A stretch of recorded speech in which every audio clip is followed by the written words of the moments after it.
Chapter 391 blocked the high-ranking members of the Demon God Sect, upon hearing that Jiang Ping'an had created a martial art of his own, displayed expressions of incredulity, with a few nearly bursting into laughter. Jiang Ping'an had merely comprehended the second-tier laws. The techniques he devised were barely suitable for cultivators at the Nascent Soul stage. In battles of such magnitude, self-created techniques were utterly inconsequential. Was Jiang Ping'an jesting, or was he deliberately attempting to undermine his opponent with this pretext? Regardless of the rationale, it was far more plausible than Jiang Ping'an engaging in combat with his own invented martial art. Come now, let this demon god witness your self-created technique. The true spirit of the demon god proclaimed, suspended in the void, raising an arm and beckoning with a disdainful expression, as if nothing in the world could command his respect. Jiang Ping'an's demeanor remained tranquil, with the emperor's palm imprint and the barbarian totem patterns adorning his hand, radiating a golden light, an ancient and majestic aura surging forth. As the energy fluctuations became apparent, the arrogance on the demon god's face vanished abruptly, his pupils narrowing slightly. This palm imprint, Jiang Ping'an infused it with the laws of combat intent, power, gravity, and destruction, merging demonic energy with battle intent, unleashing a formidable force that set the very heavens and earth trembling.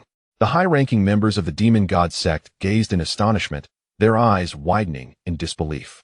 What kind of power was this? Even they sensed a tremendous aura that seemed far beyond what could be harnessed at this level. Were it not for Jiang Ping'an's untouched life force, they might have thought he had resorted to forbidden techniques. Could this truly be the martial art he had created? Impossible. Absolutely impossible.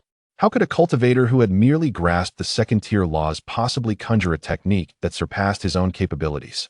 This must be a technique devised by some powerful figure, misrepresented by Jiang Ping'an as his own. Jiang Ping'an's right fist was enveloped in black demonic energy and golden power. Two streams of brilliance swirling madly. "Senior, please enlighten me," he declared as he dashed forward in an instant. The true spirit of the demon god instinctively sought to evade, only to be shocked to discover that his body was ensnared by the gravity laws, rendering him unable to flee and instead propelling him uncontrollably toward Jiang Ping'an's fist.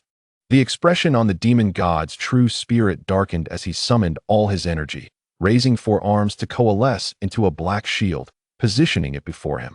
At the moment Jiang Ping'an's fist collided with the shield, it felt as if the world had lost its sound, leaving only a resplendent white light. A powerful energy wave swept across hundreds of miles, obliterating rocks in its wake. The high-ranking members of the Demon God Sect finally understood why Jiang Ping'an could contend evenly with the great ancestor crocodile. The force of that strike was such that even an ordinary mid-stage void refinement cultivator, without invoking formidable techniques, would be unable to withstand it. Was this truly the power a cultivator who comprehended the second-tier laws could unleash? As the light subsided, the tension in the air dissipated. They beheld Jiang Ping'an's fist, having been caught by the true spirit of the demon god. In that fleeting moment, they had even feared that their revered demon lord might be defeated. They could scarcely envision a scenario in which their faith in the demon lord could falter. "Haha, is this your strongest punch?" Utter nonsense. It inflicted not a scratch upon the demon lord. Immortal laughed derisively. Immortal typically would not lose his composure, yet this time he was utterly astounded. Attempting to release the shock within him through laughter, he derided Jiang Ping'an with his words, but internally he was already overwhelmed. The true spirit of the demon god released Jiang Ping'an's hand, its earlier arrogance replaced with a solemn seriousness. "That punch of yours, it embodies the emperor's palm imprint." It recognized that Jiang Ping'an had summoned his power. "Indeed," Jiang Ping'an replied, his spiritual energy nearly depleted. A bead of sweat trickling down as strands of hair fell beside his ear. "What is the name of this technique?" "Destruction Fist, first form, subduing demons." "Impressive, quite powerful." The true spirit of the demon god nodded, yet added, "But this demon god surpasses you, having thwarted your attack. That is because you employed laws that transcend this realm." Jiang Ping'an asserted. The true spirit's expression stiffened. "You speak nonsense. I witnessed it. Otherwise, even if I could not defeat my predecessor would not emerge unscathed." "You are mistaken. This demon god would never lie. Depart at once. I have no desire to see you." The true spirit of the demon god struck Jiang Ping'an's forehead, casting him out of the demon god's realm. "This insolent brat understands nothing of human sentiment. In truth, it had indeed harnessed powers beyond this realm. Without doing so, that punch would have been utterly insurmountable at this level. To avoid appearing too disheveled, it resorted to higher laws to neutralize Jiang Ping'an's strike. Of course, even without utilizing advanced laws, it could potentially match Jiang Ping'an, but that would require the use of forbidden techniques, which were unnecessary for mere sparring. Unless Jiang Ping'an possessed other hidden cards, he could not truly overcome it. Yet such a notion was implausible. That final punch was likely his ultimate trump card. It was indeed formidable. Apart from the ancient emperor, none could wield such destructive power at this level. The high-ranking members of the Demon Sect displayed varied expressions. They too had sensed that the Demon Lord had employed advanced laws during the climactic confrontation. This implied that the Demon Lord had been defeated. The pioneer of humanity, the creator of the Demon Sect, and the one who established realms alongside the emperor, had unexpectedly lost to Jiang Ping'an at this level. For the high-ranking members of the Demon Sect, this revelation stirred a tumult of emotions, akin to the shattering of faith. Should this news spread, it would undoubtedly cause an uproar throughout the cultivation world. The true spirit of the demon god steadied its tumultuous feelings, regaining its previous demeanor, and turned to address the higher-ups of the Demon Sect. Protect this lad. Your survival in the future may well hinge upon him. The expressions of the senior members shifted. Is it truly the case that the Demon Lord holds Jiang Ping'an in such high regard? Mo Chong interjected, Demon Lord, you overestimate him. While he is formidable now, the future remains uncertain. His audacious self-created cultivation system has brought him this far through sheer luck. He might very well remain forever trapped at this level. Moreover, that group of demons could never extinguish our Demon Sect.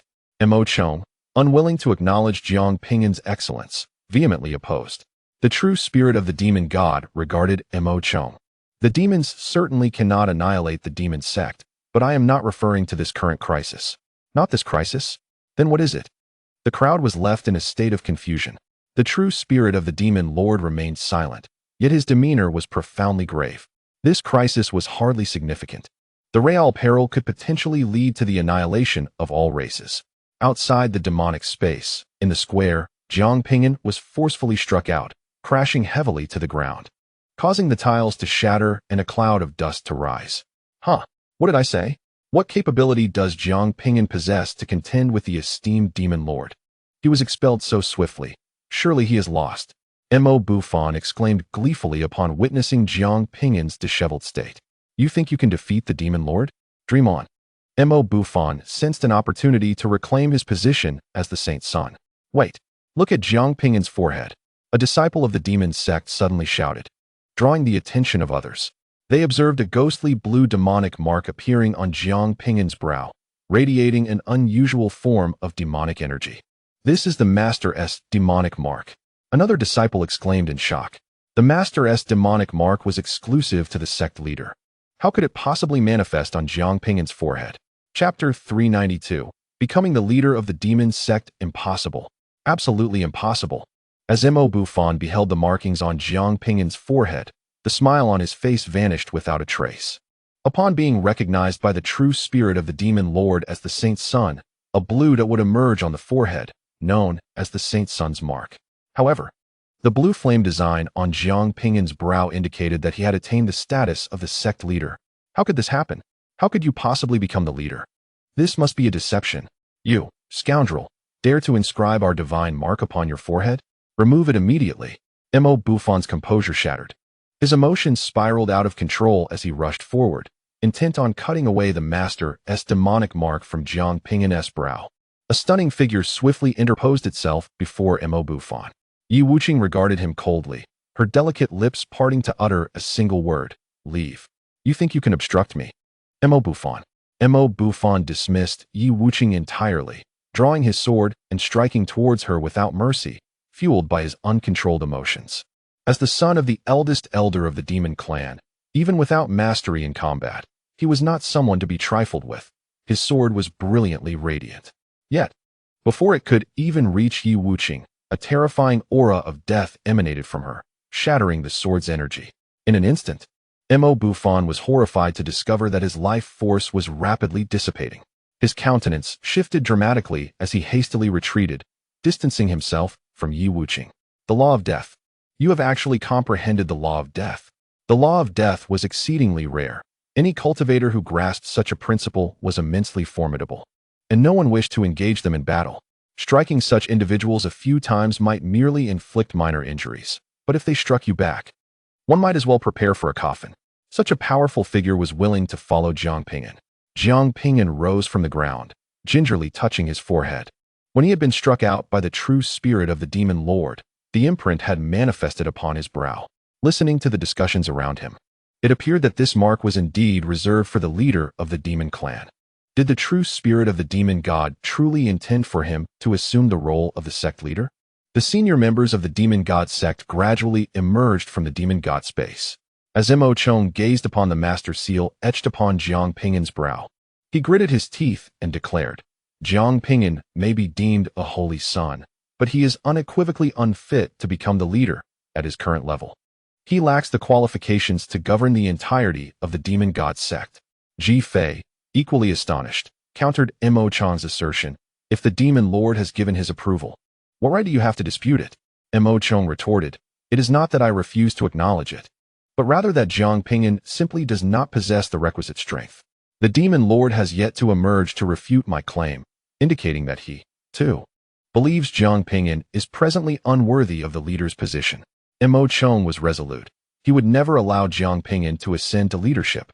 The previous leader, Wu Liang, had only just perished, and as the senior elder, Mo Chong would temporarily assume the role of leader, reaping the benefits and resources entitled to the position.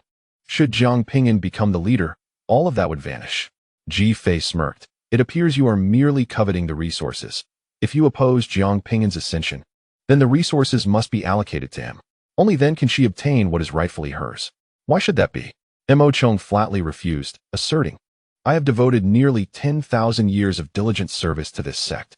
With the leader's demise, I am entitled to manage the sect and claim a portion of the resources. What of Jiang Ping'an? He has just arrived at the Demon God Sect, contributing nothing. Yet you propose he receives such an abundance of resources? Ask the others if they find this just. They do not." "Unjust," roared Mo Buffon, though the others remained silent. Their expressions betrayed their sentiments. Jiang Ping'an had recently joined the sect, yet he would be awarded more resources than they had ever received. It was indeed disconcerting. With righteous indignation, Mo Chong proclaimed, "As long as Jiang Ping'an can reclaim half of our lost territories, I would not only support his ascension to leader, but I would willingly relinquish my own resources to him." Ji Fei narrowed her eyes, her demeanor frosty as she retorted, "Such fine words. Why do you not suggest reclaiming the territories we have lost? If you succeed, I would gladly grant you my resources." For over a century, the Demon God Sect had battled the demon race, failing to reclaim their lost lands. Now they were expected to entrust that task to Jiang Ping'an? What folly! A smile crept onto Mo Chong's aged visage. "In that case, let Jiang Ping'an toil for a millennium. Once he reaches that level, we shall grant him the position of leader. For now, the resources of the leader are firmly in my grasp." Turning to Jiang Ping'an, Mo Chong continued, "You are now the holy son of the Demon God Sect, and it is only fitting that you contribute to our cause. Blessed with extraordinary talent and formidable combat prowess, you are naturally suited for the front lines, are you not? Any objections you may have are inconsequential. As the acting leader, I possess the authority to command you.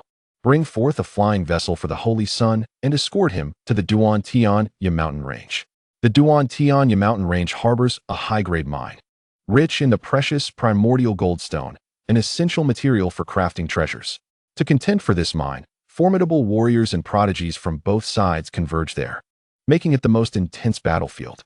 The previous leader, Wu Liang, and the third Holy Sun met their fates in that very location, where countless cultivators and demons perish daily. If Jiang Ping'an could surpass the numerous prodigies of the demon race, it would undoubtedly be a fortunate turn of events.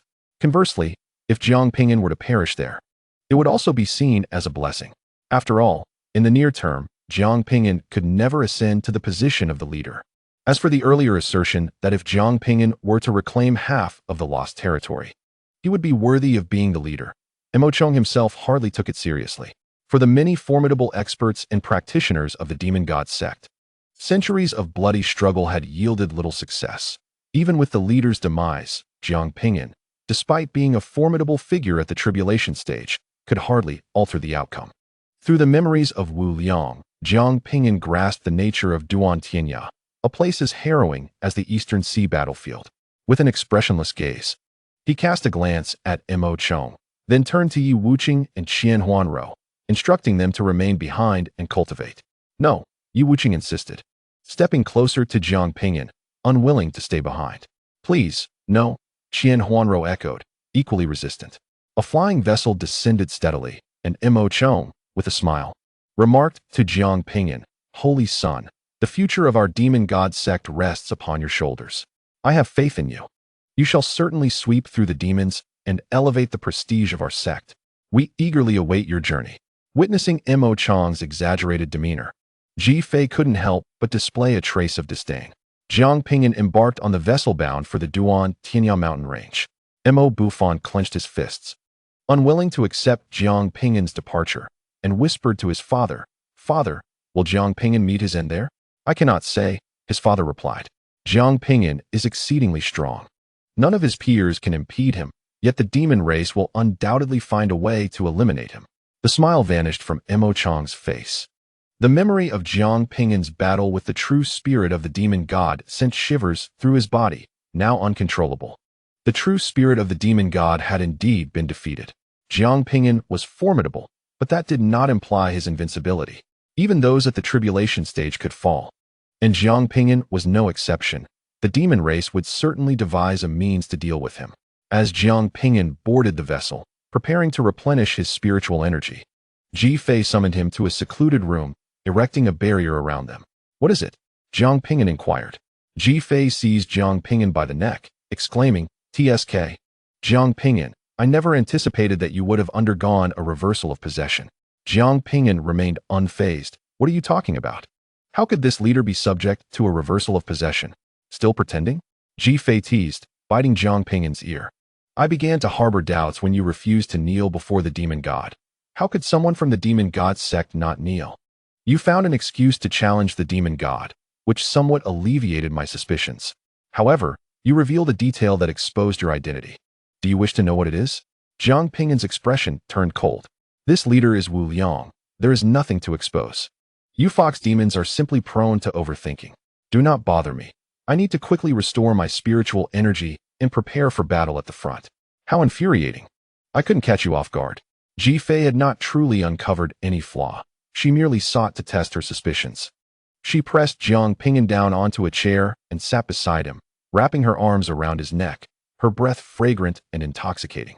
There is no need for deception on your part. You must have acquired Wu Liang's memories and understood that our relationship is far from amicable. Even if he were truly dead, it would bear no consequence for me. Jiang Ping'an gazed at her with an icy stare. Do you truly wish for my demise? Your denial is quite evident. Ji Fei turned to face Jiang Ping'an directly, wrapping her arms around his neck. Never mind who you are ultimately within my grasp. Let us engage in some activities befitting a married couple. Just as Ji Fei was about to act, Jiang Ping'an suddenly shoved her to the ground.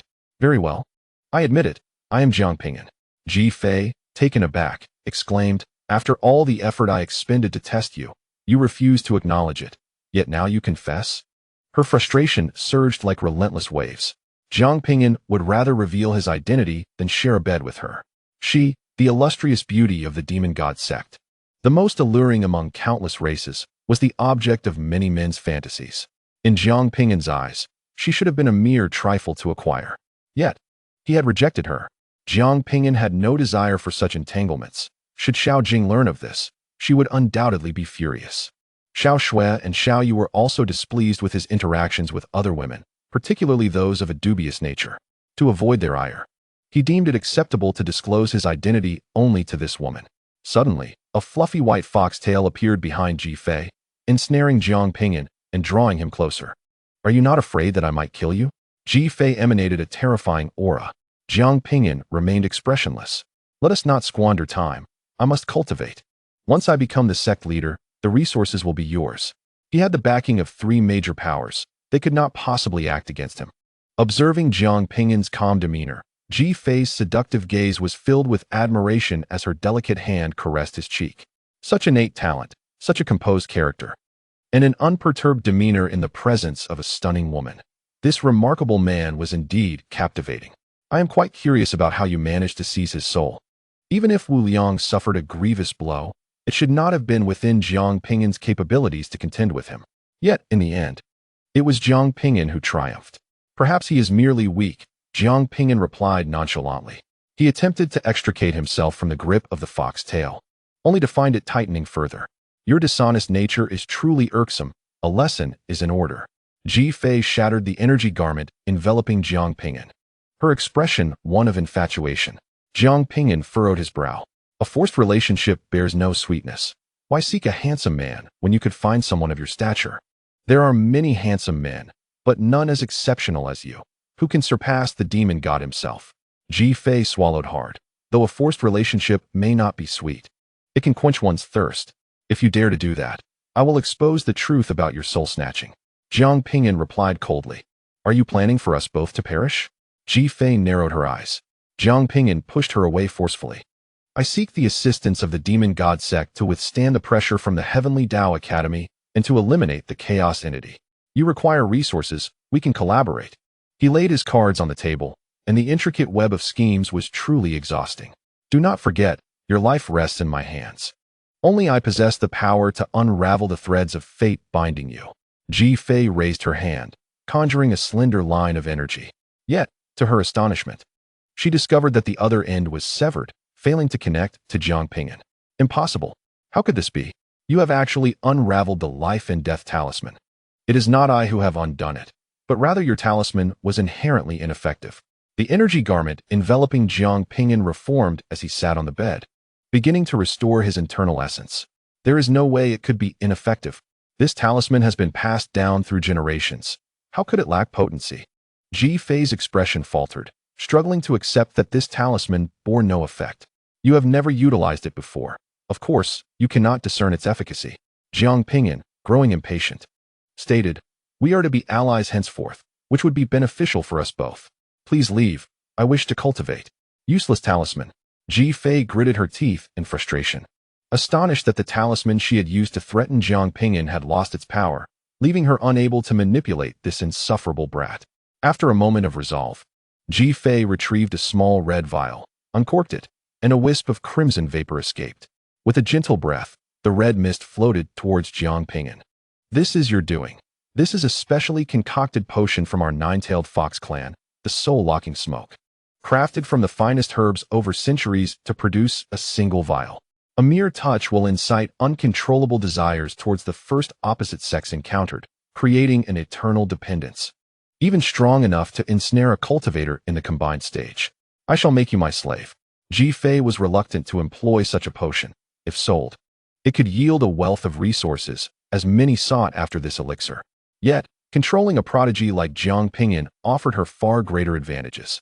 Jiang Ping'an, a genius capable of surpassing the demon lord, would prove formidable if allowed to grow. To dominate such a person would mean to command a future luminary. Jiang Ping'an furrowed his brow as a strange energy coursed through him, seemingly attempting to seize control. However, it swiftly dissipated without a trace. His expression relaxed as he lifted his gaze, observing Ji Fei with an air of indifference. Have you not perused my dossier? I have glanced through some. Why do you ask? Ji Fei felt an unsettling premonition. How could Jiang Ping'an remain so composed? Was he merely putting on a facade? Jiang Ping'an responded calmly. I am immune to poisons and can withstand the negative effects of many elixirs. Your concoction holds no sway over me. Ji Fei's demeanor stiffened. Impossible. You must be feigning it. You surely find me appealing. You must desire to consume me. Jiang Ping'an regarded her as one might a fool, closing his eyes to resume his meditation, uninterested in her antics. Witnessing Jiang Ping'an's utter lack of response, Ji Fei's expression twisted in anguish. This potion, which could be exchanged for substantial resources, was rendered ineffective against Jiang Ping'an. Ji Fei felt a surge of blood rise in her throat. With the life and death talisman useless and the soul-locking smoke failing, was this boy her natural nemesis? Watching Jiang Ping'an calmly cultivate, completely disregarding her, caused her chest to heave violently. As the distinguished leader of the nine-tailed fox demon, when has she ever experienced such disregard?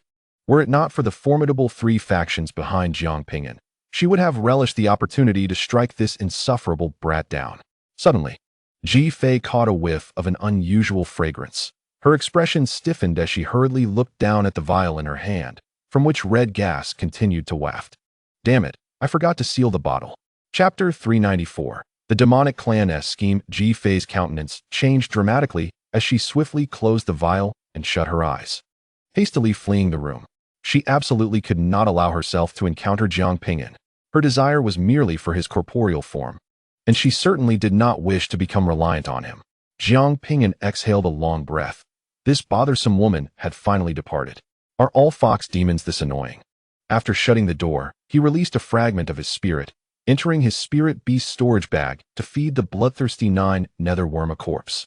At this moment, the little nine had undergone a tremendous transformation, its body now entirely black, extending 1,000 meters in length, with jaws as sharp as divine weaponry, seemingly capable of slicing through the flesh of a void refinement expert.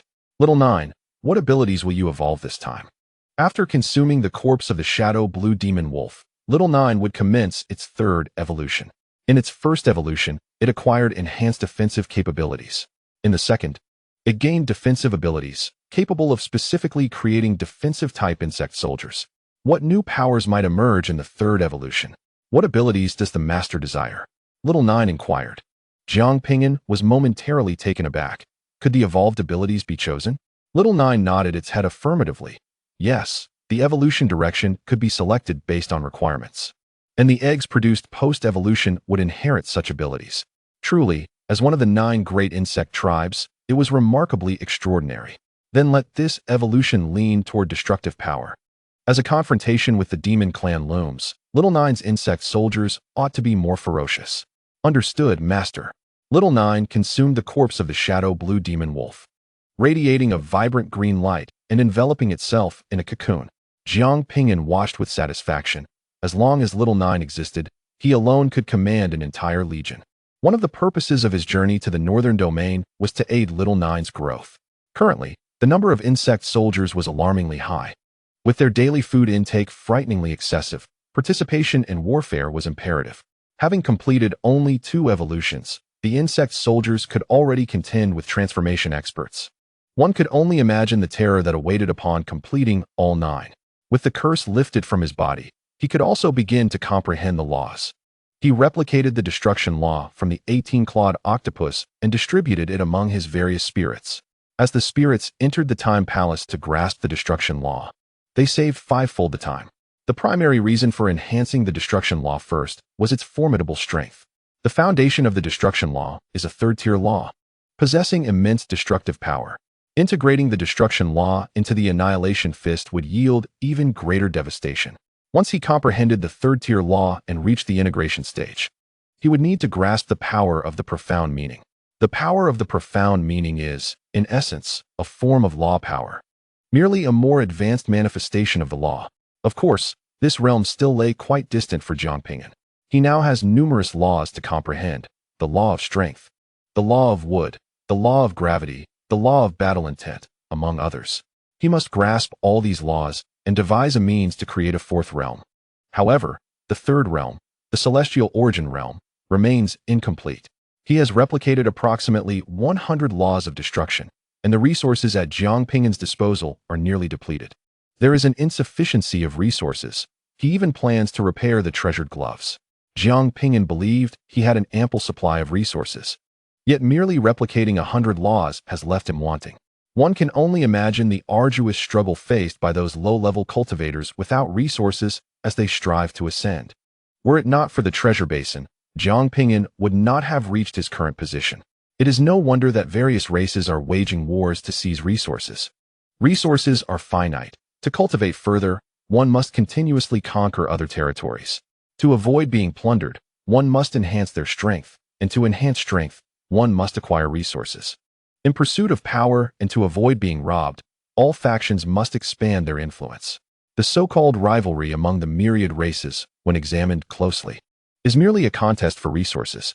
If resources were abundant enough to empower everyone, conflict would be unnecessary.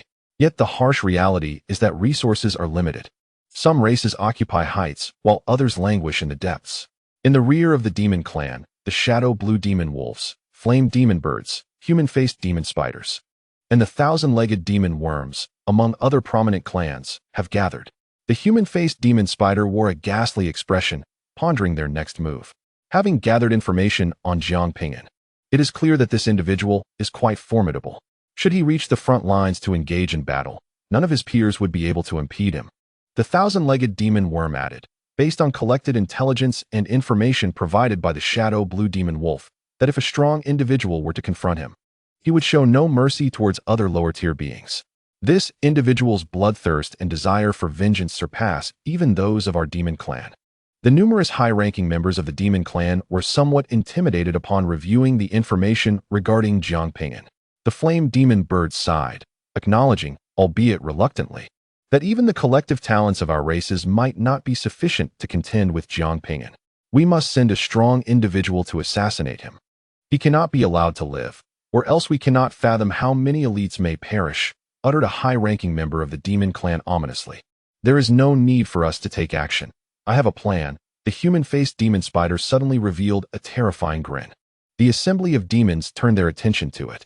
Without further ado, the human-faced demon spider stated, according to our intelligence, Jiang Ping'an is currently under a bounty from the human race's chaotic bodies, with many humans eager to eliminate him.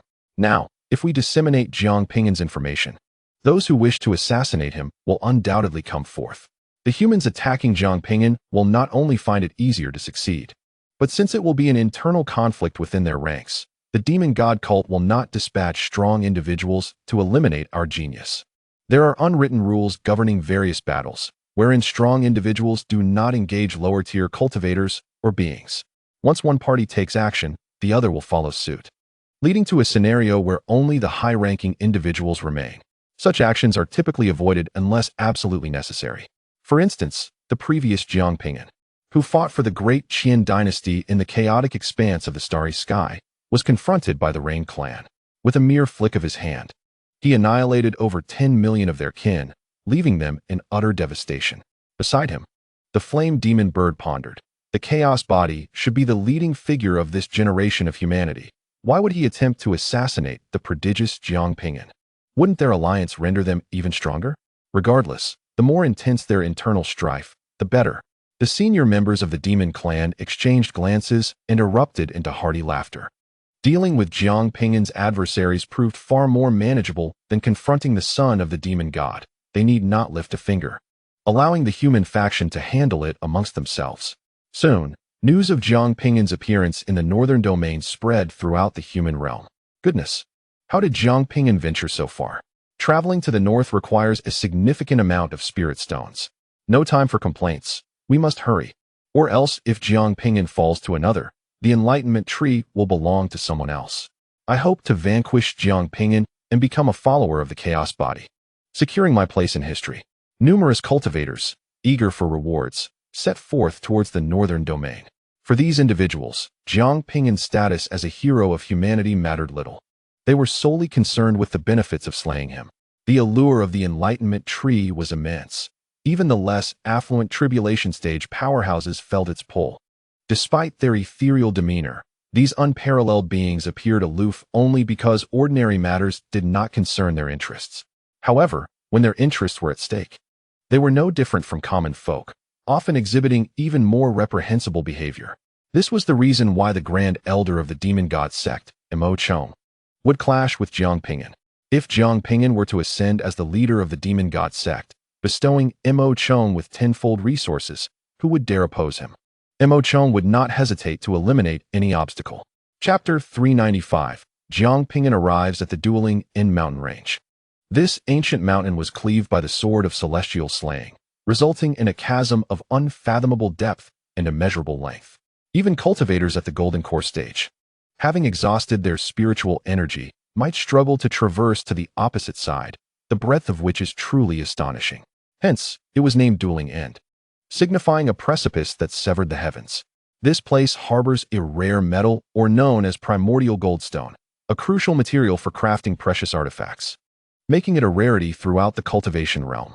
Following the conflict between the Demon God Sect and the demon race, this location became a fiercely contested battleground, witnessing innumerable clashes. The base of the chasm had even formed a river of blood, staining the cliffs a deep crimson. The leader of the Demon God Sect, Wu Liang, and the third-generation Holy Son suffered grievous defeats here. Recently, upon hearing of their leader Wu Liang's demise, the disciples of the sect were engulfed in despair. Their morale shattered, leading to a series of catastrophic losses in battle, retreating continuously. With their leader and Holy Son slain, how much longer could the Demon God Sect endure? In stark contrast, the demon race grew increasingly emboldened, advancing towards the dueling Ind Mountain range. A colossal 1,000-legged demon worm, stretching 1,000 meters, hovered in the void. Its razor-sharp legs ensnaring a nearly lifeless human powerhouse at the void refinement stage. It opened its foul, gaping maw, and with a single bite severed the human cultivator in half, the horrific sound of its chewing sending chills down the spine. Nonsense, human race. No matter how arrogant you may be, you wretched reptiles were once the dregs among countless races, having stolen our demonic lineage and dark powers to attain your current status. Now, we have mastered the arts of inscribing talismans and forging weapons. Let us see what capabilities you possess to contend against us. We shall cast you back to where you rightfully belong. You are meant to be our sustenance. The centipede demon discarded the remaining half of the human body into its mouth and eagerly lunged towards the other cultivators. The disciples of the Demon God Sect were struck with terror. Run. This centipede demon was a top elite of the demon clan, its defensive and destructive capabilities terrifying. Having already slain several cultivators at the void refinement stage, there was no way to withstand it. However, just as it was about to catch up to a few, its body froze. Chains materialized around it, suspending it in the void. Who? The centipede demon's crimson eyes darted towards the sky. A figure clad in black, with flowing black hair, appeared as if stepping on air. Who are you? The centipede demon bellowed. It was shocked to discover that the chains binding it were incredibly secure. Even with all its might fueled by dark power, it could not break free. It was an elite among centipede demons. How could this human, exuding only the fluctuations of second-tier laws, have ensnared it? With a disdainful indifference, Jiang Ping'an activated the star-pulling technique, crushing its head and obliterating its demon core and soul, collecting its corpse. A mere early-stage void refinement demon could replicate a third-tier destruction law. The cultivators of the Demon God Sect, who were preparing to flee, stood frozen upon witnessing the death of the centipede demon. This creature had slain numerous early-stage void refinement cultivators and was an elite among its kind. Yet it had been dispatched in an instant by this human. Since entering the Nascent Soul stage and mastering the laws, it had become exceedingly difficult for cultivators to face multiple foes, unless they were exceptionally powerful. Who was this person? Was he a strong member of their Demon God Sect? Why had they never seen him before? Damn human, daring to slay our demonic kin. A throng of demonic beings quickly took notice and surged towards Jiang Ping'an, human-faced demon spiders, fiery demon birds, and centipede demons. All exuded a malevolent and sanguinary aura, their murderous intent palpable. Fellow cultivator, we must retreat at once. There are too many enemies. We cannot withstand them. A member of the Demon God Sect shouted to Jiang Ping'an. Yet, Jiang Ping'an seemed deaf to their pleas, boldly advancing instead. Retreat? Why would one retreat? Each demon was akin to a manifestation of the destruction laws. They were all resources for cultivation. The cultivators poised to withdraw were aghast at this scene. Was this person seeking death? This was a horde of early-stage void refinement demonic beings. Charging in alone would be certain doom. Quickly, lend a hand. A few gritted their teeth and turned to assist, knowing that without intervention, this individual would undoubtedly perish. However, before they could reach him, they witnessed a scene that left them astounded. This mysterious figure merely swung a fist, and several demonic beings radiating powerful dark energy were obliterated in an instant.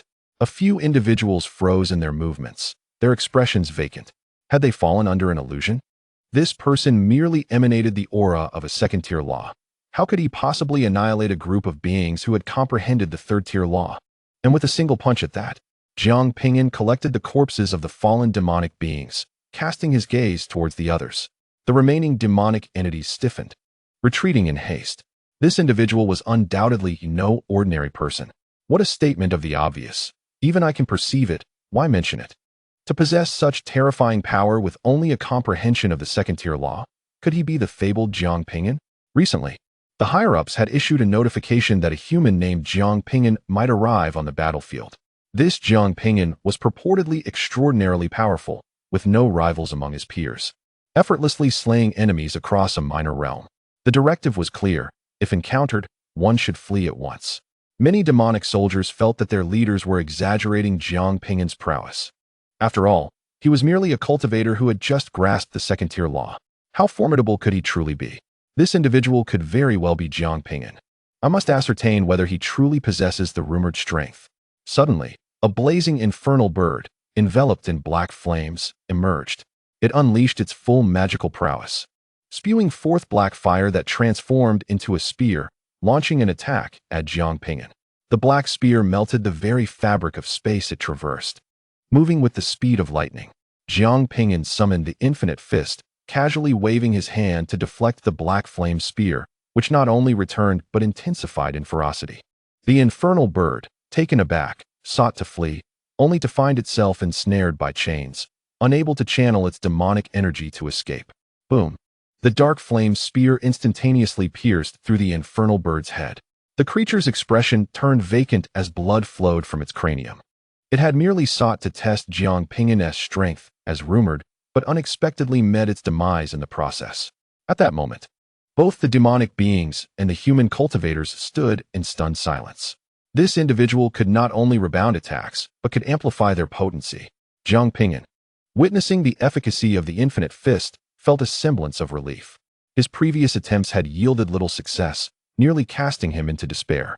Against the chaotic body, his opponent wielded the formidable Yin-Yang Heart Sutra. In his battle with the ancestral crocodile, the creature's devouring power had rendered the infinite fist ineffective. When facing the true spirit of the demon god, the demon had mastered the laws of power to such an extent that it effortlessly countered his techniques.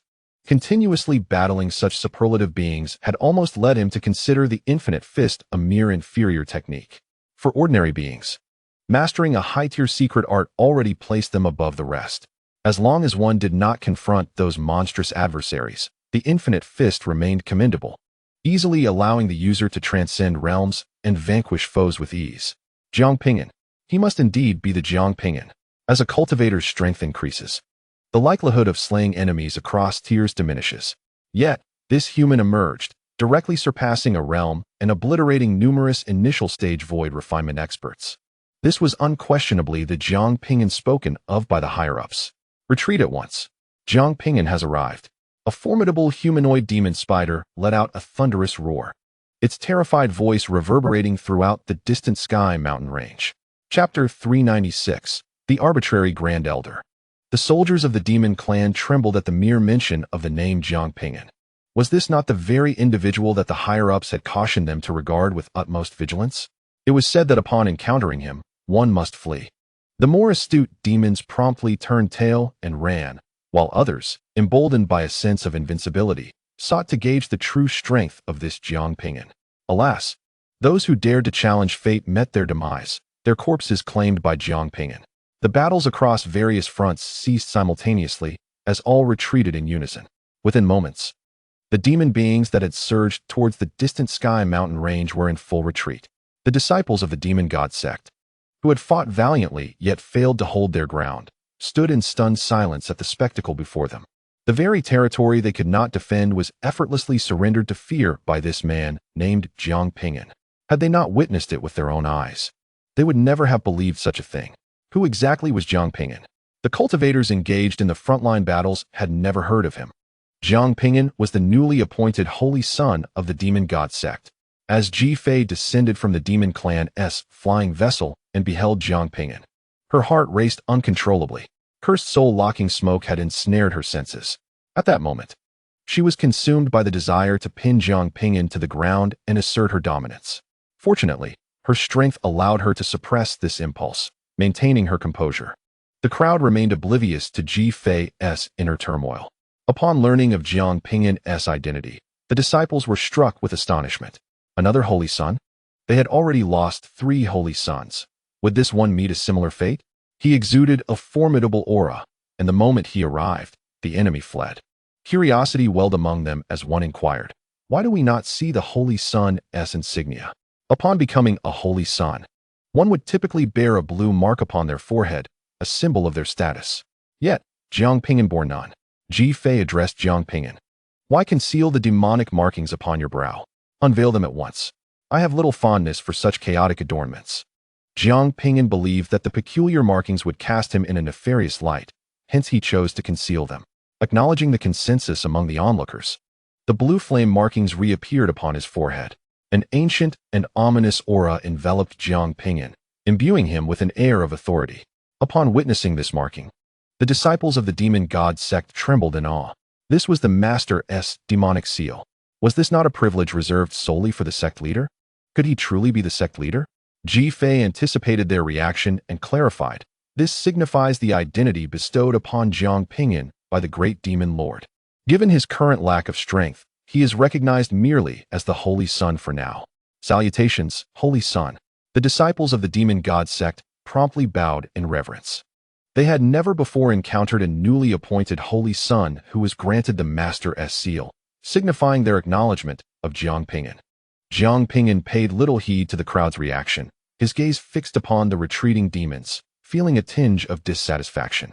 Having slain so few of their kind, why did they flee so readily? These creatures represented invaluable resources for cultivation, and he could not allow them to escape. Disciples of the Demon God Sect, heed my command. Engage in battle. Wait.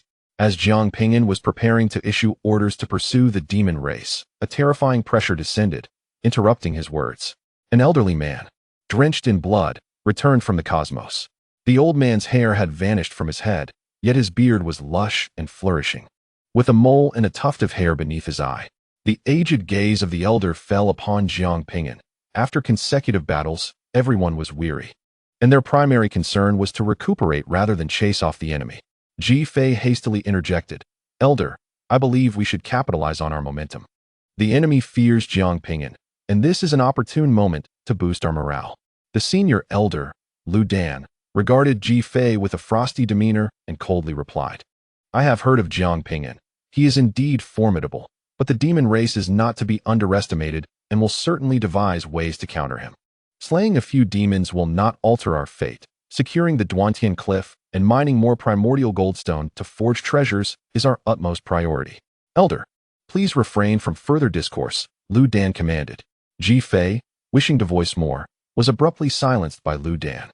Her expression changed, for the elder held immense authority, his word unyielding, and his decisions rarely swayed.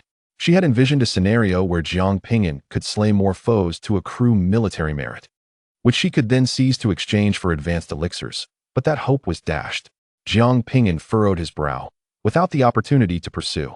He could not slay demons and gather resources. Venturing forth alone would be tantamount to seeking death. After a brief contemplation, he flew before Elder Lu Dan and said, Senior, do not waste my time with idle chatter. Focus on your cultivation and do not entertain thoughts of indiscriminate slaughter. The more lives you take, the greater the peril you will face during your tribulations, Lu Dan responded, impervious to Jiang Ping'an's status as a prodigy. In the eyes of these powerful beings, prodigies were of little consequence. Every true powerhouse had once been a remarkable talent in their youth, renowned in their own era. Only those who had become true masters earned the right to speak. Senior, I do not wish to offer mere platitudes. Rather, I wish to present you with something. Jiang Ping'an maintained a respectful demeanor. A flicker of disdain crossed Lu Dan's aged eyes. Upon arriving at the Demon God Sect, Jiang Ping'an sought to forge connections, a practice Lu Dan deemed inappropriate. His admonition was abruptly halted as he fixated on the fruit that had appeared in Jiang Ping'an's hand. This fruit was extraordinarily peculiar, emanating a twinkling starlight, reminiscent of the vastness of the cosmos. Lu Dan, well versed in the arcane, recognized it as a star fruit, known to extend one's lifespan by 500 years. To many powerful beings, 500 years might seem trivial, but for a weary cultivator, it was a divine treasure. Lu Dan, having lived for an extended period and endured countless battles, had burned through his lifespan multiple times, bringing him to the brink of exhaustion, which explained his reluctance to continue fighting. Medicines and rare materials that could prolong life were exorbitant and scarce, and many similar treasures lost their efficacy after a few uses. Lu Dan had once consumed a star fruit, and could only take 2 more before it would cease to be effective. Thus, this fruit was of paramount importance to him. Ji Fei's eyes widened at the sight of the star fruit. She had heard tales of its exquisite taste, yet had never had the pleasure of experiencing it herself. Had I known earlier, I should have thoroughly searched this wretched lad. He surely possesses many valuable treasures. Senior, this is but a modest token of my appreciation. I hope you will accept it. Jiang Ping'an presented the starfruit with both hands to Lu Dan. He still had several starfruits in his possession, and whenever resources became available, he could replicate them. To him, the worth of a single starfruit pales in comparison to the demeanor of a formidable warrior. Saint, how can I accept such a gift? Yet, moved by the saint's sincerity, this elder felt compelled to receive it. Though Lu Dan verbally expressed his reluctance, his hands moved with remarkable swiftness. And before Jiang Ping'an could comprehend, the starfruit was in his grasp. Clearing his throat, Lu Dan turned to the many disciples of the demonic God Sect. What are you all waiting for? Did you not hear what the saint just proclaimed? Follow the saint into battle. With such a saint among us, our demonic God Sect is indeed fortunate. The disciples, Ji Fei remarked, just a moment ago, he was so resolute, and now, having received something, he has changed his demeanor entirely. Even the illusion demon clan cannot rival his speed of transformation. Chapter 397. Why retreat? Leader. The practitioners of the demonic God Sect are actually advancing upon us. The creatures of the demon race, having retreated to the far end of the broken sky, beheld the oncoming assault of the demonic God Sect practitioners. Until now, it had always been their race on the offensive, with the demonic God Sect scarcely retaliating. This marked the first instance of such a reversal. It must be Jiang Ping'an who has emboldened them. Just one Jiang Ping'an. And there is no need for us to fear. Can a single individual truly annihilate a powerful being of the same realm? You are correct. Jiang Ping'an indeed has the capability to eliminate them. Our elite Shadow Demon Wolf unit was decimated by him alone. Is that true? An elite unit, renowned for facing 3 opponents at once, and Jiang Ping'an single-handedly defeated a significant portion of them. The human race is approaching. What should we do now? Has the High Command devised a plan? An anxious, faceless demon spider inquired. Retreat, came the order from the demon race leader above the firmament. Upon hearing this, many demons felt a heaviness in their hearts. Though they had been gaining the upper hand on the battlefield, the emergence of Jiang Ping'an instilled a sense of impending defeat. Why must we retreat? Jiang Ping'an alone cannot alter the course of battle. A proud young 1,000-legged demon bug roared defiantly. Jiang Ping'an's strength bore no relevance to their battlefield. It was a time for slaughter, not retreat. At that moment, Jiang Ping'an released several spirit beast storage bags, from which millions of bloodthirsty 9 nether insects surged forth. Their mandibles agape, charging fearlessly into the fray. Bloodthirsty 9 nether insects. The defiant 1,000-legged demon bug trembled at the sight of the swarming insect soldiers and turned to flee for its life. Run. It is the bloodthirsty 9 nether insects.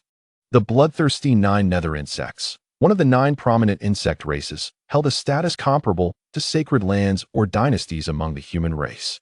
These creatures reproduce rapidly, fear not death, and grow stronger with each evolution. Slaying these insect soldiers would serve no purpose as long as there was enough sustenance. The queen could continuously produce new soldiers. Even if the queen were killed, other insects would evolve into new queens. Only by exterminating every single insect could one hope to eradicate the bloodthirsty 9 nether insects entirely. To one's astonishment, Jiang Ping'an was indeed wielding such formidable insects. Spanning from the foundational stage to the divine transformation realm, the insect soldiers encompassed all levels of cultivation. With his insect army, Jiang Ping'an charged alongside the disciples of the Demon God Sect, causing the demonic soldiers to retreat hastily, without a fight. In less than half a month, the demon race completely withdrew from the Duantian Cliff mountain range. Standing atop the peak, numerous disciples of the Demon God Sect appeared dazed, as if caught in a dream. This was the battleground where the Demon God Sect and the demon race had fiercely contended for over a century, with no victor emerging from their protracted conflict. Yet, Jiang Ping'an, within merely half a month, had reclaimed the Duantian Cliff mountain range with hardly any skirmishes. Even the arrival of another tribulation stage powerhouse would not have achieved such a feat. The disciples gazed upon their newly appointed Saint Son with reverence. Long live the Saint Son! With him here, our Demon God Sect shall surely rise anew. They proclaimed. How the once arrogant demon race, which had boasted with such hubris, now fell silent. After enduring oppression for so long, they finally felt a sense of vindication. Even the formidable members of the Demon God Sect did not anticipate the profound impact Jiang Ping'an would have upon the battlefield. The reclamation of the Duantian Cliff mountain range stirred great excitement among the sect members. Yet, Jiang Ping'an's mood was far from jubilant. Was this truly the front line of the fiercest conflict? He had scarcely slain any formidable foes. He had intended to seize this opportunity to utilize the corpses of the demon race to restore his precious gloves. Even the insect soldiers had feasted on nothing substantial. This left Jiang Ping'an feeling utterly discontented, akin to having lingered in a restroom for an eternity with no relief. How could he replicate resources without vanquishing his enemies? And without resources, how could he cultivate? Jiang Ping'an turned his head to gaze at the cultivator who was fervently praising the Saint Sun's might. "What is your name?" he inquired. The cultivator's expression stiffened, unsure why the Saint Sun had singled him out. Had he perhaps overstepped in his flattery? Replying to the Saint Sun, "I am called Fang Jingyi." Fang Jingyi bowed his head, cautiously stealing glances at Jiang Ping'an's countenance, fearful that the latter might smite him. Although he was a formidable figure in the divine transformation stage, the strength of the Saint Sun was widely acknowledged. A mere slap could extinguish his life. Jiang Ping'an produced a pill radiating with a kaleidoscope of colors and tossed it to Fang Jingyi. "You were the fastest in the charge. This is your reward." "What is this pill?" Fang Jingyi asked, having never encountered such a concoction before, though its fragrance was delightful. "The Heavenly Xian Pill," exclaimed a nearby cultivator. Recognizing it as a rare high-grade pill capable of enhancing one's innate talent, seldom circulating in the market, Fang Jingyi was not merely astonished by the pill itself, but rather by the Saint Sun's casual bestowal of such a valuable item. Upon hearing the name of the pill, Fang Jingyi's body shuddered. He had long heard of this pill, but had never laid eyes on it. Typically, such pills were reserved by the powerful and influential before they were even produced, either for personal consumption or to be given to their progeny. Only those of high status had the privilege to partake. Had he obtained this pill in his youth, his potential would have undoubtedly soared beyond its current limits. The Saint Sun had effortlessly rewarded him with such a prestigious pill. Many cultivators looked at Fang Jingyi with expressions filled with envy and jealousy. This elixir, even for a formidable being at the transformation stage, is unattainable without the right connections. Had I known earlier, I should have rushed forward. Perhaps I could have acquired this precious potion. Jiang Ping'an took out a Fire Lotus Enlightenment pill and proclaimed to the disciples of the Demon God cult, "Continue to battle alongside me. The first among you to vanquish an adversary of equal rank shall be rewarded with this Fire Lotus Enlightenment pill."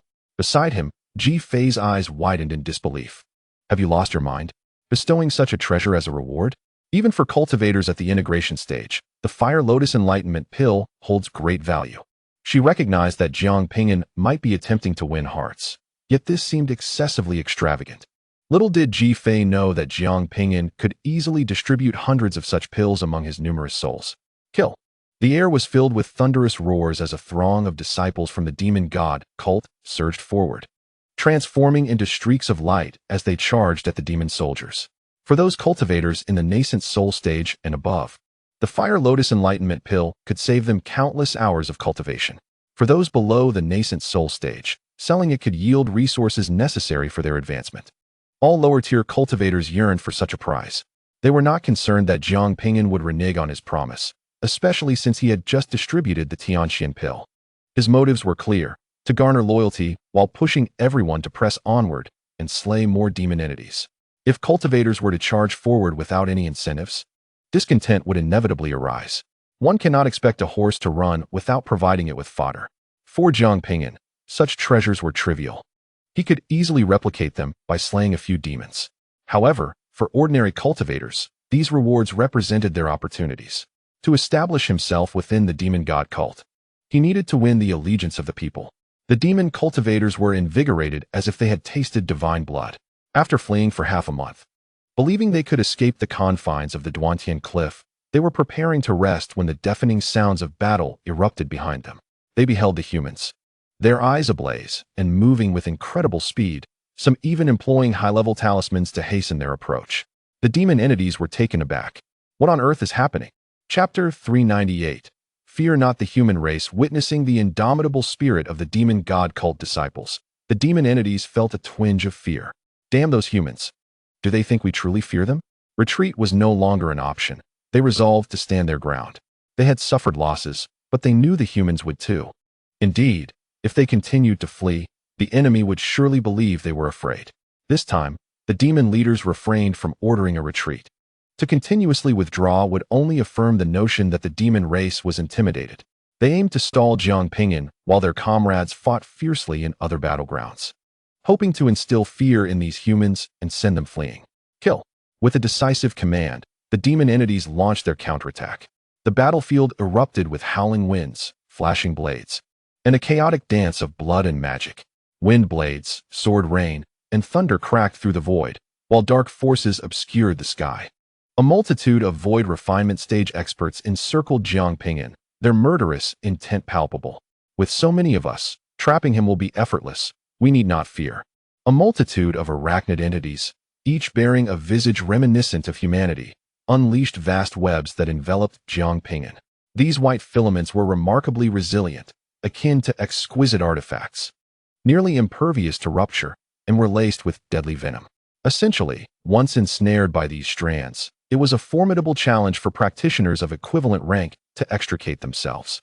The shadowy azure wolf brandished its razor-sharp claws, the fiery avian exhaled obsidian flames, and the multi-legged infernal insect slithered towards Jiang Ping'an.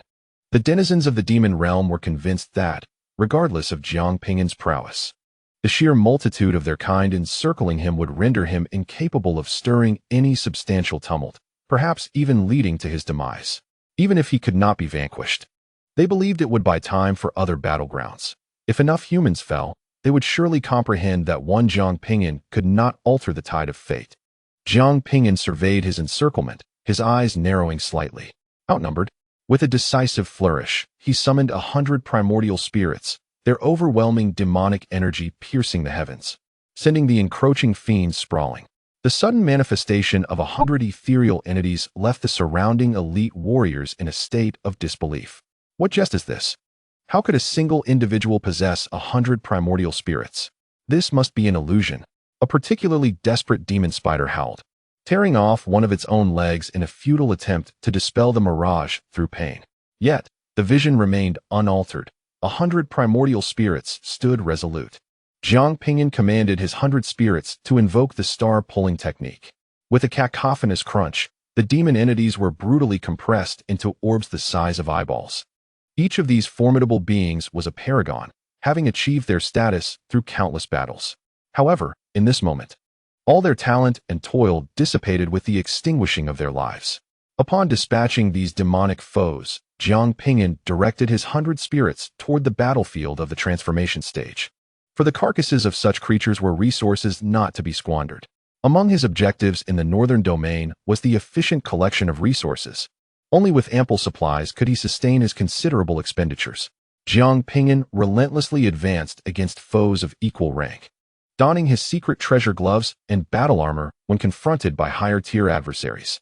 With each swing, he summoned a tempest, instilling terror in the hearts of his opponents.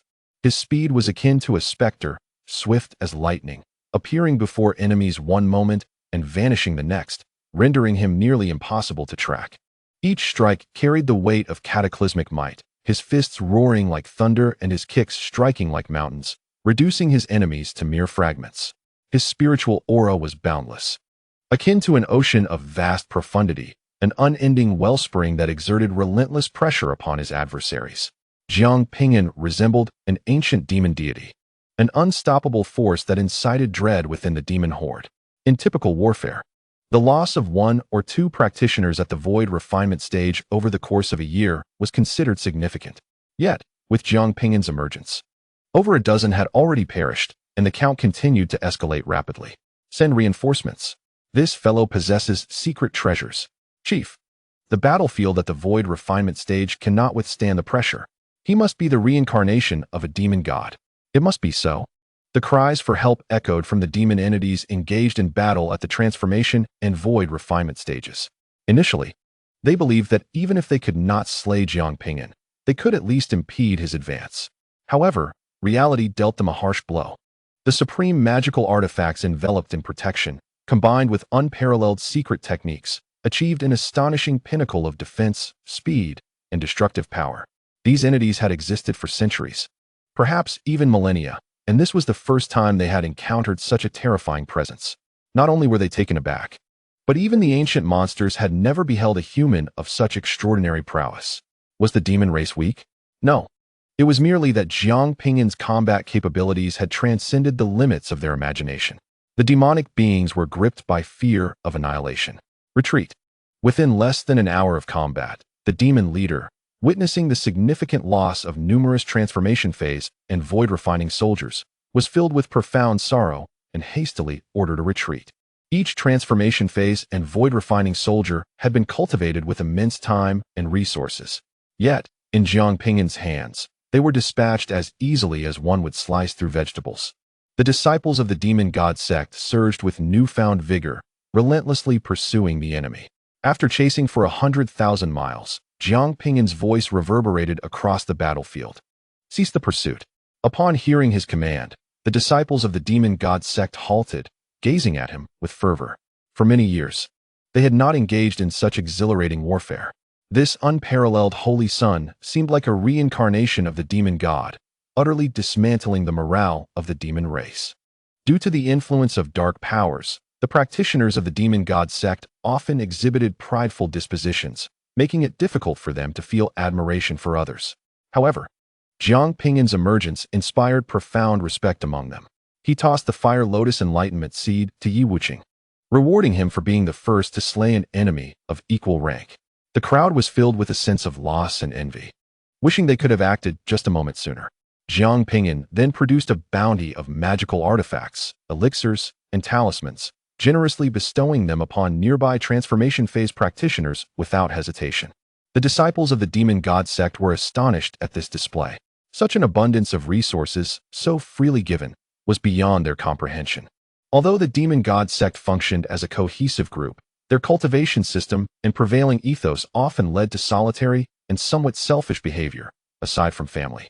Few were inclined to share resources, adhering instead to the law of the jungle. Now, witnessing the Holy Sun dispense the acquired resources so liberally was almost unbelievable. Holy Sun, is this truly an artifact meant for void-refining experts? Are you genuinely bestowing it upon me?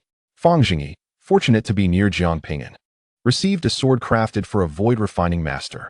For cultivators, a quality artifact of the same rank could take decades, or even centuries, to procure. Merely standing beside Jiang Ping'an had granted him such a precious treasure. Fang Jingyi trembled with excitement. Take it, and distribute the artifacts you no longer require to lower-tier practitioners. Jiang Ping'an remarked indifferently. Such items held little value for him. Thank you, Holy Sun. Thank you, Holy Sun. Fang Jingyi, overwhelmed with joy, accepted the sword and gifted his long-used blade to a Nascent Soul practitioner. To the Nascent Soul cultivator, Fang Jingyi's transformation phase sword was a rare and esteemed treasure. The other transformation phase practitioners who received artifacts also complied with Jiang Ping'an's request, sharing their spoils with lower-tier cultivators. Bestowed with powerful artifacts, the Yuanying stage cultivator felt a tinge of embarrassment and promptly gifted the excess treasures to the Jindan stage cultivators. Jiang Ping'an proclaimed with clarity, all cultivators of higher ranks shall provide healing to those of lower realms. In half an hour, we shall resume our pursuit and reclaim the territories that rightfully belong to our Demon God Sect. Majestic is our Holy Sun. The disciples of the Demon God Sect cried out in unison, their hearts swelling with admiration for Jiang Ping'an. Not only did he willingly share resources, but he also encouraged higher-ranked cultivators to tend to the lower-ranked, a clear indication of his concern for those at the grassroots level. Such a Holy Sun was a rarity they had never encountered before. Are you foolish? Why distribute your resources to others? Would it not be better to enhance oneself with them? Lu Dan appeared beside Jiang Ping'an, bewildered by his decision to share the hard-earned resources with fellow disciples. My resources are sufficient, Jiang Ping'an replied. Lu Dan shook his head, asserting, how can resources ever be sufficient? Even for us formidable beings, they are perpetually lacking. Artifacts, laws, elixirs, everything is a resource. Do not repeat such actions in the future. He reminded Jiang Ping'an that a cultivator's resources would never be adequate, albeit acknowledging the favor of receiving a starfruit from him. Jiang Ping'an offered a courteous smile, choosing not to elaborate. Through the memories of Wu Liang, he gleaned insights into the state of the Demon God Sect. Due to the influence of dark forces and prevailing attitudes, the sect was marked by extreme selfishness and internal strife among its members. While this fostered the emergence of powerful prodigies, it also bred discord amongst them. This was one of the reasons for the fall of the northern domain. From the grassroots to the upper echelons, rivalries persisted among sects, devoid of collaboration. Other regions faced foreign invasions, yet they did not succumb. The eastern domain had united to form an anti-demon army, while in the western domain, the fallen willingly offered their corpses to the corpse transport sect to guard their territory. Meanwhile, the major forces in the central plains banded together to resist the alien forces in the starry battlefield. Only in the northern domain did various factions engage in infighting, exacerbating conflicts and depleting their strength. During the war with the demon race, a third of the disciples fled, demonstrating their lack of allegiance to the Demon God Sect. Jiang Ping'an refrained from explaining his rationale, knowing that the minds of these elders were set in their ways and could not be swayed. Once the injuries were tended to, he pointed his staff towards the direction of the fleeing demon race, asking, "Are you all confident to pursue the enemy for another 100,000 miles?" "Yes." The multitude of disciples from the Demon God Sect roared, their voices shattering the clouds. "Let us continue to battle together." Jiang Ping'an soared into the air. "Kill!" The throngs of cultivators echoed his battle cry as they pursued. They were eager to follow this holy son, who consistently led from the front and cared for them. After a century of suppressed grievances, they were finally poised for release. The demon race, witnessing Jiang Ping'an lead the charge once more, changed their countenance. "Damn it! Is this guy relentless? What shall we do? Should we retreat?" "Retreat. Continuing this fight is utterly futile. Temporarily seizing these territories serves no purpose. We shall reclaim them once Jiang Ping'an is defeated. When those assassins arrive and eliminate Jiang Ping'an, we will be able to reclaim our territory." The demon clan retreats, and the Demon God Sect pursues, gradually recovering lost lands and vast mines. In the palace of the Grand Elder of the Demon God Sect, Mo Chong has been diligently absorbing resources from the sect leader, deeply engrossed in closed-door cultivation. Suddenly, a frantic knocking reverberates at the door. "Father, open the door quickly. Something terrible has happened." The anxious voice of Mo Bufon pierces through the air. Mo Chong furrows his brow. He is in the midst of comprehending the laws of the universe, and should anyone dare to disturb him, he would have no choice but to silence them forcefully. With a wave of his hand, he activates the formation, allowing his son, Mo Bufon, to enter. "Look at your disheveled state. As the son of this elder, you should maintain your composure in times of crisis. What has transpired that has you in such a flurry? Has the demon clan once again seized our minds?" Mo Bufon shakes his head vigorously. "It's not the demon clan that has taken our minds. It's Jiang Ping'an. He has reclaimed the Duantian Cliff mountain range." Mo Chong is momentarily taken aback. "How is this possible? How much time has passed?" "For over a century. We have battled the demon clan for control of the Duantian Cliff, and yet Jiang Ping'an, having been there for such a short while, has managed to reclaim it. The demon clan, a bunch of useless wretches, didn't even attempt to resist. Upon hearing of Jiang Ping'an's appearance, they fled in terror." Mo Bufon is filled with fury, a rage that surpasses even the grief he felt upon hearing of soldiers falling at the front lines. This news has already spread within the sect, and Jiang Ping'an is being lauded. Mo Chong's expression regains its composure. The demon clan is wise. Engaging Jiang Ping'an in battle would only lead to further losses unless they dispatch a formidable force, for no one else can contend with him. Mo Chong has witnessed Jiang Ping'an's peak strength firsthand, and he understands just how formidable he truly is. Reclaiming the Duantian Cliff mountain range is a boon. I shall exploit this opportunity to extract the primordial gold ore and craft a life-bound treasure for you. In the past, Mo Bufon would have been overjoyed at such news, but now he feels no joy at all. "But father, Jiang Ping'an is still pursuing the demon clan and has already reclaimed 1/10 of the territory." "What?" Mo Chong rises abruptly, his previous calmness dissipating, replaced by shock and urgency. 1/10 of the territory has already been reclaimed? The demon clan offered no resistance? Previously, Mo Chong had declared that if Jiang Ping'an were to reclaim half the territory, he would be made the sect leader. At this rate, within half a year, Jiang Ping'an would undoubtedly ascend to that position. Mo Chong, who had only just received the sect leader's resources for the year, might not even retain them for the following year if Jiang Ping'an claims the rights and resources. Mo Chong finally feels a sense of panic. Just then, jubilant exclamations arise outside. "Good news! The young master has successfully reclaimed 13 territories in succession. The demon clan dares not confront us and is preparing to withdraw from all the territory of our demon god sect. A chill runs through Mo Chong. He hastily retrieves a transmission talisman to contact the Supreme Elder. Supreme Elder, do not pursue any further. This must be a scheme of the demon clan. We cannot advance deeper. Quickly call the troops back. Mo Chong is unconcerned about the loss of territory, but if this continues, Jiang Ping'an will indeed recover our lost lands and become the sect leader, and his resources will be lost. Lu Dan's voice is filled with complexity as he responds. We cannot halt now. How can we not stop? Isn't this merely a matter of your command? As soon as Mo Chong's voice fell, a chorus of fervent shouts erupted from the distance. Hail to the Holy Sun! Long live the Holy Sun! Kill! Drive the demon race out of the northern region. The deafening enthusiasm resonated through the communication talisman, reaching the ears of both Mo Chong and Mo Buffon.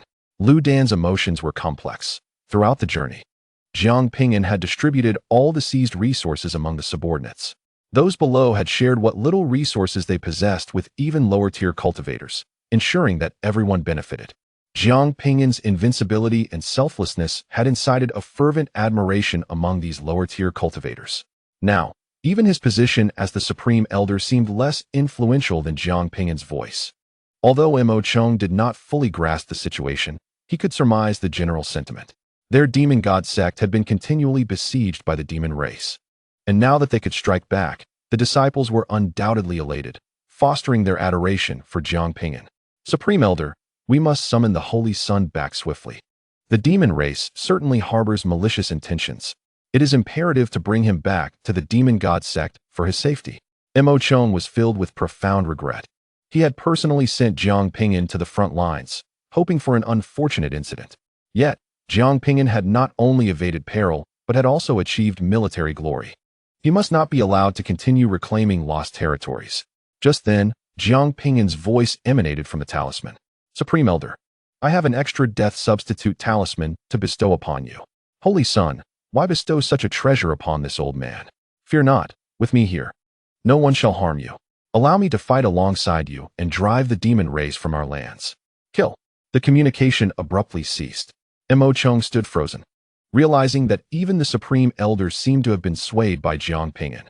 The news of Jiang Ping'an's appearance in the northern region swiftly spread to other territories. It appeared that Jiang Ping'an had become the holy son of the demon god sect. Was he a fool? The northern region had already fallen, and 3 holy sons had perished along with the sect leader.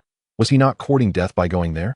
Not merely courting death. Rumor had it that Jiang Ping'an had aided the demon god sect in reclaiming vast territories, even seizing the famed Duan Tianya Mountain.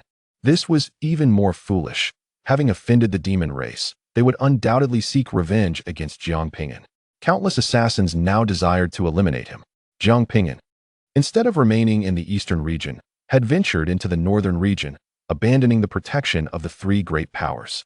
I dare say within a year, Jiang Ping'an's demise is inevitable. Chapter 400. Assassins Strike. The Demon God Sect has successfully reclaimed the Northern River Crystal Mine, recovering 1/3 of their lost territories. How has the Demon God Sect become so formidable all of a sudden? Have you not heard? It is Jiang Ping'an. He has ascended to the position of Holy Sun, having slain dozens of formidable beings in the void refining stage, instilling fear in the demon race, which has retreated in panic.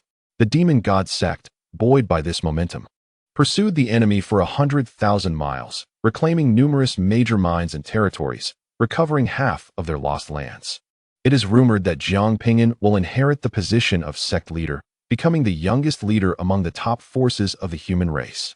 Leading the Demon God Sect, Jiang Ping'an has relentlessly pursued the enemy, reclaiming vast swathes of land that had previously fallen, reverberating across the 4 domains. A tremendous upheaval has erupted among the human race and many other factions. It is worth noting that the demon god cult has been at odds with the demon race for over a century, consistently finding itself at a disadvantage. However, the emergence of Jiang Ping'an has altered this dynamic entirely. At the age of 100, I was elated to achieve the Golden Dan. Yet this Jiang Ping'an has already earned renown across the realm. It is said that the heirs of the foremost powers of the human race have recently entered seclusion, seemingly to evade the challenge presented by Jiang Ping'an. They tout the chaos body as the leader of our race. Yet I cannot shake the feeling that Jiang Ping'an truly embodies that role. He has confronted the sea demons, battled the devouring crocodile, and taken on the demon race. What has the chaos body accomplished in comparison? Jiang Ping'an's fame continues to ascend.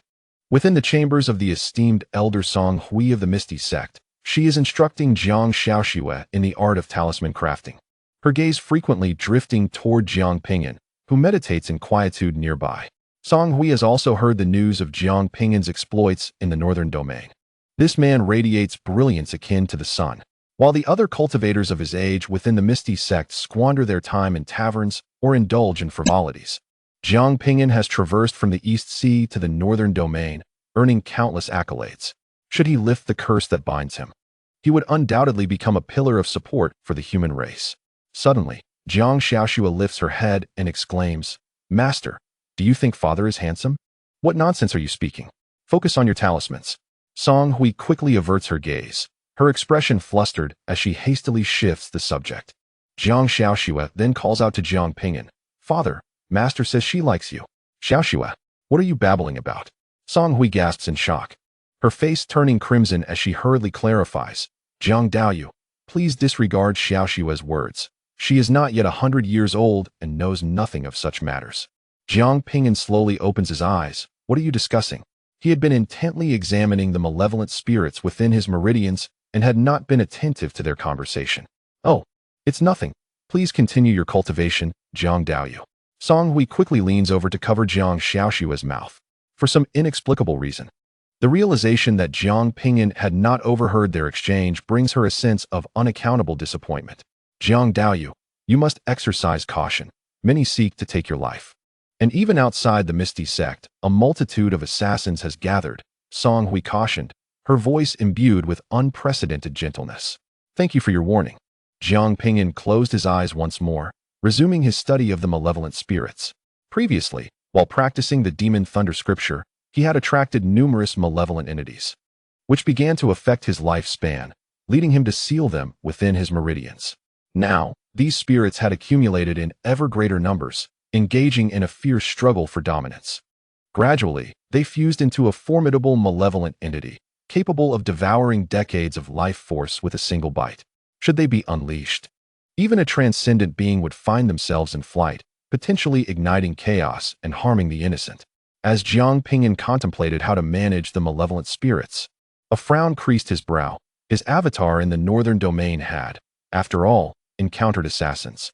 In the northern domain, the Blood Demon River serves as a boundary, marking the demon god cult's reclamation of half of its territory.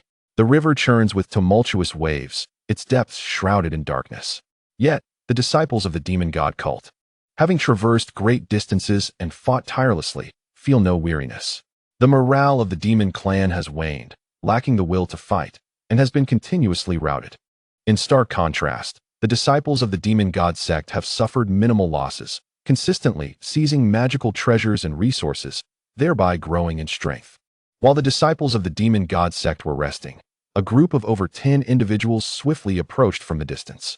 At the forefront stood the most formidable among them, a powerful entity at the unity stage, while the others, even the weakest among them, were at the early stages of the void refinement realm. "Mad at long last. They have been sighted. This bunch of rascals has fled far, forcing us to chase for so long. Everyone, remain alert.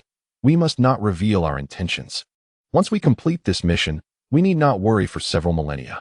Rest assured, our Black Tiger Mercenary Corps has built a reputable name in assassination within the cultivation world over the years. There won't be any mistakes." The Black Tiger Mercenary Corps, one of the top 10 mercenary groups in the cultivation world, boasts a leader who is a cultivator at the unity stage. The Black Tiger Mercenary Corps undertakes various tasks and commissions, including assassinations, exterminations, and treasure acquisitions, having roamed freely for thousands of years with a success rate of up to 90%. Almost everyone within the mercenary circle has heard of this name. This mercenary group is composed entirely of elite warriors, skilled in poisoning and assassination techniques, and equipped with superior gear, making cross-stage assassinations a mere formality. Their high-ranking members have all set out, prepared to fulfill this lucrative bounty.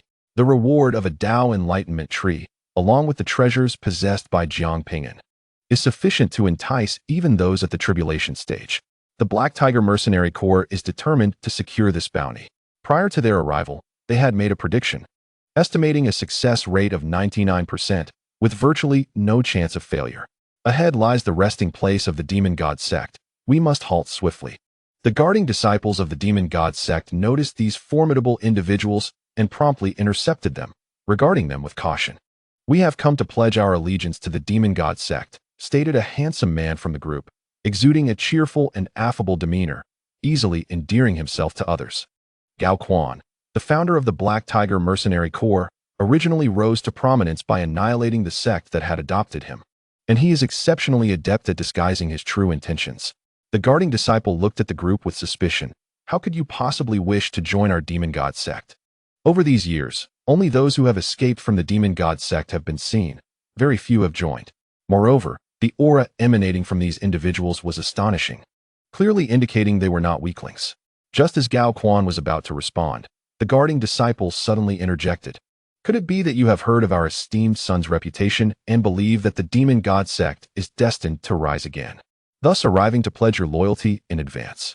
You possess remarkable insight." Gao Quan was momentarily taken aback. He had intended to use their enmity with the Demon Clan as a reason for temporarily joining the Demon God Sect. Unexpectedly, this guard had provided them with a rationale.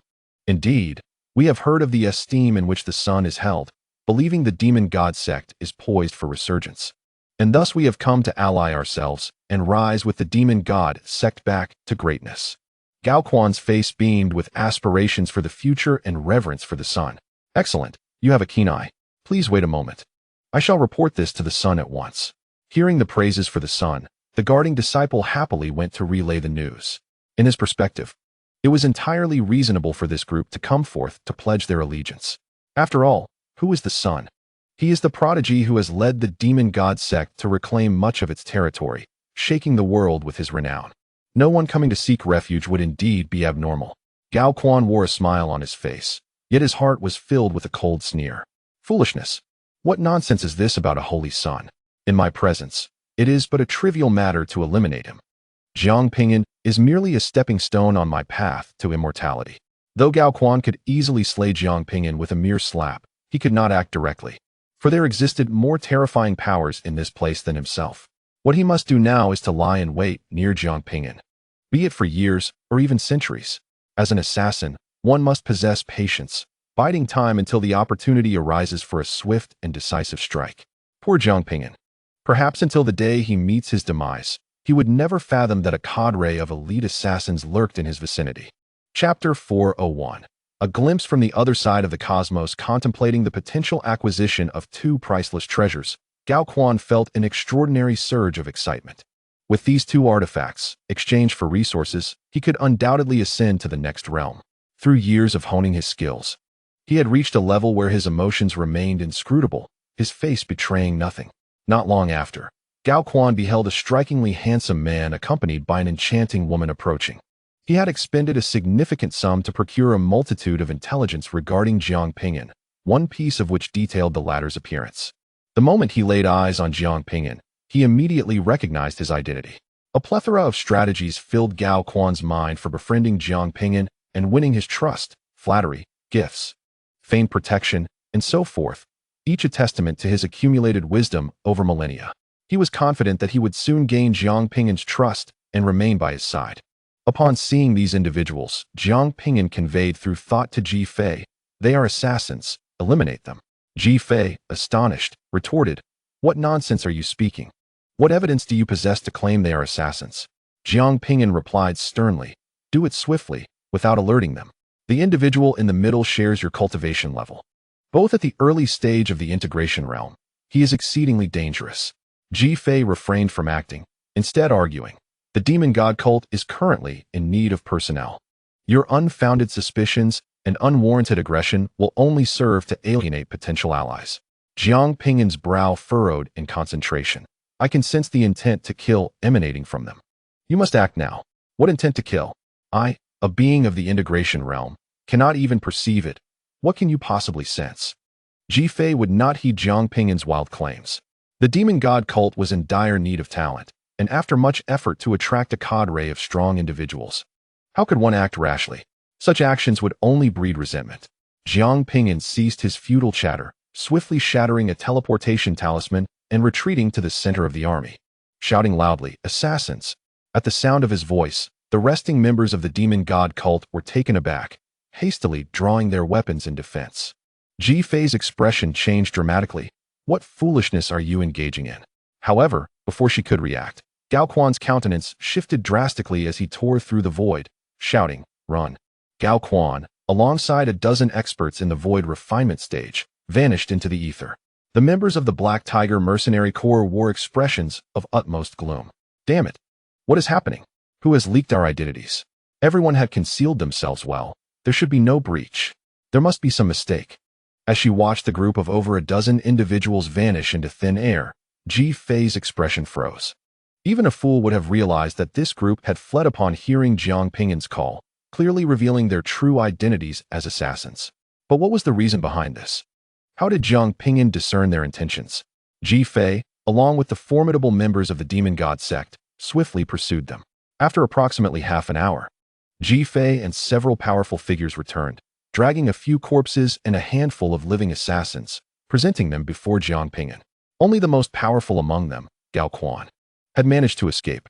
The captured assassins stared blankly at Jiang Ping'an, their eyes brimming with confusion and resentment. "How did you discover our presence?" one member of the Black Tiger Mercenary Corps asked in a low voice. They were all elites, having executed countless missions over the years without revealing their tracks. Even if exposed, it would have been by accident. Yet, upon their arrival, Jiang Ping'an had seen through their disguise. Jiang Ping'an donned a tattered glove of a secret treasure and struck the first assassin squarely on the head, resulting in a burst of blood mist. Shifting his gaze to another, he raised his fist once more, delivering another devastating blow, causing blood to splatter anew. Jiang Ping'an turned to the third individual, a cultivator at the void refinement stage, whose complexion changed drastically. "Do not kill me. I will tell you everything." Bang! Another cloud of blood erupted. "I have no need to know who you are," Jiang Ping'an coldly retorted, continuing to crush the heads of these assassins, seizing their storage treasures and discarding the corpses to the insect soldiers for consumption. Most of these individuals had come merely to assassinate him upon seeing the bounty for the chaos body. Observing the Saint Sun's indifferent demeanor, devoid of any expression, the disciples of the Demon God Sect felt a chill run down their spines. Indeed, the Saint Sun was ruthless, sparing no mercy in his actions. "I appreciate your assistance, esteemed seniors," Jiang Ping'an said as he removed his gloves, expressing his gratitude to those who had helped in the pursuit. "How did you discern their true identities?" Ji Fei's cheeks flushed slightly. Just moments ago, Jiang Ping'an had declared them assassins, yet she had been skeptical. Had she heeded his warning earlier? Even the cultivator at the integration stage might not have escaped. However, Ji Fei remained puzzled as to how Jiang Ping'an had identified them. "I have already told you. My perception is keen," Jiang Ping'an replied nonchalantly. "Impossible. I could not even sense their killing intent. How could you, a mere practitioner who has just grasped the second-tier laws, possibly detect it?" Ji Fei was unwilling to believe Jiang Ping'an's words. Generally, the higher one's cultivation level, the sharper their perception. Jiang Ping'an did not respond to Ji Fei, but suddenly gazed into the sky, proclaiming loudly, "You must consider carefully, should you choose to act against me. You will offend the four great powers, the Eastern Sea Anti-Demon Legion, the Ancient Thunder Clan, the Great Qian Dynasty, and the Demon God Sect. Do not possess treasures only to lose your life." The crowd looked up in confusion at the azure sky, wondering who he was addressing. "Have you lost your senses? Who are you speaking to?" "That cultivator at the integration stage has long since fled," Ji Fei observed Jiang Ping'an with a strange expression. Unbeknownst to them, an unparalleled powerhouse stood at the other end of the starry sky, gazing intently at the Saint Sun. The elder Lu Dan spoke solemnly, and upon looking at Jiang Ping'an, his heart trembled violently. "What?" Upon hearing these words, Ji Fei and those around her gasped in astonishment, their faces etched with shock. Could it truly be that someone existed? Yet, how could Jiang Ping'an have seen them from such a distance? Lu Dan shouted towards the direction Jiang Ping'an was looking, declaring, "Jiang Ping'an is the holy son of our Demon God Sect, representing us. Do not seek your own demise." Moments later, Jiang Ping'an and the many formidable beings, including Lu Dan, withdrew their gazes. That piercing gaze had vanished. The treasures Jiang Ping'an possessed, along with the bounty on his head, stirred the interest of many ancient powers. However, these individuals were also acutely aware that any attempt to harm Jiang Ping'an, under the protection of powerful human factions, would yield dire consequences. Observing Jiang Ping'an's serene demeanor, Ji Fei and the others felt tumultuous waves within their hearts. Faced with a gathering of sinister powers, he appeared unfazed, exhibiting no trace of fear. It was hard to fathom how Jiang Ping'an could maintain such composure under immense pressure. Everyone prepared to pursue the demon race. Jiang Ping'an intended to continue the chase for resources. For now, there is no need to pursue, Elder Lu Dan interjected. Many assassins have already been alerted to your presence, and the foremost priority is ensuring your safety. Should anything befall you, the demon race will undoubtedly return. We must take this time to exploit the mines, rejuvenate our strength, and develop the Demon God Sect. Continuing the battle would serve no purpose. The demon race was unwilling to engage them directly. The reason they refrained from conflict was Jiang Ping'an's overwhelming combat prowess. Any confrontation could result in the loss of their kin, cultivated over millennia. It was likely that the demon race intended to wait for Jiang Ping'an's demise before launching another assault. Therefore, the immediate task for the Demon God Sect was to safeguard Jiang Ping'an and restore their vitality during this period. After a moment of contemplation, Jiang Ping'an nodded in agreement. After all, this was not the eastern region, where three major factions would protect him. The Demon God Sect itself was somewhat precarious, and extending their front lines too far could hinder timely support. If enemies attacked, he would potentially face danger. Although Jiang Ping'an yearned to confront the demon race, their cowardice prevented them from engaging in battle. Were the demon race aware of Jiang Ping'an's intentions, they would surely seek him out for a reckoning. The demon race is cowardly? Go ask the myriad factions in the realm of cultivation how many dare to confront you, Jiang Ping'an pondered. Since he could not slay enemies to acquire resources, he needed to devise alternative strategies. Elder, I have heard that hiring a Fate Master to locate ores requires sharing half the resources with them. Is that correct? According to Wu Liang's recollections, within the Duantian Cliff mountain range lay a precious, or known as primordial goldstone, essential for forging artifacts. A grain-sized piece of primordial goldstone could be exchanged for 10 laws. However, due to the protection of the heavenly Tao over these mineral deposits, even the divine consciousness of tribulation phase experts could not discern their locations. Only excavation would reveal their presence. Fate Masters, however, could utilize their lifespans to calculate such matters. Jiang Ping'an was even more unique, possessing formidable power in his eyes capable of perceiving certain ores. He could seek out the primordial gold mine to amass resources. Lu Dan appeared to have been inspired, his mustache suddenly perking up. Do not even mention that group of blood-sucking zombies. The last time I sought the assistance of those fated masters, they audaciously raised their demands, insisting on a 7/10 share for their help. How outrageous. Why don't they just resort to theft? Lu Dan, having lost the esteemed image of the Grand Elder, erupted in anger. Chapter 402.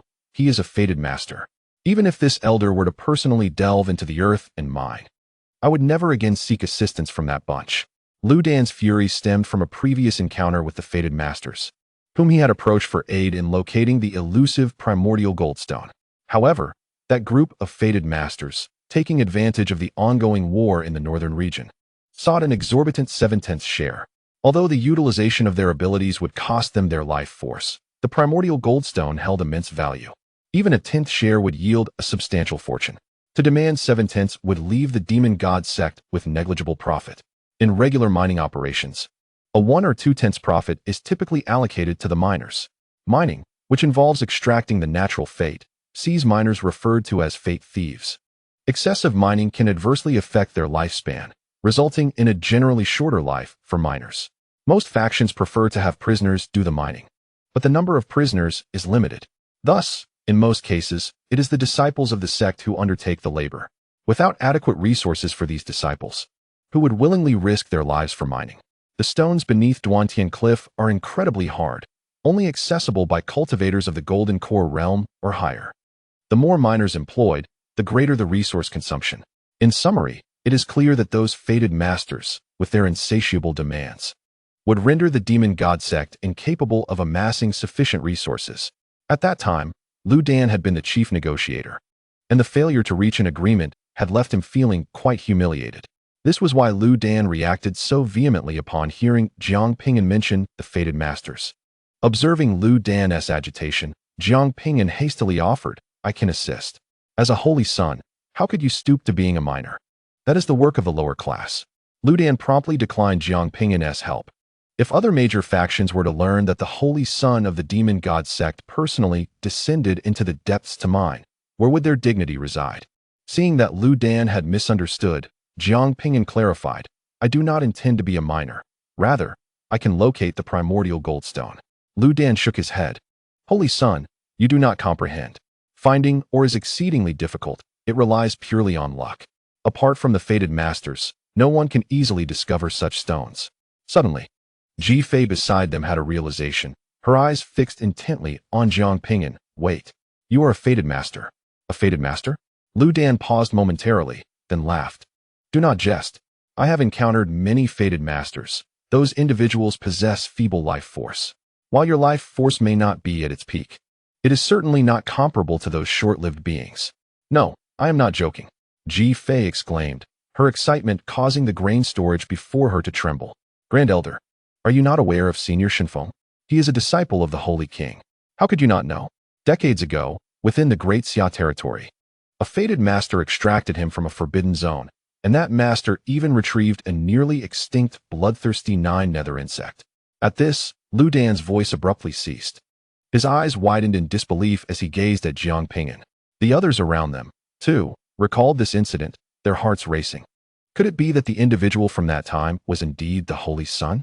In the past, the emergence of the esteemed Elder Shenfeng caused a tremendous stir within the realm of cultivation. Yet, the attention of the masses was solely fixated on Elder Shenfeng, leaving the identity of the fated master unnoticed. As it turns out, that very master was none other than Jiang Ping'an. No wonder the Holy Son possessed the death substitute talisman. No wonder there existed the blood-devouring nine-netherworm.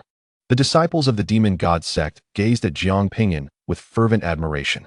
The Holy Son seemed to possess boundless capabilities, capable of accomplishing anything. How splendid! With the Holy Son's assistance, we are certain to discover abundant primordial gold mines. Even the many ancient beings present experienced a shift in their emotions. The value of the primordial gold mines was immense. If discovered, it could yield abundant resources for the sect. Continuous battles had drained the Demon God Sect significantly, and the duration of this conflict remained uncertain. Even in the absence of resource scarcity, it was imperative to stockpile swiftly. Nearby, Qianhuanyo, who had altered her appearance to resemble a transparent figure, suddenly furrowed her brow in concern. "This is unacceptable. You are already cursed, making the elevation of your realm arduous. And your lifespan is limited. Should you utilize this power, your life expectancy would undoubtedly diminish, which would be highly detrimental for you." The members of the Demon God Sect felt as if a bucket of cold water had been thrown upon them, abruptly calming their fervor. Indeed, Jiang Ping'an was cursed, unable to further comprehend advanced principles, rendering elevation of his realm a challenge, and the extension of his lifespan slow. Utilizing such power would certainly be perilous. Jiang Ping'an offered a faint smile to Qianhuanyo, reassuring her, "Rest assured, I would never gamble with my life. The technique of deduction I possess is rather unique.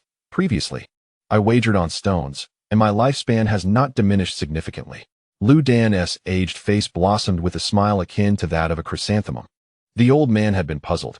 How could the Holy Son, being a fated master, possess such vitality? It turns out he was indeed quite special. With this Holy Son, the Demon God Sect is truly blessed. Ha. Lu Dan chuckled heartily, his laughter resonating like thunder, shattering the clouds above. Ji Fei suddenly understood. Now it makes sense. No wonder you were aware those individuals were assassins. You can deduce danger, rather than merely possessing keen perception. Not wishing to clarify her misunderstanding, Jiang Ping'an turned to Lu Dan and stated, "I require half of the mind ores." Lu Dan's laughter abruptly ceased, and with a serious expression, he replied, "Holy Son, our current situation within the Demon God Sect is not optimistic. Never mind, I shall cease mining. It would waste precious cultivation time. I will return to my training," Jiang Ping'an declared, turning to leave. "Wait, half it is." Lu Dan quickly shifted his tone, recognizing that the Holy Son risked his life for the deduction. It would be unjust for him to incur a loss. No wonder this young man dared to venture into the northern region, even in the face of countless assassins. He was indeed no ordinary character. Even if the sect only retained half, it would still be a significant gain. In the past, any fated master who requested 60% would be warmly welcomed by the Demon God Sect. Lu Dan called out to a formidable figure standing several dozen feet away. Old Zhao, why are you so far from the Holy Sun? Quickly, take your place beside him. What if an assassin were to strike? Jiang Ping'an was now a treasured asset of the Demon God Sect. Because of Jiang Ping'an, they had reclaimed half of their territory and numerous great mines. Because of him, the war had temporarily ceased. Because of him, they could commence the extraction of primordial gold mines. Now, Lu Dan would rather suffer injury himself than see Jiang Ping'an harmed. As Ji Fei observed the attention bestowed upon Jiang Ping'an, her beautiful eyes swept across the room, and she suddenly proclaimed, "Esteemed elders, given the Saint Sun's remarkable qualities, why not grant him resources commensurate with the rank of a leader? This would not only signify our appreciation for the Saint Sun, but also demonstrate to the disciples our recognition of contributors, thereby inspiring them to strive for the sect." Yet, beneath this facade lay Ji Fei's true intentions, motivated by her own aspirations. She sought resources while Jiang Ping'an desired power within the Demon God Sect. The resources allocated to Jiang Ping'an would ultimately benefit her. The powerful figures did not voice immediate opposition to Ji Fei's suggestion. They decided to deliberate further, first intending to visit the Duan Tianya mountain range to witness the Saint Sun's divination abilities firsthand. Uncertainty lingered in the hearts of many, as they had yet to observe Jiang Ping'an's prowess in divination. The abilities of a destiny master varied in strength, akin to that of cultivators. Should the cost of life be exorbitant for merely uncovering a fragment of primordial gold, or it would be deemed unworthy? They hoped Jiang Ping'an's skills would exceed expectations. Meanwhile, in the grand hall of the Demon God Sect, a frantic knock echoed. "Father, something dire has occurred." Mo Chong, engrossed in his cultivation, was abruptly disrupted by his son Mo Bufon's anxious voice. An unsettling feeling surged through him, shattering his focus. Previously, no matter the adversity, be it an incursion by the demon clan, Mo Chong remained composed. However, ever since Jiang Ping'an's arrival, he dreaded the moment his son would rush in with alarming news. "It's about Jiang Ping'an," Mo Bufon cried out in distress. Instantly, Mo Chong felt a knot tighten in his chest. Chapter 403. He is not a destiny master. Mo Chong found himself wishing to silence his son in frustration. Each time Mo Bufon returned with news, it sent shivers down his spine. Suppressing his unease, Mo Chong activated the array, allowing Mo Bufon to enter. What has happened now? Has Jiang Ping'an reclaimed more territory? It's more than that. I've heard that Jiang Ping'an is a destiny master. He can utilize divination to locate mineral deposits. If his efficiency is high, the elders may very well appoint him as leader. Panic and envy filled Mo Bufon's countenance. "Father, we cannot allow Jiang Ping'an to ascend to leadership. His close ties with the Nine-Tailed Fox clan would spell doom for our Mo family." A ruthless glimmer flickered in Mo Bufon's eyes. "It is said that Jiang Ping'an has enmity with Sidu Lingfeng of the Chaos Body. We could ally with Sidu Lingfeng to discreetly eliminate Jiang Ping'an." Mo Chong was taken aback by the unexpected revelation of Jiang Ping'an being a destiny master. This would undoubtedly elevate Jiang Ping'an's stature further. "We must not act recklessly. Jiang Ping'an may fall to the demon clan, but he must not perish at our hands. Our Mo family is intertwined with the Demon God Sect. Jiang Ping'an currently embodies the collective interests of the sect. While I yearn for resources, if the Demon God Sect were to fall, our Mo family would be no better off. Jiang Ping'an's actions may ultimately benefit our family. Should we take matters into our own hands against him, it would be tantamount to opposing the overall interests of the Demon God Sect, and even our own family." Seeing his father hesitating, Mo Bufon grew anxious. "Father, why are you so cowardly? It's merely Jiang Ping'an, easily dealt with. Be silent, you fool. Murder is the least advantageous choice. Go and train. Once your cultivation improves, the resources you deserve will surely follow. The Demon God Sect will not shortchange you." Although Mo Chong harbored significant resentment towards Jiang Ping'an, he could not deny the latter's substantial contributions to the Demon God Sect, safeguarding its interests. The Mo family, being intertwined with the sect's fortunes, benefited from Jiang Ping'an's actions. Thus, Mo Chong's own interests paled in comparison. Upon witnessing his father's anger, Mo Buffon immediately bowed his head and turned away, yet his heart brimmed with bitterness and envy.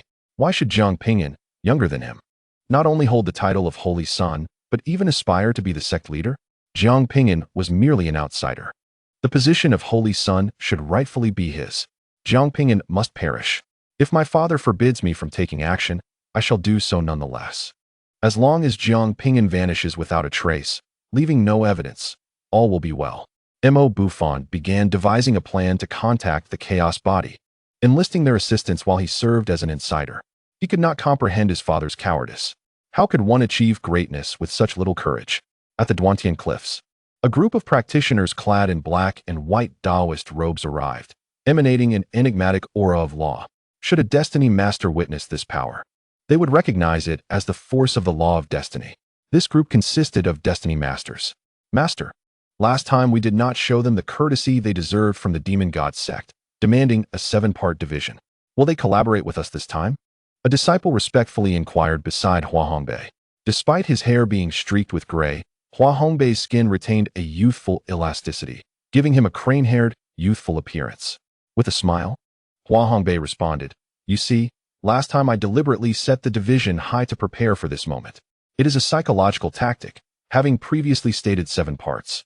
Requesting 6 now will seem quite favorable, and they will surely accept with enthusiasm. As for matters of face, they pale in significance when compared to profit." Gazing into the abyss before him, he continued, "The Demon God Sect has temporarily repelled the demon race. They will undoubtedly seek to swiftly amass resources during this opportunity. The primordial goldstone of the Duantian Cliffs is one of the quickest sources for such resources." A nearby disciple suddenly noticed something and exclaimed, "Master, the demon horde is returning."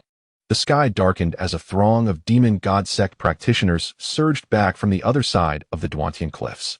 From a distance, Lu Donli spotted Hua Hongbei, and his expression turned exceedingly grim. "What brings you Destiny's Sacred Land individuals here? Was it not stated that this place is perilous? You should depart at once to avoid injury. Our Demon God Sect cannot bear the consequences." It was this very Hua Hongbei who last time had audaciously demanded a 7-part division. Hua Hongbei had anticipated this reaction, maintaining a smile. Why be so irritable? The frustration was palpable. As you are aware, we from the Destiny's Sacred Land possess limited combat prowess, and it is entirely natural for us to fear death. Upon hearing that the demon clan had retreated, we promptly arrived here, proposing to assist you in locating mineral veins in exchange for a modest share of 65%. Upon hearing Hua Hongbei's audacious request, Lu Dan scoffed. "Why doesn't your Destiny's Sacred Land seize the resources for yourselves? Our Demon God Sect has destiny masters, and we no longer require your services." "Do you truly have destiny masters?" Hua Hongbei's eyes flickered with disdain, unfazed by the challenge. "Most destiny masters in the entire cultivation world originated from our Destiny's Sacred Land. Hiring a mediocre destiny master would be a waste of your time." He continued, "With the demon clan's withdrawal, you must seize the opportunity to recover. Otherwise, when they return, you will find it exceedingly difficult to continue mining. There is no entity more suited for destiny masters than our Destiny's Sacred Land." Hua Hongbei was not boasting. It is indeed the origin of all destiny masters in the cultivation realm. The destiny masters nurtured here possess an array of divine techniques, enabling them to deduce matters with unparalleled accuracy and speed. The celestial artifact, the mirror of past, present, and future, resides within the Destiny's Sacred Land. As Lu Dan descended to the ground, ready to retort, a nearby powerful figure restrained him. "Old Lu, refrain from being impulsive. We are uncertain of the Holy Son's deductive abilities. Should he prove inadequate and offend them, it would complicate matters." Though the two did not communicate telepathically, Hua Hongbei overheard them. "The Holy Son? That Jiang Ping'an? Is he still a destiny master?" Hua Hongbei's gaze swept the area, landing on a man with striking features exuding an air of detachment. Hua Hongbei had never encountered Jiang Ping'an, yet he possessed a divine ability known as the heavenly mechanism technique, allowing him to effortlessly perceive straightforward truths. For instance, amidst a crowd, he could discern who Jiang Ping'an was or determine if an unfamiliar herb was toxic. This power of insight had become an intrinsic part of him, without draining his life. He could ascertain results with ease. Of course, this was only applicable to simpler matters. The more intricate the issue, the more challenging it became to deduce. After a mere glance, Hua Hongbei suddenly chuckled. Is it possible your Demon God Sect has erred? Jiang Ping'an does not possess a shred of destiny energy. He is not a destiny master at all. What? Not a destiny master? Upon hearing Hua Hongbei's words, the gazes of those surrounding them collectively fixated on Jiang Ping'an. How could Jiang Ping'an not be a destiny master? He was the disciple of the Holy King, the one who unearthed the esteemed Shenfeng from the Forbidden Zone. Ji Fei immediately countered. So, he is the one who discovered the Shenfeng. How curious that I sensed no destiny energy emanating from him. Hua Hongbei, aware of the Holy King's disciple's reputation, regarded Jiang Ping'an with curiosity. Suddenly, a light resembling the Bagua diagram flickered in Hua Hongbei's eyes as he scrutinized Jiang Ping'an intently. He is most certainly not a destiny master. He possesses not a trace of destiny energy. Even a novice destiny master would emit some degree of such energy. It cannot be concealed. The assembly was enveloped in a profound sense of bewilderment and curiosity. A person of Hua Hongbei's stature and standing would certainly refrain from uttering words that would contradict his own assertions, implying that he was resolute in his judgment. Moreover, someone of Hua Hongbei's caliber could not possibly be mistaken. Yet, this led to an enigma. If he could not be mistaken, then why did Jiang Ping'an not possess the power of celestial secrets? If Jiang Ping'an was not a fated master, how could he have severed the connection with the esteemed predecessor Shenfeng? One among these two must indeed harbor a flaw. Lu Dan and the others were inclined to trust Jiang Ping'an, but rationally, they found themselves leaning more towards Hua Hongbei. As an elder of the sacred land of destiny, Hua Hongbei's prowess in divination was unmatched in the realm of cultivation, rarely faltering. They had witnessed Hua Hongbei's divinatory skills in action, yet had never seen Jiang Ping'an perform such feats. All they had were mere hearsay. Lu Dan gazed at Jiang Ping'an, the Holy Son. If Jiang Ping'an truly lacked the power of divination, they would be unable to confront Hua Hongbei with any assertiveness, for they urgently needed to locate the primordial gold mine. Hua Hongbei chuckled, remarking on the unexpected innocence of the infamous demonic god sect. Not everyone can be a fated master. Your Holy Son is indeed formidable in battle, unrivaled. Yet when it comes to divination, none surpasses our sacred land of destiny. In light of our shared identity as pillars of the human race, we shall only claim 60% this time. The gaze of the demonic god sect members fixated on Jiang Ping'an, awaiting his response. Should Jiang Ping'an prove incapable of divination, they would have no choice but to seek assistance from the sacred land of destiny. Jiang Ping'an remained silent, instead turning his attention to the feet of Qian Huanrou. Ji Fei, witnessing this scene, was nearly provoked to kick Jiang Ping'an away. How could he be so distracted at such a critical moment? You ought to explain why you lack the power of celestial secrets. Are you concealing it? She urged. Xiaoxiang, lift your foot, Jiang Ping'an instructed Qian Huanrou. What do you intend to do? Qian Huanrou queried, perplexed, as she complied. With a mere thought, Jiang Ping'an caused a stone beneath her foot to rise from the soil. The stone was slightly larger than a human head, floating before Jiang Ping'an. Just as the crowd was enveloped in confusion, the stone suddenly fractured, emitting a radiant golden light that illuminated the heavens and exuded a peculiar aura. The hearts of the formidable individuals present jolted violently, their eyes widening in astonishment. From within the stone emerged an irregular dark golden stone, roughly the size of a fingertip. Primordial gold stone. Someone exclaimed in disbelief. A grain-sized piece of primordial gold stone could fetch 10 laws. This piece could undoubtedly command 100 laws. Jiang Ping'an had merely picked up an ordinary stone, yet it concealed such a treasure. Ji Fei's eyes turned red with envy. That stone had been so close to her, and she had missed a golden opportunity. The atmosphere among the crowd, including Qian Huanrou, stirred with waves of astonishment. Had Jiang Ping'an devoted extensive time and effort to divination, their shock might have been mitigated. However, the crux of the matter lay in the fact that Jiang Ping'an had casually picked up a stone and inadvertently discovered the primordial gold stone. This was undeniably no mere coincidence. The act of effortlessly stumbling upon such an exquisite mineral left the assembly in a tumult of emotions. Only Yi Wuqing remained remarkably composed. To him, the leader was omnipotent. Was this not merely a routine operation? Observing the naive expressions of the crowd, he thought, impossible. This is absolutely impossible. The calm demeanor on Hua Hongbei's face vanished, exclaiming, "You could not have possibly activated any heavenly mechanism. How then did you locate the ore?" Regardless of the method employed, the mere ability to find the ore sufficed. Jiang Ping'an, with an air of nonchalance, stored the primordial gold stone within his storage artifact. Seeing this, Lu Dan hastily interjected. Holy Son, do not forget our previous agreement. The discovery of a mine should yield a share for our sect. This one is mine. It does not count. Jiang Ping'an replied, surprised to have stumbled upon such a find purely by luck. Lu Dan contemplated saying more, but ultimately sealed his lips. The effortless manner in which Jiang Ping'an discovered a primordial gold stone attested to his formidable prowess, one truly not to be trifled with. Lu Dan finally found his resolve. Addressing Hua Hongbei with a cold tone, your presence is unnecessary here. Depart at once. Hua Hongbei disregarded Lu Dan, his gaze fixed intently on Jiang Ping'an. Something is amiss. It is undeniably suspicious. The ore deposits, constrained by the forces of nature, could not be uncovered without a cost. It was inconceivable for them to be discovered without a catalyst. The ability to find ore without invoking celestial forces astounded Hua Hongbei. Today, I shall ascertain how you have achieved this. Hua Hongbei's eyes reflected the hexagram, which rapidly transformed as he began to deduce Jiang Ping'an's secrets. Lu Dan narrowed his eyes. Warning, Hua Hongbei, do not overstep your bounds. Any reasonable individual present could surmise that Jiang Ping'an harbored a secret. Should Hua Hongbei uncover it, it could spell trouble for Jiang Ping'an.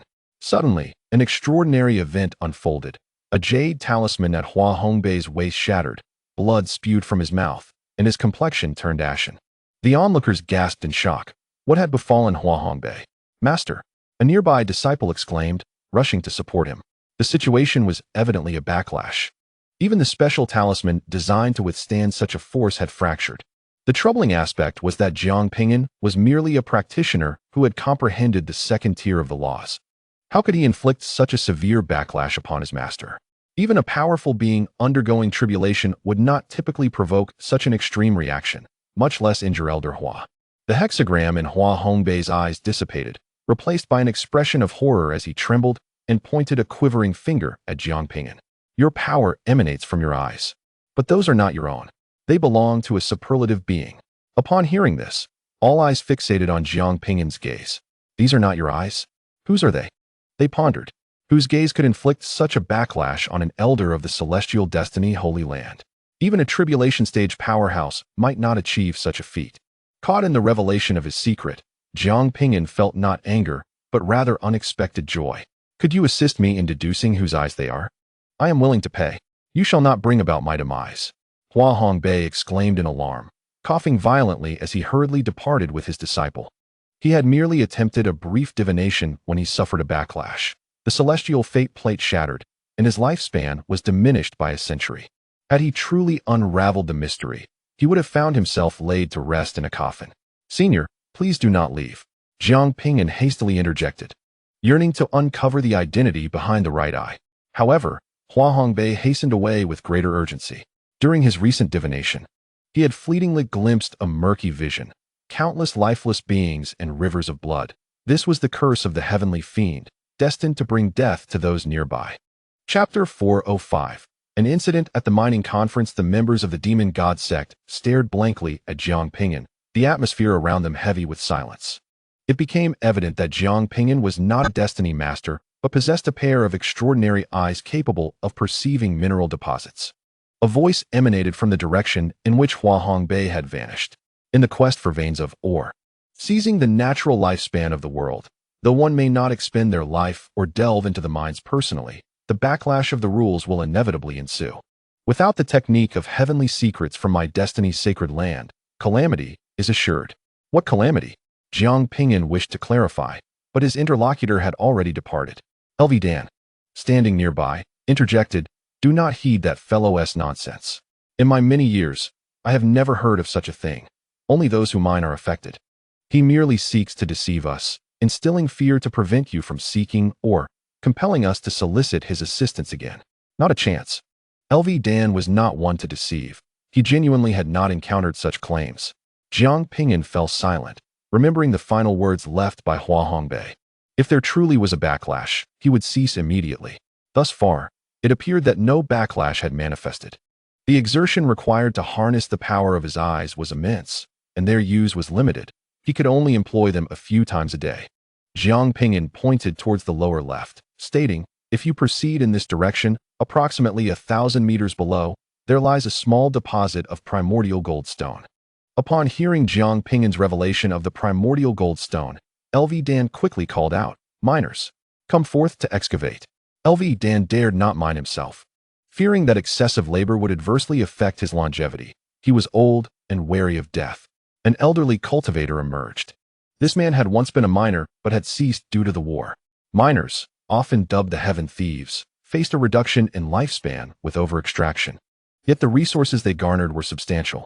Lacking other talents, he could only pursue this line of work. Following Jiang Ping'an's indicated direction, the miner produced a specially crafted pickaxe and commenced his work below. The rocks of the Duantian cliff were incredibly hard, challenging for most golden core cultivators to shift, often utilized in the construction of city walls. As a Yuanying-level cultivator, his speed was commendable. Before long, a flash of golden light emerged from below. The miner ascended, holding a grape-sized piece of primordial goldstone aloft. Elation spread among the many powerful individuals present. To find one so swiftly was a remarkable achievement. Previously, without a destiny master, it could take days to extract even a single piece. The more LV Dan observed Jiang Ping'an, the more he regarded him as exceptional. This was indeed a gift from the demon god to their sect. Jiang Ping'an continued to assist in the search for primordial goldstone, albeit deliberately moderating his pace to a rate of 5 or 6 pieces per day. His cultivation level was considered mid-tier within the realm of cultivation. The revelation of his unique eyesight would not have a significant impact. However, should his rate of discovery be too rapid, it would inevitably attract unnecessary complications. He currently shares a collaborative relationship with the Demon God Sect. Despite his contributions to the sect, the uncertain nature of alliances raises questions about future actions when substantial interests are at stake. Even maintaining a pace of 5 or 6 ores per day has left the Demon God Sect astounded and elated. Jiang Ping'an's ability to consistently locate ores brings immense joy to the sect. Seizing this opportunity, Ji Fei once again proposes that Jiang Ping'an be appointed as the sect leader. The senior members of the Demon God Sect convene via a communication talisman. Under normal circumstances, Jiang Ping'an's level of cultivation would preclude him from becoming the leader. However, if all the elders were to agree, it could still be possible. The nine-tailed fox lineage, the Wu family, and other elders are wholeheartedly supportive of Jiang Ping'an's ascension. Nonetheless, a singular obstacle remains: the Grand Elder, Immortal. Immortal's descent stems from a straightforward desire to retain access to the sect's resources.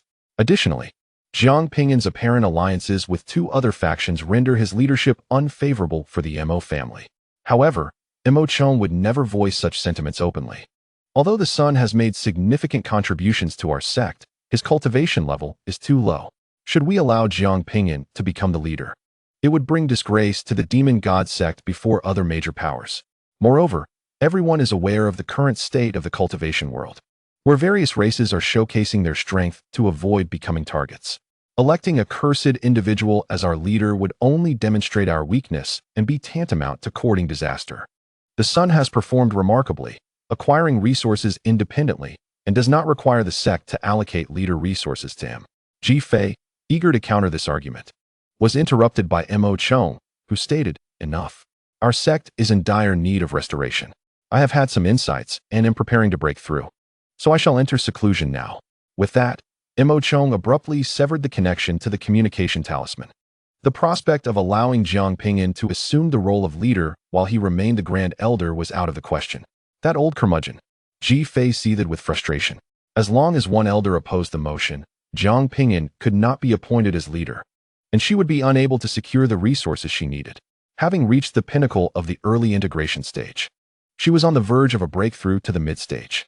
However, the scarcity of resources made her hesitant to proceed recklessly. A disrupted breakthrough could lead to lingering repercussions, complicating future attempts. She needed to devise a plan to acquire more resources swiftly. As Ji Fei pondered, she overheard an elder on the other end of the talisman remark, "The son has personally acquired half of the primordial goldstones. We should inquire if he is willing to sell some at a discount." Over the past few days, Jiang Ping'an's daily discoveries of primordial goldstones have granted him a substantial share, as Mo Chong noted. His current earnings surpass even those of resources typically reserved for sect leaders. Ji Fei's eyes sparkled with cunning realization. Indeed, Jiang Ping'an possesses wealth. If she could procure a couple of primordial gold stones from him, she would have the resources necessary for her breakthrough. I will go ask him. Ji Fei eagerly volunteered. Jiang Ping'an resided on the cliffs of Duantian Cliff, a location relatively tranquil and secure, with powerful guardians stationed nearby. In recent days, several assassins have arrived. Aside from a few particularly formidable ones who managed to escape, the weaker assassins have perished. Jiang Ping'an now dedicates his days to seeking the primordial gold mine and cultivating within the cliff cave. When Ji Fei arrived, the cave was enveloped by a 5 elements killing formation. Upon slightly opening the formation, a matter arose. Ji Fei tugged at her collar, inadvertently pulling it off, and quickly adjusted it back. What is it? Speak plainly, came Jiang Ping'an's indifferent voice from within. It concerns the chaos body, Ji Fei replied. She had gleaned enough of Jiang Ping'an's character to understand that he would not lower himself to acknowledge her, a cultivator of the integration stage, unless the matter were of great significance. Indeed, upon hearing the topic of the chaos body, the barrier opened a slit. Ji Fei twisted her way inside, her movements so vigorous that she nearly shattered the barrier. Observing Yi Wuqing and Qian Huanrou beside Jiang Ping'an, Ji Fei's sweet voice chimed in. Neither of them are particularly beautiful. It would be wonderful for you to have my sister accompany you. Qian Huanrou frowned, feeling an inexplicable aversion upon seeing Ji Fei's demeanor. Yi Wuqing ignored her, quietly sitting to continue her contemplation of the laws of death. Jiang Ping'an lifted his gaze towards the fox demon before him. You just mentioned news regarding the chaos body. What is it? He was keenly interested in this adversary, harboring a desire to eliminate him. It is said that the chaos body is organizing a gathering of prodigies aimed at uniting the human race against the myriad of clans. He has invited the heirs of other great factions, but has notably excluded our Demon God Sect. Clearly, he seeks to isolate you. Chapter 406. Borrowing, or it is evident that the chaos body looks down upon you. Otherwise, he would not have invited the sons and heirs of other factions while deliberately ignoring you. Ji Fei expressed her indignation, asserting that the chaos body, who had usurped Jiang Ping'an's talents and placed a bounty on him, must be dealt with. However, he is accompanied by formidable protectors, making it exceedingly difficult to kill him. Though I can assist you, the issue lies in my own cultivation level not being particularly high. I currently require 2 pieces of primordial gold to exchange for resources to elevate my own level. Jiang Ping'an observed the fox demon's antics with a calm demeanor, remarking, Do you take me for a fool? Ji Fei's expression stiffened. Indeed, her crude deception was ineffective against this composed man. Surely you can lend me 2 pieces of primordial gold. With your current low cultivation, you do not require such abundant resources. I refuse. You are full of deceit and lack integrity, Jiang Ping'an replied outright, recognizing the fox demon's cunning nature and the likelihood of never seeing the loaned items returned. Who is deceitful? Ji Fei felt insulted, her chest rising and falling with indignation. The chaos body truly intends to hold a gathering of prodigies, wishing to compete with the elite of the major factions to lead the holy place's heirs. However, most had not responded, either secluding themselves or being absent. You do not lack for 2 pieces of primordial gold. How about I write you an IOU? Ji Fei produced an IOU she had prepared before arriving and handed it to Jiang Ping'an. Jiang Ping'an gazed at the IOU, remaining silent for a moment before retrieving a piece of Hunyuan gold stone, roughly the size of an eye, and tossing it to the other party. This should suffice. Do not trouble me further, depart swiftly. Holding the Hunyuan gold stone in her hands, Ji Fei was momentarily stunned, not expecting the other party to actually lend her something. However, the condescending attitude was quite infuriating. Never mind, she decided not to stoop to his level. Haha, I adore you, Ji Fei exclaimed as she lunged forward, giving Jiang Ping'an a hearty peck on the lips before joyfully departing. With this Hunyuan gold stone and her accumulated resources, she was certain she would break through to the mid-stage of the fusion phase. As for the IOU, Ji Fei scarcely regarded it. Could Jiang Ping'an really reclaim the Hunyuan gold stone from her hands? A man who was already cursed would not catch up to her within the next 10,000 years. By then, she would have transformed into a formidable powerhouse, able to toy with him as she pleased, perhaps even compelling him to bear her hundreds of little foxes. Wait a moment. Why was she thinking such things? Damn it, the effects of the soul-locking smoke still lingered. Jiang Ping'an rose, vigorously wiping his mouth, his brow furrowed in discontent. These powerful beings were truly despicable, relying on their strength, they acted with impunity, committing such outrageous deeds. Beside him, Qian Huanro remarked nonchalantly, "The IOU is useless. A heavenly Dao contract should be employed. I am aware, but if I do not lend it to her, this troublesome fox will incessantly pester me, disrupting my cultivation." Jiang Ping'an knew Ji Fei's intentions all too well. Even a heavenly Dao contract would be of little use.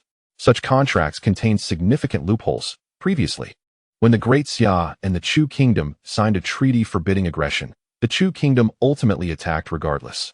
Contracts only bind those who sign them, leaving those who do not unaffected. Moreover, the wording could possess multiple interpretations. A single character's difference could alter the contract's meaning entirely. Therefore, it was crucial to close all loopholes when drafting a contract. Jiang Ping'an found such complexities to be bothersome. After all, it was merely a piece of Hunyuan gold stone, which did not significantly impact him. Qian Huanro teased, "You truly are affluent.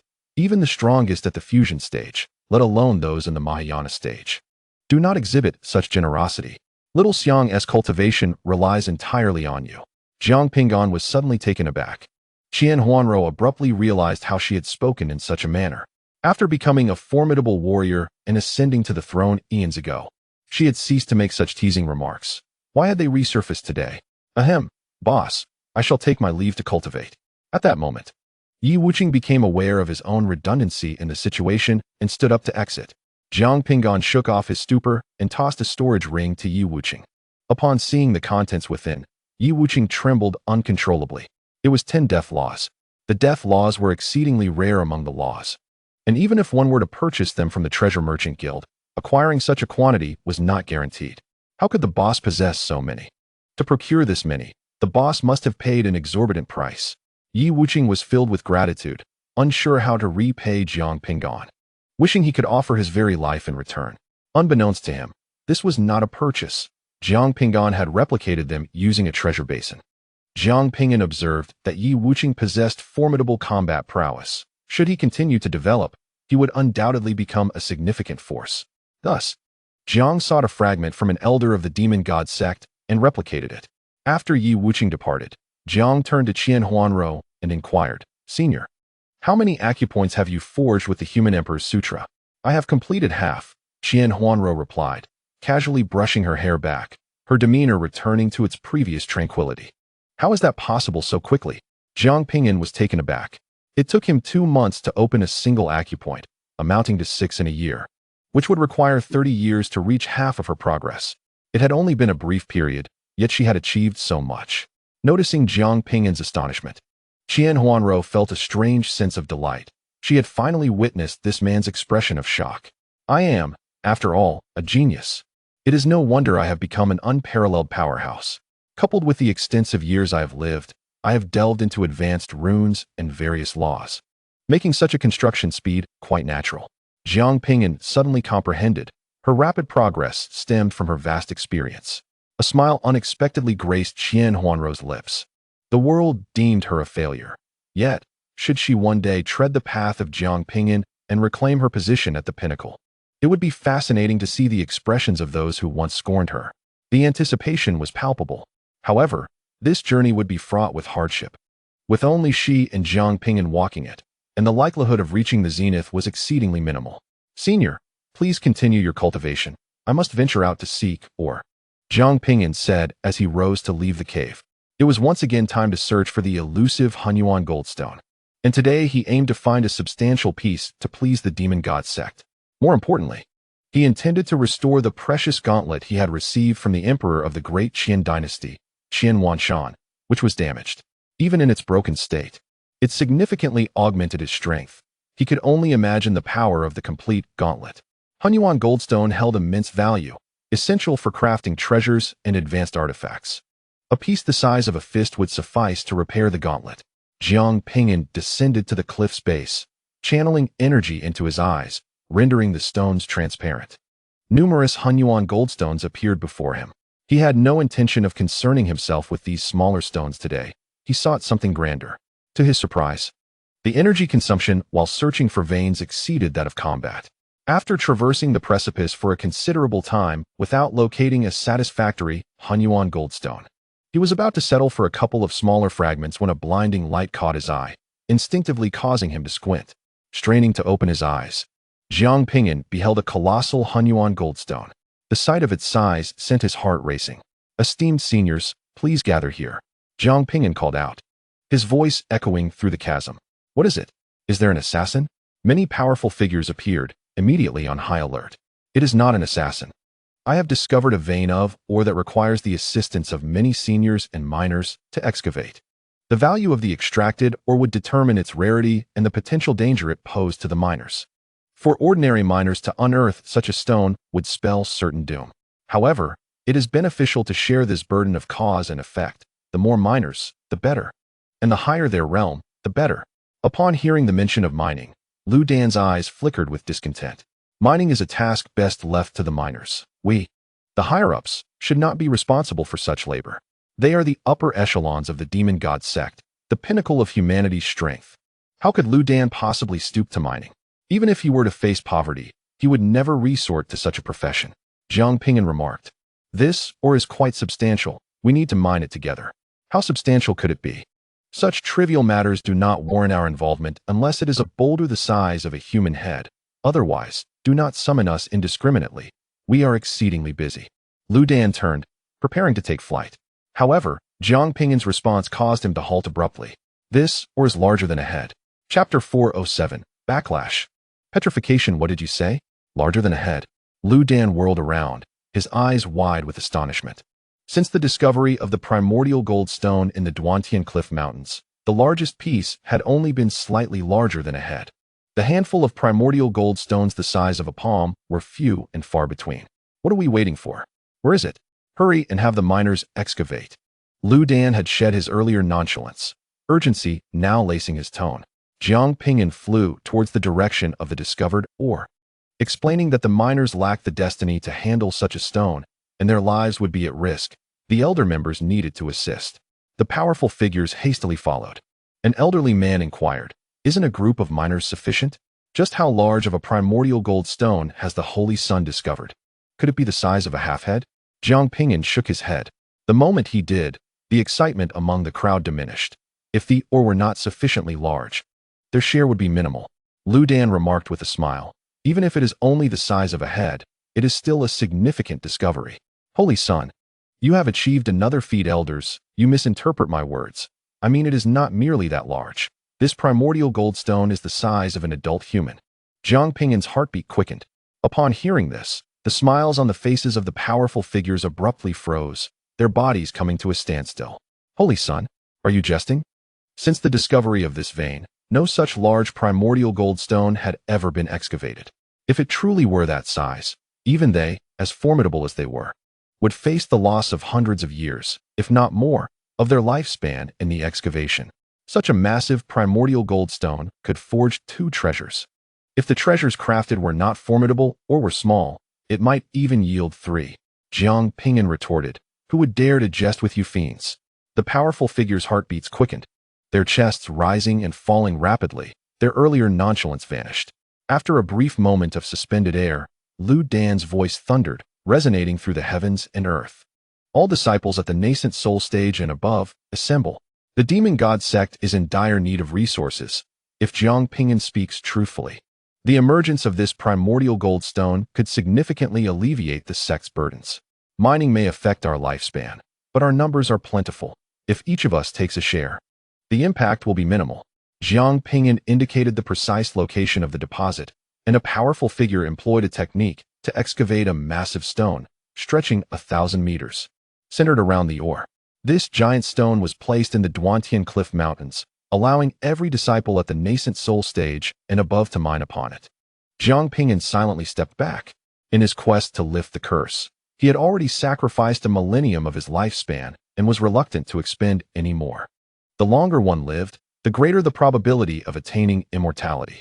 Although the many disciples of the Demon God Sect were unaware of the unfolding events, they could discern a hint of the truth by observing the bald-headed elder, his beard flailing, standing upon a stone and excavating with fervent excitement etched upon his face. It was evident that within this rock lay a substantial piece of primordial goldstone. United in strength, a group of formidable beings, each at least at the Nascent Soul stage, joined forces to excavate, making the task appear effortlessly achievable. As the stone diminished to a height of merely 3 meters, one of the powerful figures, unable to contain his impatience, unleashed a mighty punch that shattered the stone. In that instant, a brilliant radiance pierced the heavens, illuminating the expanse for thousands of miles, while an enigmatic, ancient aura enveloped them, with flashes of Tao light dancing about. Before them stood a towering piece of primordial goldstone, leaving all present in awe. Even the most powerful among them quickened their breaths. This stone was far larger than they had anticipated. Although they sensed a peculiar loss of vitality, a few years, the impact was minimal. Lu Dan was elated, his beard nearly soaring with joy.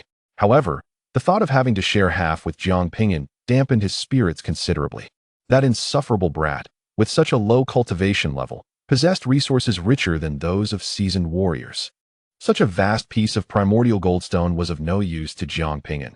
He needed to devise a way to either deceive him or borrow a portion. Holy Son! Lu Dan turned to Jiang Ping'an, ready to speak, when his expression shifted dramatically. Holy Son! What has happened to you? At Lu Dan's exclamation, all eyes shifted from the primordial gold mine to Jiang Ping'an. Every countenance fell into a state of bewilderment.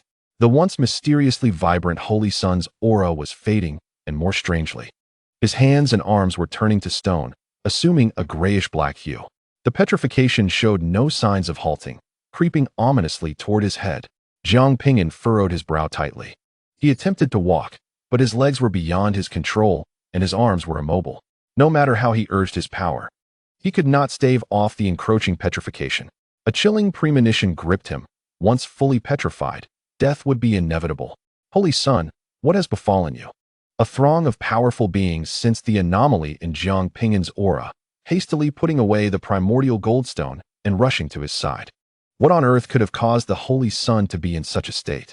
In a grave tone, Jiang Ping'an replied, I am not entirely certain. At the very moment the primordial goldstone was unearthed, an inexplicable force manifested upon me, and then I transformed into this. Primordial goldstone, one of the strong figures, suddenly recalled something. Could it be that what Hua Hongbei had said was true? Seeking too many veins would lead to a backlash. Lu Dan's countenance darkened as he swiftly retrieved a transmission jade talisman to contact Hua Hongbei. You previously mentioned that searching for too many veins would result in backlash. What exactly does that entail? What are the symptoms? Hua Hongbei's voice drifted back, calm yet grave, given your agitated tone. It seems that Jiang Ping'an has indeed suffered a backlash. I had already warned him not to recklessly seek out veins. Those who engage in this endeavor are seizing the natural creations of heaven and earth, and they will inevitably face the backlash of natural forces.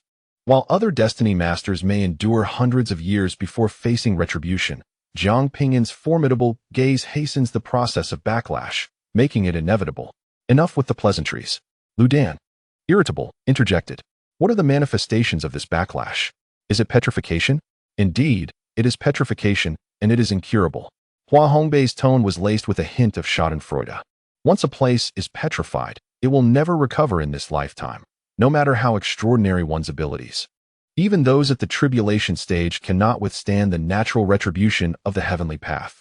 Incurable? Do not jest. State the price directly. Lu Dan observed the petrification creeping up Jiang Ping'an's neck, his expression darkening. The hearts of the members of the demon god cult immediately sank. Jiang Ping'an held immense significance for them. He must not come to harm. Hua Hongbei spoke leisurely. Indeed, it can be undone. But it requires our sacred land's heavenly mechanism art. It shall not be imparted to anyone but our holy disciples. As for where Jiang Ping'an is petrified, let him sever it. He should refrain from this line of work henceforth. It had already reached his neck. Jiang Ping'an's voice became peculiar as the petrification advanced. What? On the other end of the transmission talisman, Hua Hongbei's voice escalated in alarm. How many primordial gold stones did you unearth? How could you be petrified so extensively? Hua Hongbei had anticipated that Jiang Ping'an would only suffer the loss of a leg or an arm, but never did he expect it to reach his neck. It's over. Even the heavenly mechanism art cannot save him now. The pursuit of mineral treasures is a reckless endeavor, more unreasonable than your demon cultivators.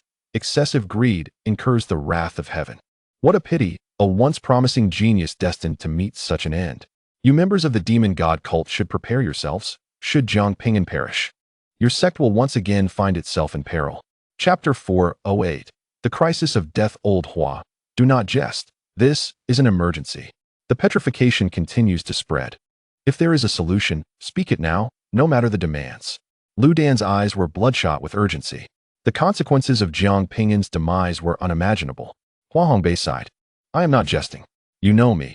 In such a situation, I would certainly demand a high price. But there is truly no other way unless he learns the heavenly mechanism art immediately. This is the law of all existence. To gain something is to lose something. He has uncovered too many treasures and glimpsed too many secrets of nature. This is his punishment. Hua Hongbei had not anticipated that such a genius as Jiang Ping'an would fall in this manner. The abyssal secret realm had not ensnared him. The chaos body had not claimed his life, and the ancestor crocodile had not brought about his end. Ultimately, he would perish due to his own avarice. Upon hearing Hua Hongbei's words, the powerful members of the demon god cult fell into silence, the surroundings steeped in stillness. Many disciples wore expressions of sorrow. How could this be? The Holy Sun is so virtuous. How can this happen? If we bury this primordial gold stone again, can it save the Holy Sun? Elders, you must save the Holy Sun. If he falls, the demon race will surely return with vengeance. Everyone knew that once Jiang Ping'an met his end, the demon race would have no reservations and would undoubtedly return to retaliate, plunging the demon god cult back into war. Lu Dan grasped Jiang Ping'an's hand, infusing it with energy. He could distinctly sense that Jiang Ping'an's body had completely transformed into stone, rendering any reversal impossible. In a moment of carelessness, he fractured Jiang Ping'an's arm, which fell to the ground, shattering into countless pieces. This was the influence of the natural order. Perhaps only an immortal could save Jiang Ping'an. Lu Dan released his grip and let out a weary sigh, as if he had aged considerably. Holy Sun, I am truly sorry. We had no foreknowledge of this backlash. Do you have any final words? Now is the time to speak. Jiang Ping'an's neck was fully petrified, the affliction creeping toward his brain, rendering him unable to articulate a response. He could only convey his thoughts through his spirit. Return to me the portion of the primordial gold stone that belongs to me. Even at this critical juncture, Lu Dan hesitated to utter any further words, ultimately remaining silent. Perhaps Jiang Ping'an was aware of his impending demise and wished to possess a vast fortune in his final moments. To find something through one's life, yet be denied the chance to utilize it may indeed be the greatest regret of existence. I offer my condolences. We shall forego the primordial gold stone. The entirety belongs to you. Lu Dan carefully retrieved the storage artifact containing the primordial gold stone and placed it gently upon Jiang Ping'an's other stone-like hand.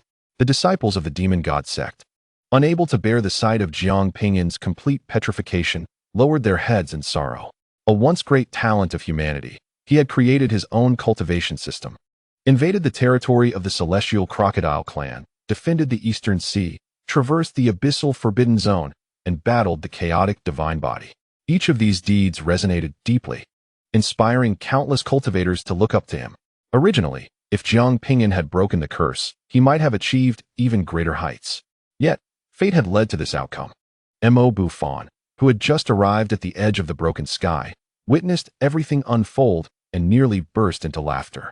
He had exerted considerable effort to contact the protector of the chaotic body, intending to use the bestowed treasure to eliminate Jiang Ping'an. Little did he realize that Jiang Ping'an had sealed his own fate. Heaven has eyes. The position of the Holy Son of the Demon God Sect still belonged to him. He could even save on the treasure.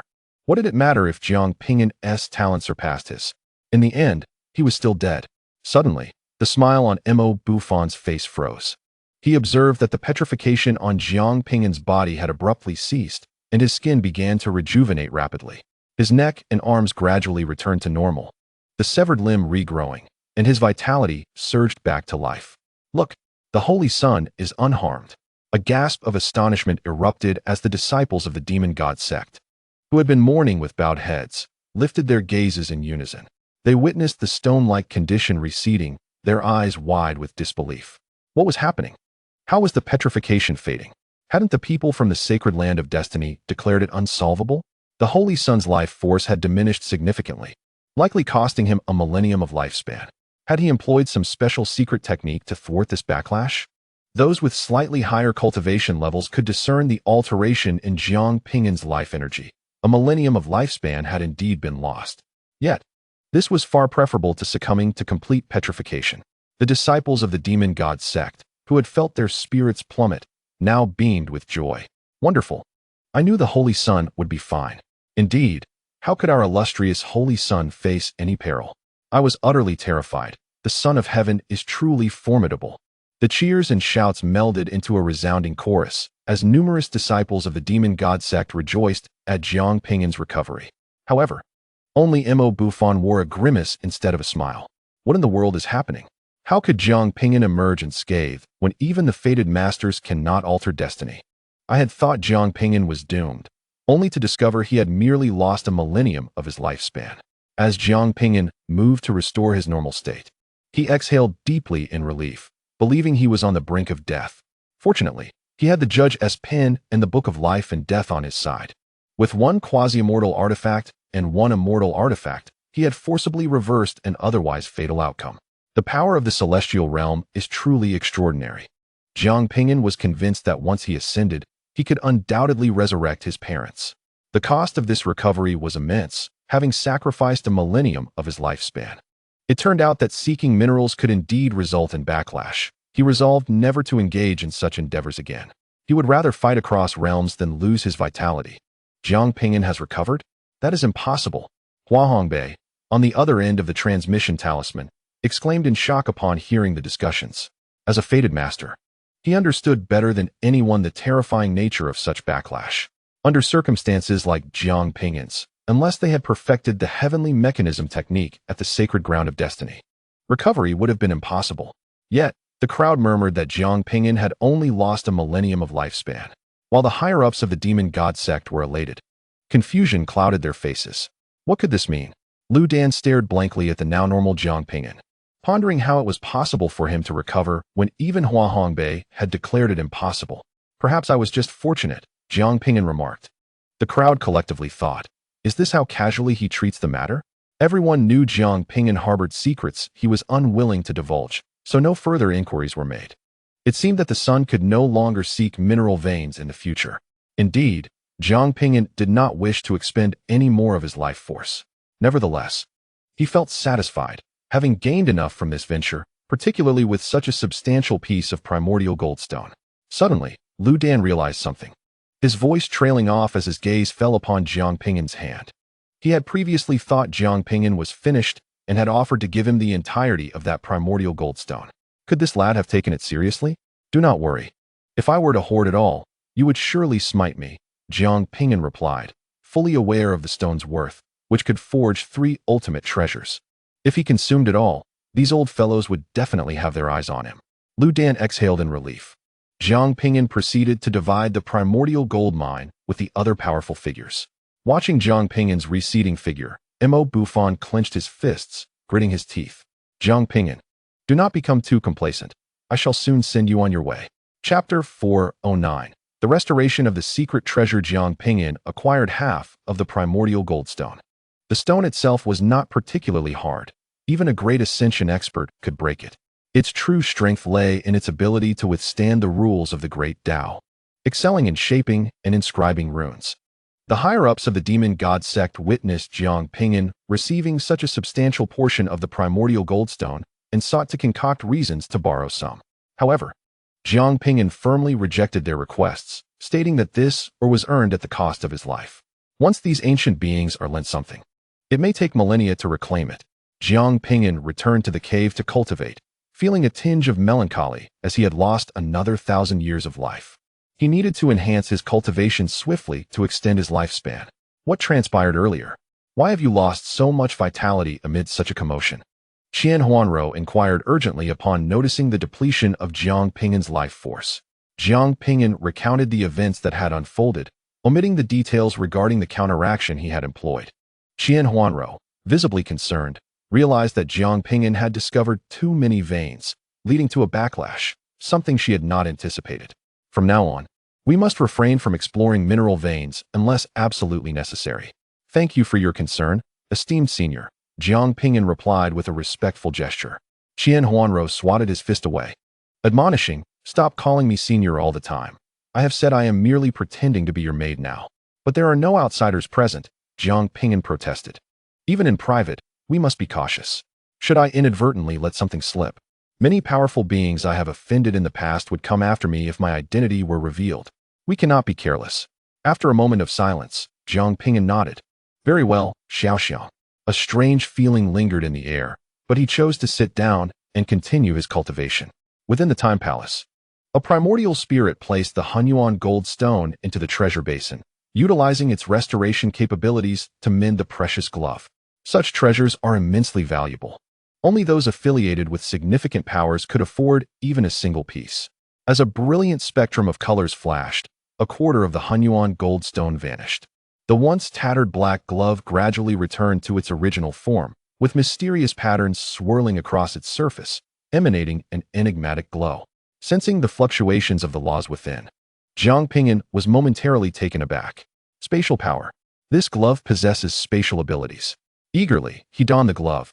It felt cool and snug against his skin. Upon channeling energy into it, an astonishing phenomenon occurred. His aura vanished completely. What is happening? This glove can conceal one's presence? If he had not witnessed it himself, even his spiritual sense would struggle to detect the primordial spirit adorned with the precious glove. With both spatial capabilities and the ability to obscure one's aura, the powers of this treasure felt oddly unique. Extending his gloved hand, he tore through the fabric of space, disappearing from sight. His palm brushed against Qian Huanro, who was meditating nearby, startling Jiang Ping'an, who quickly retracted his hand. Qian Huanro, feeling an unexpected touch on her abdomen, opened her eyes wide and turned to Jiang Ping'an. Apologies, Xiaoxiang. It was an accidental contact. He hastily apologized, taken aback by the glove's unexpected reach. Qian Huanro regarded him with a glance, then closed her eyes to resume her meditation. Jiang Ping'an exhaled in relief. It seemed that the temperament of the esteemed senior was quite forgiving. Had it been anyone else, they would surely have reacted with fury. One of the 5 commanders of the Eastern Sea anti-demon army, Qian Zhua, would surely roll his eyes if he were aware of Jiang Ping'an's thoughts. If Qian Huanro had a gentle disposition, would she have ascended to the throne of the Qian dynasty? The injury to Qian's was blind eye was not inflicted by another. It was his own mother, Qian Huanro, who pierced it herself. This was due to Qian's was reckless youth, during which he often made grave mistakes. On one occasion, after a significant blunder, Qian Huanro, in her fury, blinded his eye and subsequently cast him into the Eastern Sea anti-demon army. At Qian's was level, restoring a lost eye would be a trivial feat. However, he refrained from doing so for many years out of fear. Within the royal family of the Qian dynasty, no one regarded Qian Huanro as mild-tempered. Jiang Ping'an, unaware of the specifics surrounding Qian Huanro, merely sensed a gentleness in the elder. She even bestowed upon her grandson, Qian Wanshan, a treasured artifact.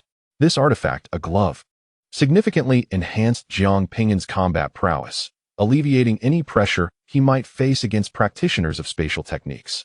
Meanwhile, at Tiandao Academy, atop Daoshan, the chaos body Situ Lingfeng sat upon a quasi-immortal throne, his expression dark and his mood evidently foul.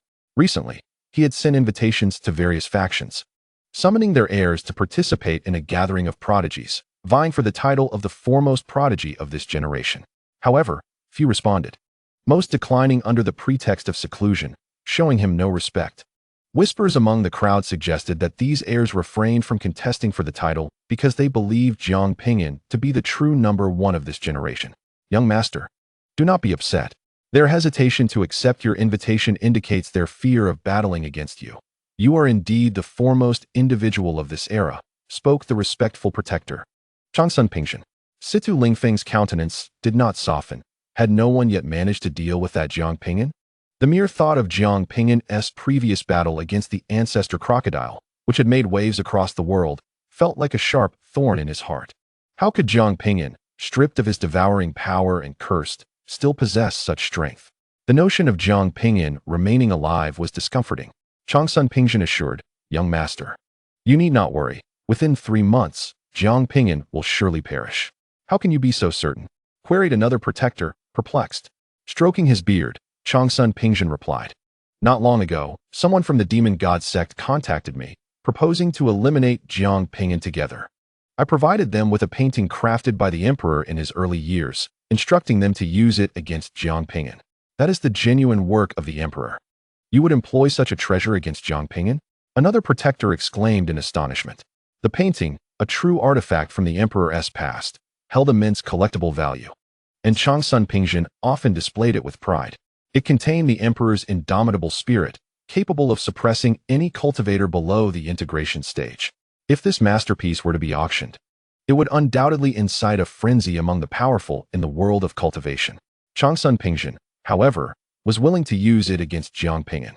To alleviate the young master's concerns, a mere genuine artifact of the emperor is worth sacrificing my family's legacy, and I would do so willingly.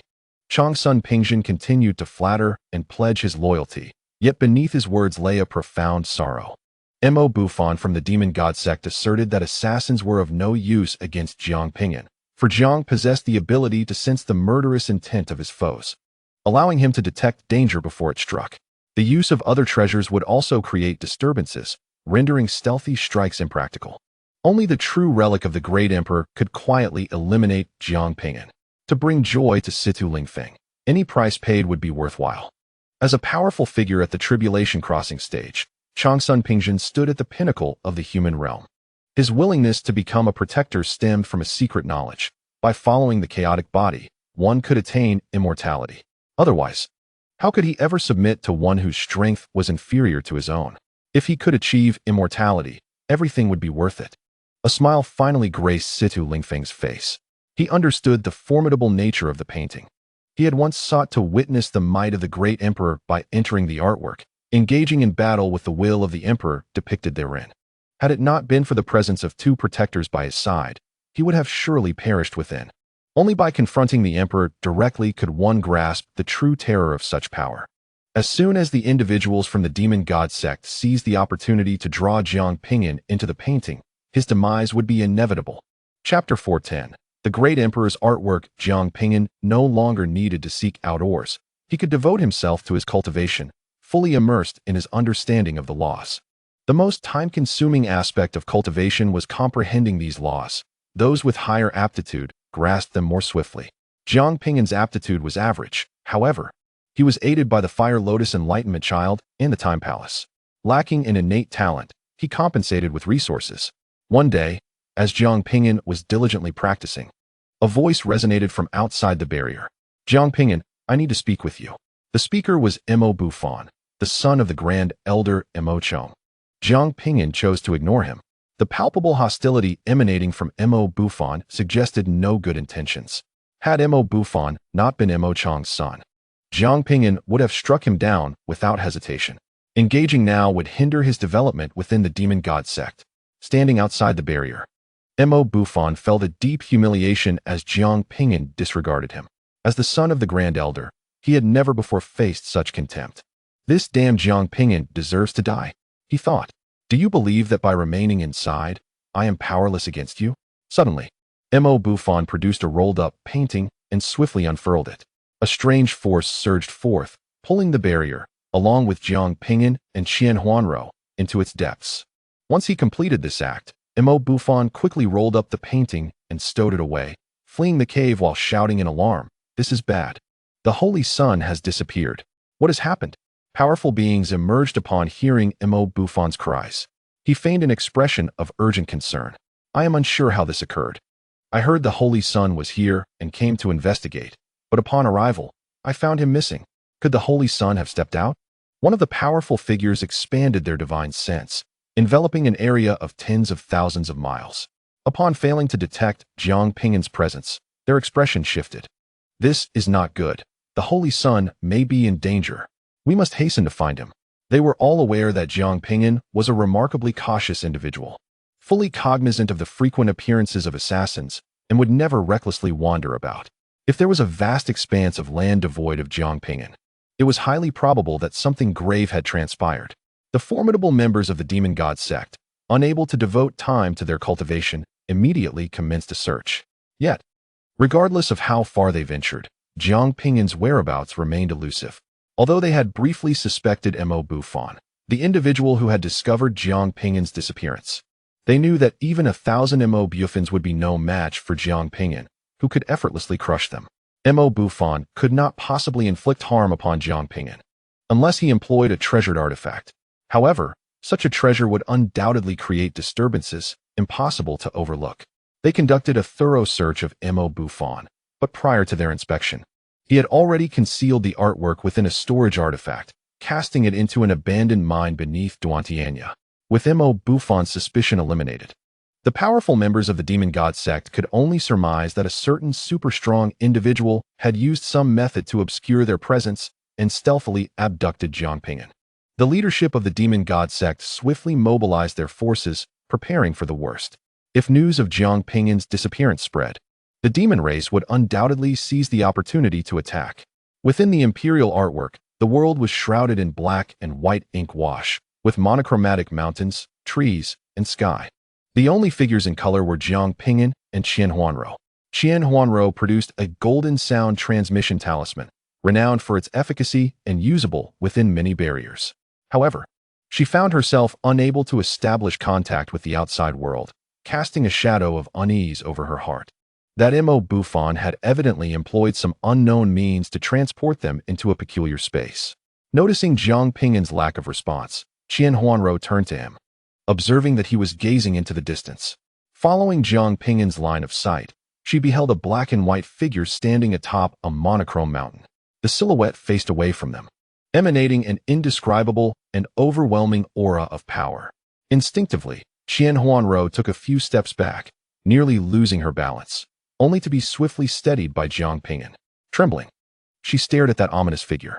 This presence belonged to an emperor. It was undeniably the aura of an emperor. It was not merely the strength of the figure that was formidable, but rather an air of solitary ambition and disdain for the world, as if it were a sovereign, exuding an oppressive force that rendered resistance futile. Suddenly, a memory stirred within her. During her years of cultivation at the Tiandao Academy, she had encountered a similar ink wash painting, strikingly reminiscent of the scene before her. It was rumored that this painting was created during the youth of an emperor, imbued with the will of the young emperor himself. Any practitioner below the integration stage who entered would surely be slain by this very will. The typically composed Qian Huanro was now bereft of her usual calm. Jiang Ping'an's expression darkened. Was that painting from the Tiandao Academy? This could indeed be related to the Chaos Body. Damn the Chaos Body. It was here to endanger him once again. Qian Huanro swiftly unsheathed a golden sword, infused with the essence of the great Tao, as mysterious runes flickered around the blade, embodying an immensely powerful weapon. This was a treasured artifact crafted in imitation of the Immortal slaying sword, possessing formidable strength. They had to leave immediately, otherwise they would surely meet their demise. As Qian Huanyo was about to wield her sword, attempting to tear through the fabric of space to escape, a warm hand grasped hers. She turned to Jiang Ping'an and observed him fixated on the black and white silhouette, an uncontrollable aura of battle emanating from him. Realizing his intent, Qian Huanyo hastily cautioned, "You cannot defeat him. He is the great emperor.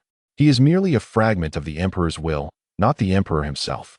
Yet Jiang Ping'an remained transfixed, the overwhelming pressure quickening his heartbeat. The ancient emperor, revered as the great emperor, elevated the very essence of nobility with his mere existence. In ancient times, humanity was frail, merely prey for myriad beings, until one individual emerged, reversing their fate and elevating humanity from the depths to the pinnacle of all races. He pioneered the art of talismans through the totemic patterns of the barbarian tribes, paving the way for formations and symbols. He unified language, crafted techniques, and disseminated culture, granting the once weak humanity the means to contend with formidable entities. He forged weapons to resist the sharp fangs of demonic beings and ultimately created celestial artifacts to safeguard humanity. Emerging from the vast wilderness, he fought fiercely, vanquishing the devouring crocodile that had dominated for eons and sweeping away powerful figures from both past and present. He shone like an undying star, daring no one to gaze directly upon him. To utter his true name brought all races to their knees. It was not until he carved the path to immortality and led the strong of his era away that the myriad races found respite. Regardless of their nature, be they virtuous or malevolent, all of humanity revered this existence. Seeing Jiang Ping'an's intent to challenge the great emperor, Qian Huanyo nearly thought him deranged. Even if he possessed great strength, he was leagues apart from the emperor. Only foolish novices at the threshold of the immortal realm dared to entertain such thoughts. The more one ascended in cultivation, the clearer it became how terrifying the emperor had been in his time.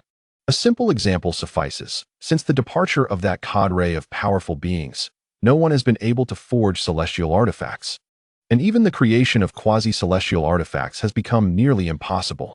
The very chairs once graced by the emperor's presence were imbued with his power, becoming quasi-celestial artifacts in their own right. The emperor was akin to a deity, his strength beyond comprehension. Jiang Ping'an released Qian Huanyo's hand, stepping into the void as he approached the silhouette. Junior Jiang Ping'an seeks your guidance, great emperor. His voice thundered, reverberating through the heavens, causing the laws of the universe to tremble in response to his audacious proclamation. The prospect of witnessing the grandeur of the emperor in his prime filled him with exhilaration. Qian Huanyo's chest heaved with frustration. How could Jiang Ping'an be so foolish? Though he was formidable, he was not on the same level as the emperor. The ink-like figure atop the mountain slowly raised a hand without turning, gently waving it. A colossal black and white hand descended from the heavens, imbued with powerful laws, aimed directly at Jiang Ping'an, emanating imperial might. Feeling the overwhelming pressure, Jiang Ping'an unleashed the third layer of the battle god technique, quadrupling his combat strength. While the totemic patterns of the barbarian tribes enveloped him, activating the lesser wuxiang technique, causing his form to swell to a height of 10,000 meters. Instead of evading the descending hand, he chose to confront it head-on. You've lost your mind. This is madness. Upon witnessing Jiang Ping'an's actions, Qian Huanyo's heart raced wildly. Losing the composure she once held, the notion of defeating the emperor seemed utterly implausible. The emperor, invincible, represented an immutable truth of existence, unchangeable and eternal. Chapter 411. Confronting the emperors will boom. Jiang Ping'an collided with the black and white hand, a tempestuous force sweeping across the heavens and the earth, sending Qian Huanyo hurtling far away. Perhaps due to the peculiar nature of this space, such a violent clash did not inflict any harm upon the mountains and trees surrounding them. Jiang Ping'an was slapped back to the ground, while his own strike shattered the hand that had struck him. It was uncertain whether the emperor merely deemed it beneath him to unleash higher-order laws against Jiang Ping'an, or if there were other reasons. But he only employed the power of second-tier laws. From a distance, Qian Huanyo shouted, "Hurry and leave. Continuing this fight will surely lead to death." With a mere flick of his hand, the emperor effortlessly sent the fully powered Jiang Ping'an crashing back to the ground, rendering any further combat futile. Jiang Ping'an felt an excruciating pain in his hand, igniting his fighting spirit even further. His blood surged like a roaring river, his heartbeat thunderous, akin to the resounding drums of war, as his battle spirit surged forth, enveloping him. Jiang Ping'an summoned all his strength, causing the black and white flora to tremble violently. The figure standing atop the mountain sensed the aura emanating from Jiang Ping'an and slowly turned. His face appeared as if it were forbidden, shrouded by the edicts of heaven. The wind gently rustled the emperor's garments, and the laws seemed to quieten like obedient servants, dissipating the violent energies stirred by the earlier clash. In that moment, Jiang Ping'an felt as if a star were pressing down upon him, the flow of his blood nearly coming to a standstill. At that juncture, Jiang Ping'an experienced a singular sensation, overwhelming power and insurmountable might. The mere aura radiating from the opponent caused half of his battle spirit's brilliance to wane. As fear began to seep into his heart, clenching his fists, Jiang Ping'an resolved, "I cannot falter here. My parents await my resurrection. Uncle Ming awaits my return. The holy son of Tianzi, the chaotic body, still lives. I seek vengeance. I aspire to ascend." Jiang Ping'an's fighting spirit reignited. He concentrated all his power into his right fist, propelling himself into the void towards the insurmountable peak. Qian Huanyo sensed the power behind Jiang Ping'an's punch, her eyes widening in astonishment. This was her first encounter with the breaking fist, overwhelmed by the formidable force contained within. What kind of technique is this? And how can it be so powerful? It seemed as though the rules of the star-pulling technique were embedded within that punch. The emperor's phantom also felt the might of Jiang Ping'an's strike, his aura shifting dramatically, enveloped in a kaleidoscope of chaotic laws. The collision of the supreme, potent fist and Jiang Ping'an's own was imminent. Boom! Endless divine radiance erupted, the force seeming capable of tearing apart all existence. Had this punch occurred in the outside world, it would undoubtedly rend space itself, leaving a barren expanse for 1,000 miles around. As Jiang Ping'an watched the phantom withstand his blow, his pupils constricted in shock. This was his strongest punch, yet the opponent remained utterly unmoved. The last time the demon god's true spirit was able to withstand such a punch was due to its utilization of higher-order law powers. However, the Emperor's ethereal shadow did not waver. Instead, it harnessed the power of this realm to thwart his punch. The Emperor's fist surged with the chaotic laws, dismantling the myriad forces within his strike and neutralizing its impact. The chaotic laws epitomized disorder and confusion, possessing the ability to devour and replicate other laws, as well as to dissipate and decompose them. The laws of the destruction fist were dismantled, causing Jiang Ping'an's punch to lose its original potency. The Emperor's fist transformed into a radiant beam, descending rapidly with astonishing speed. This strike embodied the laws of light. Had it not been for Jiang Ping'an's uniquely perceptive eyes, he would have been utterly oblivious to this blow. He had only witnessed the laws of light on Xiaobai before, making this his first encounter with them on another individual. Reacting instantaneously, Jiang Ping'an activated the Thunder Flash to evade, yet under the influence of the chaotic power. The laws within the Thunder Flash were disassembled, rendering it ineffective. Boom! This fist landed heavily upon Jiang Ping'an's abdomen, penetrating through him. The Emperor delivered a powerful kick, and Jiang Ping'an was sent hurtling away like a stone cast aside, crashing forcefully onto the black and white ink-washed ground. Coughing up blood, Jiang Ping'an's internal organs were damaged, staining the monochrome surface crimson. Qian Huanrou gazed up at the black and white figure atop the mountain, her body trembling violently. In an instant, the once invincible Jiang Ping'an had been vanquished. This was the pioneer of humanity, the unparalleled emperor who had traversed the ages and subdued countless races. Upon the summit, the emperor cast a disdainful glance at Jiang Ping'an. Qian Huanrou summoned all her strength to wield her sword, attempting to cleave through the fabric of space to rescue Jiang Ping'an, only to be horrified to discover that the space here was utterly unyielding. Her complexion paled. It was over. She urgently called out to Jiang Ping'an, "Hurry over. Perhaps with your strength, you can break through this space and escape." Jiang Ping'an rose to his feet, refusing to flee. He channeled the healing secret art, everlasting life, to mend his wounds and stepped into the void, charging once more at the Emperor. Qian Huanrou cried out in desperation, "You cannot possibly defeat the Emperor. Why seek death? There is still a glimmer of hope if you leave now." The two were leagues apart in strength, an insurmountable chasm.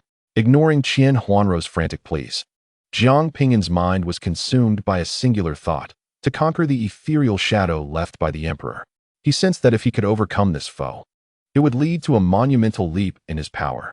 The cataclysmic battle erupted, and Jiang Ping'an unleashed every secret technique he had mastered at that moment. The spiritual art, celestial sealing, the gravitational art, star-pulling technique, and the force art, infinite fist. However, these techniques were dismantled upon contact with the chaotic laws surrounding the Emperor, descending into disarray and significantly diminishing in effectiveness. Even Jiang Ping'an's most formidable attack, the destruction fist, failed to inflict any harm upon the Emperor. Boom. Once again, Jiang Ping'an was sent tumbling down the mountain, his arm shattered. It became evident that this was the true essence of chaotic power. In comparison to the chaotic force wielded by the Emperor, the chaotic power previously encountered from Situ Lingfeng seemed utterly juvenile.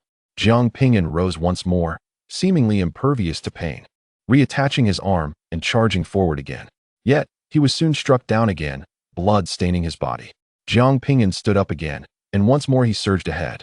Time and again he was defeated, yet time and again he rose anew. Observing his bloodied and resolute figure, Qian Huanyou's beautiful eyes sparkled. In that moment, she finally comprehended why Jiang Ping'an had persevered to this point. No longer did Qian Huanyou attempt to dissuade Jiang Ping'an.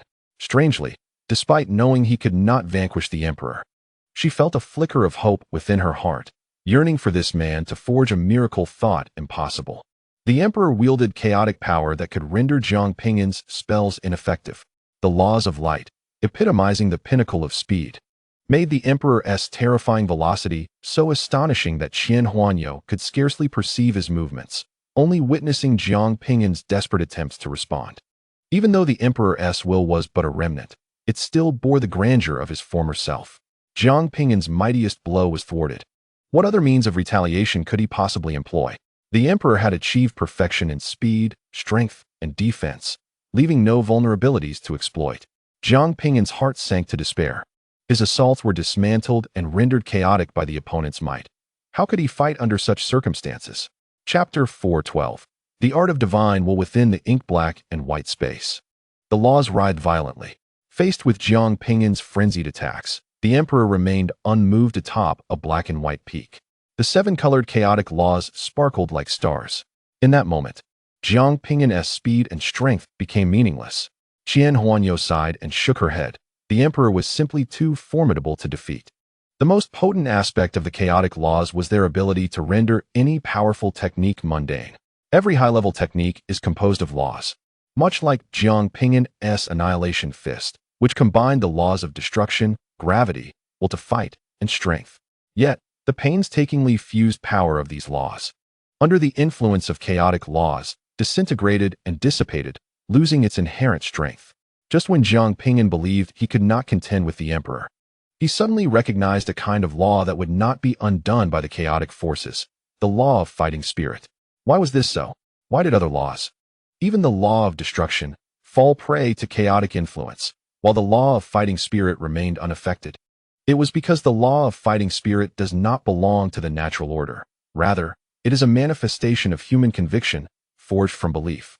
Hence it remains immune to the influence of ordinary laws, rendering the chaotic laws ineffective. A voice, imbued with magnetic resonance, arose. This voice bore a regal chill like that of a celestial sovereign, yet also exuded the warmth of a caring father. Jiang Ping'an's heart raced wildly. The will of the emperor had inexplicably begun to speak. Strangely, how did it know what he was thinking? Qian Huanyo, observing from afar, was utterly astonished. This was merely a painting crafted by the emperor, yet it had developed consciousness? Jiang Ping'an was left perplexed by why the emperor's will would choose to convey such thoughts to him. Realizing that the law of fighting spirit was unaffected, Jiang Ping'an immediately conceived a strategy. Thus, it is imperative to continuously elevate one's combat intent and enhance the potency of the laws governing it. At present, the combat laws he possesses are insufficient to fully withstand the chaotic laws of his opponent. As long as his combat intent is sufficiently robust and is externalized, it can effectively counter the chaotic laws, thereby unleashing the power of the destruction fist. Contemplating this, Jiang Ping'an glimpsed a sliver of victory, his fighting spirit soaring, clashing fiercely with the emperor. With each collision, he felt the force of the laws intensifying exponentially. Despite being drenched in blood, Jiang Ping'an remained undaunted, launching relentless assaults, his combat intent growing ever more formidable. After an indeterminate number of exchanges, an indescribable, overwhelming power emanated from within Jiang Ping'an. At that moment, the black battle soul on his body became increasingly distinct, as if it had solidified into a tangible form, merging with his essence. The second-tier combat laws had ascended to the third tier. At the very instant the third-tier combat laws coalesced, the influence of the chaotic laws was entirely isolated. Qian Huanro, witnessing this scene, was struck with astonishment and disbelief. Wasn't Jiang Ping'an cursed, unable to comprehend higher-tier laws? Could it be that the curse upon him had been lifted? In profound shock, Qian Huanro realized that if Jiang Ping'an's curse had indeed been resolved, it would signify his potential to grow even stronger. This insufferable brat had concealed his true capabilities so deeply. He had clearly broken free from the curse, yet chose to remain silent, causing undue concern. Jiang Ping'an made a resolute decision to conclude the battle, summoning all 360 primordial spirits to execute the star-pulling technique, aiming to control the emperor. Indeed, the chaotic laws surrounding the emperor seemed to solidify in that moment. Seizing the opportunity, Jiang Ping'an unleashed the destruction fist once more, concentrating all his power into this singular blow. His physical strength was instantaneously depleted. This punch would determine the outcome. The heavens appeared to tremble at the movement of his fist, the ink-wash world began to sway violently, and his fist seemed to be at the very center of existence. Qian Huanro instinctively held her breath, her fists clenched tightly. This punch was so powerful that if it struck true, victory would likely be within reach. The emperor slightly lifted his gaze, his eyes deeper than the cosmos, as a voice akin to a divine being resonated. Guard! With this utterance, the laws of heaven and earth converged, forming a massive shield that stood resolutely before him. Boom! Jiang Ping'an's fist collided with the shield, the ferocious energy creating fissures upon its surface, yet it remained unbroken. Jiang Ping'an's pupils quivered violently, shock etched upon his face. What was happening? Despite the energy within his opponent being sealed, how could they still execute techniques? Furthermore, the defensive spell conjured was astonishingly resilient. His punch had not breached the opponent's defenses. As Qian Huanro observed the spell enacted by the emperor, a realization struck her.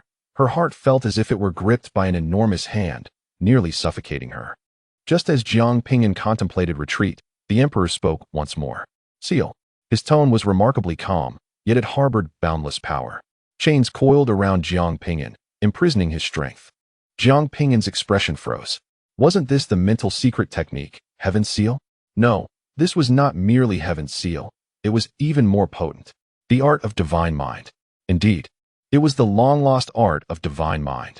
Qian Huanro recognized this technique, and an involuntary gasp escaped her lips, her chest rising and falling rapidly. A single thought could traverse the vast sea, while another could disrupt the celestial firmament. The mind technique, the most formidable mental secret art in history, was conceived by the great emperor.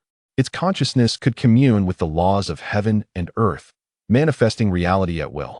It is said that whatever the great emperor envisioned would come to fruition, allowing him to effortlessly manipulate the laws of the cosmos, a power both awe-inspiring and terrifying. Since the departure of the great emperor, the mind technique has been left unmastered, nearly lost to time. However, some powerful beings have created numerous supreme secret arts and divine abilities inspired by it. Among these, techniques such as the sealing of heaven, the art of heavenly mechanisms, the soul sword, and the blood curse all bear the hallmarks of the mind technique. This was not the pinnacle form of the mind technique. In its prime, a mere thought could lead to Jiang Ping'an's demise. Yet, even in its diminished state, it remained immensely powerful. As another word was uttered, the myriad laws of the universe converged, forming a magnificent golden sword, resembling the fabled sword of immortal slaying. The sword swung toward Jiang Ping'an with a brilliant radiance, as if capable of cleaving all existence asunder. Quickly evade, Qian Huanro cried out in panic. Should this blade strike true, Jiang Ping'an would undoubtedly perish. In that moment, hundreds of his spiritual entities combined their strength to cast the star-pulling technique, shielding him from the impending doom. Seizing this opportunity, Jiang Ping'an shattered the mental chains binding him and swiftly retreated. It was then that the illusory sword descended, obliterating 360 of his spiritual entities in succession. Ultimately, only Jiang Ping'an remained, his corporeal essence intact. Although these spiritual entities could later be reconstituted, at this moment, Jiang Ping'an's internal energy was entirely depleted. This marked one of the rare occasions since obtaining the concealed universe technique that his energy had been exhausted. The last time he had fought the ancestor crocodile. Despite depleting his energy, the adversary had also sustained injuries.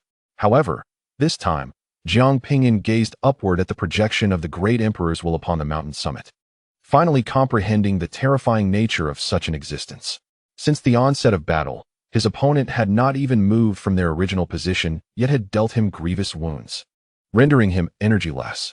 Qian Huanro closed her eyes. It was over. Everything had come to an end, just as she had initially foreseen. Jiang Ping'an simply could not contend with the great emperor. There was no escape, no victory. Today, he truly faced the prospect of dying here. Chapter 413, Invincible.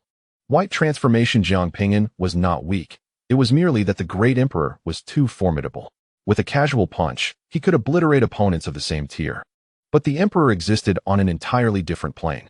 Countless secret arts stemmed from him, and the path to the peak was laid by his footsteps. All advanced techniques could trace their origin back to the great emperor. Every cultivator's journey was a pursuit of his legacy. In the monochrome world, the silhouette of black and white loomed like the sun itself, rendering all else insignificant by comparison. Jiang Ping'an's emotions fluctuated wildly: shock, fear, disbelief, and despair, ultimately settling into a profound calm.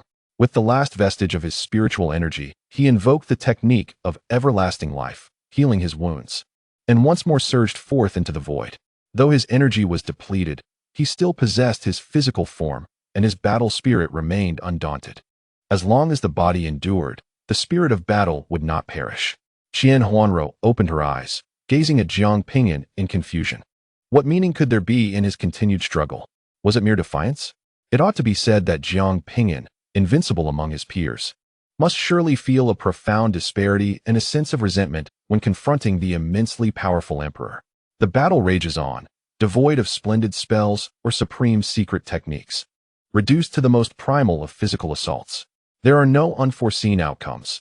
Jiang Ping'an is once again sent tumbling down the mountain, yet he rises anew, soaring back to the summit to continue his struggle. The black battle spirit enveloping him shatters and coalesces repeatedly, each reformation becoming more radiant than the last. Give up.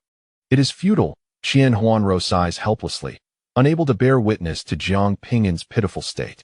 This has transcended mere persistence. It has become folly. Why engage in such meaningless endeavors? Even at his peak, Jiang Ping'an would struggle against the emperor, let alone in his current predicament. His eyes, however, brim with unwavering determination as he fixates on the mountain's apex, pressing onward toward that seemingly unattainable goal. This battle stretches on, the duration unknown. While news of Jiang Ping'an's disappearance spreads rapidly across the outside world, inciting a tremendous uproar, Jiang Ping'an has vanished in the northern domain, with whispers suggesting he may have perished. Rumors abound that he was likely assassinated by a formidable foe. Who could be so treacherous? Jiang Ping'an, standing resolutely against the demonic forces, met with such underhanded treachery. The news of his demise stirs profound reflections among countless cultivators. What a breathtakingly extraordinary genius. To meet his end in such a manner. He had pioneered the realms of spirit sealing, imperial ascendancy, and celestial origin, forging a path all his own. Even the ancient entities sighed in admiration. He had resisted the demon horde in the eastern sea, unflinching in the face of a million-strong army. He battled the demons of the northern domain, instilling fear so profound that they hesitated to confront him. He stood toe-to-toe with the chaotic embodiment of an era, contending with the legendary ancestor Yi, who dominated his time. In a mere century, he had wrought an astonishing array of miracles. For cultivators in the realm of immortality, a century often suffices for little more than foundational establishment. Yet Jiang Ping'an had ascended to become a formidable force among humanity. Upon learning of his demise, the demon clan of the Eastern Sea rejoiced in celebration, while the northern domain's demon tribe stirred restlessly. A momentous announcement. The heir of the Jiang divine sect declares his emergence from seclusion, accepting the chaotic embodiment's invitation to compete. The crown prince of the human sovereign dynasty proclaims his own emergence, setting forth to the heavenly Tao Academy. The scion of the sacred soul Holy Land steps out from seclusion, aiming to confront rivals at the central continent's heavenly Tao Academy. Every prominent force's prodigy emerges, heeding the chaotic embodiment's call, vying for the title of the foremost genius of this age. This era is marked by fierce competition among myriad races, and humanity yearns for a leader to unite them. The chaotic embodiment is formidable. Each appearance heralds the sweeping dominance of an epoch. Yet, the heirs of the various great factions in this generation are equally remarkable. The crown prince of the Daiqian dynasty possesses the divine body of absolute freedom. The goddess of the ancient Thunder clan wields the celestial thunder body. The scion of the Destiny Holy Land can foresee other spells before they are cast. The heir of the Tianza Holy Land treads the path of imperial conquest, challenging the world's prodigies, undefeated to this day. These prodigies shine as brilliantly as the stars. The impending competition at the heavenly Tao Academy among the myriad forces not only captivates the attention of humanity, but also garners interest from other races, eager to witness the current strength of humanity and discern who shall emerge as the foremost champion. As for the deceased Jiang Ping'an, people have ceased to show concern. He has died, and so it is. Every day, countless prodigies fall, and for those uninvolved, it is merely a moment of reflection before they forget by the next day. In the grand portrait of the emperor, Jiang Ping'an lay broken, his sinews shattered and his strength nearly exhausted, with no part of him remaining unscathed. He was once again cast down from the mountain's peak, tumbling to its base. Gasping for breath, his nearly shattered battle spirit lifted his body once more, urging him to ascend the peak, leaving a trail of crimson footprints. The meaningless battle must come to an end. A voice, akin to the judgment of a celestial sovereign, echoed from the summit. The emperor raised his hand, and the laws of heaven and earth swiftly converged, encasing Jiang Ping'an within a sphere. As the emperor began to clench his fist, this sphere rapidly compressed and collapsed. Jiang Ping'an's form hunched under the pressure. If this continued, he would be crushed into a mass of flesh. He resisted with all his might, his bones creaking in protest, yet he could not halt the sphere's shrinking. Just then, Qian Huanrou, wielding a golden sword, suddenly appeared from behind the emperor, channeling all her strength into a surprise attack. However, at her current level of the royal extreme realm, equivalent to the transformation stage, her assault was no more significant than that of an ant to the emperor's will. Before Qian Huanrou could reach the emperor, he raised his other hand and seized her. This ambush proved futile. Qian Huanrou's countenance paled, and she yelled at Jiang Ping'an to flee. The emperor's hand clenched fiercely. With a resounding boom, blood splattered as Qian Huanrou's body was crushed, her sword falling to the mountain peak, droplets of blood staining it, slowly trickling down. Jiang Ping'an felt as though struck by lightning. His heart quivered violently, his spirit dazed, and his breath halted. Xiaoxiang is dead. Once more witnessing the fall of someone close before his eyes, a sensation akin to his heart being torn asunder enveloped Jiang Ping'an, a pain beyond expression. Were it not for him, dragging Qian Huanrou into this fate, were it not for his stubbornness in battling the emperor, were it not for his own weakness, unable to triumph over the emperor, Xiaoxiang would not have perished. Rage and guilt surged tumultuously within him. I want you dead, Jiang Ping'an roared in fury, a terrifying intent to kill erupting from within him like a flame. In an instant, his raven hair turned white, and the battle spirit enveloping him became a ghastly pale, a hue cold and merciless. The laws of heaven and earth trembled violently, as the black and white realms seemed poised to merge. Within him, the bones of the demonic dragon and the sacred body quaked violently, unleashing a terrifying power. Previously, he had merged the sacred body bones with the demonic dragon bones using chaotic essence blood, but the power of the demonic dragon bones had not been fully assimilated. With only the intent to kill remaining in Jiang Ping'an's heart, this power was fully awakened. Crack! The energy barrier binding him shattered. Jiang Ping'an, infused with boundless murderous intent, surged towards the emperor's ethereal form in an instant. Seal. The emperor once more invoked his mental techniques. Yet, the chains of the mind did not manifest upon him, and the surrounding space froze, with all things caught in a state of suspension. Jiang Ping'an wielded a force of control stronger than mental techniques, the power of time itself. The Eye of Time serves as Jiang Ping'an's ultimate trump card, reserved for moments of life and death. Its infrequent use is not solely to conceal its potency. Rather, it exacts a toll on his very existence. The more formidable the opponent, the greater the life force expended.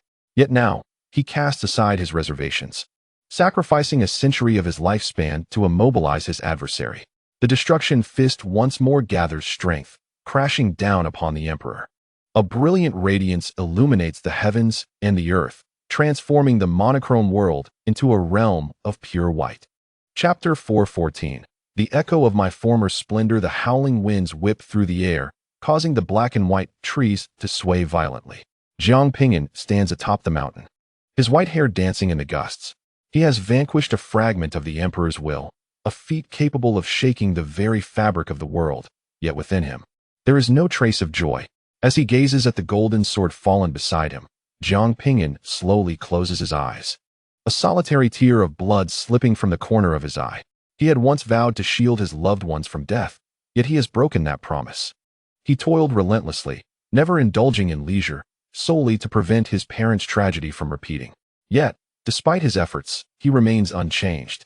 The searing pain in his heart renders him breathless. You actually won. Upon hearing that familiar voice, Jiang Ping'an's body trembles as he jerks his head up to behold the figure before him. Qian Huanrou, clad in simple garments, her extraordinary beauty marred by shock and disbelief.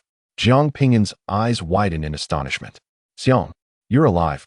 What do you mean, dead? Qian Huanrou looks at him, puzzled, as she had merely been ensnared by the emperor's control moments ago. Suddenly, she comprehends the gravity of the situation. Did you unleash such overwhelming power because you thought I had perished? Indeed. The ethereal voice resonates once more, and the black and white specter reemerges. Jiang Ping'an instantly becomes vigilant. His opponent is not yet vanquished. This battle ends here. If you wish to continue, consume some elixirs and carry on, the emperor's apparition intones nonchalantly. Qian Huanrou gazes at the emperor in confusion. Senior, you do not intend to kill us? The Emperor's suggestion for Jiang Ping'an to take elixirs clearly indicates he harbors no intention of their demise. Why would I kill you? Do you think you are worthy of being used by this Emperor for such purposes? The Emperor's tone is calm yet imbued with an innate pride, no, a nobility, conveying an air of sovereign authority, rife with disdain for those who scheme. Jiang Ping'an comes to a realization. The white hair upon his head vanishes, reverting to its original black hue as he bows respectfully. Thank you, Senior. The Emperor deliberately conjured an illusion to compel him to unleash his full potential, awakening the latent power within him. Jiang Ping'an has now ascended to an entirely new pinnacle. Do not thank me. I was merely bored. You possess the essence of my former splendor. The Emperor's voice, black and white, is serene and gentle, laced with commendation. Upon hearing such praise directed at Jiang Ping'an, Qian Huanyo's heart is once more stirred by tumultuous waves. The Emperor's assessment of Jiang Ping'an is astonishingly high, elevating him to the same stature as his own. The Emperor is a figure of unparalleled strength, a titan who dominated an era, invincible in the world. Now, for the Emperor to declare that Jiang Ping'an embodies his former essence is perhaps the highest form of acknowledgement one could receive in this realm. Qian Huanyo has yet to come to terms with the astonishing reality that Jiang Ping'an has indeed triumphed over an emperor of the same rank. Although this was merely a fragment of the Emperor's will, not the true essence, it lacked the formidable strength of the actual Emperor. In every aspect, it was commendable, yet in terms of spiritual power, it fell slightly short. The Emperor raised a finger and gently tapped Jiang Ping'an's forehead. In that instant, Jiang Ping'an felt as though his spiritual sea had been infused with vitality, prompting him to sit down and assimilate this newfound knowledge. The technique of spiritual consciousness? Qian Huanyo's breath quickened, for this was the most potent secret art of the mind. The Emperor shook his head, stating that there was no such thing as spiritual consciousness, but rather an application of spiritual power. He would teach him the methods and usage, but the path he walks must be his own. If he were to teach his own ways, he would never surpass the Emperor. Surpass you? Such a feat is inconceivable. Achieving even a fraction of your power would be remarkable. Qian Huanyo believed the Emperor was merely being polite. The Emperor did not respond to her, instead casting a profound gaze upon Jiang Ping'an. An indomitable will remains humanity's greatest weapon. This young man has grasped that weapon in his hands. Whether he can forge his own legend lies solely in his hands. In the outside world, on the precipice of Duantian Cliff, cursed assassins, how dare you attempt to take the life of my demon god church's holy son? If I discover your identity, I shall ensure your remains are scattered to the winds. Elder Mo Chong roared in fury, his voice echoing like thunder, while his aged eyes shimmered with unshed tears of sorrow. To the unknowing, it seemed as though Mo Chong shared a deep bond with Jiang Ping'an. Ji Fei clenched her fists, her gaze fixed intently upon Mo Chong. She suspected that Jiang Ping'an's disappearance was possibly linked to Mo Chong. Even if not directly, it certainly involved Mo Bufan. Ultimately, it was Mo Bufan who discovered Jiang Ping'an's absence. Mo Bufan harbored animosity towards Jiang Ping'an. What business did he have seeking him out? And conveniently, Jiang Ping'an had vanished. Having feigned enough sorrow, Mo Chong continued to address the crowd with a booming voice. With the Holy Sun deceased and the demon race poised for action, we now require a new Holy Sun. My son, Mo Bufan, may not possess unparalleled combat prowess, yet his intellect is undeniably exceptional, and he is fully capable of leading us against the demon race. Mo Bufan's lips curled into a smirk. What nonsense about Jiang Ping'an! What absurdity of invincibility! Under his machinations, had he not still perished?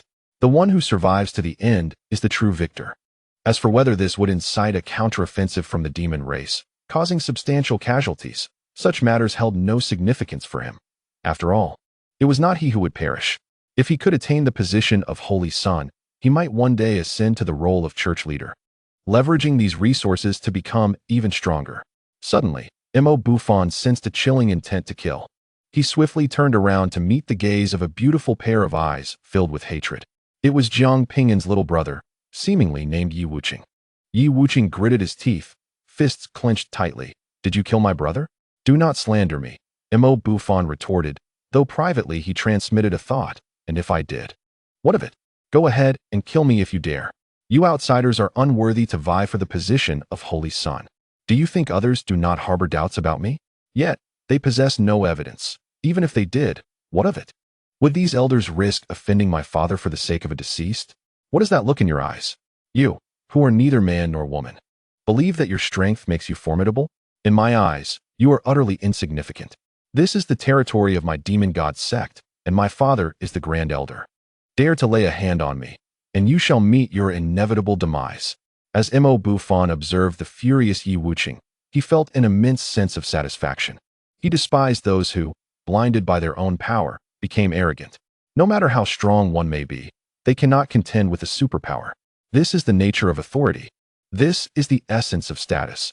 Even those who attain the tribulation stage dare not provoke such formidable forces. The anger etched on Yi Wuqing's face gradually faded as she coldly remarked, "As long as you know it is me." Then, unexpectedly, Mo Bufan's laughter was abruptly silenced as a protective talisman on his person began to glow, and a sword materialized before him, nearly piercing through his skull. Cold sweat drenched him instantly. He could hardly fathom that Yi Wuqing would actually dare to strike. Was she not afraid of death with her father present? Little did Mo Bufan know, upon Jiang Ping'an's death, Yi Wuqing had relinquished her desire to live. The sight of her contorted face sent chills down his spine. "You seek death."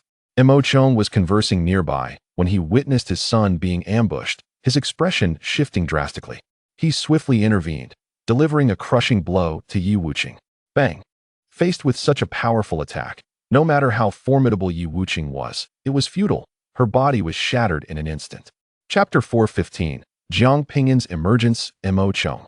"What are you doing?" Ji Fei scolded furiously upon seeing Mo Chong strike down Yi Wuqing. Yi Wuqing had grasped the rare law of death and had made rapid advancements in her cultivation, reaching the late stage of the transformation god realm. Although she was not as terrifyingly powerful as Jiang Ping'an, she was nonetheless a remarkable prodigy within the Demon God Sect. To have been so summarily killed by Mo Chong was unacceptable. What else could I do? This person attacked my son. He deserved to die, Mo Chong replied with nonchalance. No prodigy held greater importance than his own son. Damn it, Ji Fei glared at him, realizing that this scoundrel merely sought to eliminate a potential threat. At that moment, a surge of life energy coursed through, as Yi Wuqing's body reformed, raising her sword once more to strike at Mo Bufan. "You possess a death replacement talisman? That will be of no use." Mo Chong attacked Yi Wuqing again. Ji Fei rushed to intervene, but her cultivation was significantly inferior to Mo Chong's, and her speed could not match his. Bang! Blood splattered as Yi Wuqing's body exploded once more. Yet, a brilliant life rune flashed, and Yi Wuqing reappeared. The onlookers were astounded, their expressions filled with disbelief. This Yi Wuqing possessed not one, but two rare death replacement talismans. Such items were exceedingly rare. Even among elite sect members, to have even one was a stroke of luck. Did Jiang Ping'an bestow these upon her? Mo Chong narrowed his eyes, intrigued. "I shall see just how many death replacement talismans you truly possess." Enough. Before Mo Chong could take action, Ji Fei swiftly retrieved a crimson bell, gently shaking it to conjure an energy shield that protected Yi Wuqing and pulled him away. Ji Fei reprimanded Yi Wuqing, questioning his sanity for attempting to assassinate another. With eyes filled with hatred, Yi Wuqing gritted his teeth, fixating on Mo Bufan, the very scoundrel who had claimed responsibility for the death of his leader. Mo Bufan vehemently denied the accusation, asserting that Yi Wuqing had breached the sect's rules by privately attacking a fellow disciple, deserving of punishment. "Elder Ji, are you attempting to shield this criminal?" Ji Fei maintained an impassive expression, remarking that if she were to protect him today, then so be it. Seizing the opportunity, Mo Chong immediately confronted Ji Fei, questioning her integrity as an elder for knowingly harboring a felon. If he could leverage this moment to strip Ji Fei of her elder title, it would be most advantageous. The strict regulations of the Demon God Sect were becoming increasingly apparent. Suddenly, a familiar and magnetic voice resonated from below the cliff. Upon hearing it, the crowd stiffened and collectively turned to look. Two figures soared up from the depths of the cliff. It was the Saint's son. The revered Saint's son was unscathed. The disciples of the Demon God Sect erupted in jubilant relief, having faith that their Saint's son would emerge unscathed. The presence of Jiang Ping'an meant they need not engage in bloody conflict with the demon race, and he generously shared resources to support the lower-ranking cultivators. Yi Wuqing's face illuminated with unexpected joy, tears welling in his eyes as he exclaimed, "Leader, I knew you would be all right." Mo Buffon's eyes widened in disbelief, exclaiming that it was impossible for Jiang Ping'an to have survived, given that he had personally ensnared him within the emperor's painting. According to the Long Sun family, few had ever triumphed over the emperor's projection. Even the chaotic entities had failed. How could Jiang Ping'an have emerged? Had he defeated the emperor? It was inconceivable. Ji Fei fixed her gaze on Mo Buffon, questioning why he deemed it impossible and why he assumed that the saint's son would be in peril.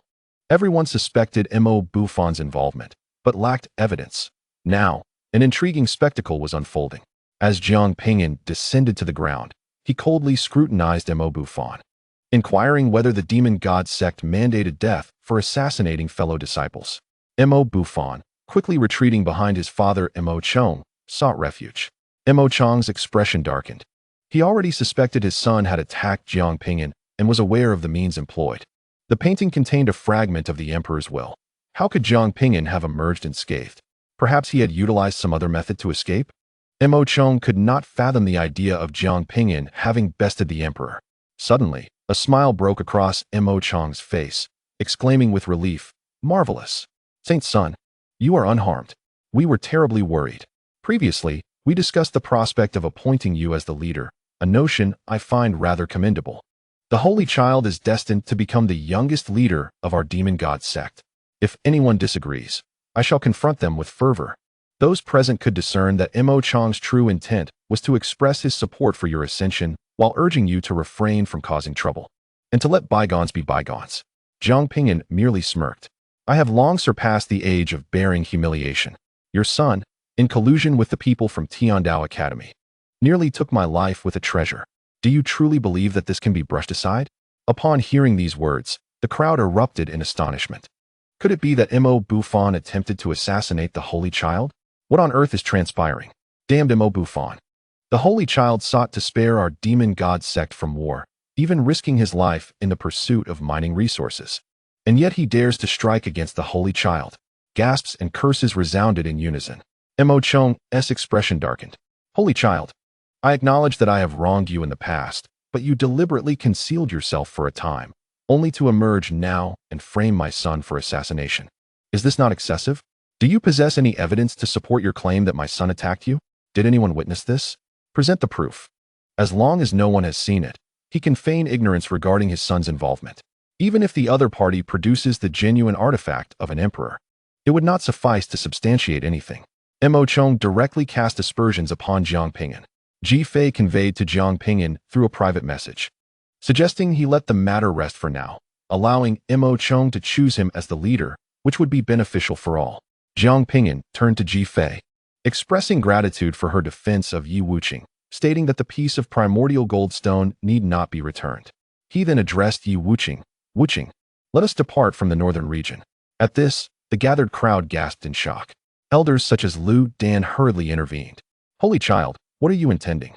Our elders were just discussing presenting you with several top-tier secret techniques of the Demon God Sect.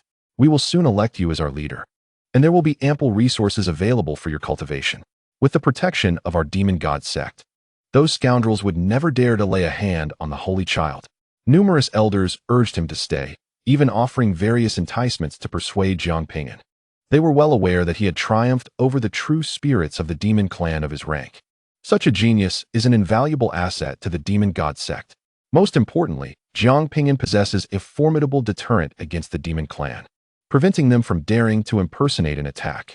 Jiang Ping'an regarded them coldly. "I have no desire to engage in pretense or riddles with you. I do not lack the resources of your Demon God Sect. You know precisely what I seek." This group merely shared a relationship of mutual benefit. As when Yi Wuqing encountered trouble, only Ji Fei had intervened. Now, it was a matter of determining whose interests held greater weight in the eyes of these individuals. The faces of the elders stiffened. Jiang Ping'an truly lacked an understanding of human affairs, and his actions would undoubtedly offend the Grand Elder Mo Chong gravely. They raised their heads, all simultaneously gazing toward Mo Chong and Mo Buffon. The pressure on Mo Buffon intensified under their scrutiny, and he pointed at Jiang Ping'an, exclaiming, "He may be formidable now, but ultimately, he is just a waste incapable of comprehending higher-order laws. Does our esteemed Demon God Sect truly require his salvation?" Chapter 416. The death of Imo Bufon's words carried considerable weight. Entrusting the protection of the Demon God Sect to Jiang Ping'an indeed seemed somewhat humiliating. Yet, the high-ranking officials of the Demon God Sect found themselves in a predicament. After all, Jiang Ping'an was exceedingly powerful, capable of effortlessly overpowering adversaries of the same realm. The Demon Clan's endeavor to cultivate a formidable void refinement stage expert was a daunting task, requiring vast resources and millennia of dedication.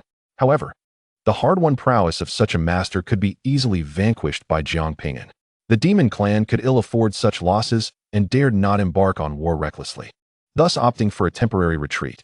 Without Jiang Ping'an, the Demon God Sect would not face annihilation at the hands of the Demon Clan.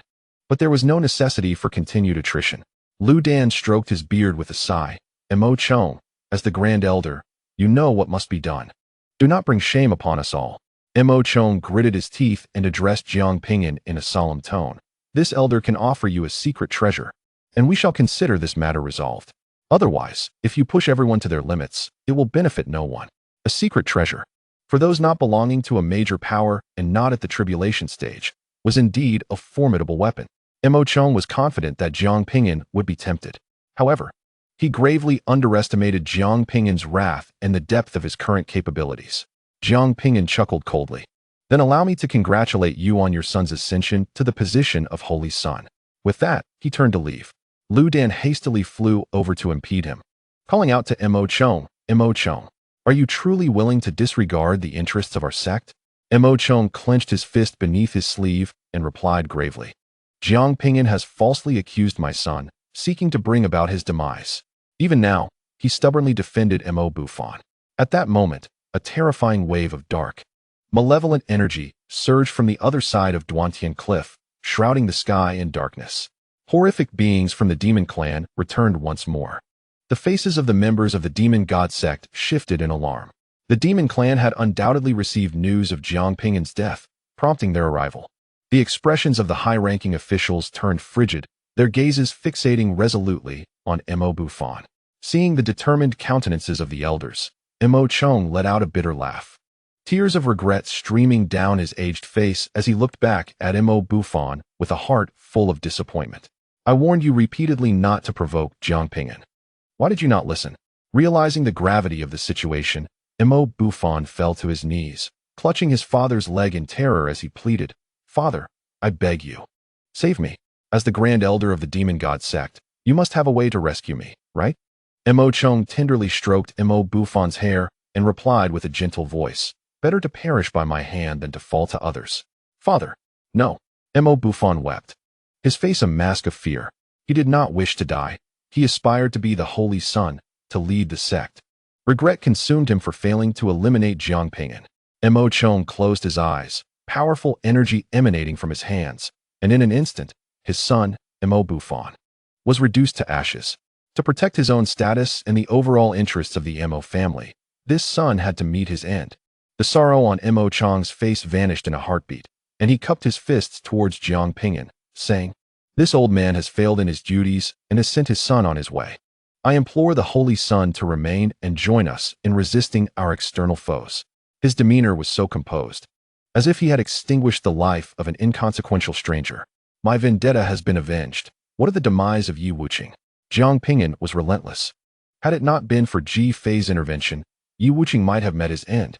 Mo Chong gritted his teeth, understanding that unless blood was shed today, Jiang Ping'an would not relent. He procured a top-tier sword and tossed it to Yi Wuqing.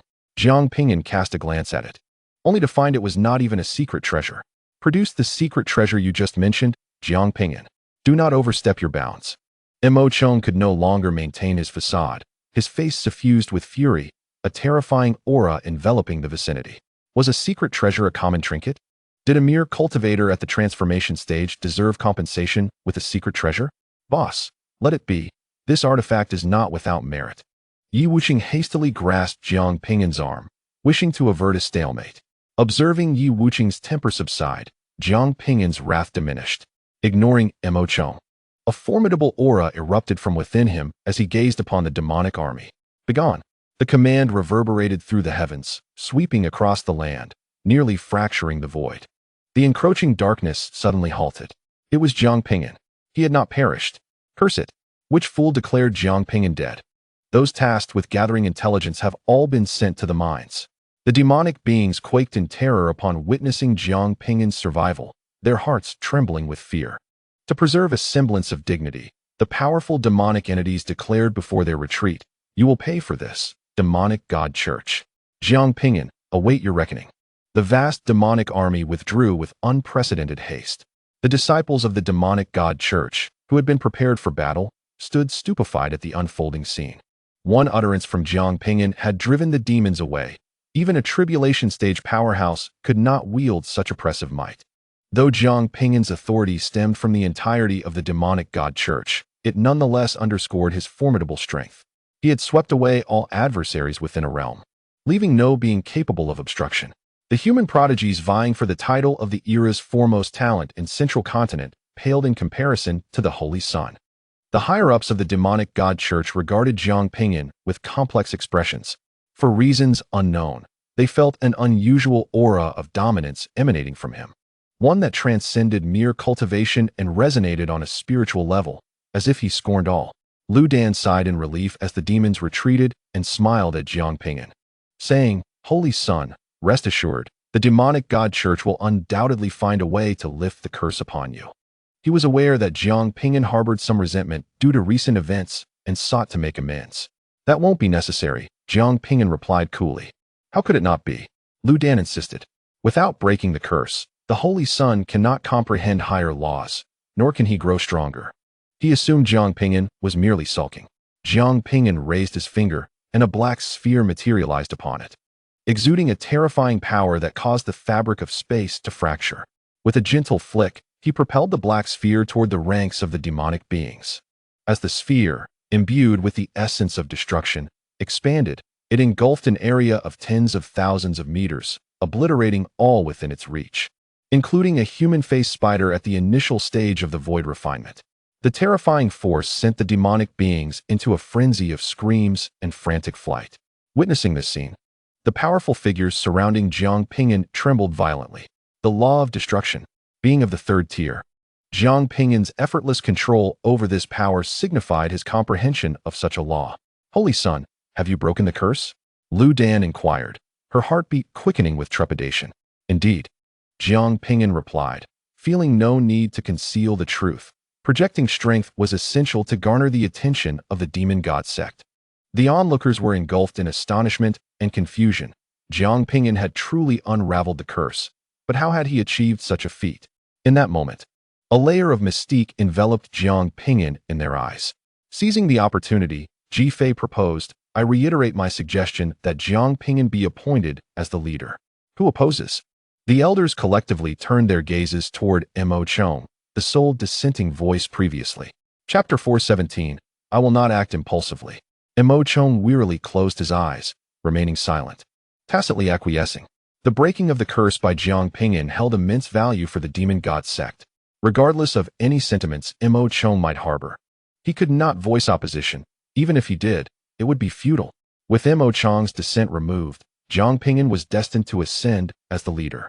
This would mark an unprecedented moment in history. Never before had there been such a young leader among the paramount powers of the human race, nor one of such a low realm.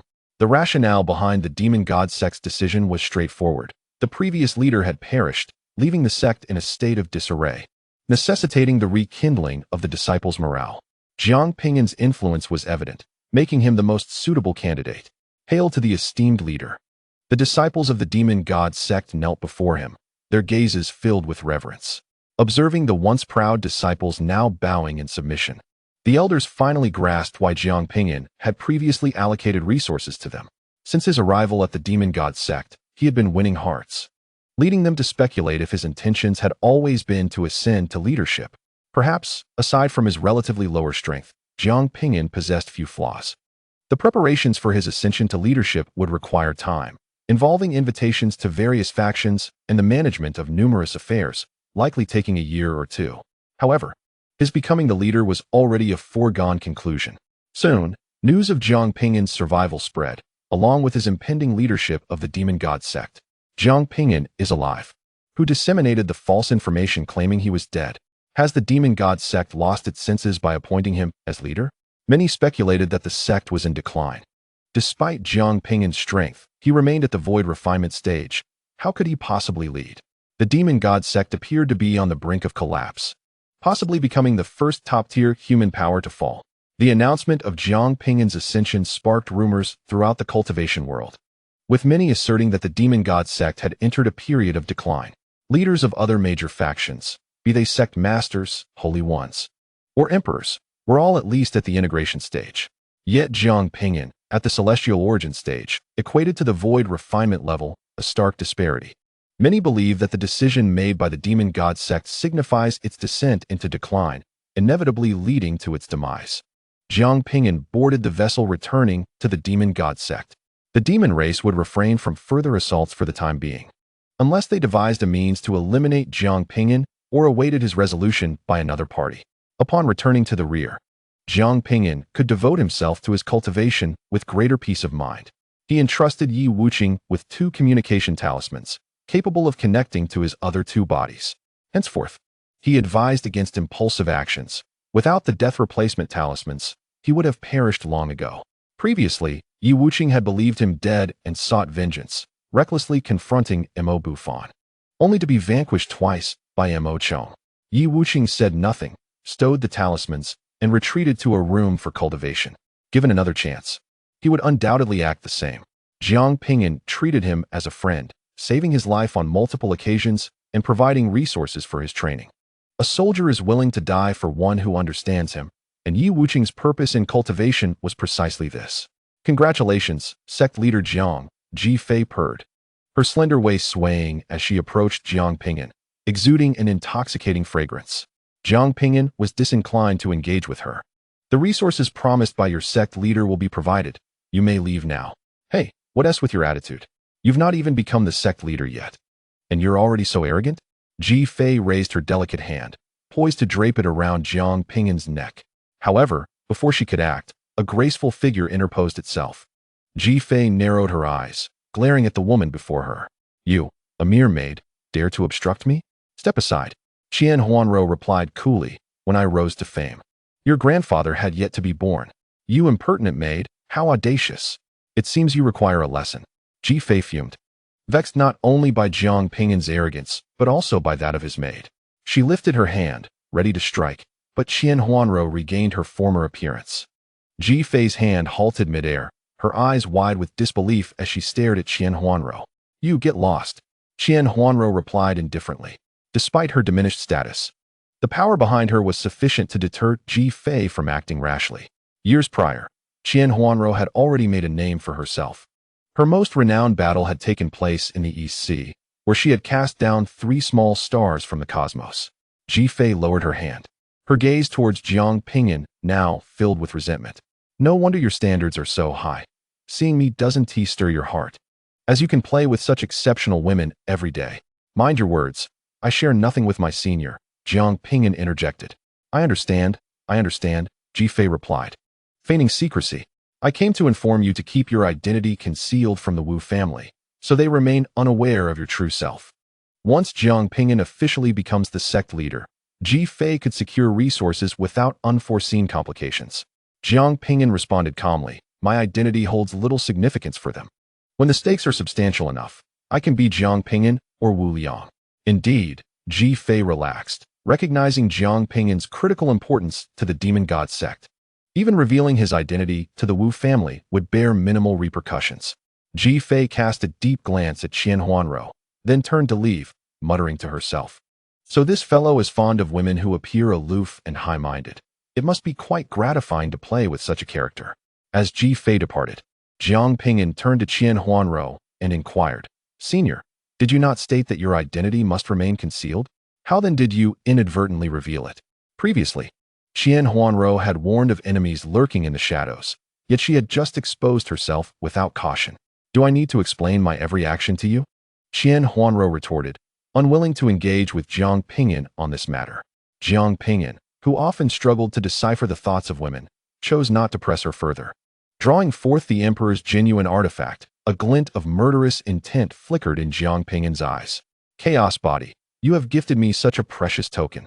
How could I not reciprocate? According to Qian Huanro, she had encountered this painting during her time at the Heavenly Path Academy. Yet it had somehow found its way into Mo Buffon's possession. This affair was undoubtedly linked to the Chaos Body. Though Jiang Ping'an could not confront the Chaos Body directly at present, he could certainly strike at the protectors affiliated with it. Do not act rashly. You have unraveled the curse. Take your time to cultivate, and one day, you shall have your revenge, Qian Huanro advised gently. The Chaos Body was backed by the immense influence of the Heavenly Path Academy, a formidable entity that even the great Qian dynasty would hesitate to provoke. I will not act impulsively, Jiang Ping'an replied, his gaze devoid of warmth. With his true form wielding the quasi-immortal tool, the judge's pen, he resolved to journey to Zhongzhou to vent his frustrations by eliminating a few 100,000 members of the Changsun family. Otherwise, the pent-up rage would be unbearable. To strip him of his talents, to attack him, and to place a hefty bounty. Does he truly believe I am so easily bullied? Jiang Ping'an initially intended to bring along another devouring avatar for added security. However, having recently acquired a substantial piece of primordial goldstone, which could be utilized to replicate the blood of the ancestral crocodile, he contemplated enabling the devouring avatar to regain its powers. Should the devouring avatar successfully restore its abilities, he would then direct this body toward Zhongzhou. Word had it that the Heavenly Path Academy in Zhongzhou was hosting a gathering of prodigies, with numerous talents vying for supremacy. Meng Jing would also be in attendance. Jiang Ping'an, however, held no interest in such events. His sole desire was to spill blood. Moreover, Zhongzhou was quite distant, and the journey would likely consume a considerable amount of time, meaning that by the time he arrived, the contests might have concluded. Meanwhile, in Zhongzhou at the Heavenly Path Academy, Changsun Pingzhen was in high spirits, preparing for the gathering of prodigies alongside the Chaos Body's Situ Lingfeng. Having successfully dealt with Jiang Ping'an, allowing the event to proceed smoothly, Situ Lingfeng assured him that he would certainly take him along to attain immortality in the future. He was filled with curiosity about what the immortal realm might be like. It truly fascinated him. At that moment, a scout responsible for news from the northern region rushed in, breathless and flustered. Ancestor, a grave situation has arisen. In such a state of disarray, one could hardly maintain composure. What could have happened that warranted such urgency? Jiang Ping'an could still be resurrected, after all. There was little of concern in the northern region beyond Jiang Ping'an, who was presumed dead. The worst and most unlikely scenario would be his revival. The scout fell to his knees and declared, as expected, Ancestor, it is indeed Jiang Ping'an who has returned to life. The smile on Changsun Pingzhen's face froze in shock. Chapter 418. Journey to Zhongzhou. What on earth is happening? Was it not previously stated that Jiang Ping'an had perished? Changsun Pingzhen tightly grasped the scout's neck, his voice booming with interrogation, as the previously joyous demeanor evaporated without a trace. The scout struggled for breath, his face swelling. Ancestor, I am at a loss. Earlier, the disciples of the demon god cult claimed he was dead. Incompetent fool. Changsun Pingzhen hurled the scout away, crashing him into a mountain with devastating force. His expression darkened ominously. Jiang Ping'an's previous disappearance surely indicated that he had been ensnared within the emperor's painting. His reappearance signified that Jiang Ping'an had managed to escape from the emperor's true relic, a notion that weighed heavily on Changsun Pingzhen's mind. If Jiang Ping'an had indeed triumphed over the will of the emperor encapsulated within that painting, he would be an unfathomable threat. It was improbable that Jiang Ping'an had achieved victory. Rather, he might have employed some extraordinary means to extricate himself, perhaps utilizing a treasured artifact. If Situ Lingfeng were to discover this, he would undoubtedly be displeased and would hasten to eliminate Jiang Ping'an. Changsun Pingzhen felt a profound sense of humiliation. To expend such considerable resources on a mere trifling character, and yet to fail was intolerable. The discarded scout returned, kneeling before him and imploring, Ancestor, we must not involve our family members. It is rumored that Jiang Ping'an aims to become the leader of the demon cult. If we dispatch members of the Changsun family against him, the repercussions would be unimaginable, especially since Jiang Ping'an has the backing of the three major factions of the Eastern Domain. Changsun Pingzhen's expression froze. The demon cult would allow a low-tier cultivator to ascend as its leader? Was the demon cult truly that inept? Cursed be the day. Unbeknownst to him, Jiang Ping'an had amassed such formidable support. Even their heavenly Dao Academy dared not act overtly against him. Had he known this would transpire, he would have eliminated that boy at their first encounter in the Eastern Sea. In truth, he had intended to kill him, but had merely failed to do so. Therefore, he resolved to hire assassins from the Heavenly Saber Pavilion, discreetly, ensuring that their actions remained undetected. Just then, another scout rushed in, panic-stricken. "Ancestor, grave news." Upon hearing those words, Jiang Ping'an felt a chill run down his spine, an ominous premonition gnawing at him. Perhaps due to his elevated realm, which had granted him a slight connection with the laws of heaven, he sensed that the news the scout bore was also related to Jiang Ping'an. The scout quickly knelt, exclaiming, "Ancestor, we have just received word that Jiang Ping'an has issued a bounty against our Jiang family through the Fortune Merchants Association." Jiang Ping'an exhaled deeply, relieved. It was merely this matter. Was it truly cause for alarm? What could a low-tier cultivator possibly offer as a bounty? A low-tier cultivator's reward could hardly threaten the very foundation of the Jiang family. The scout shrank back, visibly anxious, and cautiously continued. "Jiang Ping'an has presented a treasured artifact, the demon-slaying bottle, offering a reward for 2 great ascension experts. He has also proffered a piece of primordial goldstone for 1 integration realm expert and 15 fire lotus enlightenment seeds along with 5 celestial Xian pills, offering a reward for any direct descendant of the Jiang family, with no restrictions on their realm." By the end of his proclamation, the scout could not bring himself to utter another word. Jiang Ping'an's eyes widened in disbelief as Jiang Ping'an truly presented a precious treasure, offering a reward for the descendants of his lineage. Previously, during their exchanges through the communication talisman, Jiang Ping'an had boasted about this very matter. However, Jiang Ping'an dismissed it as mere pretension, never imagining that Jiang Ping'an would actually follow through. Such a substantial resource, Jiang Ping'an, instead of utilizing it for his own cultivation, was willing to use it as a bounty for the descendants of the Jiang family. Was there something amiss with his mind? By offering a precious treasure as a reward to 2 formidable beings in the ascendant stage, it was certain that some powerful individual would be inclined to accept such a task. This was undoubtedly a grave crisis. At that moment, an urgent voice emanated from the talisman at his waist. "Father, help! A tribulation stage powerhouse is attacking me." Boom. The space surrounding Jiang Ping'an shattered under the released aura. His face contorted with fury as he stepped into the void, disappearing, leaving behind a wrathful roar that shook the heavens. "Jiang Ping'an, just you wait. This time." The price Jiang Ping'an paid was indeed steep, but he preferred to expend a precious treasure rather than allow his enemies to enjoy an easy time. If his foes were in distress, then he would find joy in that. With a lighter heart, his thoughts would flow freely, and his cultivation would progress swiftly. In the northern domain, Jiang Ping'an had little to occupy his time, awaiting the opportunity to register as the leader of the Demon God Sect in a year or 2. At that juncture, he would confront the chaos body head-on. His true form had already concealed its identity, stealthily boarding a vessel bound for Central Continent, preparing to eliminate some of the Jiang family's direct descendants himself. Having others carry out the vengeance was never as satisfying as exacting it with his own hands.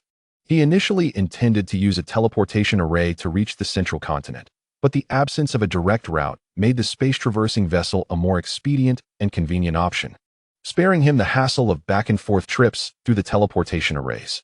Even though the vessel could traverse space, it would still take a month to arrive at the Central Continent, reflecting the vast distance involved. Among the countless stars in the sky, none were as grand as the Eastern Domain.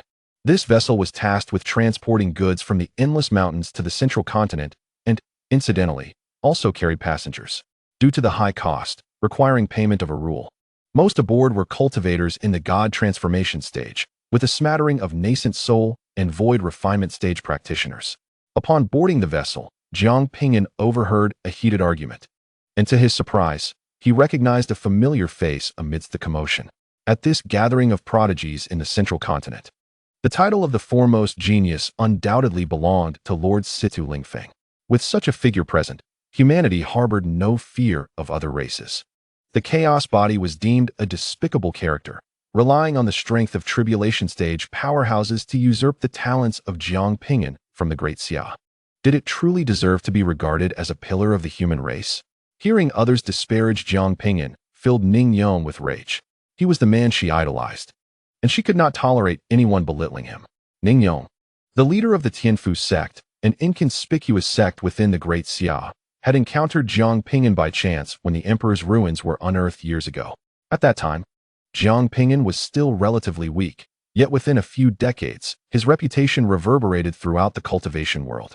The last time she witnessed Jiang Ping'an was during the conflict between the Great Xia and the Chu Kingdom. She had watched from a distance as he decimated foes, wielding his imperial realm prowess to subdue void refinement assassins. That battle left an indelible impression upon Ning Yao. Simultaneously, it ignited Ning Yao's fighting spirit, compelling her to take a risk.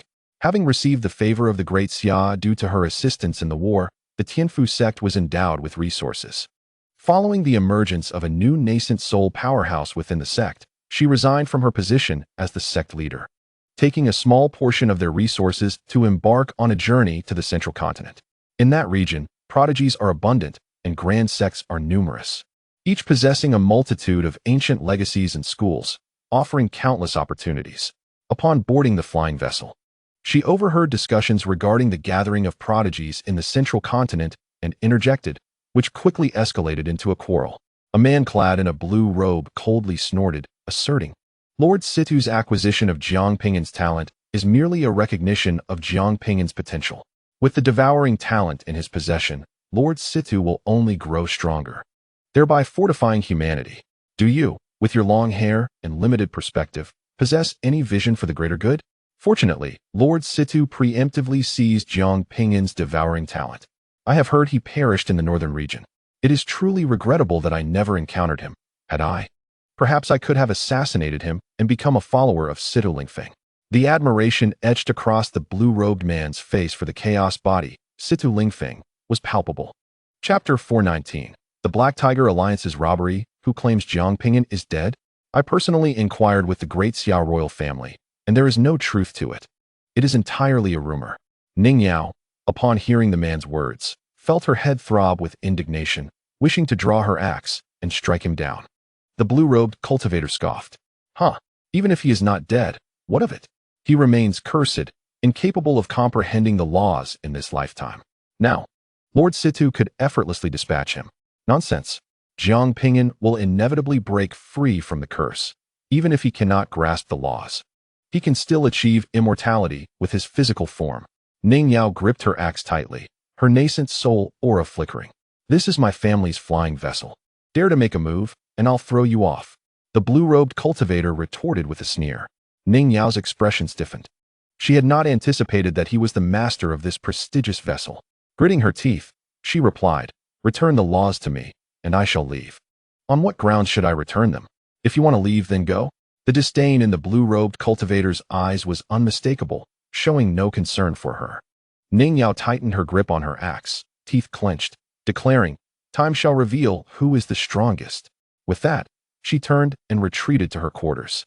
Ning Yao contemplated asking for a refund to disembark from the vessel, yet the toll for a path of laws weighed heavily on her conscience.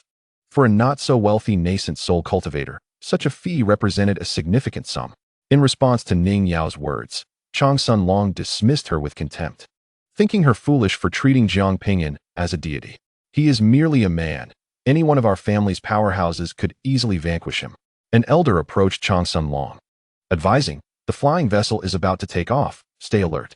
This cargo is of great importance, and we cannot afford any mishaps. Recently, a group known as the Black Tiger Alliance has emerged, led by the former captain of the Black Tiger Mercenary Corps, a formidable fusion stage cultivator. It is unclear how it transpired, but the elite of the Mercenary Corps have perished, and this individual has reformed the Black Tiger Alliance. We must exercise caution. Chang Sun Long waved his hand impatiently. Father, you've repeated this 8 times already. How could our luck possibly be that poor? Even if we were to encounter them and announce our identities, they would not dare to act against us, regardless of their courage.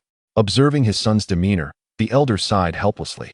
Alas, this son is merely over 400 years old, still quite youthful. As he matures, such arrogance will surely wane. Shortly thereafter, the flying vessel ascended, the surrounding spatial formations shimmering, and with a flash of white light, the vessel vanished into the void. Jiang Ping'an, concerned about the potential exposure of his identity, refrained from seeking out Ning Yao, especially since their paths had not crossed significantly. Upon entering the resting chamber, he resumed his study of the malevolent entities residing within his acupoints. Since cultivating the Demon Thunder Sutra, he had attracted a multitude of these malevolent beings to congregate within his body. Through mutual consumption, they formed even larger entities. Their presence within his acupoints hindered his ability to condense his primordial spirit. Although his limited energy would prevent him from cultivating alongside his primordial spirit as he could with his original body, it would still prove useful in combat. However, in this current form, he could not condense his primordial spirit without it being devoured by the malevolent entities, which had grown more formidable than his own spirit. If released, they would undoubtedly wreak havoc upon others. Eradicating them posed a considerable challenge, leaving him in a predicament. Thus, Jiang Ping'an resolved to wait until they reached the central continent to secretly unleash these entities upon the Changsun family, providing them with an unexpected surprise. Regardless of one's cultivation level, a mere bite from these malevolent beings would cost a century of life. Jiang Ping'an indeed wished to control these entities. Yet mastery of the dark arts required cruel techniques he refused to learn. Despite having slain millions of beings, he considered himself a good person. Setting aside the matter of the malevolent beings, Jiang Ping'an immersed himself once more in the cultivation of the Demon Thunder Sutra.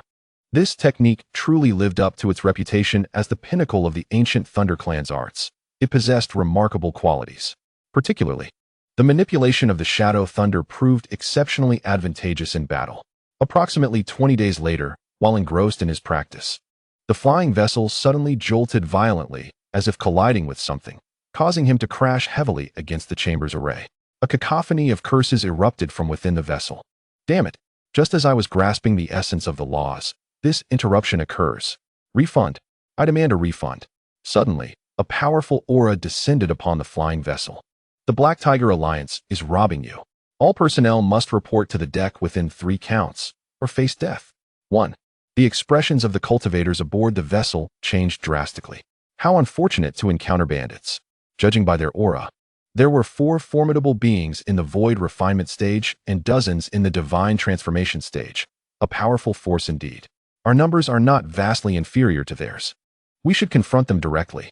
A woman's voice resonated throughout the vessel. It was Ning Yao, who had held the position of sect leader for a considerable time and possessed management skills. However, as soon as her words fell, the bandits outside shouted again. Whoever reports a rebel first will be spared from the plunder. 2. Upon hearing this, a throng of cultivators rushed out. I report. Someone is resisting. I report first. I was the first to arrive. A single utterance from the bandit shattered the unity of the monks who were on the verge of collaborating. It was evident that this was a group of seasoned criminals, adept at evading resistance from others. Ning Yong bit her crimson lip, her countenance pallid. It was over. She was merely a mid-stage cultivator, and with so many formidable adversaries outside, there was no escape for her, even if she were to fight tooth and nail. Before the bandit could count to 3, all the cultivators had assembled on the deck.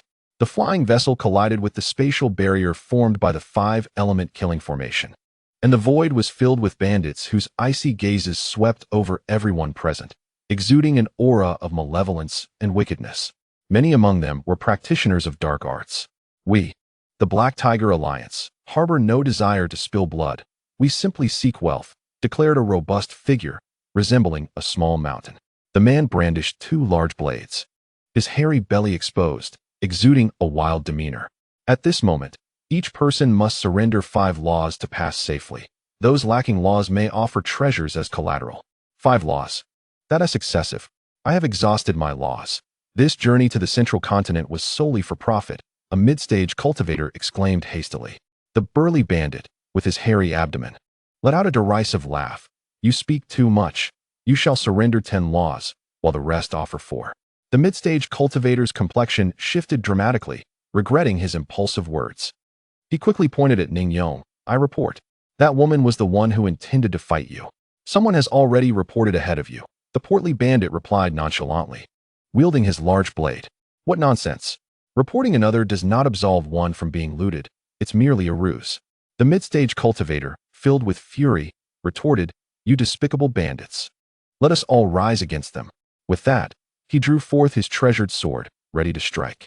However, apart from him, no one else made a move. Even silence prevailed among the crowd. The bandits had incited discord among the group with just a few words, leading them to believe that by refraining from resistance, they could minimize their losses.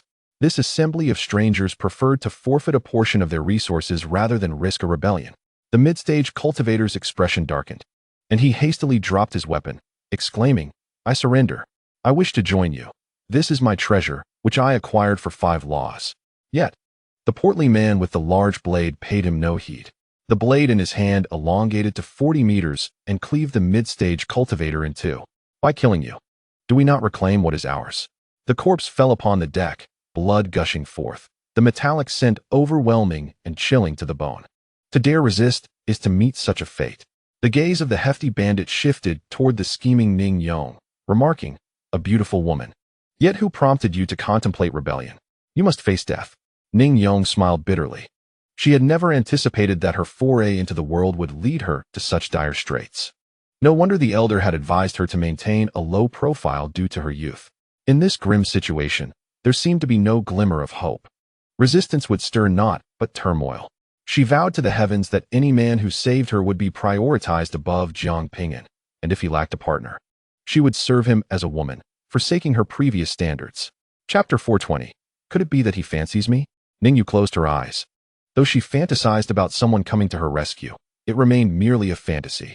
The corpulent male cultivator hefted a large blade, mercilessly swinging it toward her, the edge of the weapon menacingly approaching. Once this woman was dealt with, those ruffians would no longer contemplate resistance and could easily take the others captive. Suddenly, a voice pierced the tension. The blade-wielding cultivator halted mid-motion, while the crowd turned in unison to the source of the voice, curious to see which fool dared to speak at such a perilous moment. Offending these bandits was undoubtedly a path to doom, as the corpses strewn about served as a grim reminder.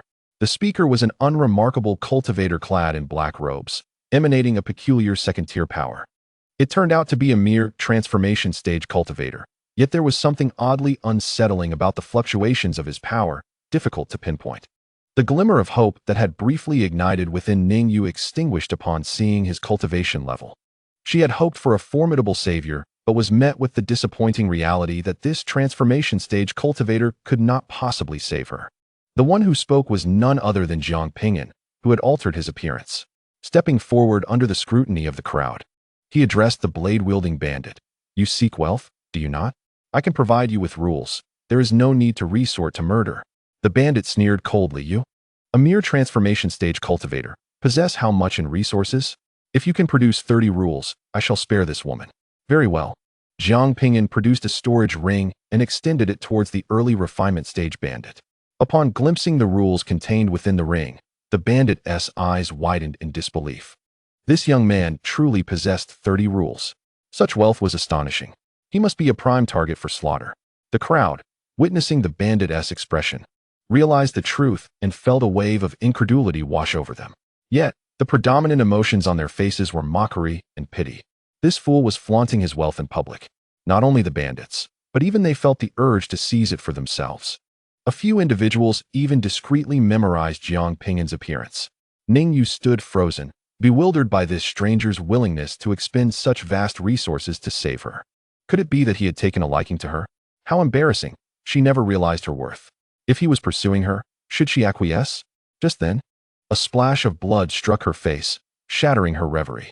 The seemingly ordinary yet affluent cultivator had pierced the abdomen of the bandit with his palm. The bandit's head had also been pierced, blood gushing forth. In an instant, a top-tier refinement stage cultivator had met his demise.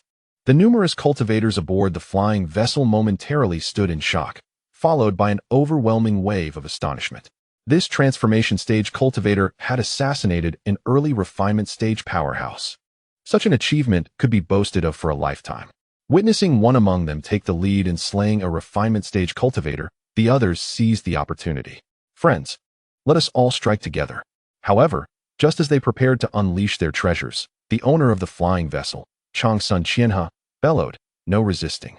Chang Sun Qianhe emanated the aura of a cultivator at the initial stage of void refinement, suppressing the rebellious practitioners. The crowd gazed at him in disbelief, questioning his intentions. Even the bandits of the Black Tiger Alliance wore expressions of astonishment. They had prepared for a fierce battle, yet he stood in their way.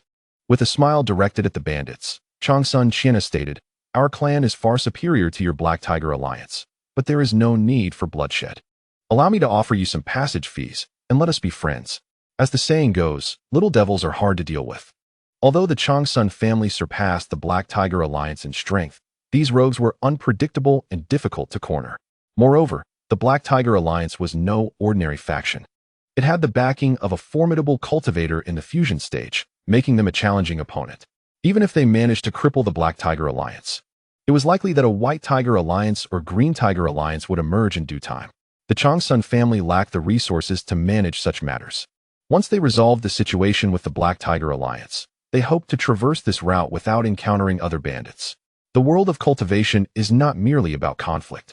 Few are willing to gamble with their lives. The bandits refrained from violence, wishing to avoid casualties. Witnessing Changsun Qian's actions, the cultivators aboard the flying vessel changed their expressions dramatically. That rascal had allied with the bandits, just as they were on the verge of uniting. The betrayal of the vessel's owner forced them to quickly stow their weapons to avoid attracting the bandits' attention.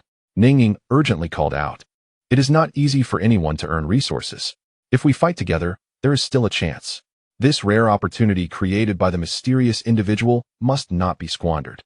However, as tensions escalated, no one was willing to take the initiative. The members of the Black Tiger Alliance breathed a sigh of relief, with one cultivator in the void refinement stage remarking, "You are wise to comply. Henceforth, we of the Black Tiger Alliance will not rob your clan's merchant vessels." The Black Tiger Alliance also wished to avoid conflict. Receiving passage fees, even if modest, was still a satisfactory outcome. At that moment, all eyes turned to Jiang Ping'an, filled with sympathy and helplessness. Alas, this individual, capable of successfully ambushing a cultivator at the initial stage of void refinement, was doomed to perish here, regardless of his strength. He was ultimately only a cultivator at the god transformation stage, and it was impossible for him to survive against such a multitude of bandits. Seeing that no one took action, Ningying helplessly lowered her axe, casting an apologetic glance at the man before her. "I'm sorry, I've dragged you into this. If there is a next life, I would gladly be your partner." Jiang Ping'an furrowed his brow. His intervention was prompted by Ningying, who had previously aided the Great Xia, and he did not wish to part with his resources to the bandits. He intended to ambush and eliminate a cultivator at the initial stage of void refinement to inspire the others to fight together, allowing him to conceal some of his own strength. Yet, he had not anticipated being restrained by his own allies. The bandits glared furiously at Jiang Ping'an, exclaiming, "How dare you attempt to ambush us?" Because of him, they had lost a cultivator in the void refinement stage and had nearly provoked a battle. "You want to be the hero, huh? Die." A member of the Black Tiger Alliance, at the initial stage of void refinement, soared towards Jiang Ping'an, raising a massive fist aimed at his head. The crowd sighed in resignation, pitying this valiant individual. Suddenly, with a resounding bang, a head exploded, blood splattering everywhere. Yet it was not Jiang Ping'an's head that had burst, but that of the robber. The robber's spirit, still yearning to escape, was seized by Jiang Ping'an, who crushed it with a fierce grip. With a thunderous eruption, terrifying energy surged forth, sending Jiang Ping'an's hair flying. This unforeseen turn of events left everyone in stunned silence. What had just transpired? What had happened? I could hardly comprehend it.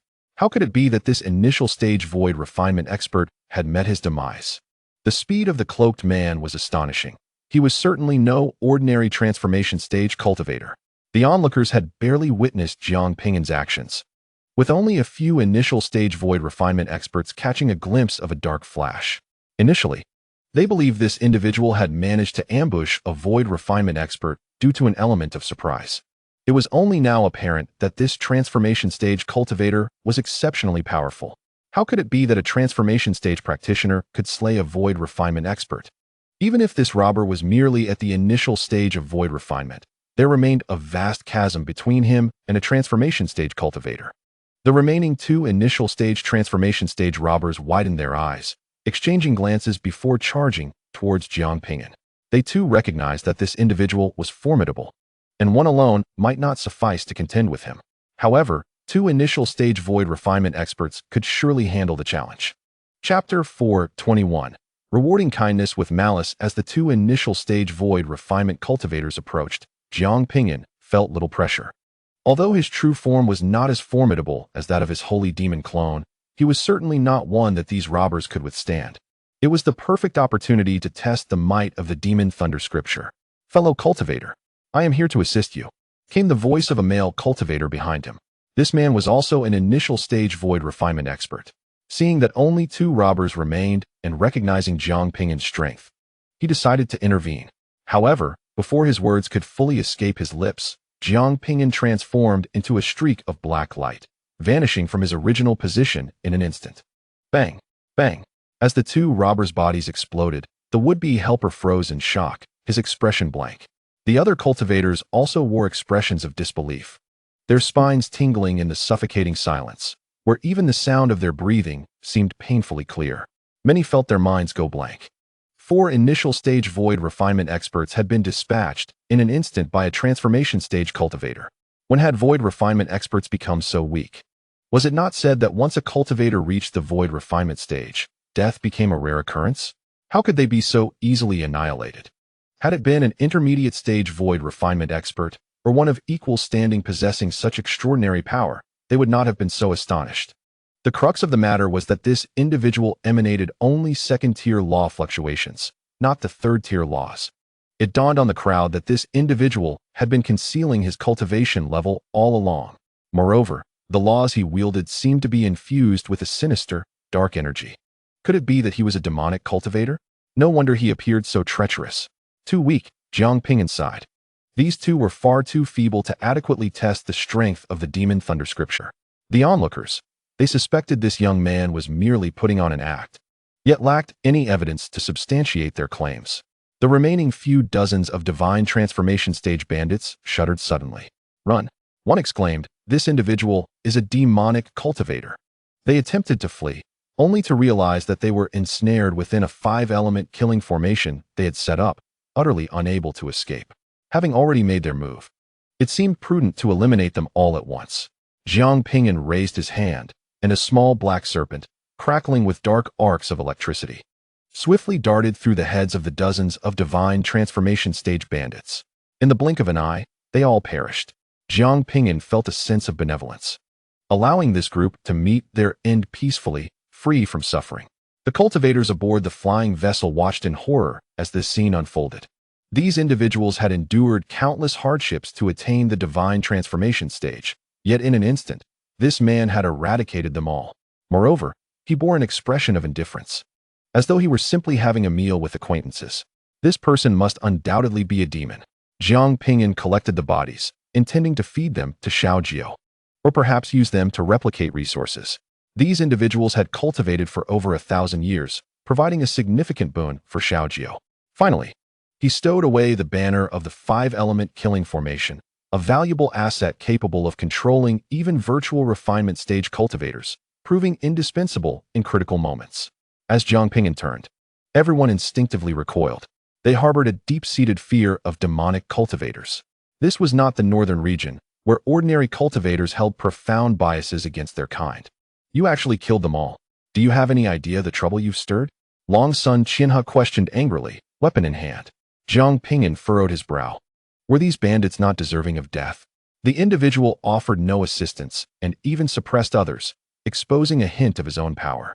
Long Sun Qianhe was infuriated, asserting that they were merely a faction of the Black Tiger Alliance, which housed cultivators in the middle and late stages of virtual refinement, even a combined body stage powerhouse. You have slain them. They will surely retaliate against our merchant ship. Initially, a pact had been reached with the Black Tiger Alliance, but this man's overwhelming strength had led to their annihilation. The surrounding cultivators paled at the mention of the formidable alliance. We must leave immediately, lest we be pursued by the Black Tiger Alliance. By killing these individuals, he is jeopardizing our lives. Long Sun Qianhe coldly commanded Jiang Ping'an, now? You are not to go anywhere. Await the arrival of the Black Tiger Alliance, seeking retribution. Ning Yao, recovering from her shock, shouted at Long Sun Qianhe. It was this esteemed elder who saved you. If you cannot express gratitude, must you also conspire against him? This is a case of ingratitude. Do we ask for his help? Long Sun Long, clad in blue robes, retorted coldly. Jiang Ping'an, with an expression devoid of emotion, regarded the group and addressed Long Sun Qianhe with indifference. Do you believe you can stop me? Long Sun Qianhe's eyes reflected disdain. Do not think that a modicum of skill makes you remarkable. The world is far larger than you imagine, with experts more numerous than you realize. Any member of the Long Sun family at your level could easily subdue you. The Long Sun family? Which Long Sun family? Jiang Ping'an's expression shifted, surprise evident. Long Sun Long, noticing Jiang Ping'an's change in demeanor, assumed he had been intimidated and raised his chin, declaring, "The Long Sun family of Tiandao Academy."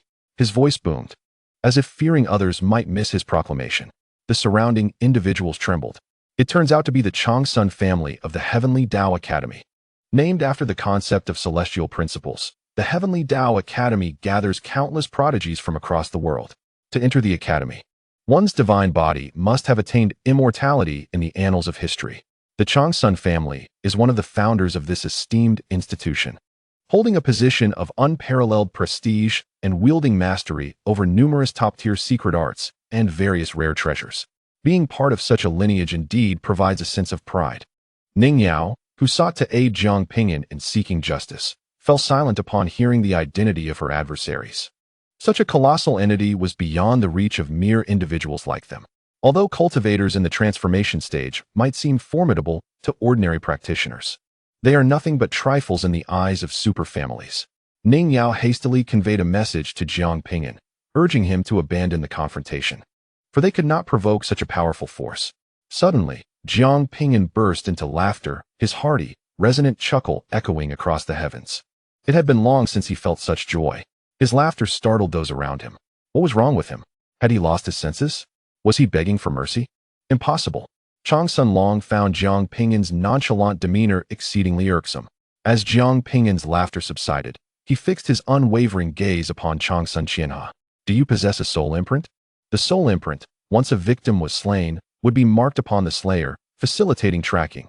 It is a common practice among prominent families. Upon hearing this question, the members of the Changsun family immediately drew their weapons, warily focusing on Jiang Ping'an. Changsun Qianha prepared for battle, warning, "You must not seek death. My son bears a high-level soul imprint."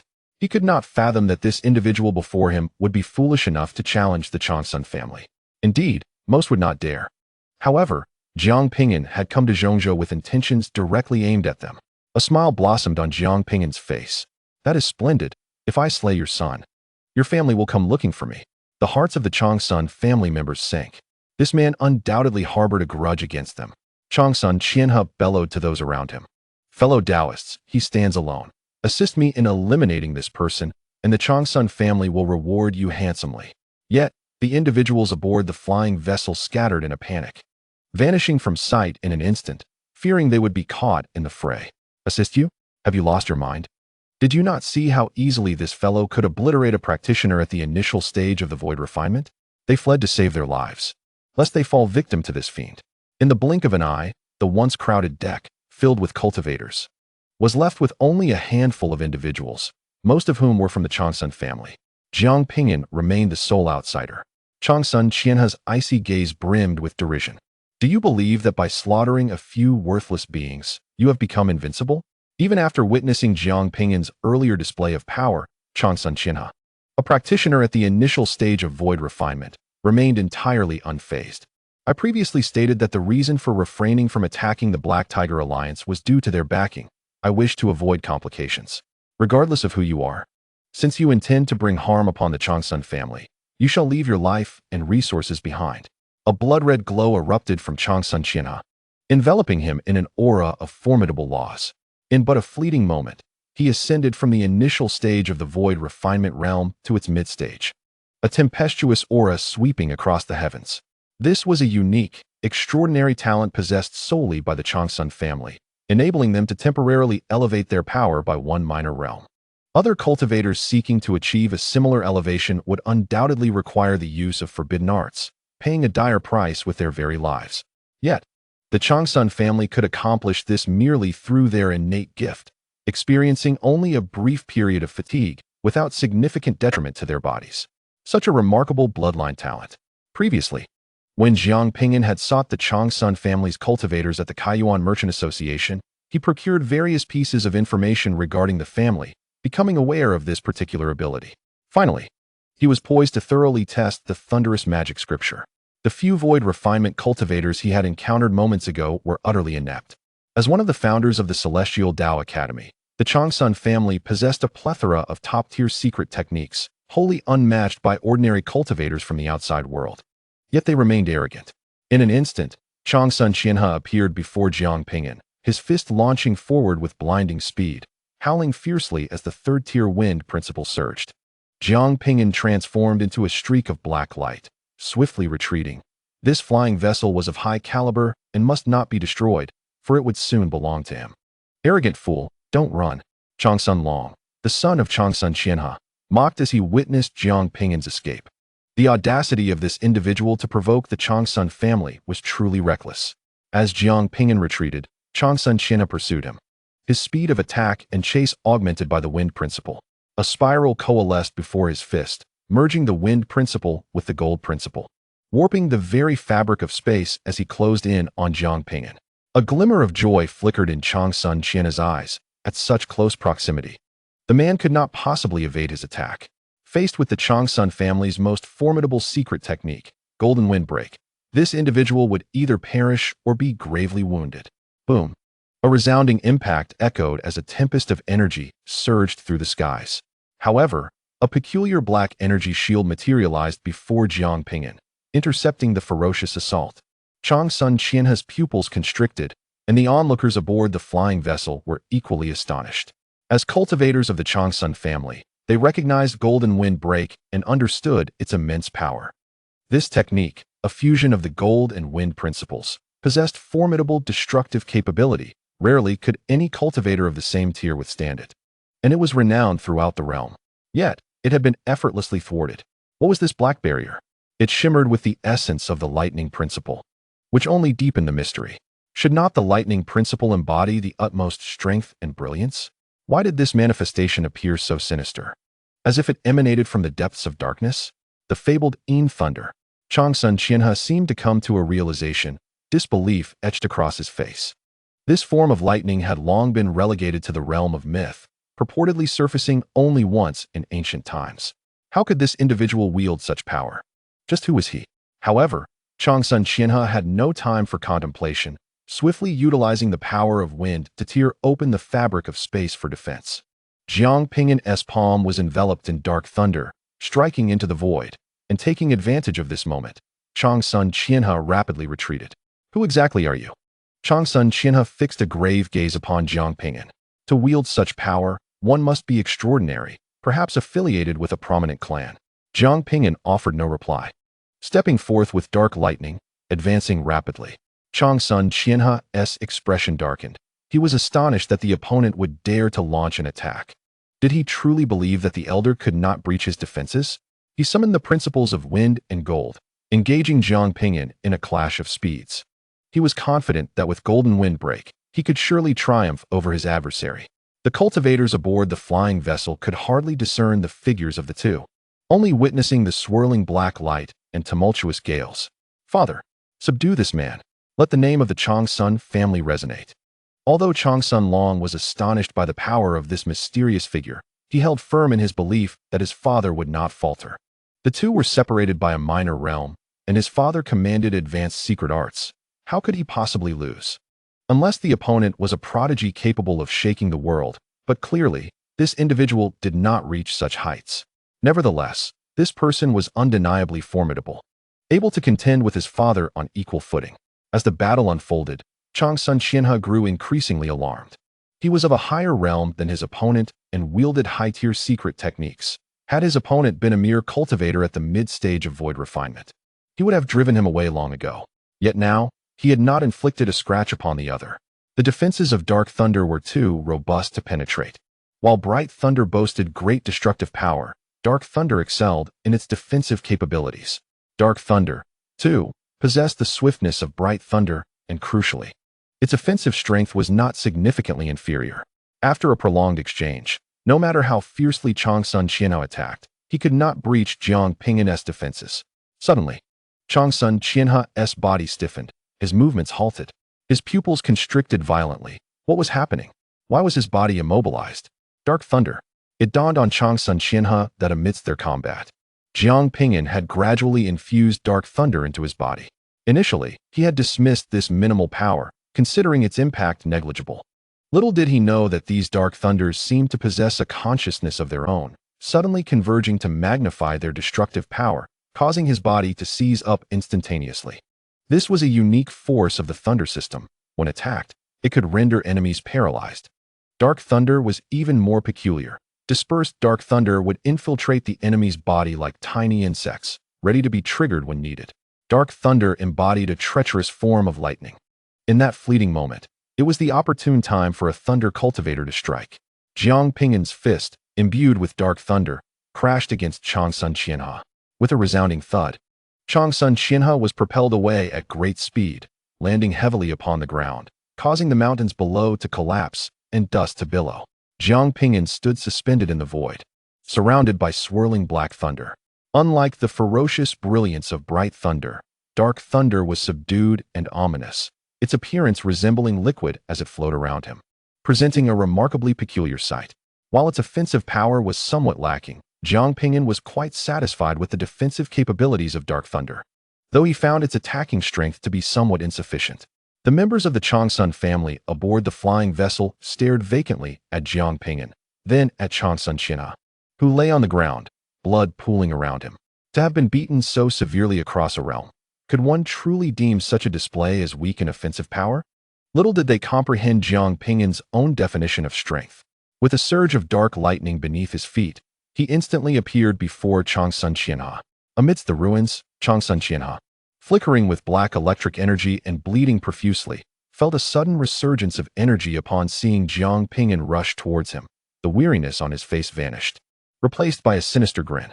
Drawing upon the powers of the third-tier earth and gold laws, the ground heaved violently, swiftly forming an earthen dragon that engulfed Jiang Ping'an. Soaring into the heavens, with a resounding explosion, Changsun Qianhe unleashed his secret technique.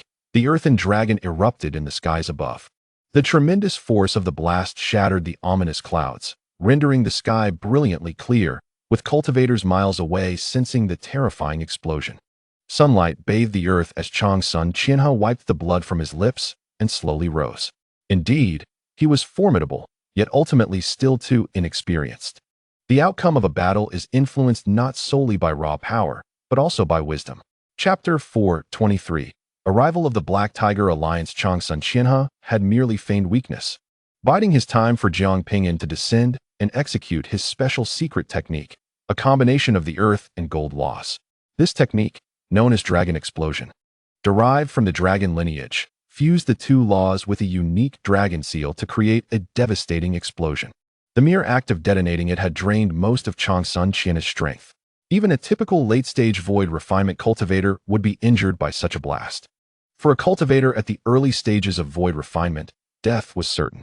Amidst the billowing smoke, the Changsun family cultivators erupted in cheers. Haha, father is magnificent. An overconfident fool dares to challenge our Changsun family. Such individuals require not the intervention of elders. Even a young master can handle them. How could the cultivators of today be so foolish as to not recognize the prowess of our Changsun family? Relieved, the Changsun family members, who had initially been startled, now believed victory was assured. However, just as they celebrated, they noticed Changsun Qianhe's expression turn grave, his gaze fixed ominously upon the sky. Following his line of sight, they saw a small black dot rapidly enlarging. Soon, that familiar figure reappeared, causing the Changsun family cultivators to widen their eyes in disbelief. Impossible. Surviving the dragon explosion. How could that be? Quite an impressive secret technique. It breached my defenses. Jiang Ping'an's shadowy lightning had been shattered, yet it swiftly reconstituted itself. He wiped the blood from the corner of his mouth and the trickle from his ear. Had the opponent's realm been merely a tier higher, he would have undoubtedly perished this time. Fortunately, in addition to the external defense of the shadowy lightning, his demonic thunder scripture reinforced his physique, forming a dual layer of protection, resulting only in internal injuries and a damaged eardrum. Nothing too grave. Inside, Changsun Qianhe was besieged by tumultuous waves of shock. He understood all too well the true might of the dragon explosion. How could this individual possibly remain alive? If Changsun Qianhe could eliminate Jiang Ping'an, the ancient Lei family could claim the title of the most formidable body-refining thunder method, the thunder of demonic lightning. Jiang Ping'an, to his satisfaction, had successfully tested the limits of his body's defenses. On the flying vessel, Chang Sun Long was enraged, his eyes aflame with fury. How could this wretched man be so difficult to kill? Father, do not let him be arrogant. Eliminate him at once. As he shouted, Chang Sun Long felt a sharp pain in his head, and suddenly the world spun around him. He collapsed to the ground, witnessing the severed remains of his own body. Simultaneously, he spotted the female cultivator he had quarreled with earlier, brandishing a bloodied axe. You were so vocal. Let's see how you fare now. Ning Ying had successfully ambushed him, and after dispatching her target, she swiftly fled. The rest of the Chang Sun family stood in shock, unable to comprehend that someone had dared to assault one of their own. Master, this is dire. The young master is dead. A cultivator from the Chang Sun family cried out to Chang Sun Qianhe in the distance. Hearing this, Chang Sun Qianhe's expression shifted dramatically as his consciousness swept over the flying vessel. Upon seeing his son gruesomely severed in two, rage consumed him. Son, his eyes ablaze with fury. He glared at the fleeing Ning Ying. You vile creature, I shall have your life. Chang Sun Qianhe summoned the winds and charged toward Ning Ying. Startled, Ning Ying saw Chang Sun Qianhe advancing towards her, when suddenly, a dark figure interposed itself. Jiang Ping'an delivered a powerful kick, sending Chang Sun Qianhe flying several dozen miles away. Gazing at his retreating silhouette, Ning Ying felt a moment of disorientation. In that instant, she faintly glimpsed Jiang Ping'an's shadow, radiating the same sense of security, the same awe-inspiring presence. Just as Chang Sun Qianhe was about to unleash his wrath, he suddenly sensed something and turned sharply to the sky. Hundreds of beams of light raced toward them, converging rapidly. This group of individuals exuded a menacing aura. Where are my brothers from the Black Tiger Alliance? Why are they absent? The leader, wielding a malevolent banner, had bulging muscles and a glistening physique. The members of the Black Tiger Alliance, sensing the fluctuations of battle, had come to investigate. They had presumed their comrades were engaged in combat. However, they found only unfamiliar faces in the vicinity. Clearly, their brethren had likely encountered misfortune. Observing this, Chang Sun Qianhe immediately pointed at Jiang Ping'an and exclaimed, "It is this man who has slain your Black Tiger Alliance brothers. I am from the Chang Sun family of Tiandao Academy. Let us unite against him." The leader of the malevolent banner, Xiang Xie, narrowed his eyes as he regarded Jiang Ping'an, then turned to Chang Sun Qianhe. Do you take me for a fool? A cultivator at the initial stage of the void refinement realm could not possibly have dispatched 4 of our brothers at the same level. It is clearly your doing. Xiang Xie did not believe that a cultivator at the void refinement stage could have slain so many of their number. He suspected Chang Sun Qianhe was attempting to shift the blame. With a flourish of the malevolent banner, the heavens darkened, and countless gray vengeful spirits surged forth. Howling winds accompanying their terrifying, mournful cries, sending chills down the spines of the Chang Sun cultivators aboard the flying vessel. The malevolent banner was renowned as a formidable artifact among evil cultivators. Killing 10 souls results in a single black ring on the malevolent banner. 100 souls yield 2 rings, while 1,000 souls grant 3. With 6 black rings adorning this sinister banner, it signifies that this individual has slaughtered millions, a true fiend. Upon witnessing 1,000,000 malevolent spirits surging towards him, Chang Sun Qianhe's countenance shifted dramatically.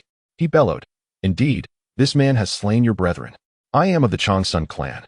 Should you dare to lay hands upon me, you shall surely face the wrath of my family." Xiang Xie scoffed disdainfully, "With so many matters concerning your illustrious clan, do you truly believe you would expend effort to deal with us? Even if you did, we would simply flee. We, the wicked cultivators, do not concern ourselves with such trivialities. If the opponent were a prodigy of the Chang Sun family, we might exercise caution. Yet, he is merely a mere courier." Countless malevolent spirits swiftly enveloped Chang Sun Qianhe, rendering his escape impossible as they invaded his body, devouring his flesh in a cacophony of horrendous screams. Xiang Xie, a cultivator at the late stage of the void refinement realm, wielding the malevolent banner as his artifact, found it effortless to deal with Chang Sun Qianhe. The Black Tiger Alliance shall meet a grim fate. In the blink of an eye, Chang Sun Qianhe was entirely consumed. A distorted skull emerged on the malevolent banner. Satiated, Xiang Xie contemplated that the more souls the banner devoured, the stronger it became. Should he vanquish a few cities and consume millions, he would stand unafraid against other cultivators of his tier. Meanwhile, the remaining members of the Chang Sun family trembled in terror, seeking to flee on their flying vessel. However, they soon discovered that their vessel had vanished. Where's the vessel? The sizable craft beneath us. Where has it gone? Xiang Xie also noted this peculiar occurrence, his expression faltering. How could the most valuable vessel simply disappear? Apart from its inherent worth, the goods within were also of considerable value. It dawned upon him that the black-robed cultivator of the early void refinement stage had also vanished without a trace. Extending his consciousness, Xiang Xie detected Jiang Ping'an fleeing at an alarming speed. Damn that scoundrel, daring to steal my goods. If I let you escape, I might as well stand on my head and defecate. Chapter 424. The Pursuit of a Late-Stage Void Refinement Expert Pursue. Xiang Xie brandished the malevolent banner, consuming the remaining Changsun cultivators, and led over 100 members of the Black Tiger Alliance in pursuit of Jiang Ping'an. Allowing an early-stage void refinement cultivator to escape before him would strip him of any dignity in front of his brethren. He had no doubt that the opponent could not flee. Despite Jiang Ping'an's speed, Xiang Xie was a late-stage expert. Jiang Ping'an exerted his full strength in the fourth-tier Thunder Flash, covering a distance of 100 kilometers in a single leap. Alas, the control token for the vessel remained with Changsun Qianhe. Were he able to manipulate the vessel, he could traverse space and escape swiftly. Senior, if I impede your speed, do not concern yourself with me. Ning Ying clung tightly to Jiang Ping'an, her voice trembling as she uttered the boldest words while exhibiting the most cowardly behavior. Before departing, Jiang Ping'an had inadvertently pulled this woman along with him. Whether to save her or not would not alter her current predicament. If it did, he would certainly disregard her. Suddenly, Jiang Ping'an sensed something amiss. His expression shifted, and he casually tossed the woman into his spirit beast storage pouch. At that moment, the space before him collapsed, revealing the imposing figure of Xiang Xie, who wielded the evil spirit banner. A cultivator at the mid-stage of the void refinement realm could merge with the void itself, traversing it with a speed surpassing that of flight, though not through spatial jumping. Only upon reaching the integration stage could one transcend the void. Of course, a practitioner adept in spatial techniques could achieve spatial translocation as early as the Nascent Soul stage. Did Xiang Xie believe Jiang Ping'an could escape?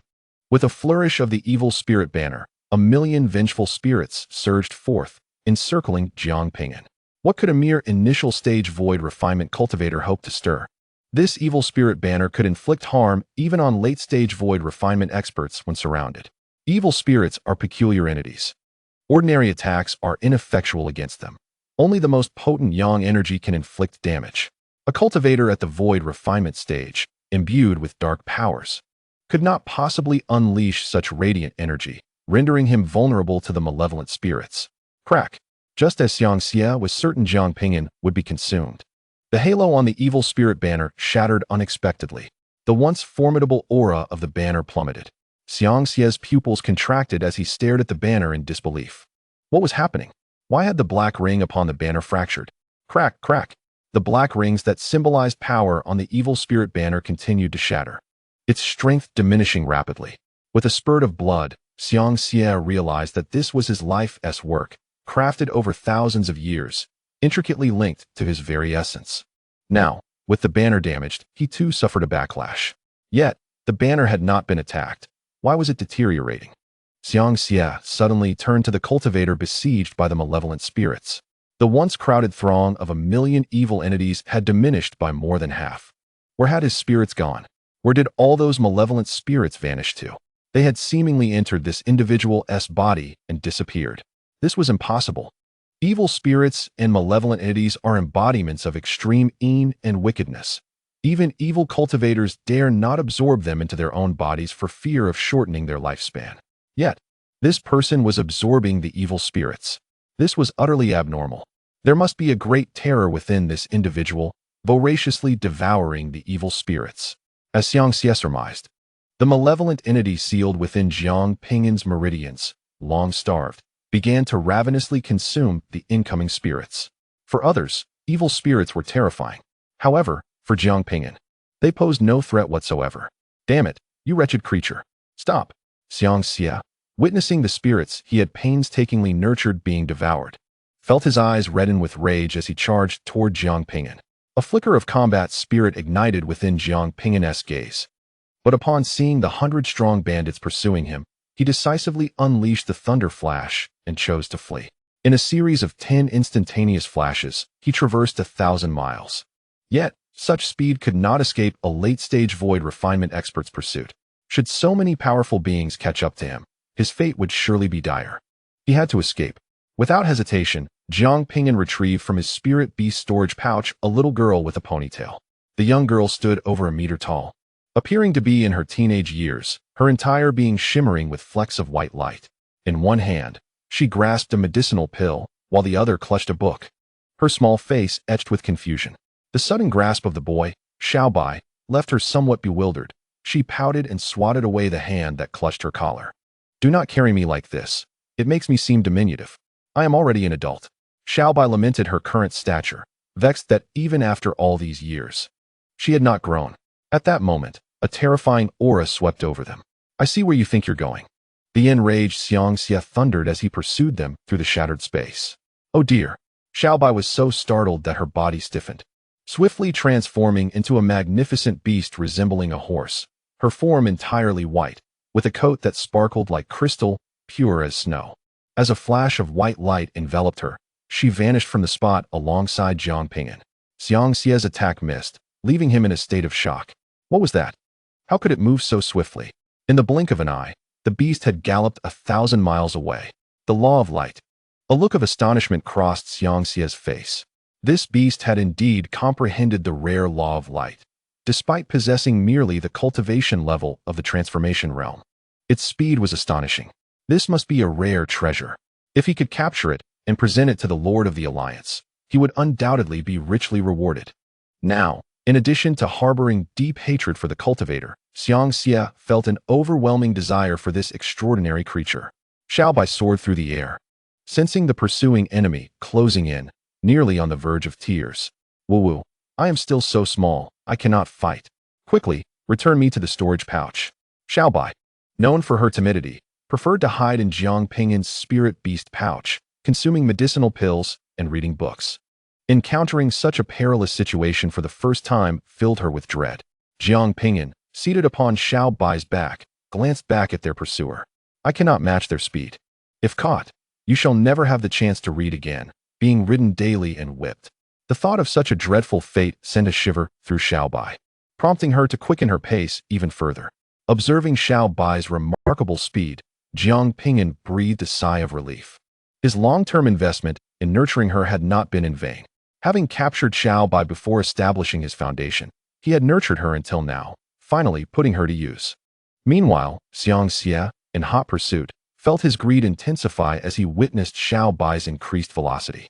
The more formidable this beast, the higher its value. He retrieved a divine transit talisman, a high-tier talisman he typically hesitated to use, reserved for life-threatening situations.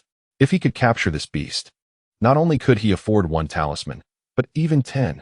Without hesitation, he affixed it to himself, the runes enveloping his entire being, doubling his speed. Jiang Ping'an, witnessing the opponent accelerate, felt a surge of alarm. "Xiaobai, can you still increase your speed?" "It is difficult," Xiaobai replied in a somber tone, her gravity palpable.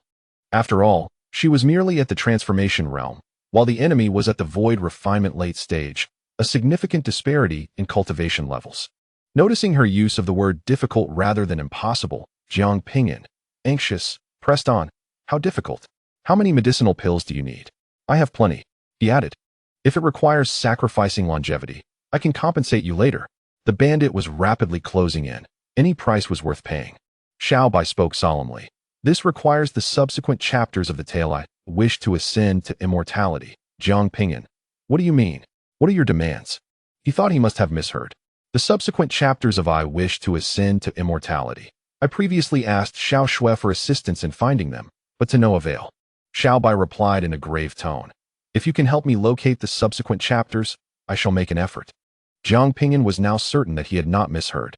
Sensing the ominous aura building behind him, he quickly added, "I will find whatever you desire. We must flee at once, or it will be too late. You must not go back on your word. I too wish to take a risk." No sooner had he spoken than a brilliant white light emanated from Xiaobai, dazzling beyond the stars, as mysterious forces of the law surged forth. Jiang Ping'an could sense that Xiaobai was undergoing a breakthrough. Xiaobai's fur lengthened, 2 white horns sprouted from his head, and snow-white scales adorned his hooves. In a brief moment, he successfully ascended from the God transformation stage to the void refinement stage, his aura undergoing a profound transformation. As the bandits behind were closing in, Xiao Bai's speed surged, and he streaked away like a flash of light, vanishing in an instant. Xiang Xia once again found himself grasping at shadows. He pursued with all his might, but Xiao Bai was far too swift, disappearing from sight before his very eyes. Damn it! How could he have escaped? This extraordinary beast is no ordinary creature. Xiang Xia swiftly retrieved a communication talisman. Leader, I have encountered a remarkable demonic beast that has comprehended the laws of light. Unable to capture it, he could only inform the leader, hoping for a reward in return. Upon hearing Xiang Xia's description of the beast, an exclamation came from the other end of the talisman. Where are you now? I shall come at once.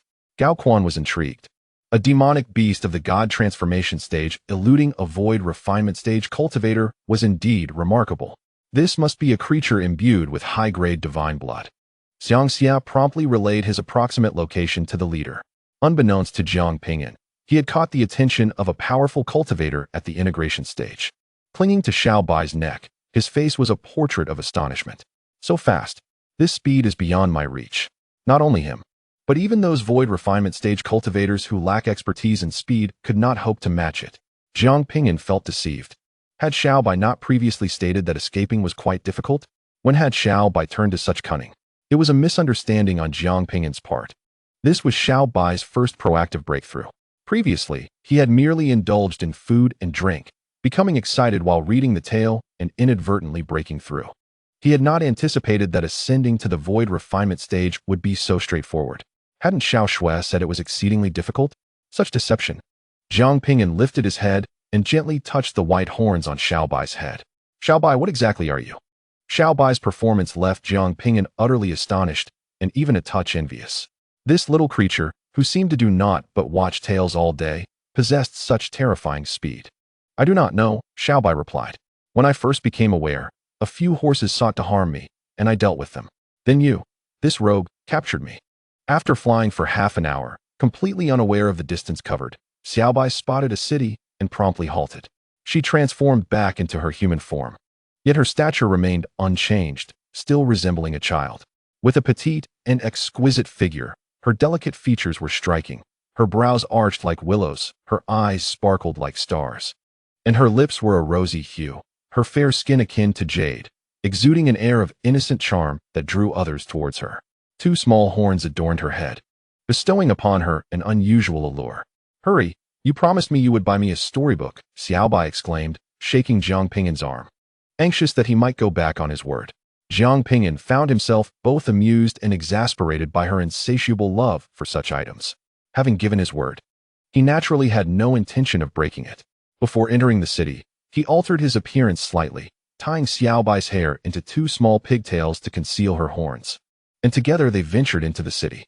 The city itself, while not particularly grand, was sizable enough, certainly housing shops belonging to various merchants. Storybooks, if not in vogue, might be challenging to procure. Thus, they would need to inquire at the Merchant Association for leads on where to find them. Upon locating the Merchant Association, Jiang Ping'an found the entrance thronged with people, all emerging from the gambling district. The recent tournament at the Celestial Dao Academy had drawn numerous talents, with the title of the greatest likely going to a chaos body, who wielded 10 divine physiques and mastered numerous secret arts. Who could rival such a being? The Saint Son of the Destiny Sacred Land was formidable as well. It was said he could foresee the future and predict others' attacks. The ancient Lei family's Xianlei body also showed promise, rumored to have nearly clashed with the chaos body upon their first encounter. Why was that? Perhaps there were conflicts between them, though the details remained elusive. There were whispers that Jiang Ping'an was a notorious killer who had fallen into demonic ways, and some believed he deserved his fate, claiming they were acting on behalf of justice. Listening to their discussions, Jiang Ping'an gleaned an understanding of their gambling stakes. The Celestial Dao Academy had gathered the heirs of various sacred lands, sects, and empires, all vying for the title of this generation's foremost individual. Jiang Ping'an held little interest in uncertain wagers. As he entered the Merchant Association, a maid approached him, bowing slightly. "Dear friend, what would you like to purchase?" "A storybook," Jiang Ping'an replied. The maid responded with a puzzled expression. "In all my years here, I have never encountered anyone seeking such a thing. The surrounding cultivators turned to glance at him, astonished. Who is this bumpkin? Does he not know what the Merchant Association is? After a moment's surprise, the maid maintained her composure and smiled. We offer a variety of rare treasures, weapons, elixirs, and secret arts, but we do not sell storybooks.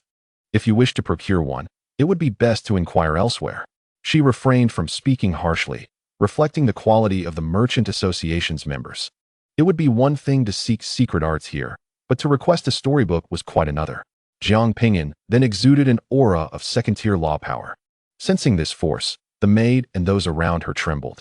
A transformation stage elder.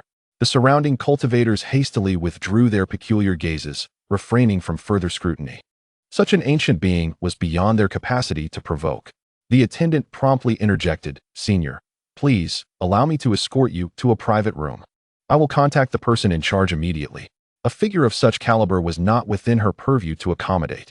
Regardless of whether the individual sought to purchase a script or something as trivial as a pastry, it necessitated a respectful reception. Little did they know that Jiang Ping'an had deliberately concealed his true cultivation level, which was, in fact, significantly higher. When venturing outside, one must never be ostentatious or overbearing. It is crucial to intentionally mask a portion of one's strength to mislead those who might seek to confront you. Upon arriving at the private chamber, a representative in the void refinement stage approached to attend to them. Jiang Ping'an wasted no time and directly articulated his intent. "We wish to acquire the script I desire to soar into immortality." Such information was not mainstream and might not be readily accessible. Thus, it would be prudent for the friend to prepare himself for a wait. The attendant was aware that the existence of such news was highly improbable, yet, maintaining a diligent and responsible demeanor, he activated the formation to search for relevant information. Upon discovering the pertinent details, the representative was momentarily taken aback. Astonished that such a script truly existed, it felt somewhat unbelievable. This script had ceased publication. "Ceased publication?" Xiaobai exclaimed, as if struck by a bolt from the blue, remaining in a daze for a prolonged moment, before clutching her head and crying out, "Not this cliffhanger author!" The representative drew in a sharp breath, hastily responding, "Such words cannot be uttered lightly. The author of this book is now the emperor of the human sovereign dynasty." Chapter 426. The White Willow Poison Pill. The human sovereign dynasty, the foremost dynasty of the human race, is one of the top-tier powers among humanity. The emperor of such a force holds an immeasurable status, standing at the pinnacle of the human race, where a single utterance can alter the fates of countless individuals. This young girl, audaciously berating him as a cliffhanger author, was indeed surprising. According to the records, this script was penned during the emperor's youth. However, after inadvertently ascending to the throne, he ceased writing. Li Man, the chamber's representative, was equally astonished, never anticipating that this emperor had once been an author. He resolved to peruse the works later. "Where is this emperor? I shall confront him," Xiaobai declared angrily. It was indeed infuriating, having finally encountered something delightful. It had abruptly ceased. Did he not comprehend the anguish such a sensation could evoke? Jiang Ping'an felt a shiver run down his spine and quickly covered the young girl's mouth. He would have to educate her on the nuances of the cultivation world to avoid any potential calamities. After inquiring about Xiaobai's matter, Jiang Ping'an shifted focus to his own queries. "What is the most potent poison you have here? The most lethal poison?" Li Man consulted the formation to examine the shop's inventory. "The deadliest is called the White Willow Poison Pill, crafted from the mutated leaves and branches of the 10,000-year divine willow. You may have heard of this mutated divine tree. It resides 1,000,000 miles to the west. The area surrounding it has formed a vast mist zone, wherein even cultivators at the integration stage may meet their demise from its toxins. Although the White Willow Poison Pill is not as formidable as its source, it possesses the capacity to dissolve the bodies of those in the late void refinement stage. If one does not resist, they will be reduced to mere blood. Even with fervent resistance, death would ensue within 10 years. The price is rather steep, amounting to 30 laws. Jiang Ping'an furrowed his brow. Was the toxicity so feeble? To perish in 10 years was quite a lengthy duration. The responsible individual, Li, exhibited a twitching expression, addressing his companion. The cultivators who had reached the void refinement stage were indeed the backbone of the cultivation world, possessing a minimum lifespan of 5,000 years and the ability to traverse the void.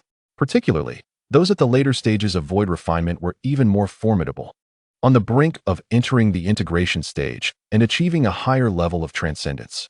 The exceptional talents from major sects at this stage could even wield a modicum of divine abilities. Divine abilities, being a form of advanced mysticism, included techniques such as law manifesting heaven and earth and 3 heads and 6 arms. The white willow poison pill, capable of slaying a late-stage void refinement cultivator, was indeed a terrifying poison. Li harbored suspicions regarding the assertion that this poison was of lesser potency. It was likely a pretext due to its exorbitant price, rendering it unattainable for his interlocutor. Such customers frequently inquired about items, only to fabricate excuses when faced with the steep cost. The cultivator before him evidently belonged to this category. However, Li's cultivated demeanor prevented him from exposing the charade. Jiang Ping'an fell into contemplation, realizing that the numerous slayings of void refinement cultivators had fostered a false impression of their weakness. He proceeded with his purchase, producing a golden card adorned with 5 gleaming stars and presenting it to Li. This card provided discounts that could save considerable resources. Li's eyes widened in astonishment. A 5-star card. A cultivator of the god transformation stage possessed such an esteemed card. This individual must be a top-tier prodigy from a prominent power. Immediately, Li's demeanor shifted to one of respect as he rose to receive the card with both hands, relieved that he had not acted inappropriately earlier. Li placed the 5-star card upon the array, eager to discern the identity of its illustrious owner. Given the proximity to the sacred land of souls, could this be a prodigy from there? The formation shimmered, revealing the name of the card holder. Upon reading the information, Li felt as though his heart had been struck by a hammer, staring in astonishment at the cultivator before him. Could you expedite the process? I am pressed for time, Jiang Ping'an remarked. Apologies for my lapse. I shall fetch your elixir immediately, Li responded, still in shock as he headed to the warehouse. He never anticipated that this individual would be Jiang Ping'an.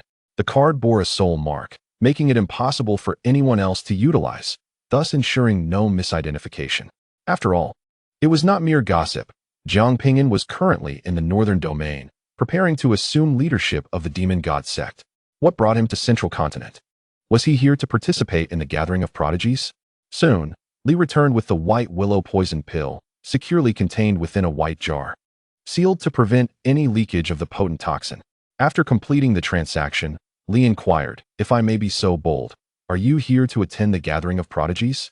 Not at all, Jiang Ping'an replied with indifference. A flicker of disappointment crossed Li's face. He had hoped to profit handsomely from Jiang Ping'an's presence. Please prepare a room for me. I intend to stay the night. Jiang Ping'an planned to dismantle the commandeered flying vessel, thus enhancing his speed for both travel and escape, while also allowing the 7-star poisonous insect to acclimate to the high-level toxin. Certainly, Li hastily arranged the finest accommodations for Jiang Ping'an and personally escorted him there. As a final reminder, Jiang Ping'an cautioned, do not disclose my whereabouts. Rest assured, our Chamber of Commerce possesses a reputable standing in the business community and guarantees the utmost confidentiality of our clients, Li Man assured. Jiang Ping'an refrained from elaborating further and closed the door. Such assurances are merely words. When the allure of profit is sufficiently grand, the concept of commercial integrity often dissipates. The room was spacious and well lit, exuding an ancient charm, equipped with a high-grade spirit-gathering formation. On the table, an unknown incense was ignited, its fragrant aroma instilling tranquility and enhancing one's focus for cultivation. Jiang Ping'an activated the room's barrier, then meticulously set up an additional layer of protective formation with the array flags, allowing him to feel at ease. Curse that wretched dog, Xiao Bai muttered as he retreated into the spirit beast storage pouch, returning to his reading. Jiang Ping'an retrieved a white willow poison pill and swiftly consumed it. The potent toxin induced a dizzying sensation, causing the spiritual energy within him to spiral chaotically, as if his body were on the verge of dissolution. However, this disorienting state did not persist for long, eventually stabilizing. The wand poisoned 7-star worm within his heart spun with excitement. It relished the ferocity of this toxin. With the presence of the wand poisoned 7-star worm, Jiang Ping'an was largely unperturbed by poisons, provided they were not excessively potent, as he could not withstand those. This white willow poison pill was just right. Besides offering resistance to toxins, with the assistance of Shao Qi, it would also generate corresponding toxins within him. Once the internal toxins were stabilized, Jiang Ping'an entered the spirit beast storage pouch. Ningying sensed someone had entered and immediately rose, startled. "Senior, who are you?" she exclaimed, momentarily failing to recognize the transformed Jiang Ping'an.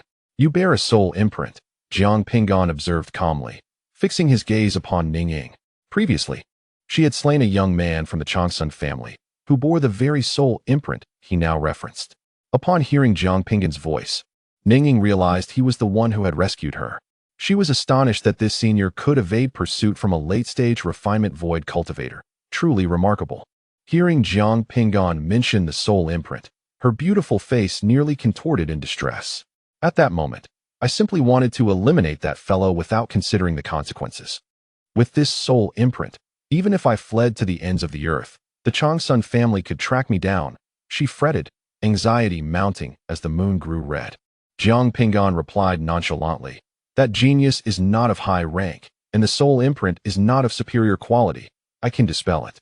If it were a soul imprint from a super genius, even a tribulation stage cultivator would be unable to erase it. However, the individual I previously killed was clearly not of significant stature." Ningying smiled wryly.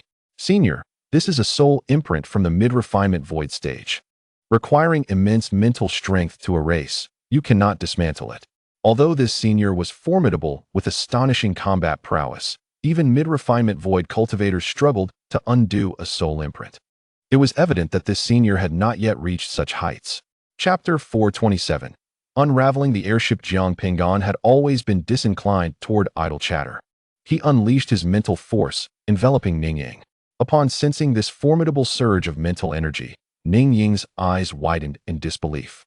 The magnitude of this senior's mental power was awe-inspiring, akin to an expansive ocean. Could it be that this senior was also a soul cultivator? During the earlier confrontation with Changshan Qianhe, he had not utilized this power.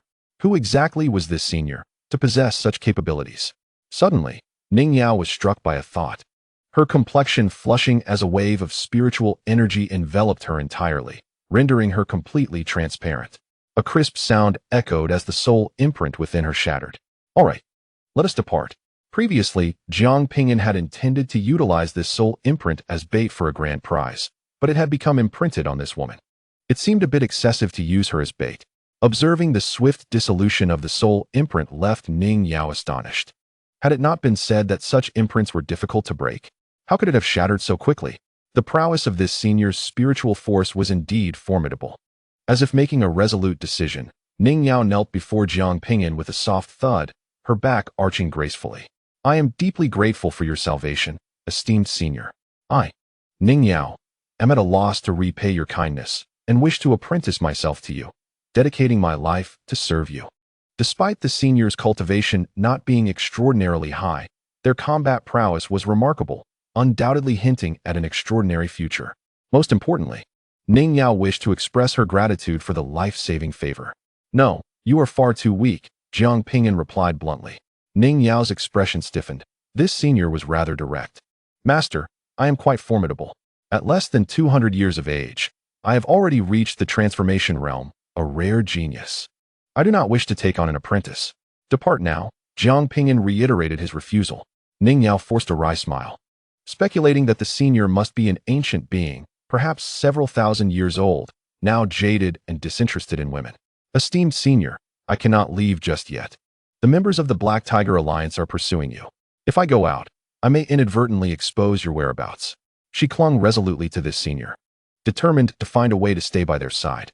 At that moment, Bai, who was nearby engrossed in a novel, suddenly interjected, "The book states that at this juncture, one should eliminate witnesses." Ningyao trembled at the thought, casting a wary glance at Jiang Ping'an's eyes, fearing that he might truly resort to violence. After a moment of silence, Jiang Ping'an replied, "Wait until I decipher the airship's mechanisms, then you may leave." Ningyao breathed a sigh of relief. This senior seemed genuinely kind, clearly not a bloodthirsty monster. Had Jiang Ping'an been a true harbinger of death, she would have been dispatched with a mere flick of his hand. "Esteemed senior, the airship is protected by encrypted runes, making it exceedingly difficult to decipher. Especially for a merchant vessel like this, it surely possesses advanced protective talismans, rendering it nearly impossible to breach." Attempting to forcefully break through would likely result in an explosion, destroying both the cargo and the airship itself. Such a sophisticated vessel could unleash a destructive force capable of overwhelming even a harmonization realm expert, Ning Yao cautioned. Worried for Jiang Ping'an's safety, Jiang Ping'an gazed at the enormous airship before him, his brow furrowed. Is it truly impossible to decipher? Ning Yao nodded in affirmation. Indeed, in the realm of cultivation, bandits run rampant, and thus, protective measures have been heightened. Without the control talismans, one cannot operate it, nor can one access the cargo within. She then shifted her tone. However, there may be a way to unlock it. Oh, what method do you propose? Jiang Ping'an inquired, turning his attention to her. Ning Yao replied, have you heard of the legendary celestial artifact, the Judge's Pen? It is said to be the pen of causality, the earliest tool for inscribing talismans in the world, capable of breaking nearly any rune. While we may not be able to acquire this celestial artifact, there are imitations of the Judge's Pen in the Great Xia. By chance, the junior hails from the Great Xia, and the senior may not be aware that the legendary prodigy of Great Xia, Jiang Ping'an, once pursued the junior. Ning Yao declared proudly, Jiang Ping'an pursued you? Jiang Ping'an's expression became peculiar. Do not doubt it, senior. Back then, Jiang Ping'an was still quite weak and lacked protection. I once safeguarded him, and he was smitten at first sight. However, my heart is solely devoted to the path, and I focus intently on my cultivation.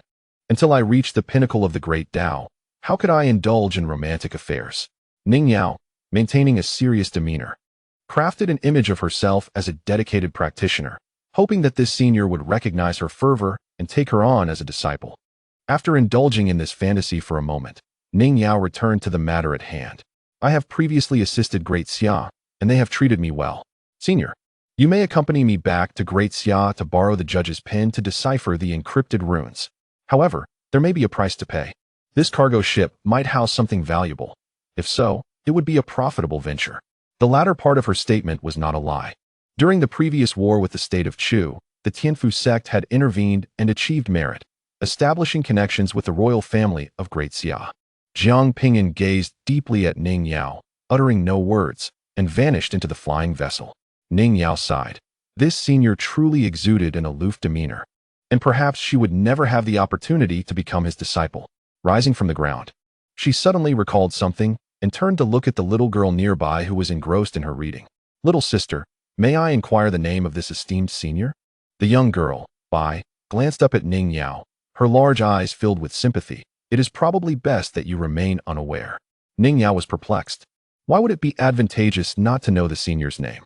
Could this esteemed figure be a notorious villain or a target of a powerful faction? The mystery surrounding this senior was indeed intriguing. She resolved to learn his name before departing. At that moment, Ning Yao sensed something amiss and suddenly turned her gaze toward the flying vessel. She saw the formation on the ship activate, with a myriad of runes shimmering. Ning Yao was taken aback. Could it be that the senior was forcefully breaking the ship's formation? That could lead to an explosion.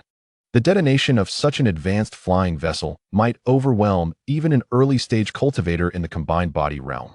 Forcibly breaking through would surely result in disaster. This is it. It's over. Just as Ning Yao pondered this, the light from the runes dissipated, returning to normal. Ning Yao stood in stunned silence. Why didn't it explode? Could it be that the senior unraveled the runes? That was implausible. Such advanced runes could only be deciphered by their creator, as any mistake would lead to an explosion.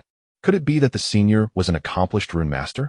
Jiang Ping'an was not a rune master, yet he possessed the Judge's Pen. This flying vessel was immensely valuable. Adorned with advanced spatial runes capable of spatial traversal, its speed rivaling that of a cultivator in the combined body realm. With this vessel, future journeys would be far more convenient. After deciphering the vessel, he utilized the Judge's Pen and a jade slip to redraw a control rune for the ship. Using the control rune, he accessed the encrypted cargo hold. At the center of the hold stood a solitary shelf, upon which rested a black storage ring. Jiang Ping'an was quite perplexed. In such a vast warehouse, there existed only a single storage artifact. Why then, he wondered, was a flying vessel still employed for transportation? However, he soon discerned the rationale.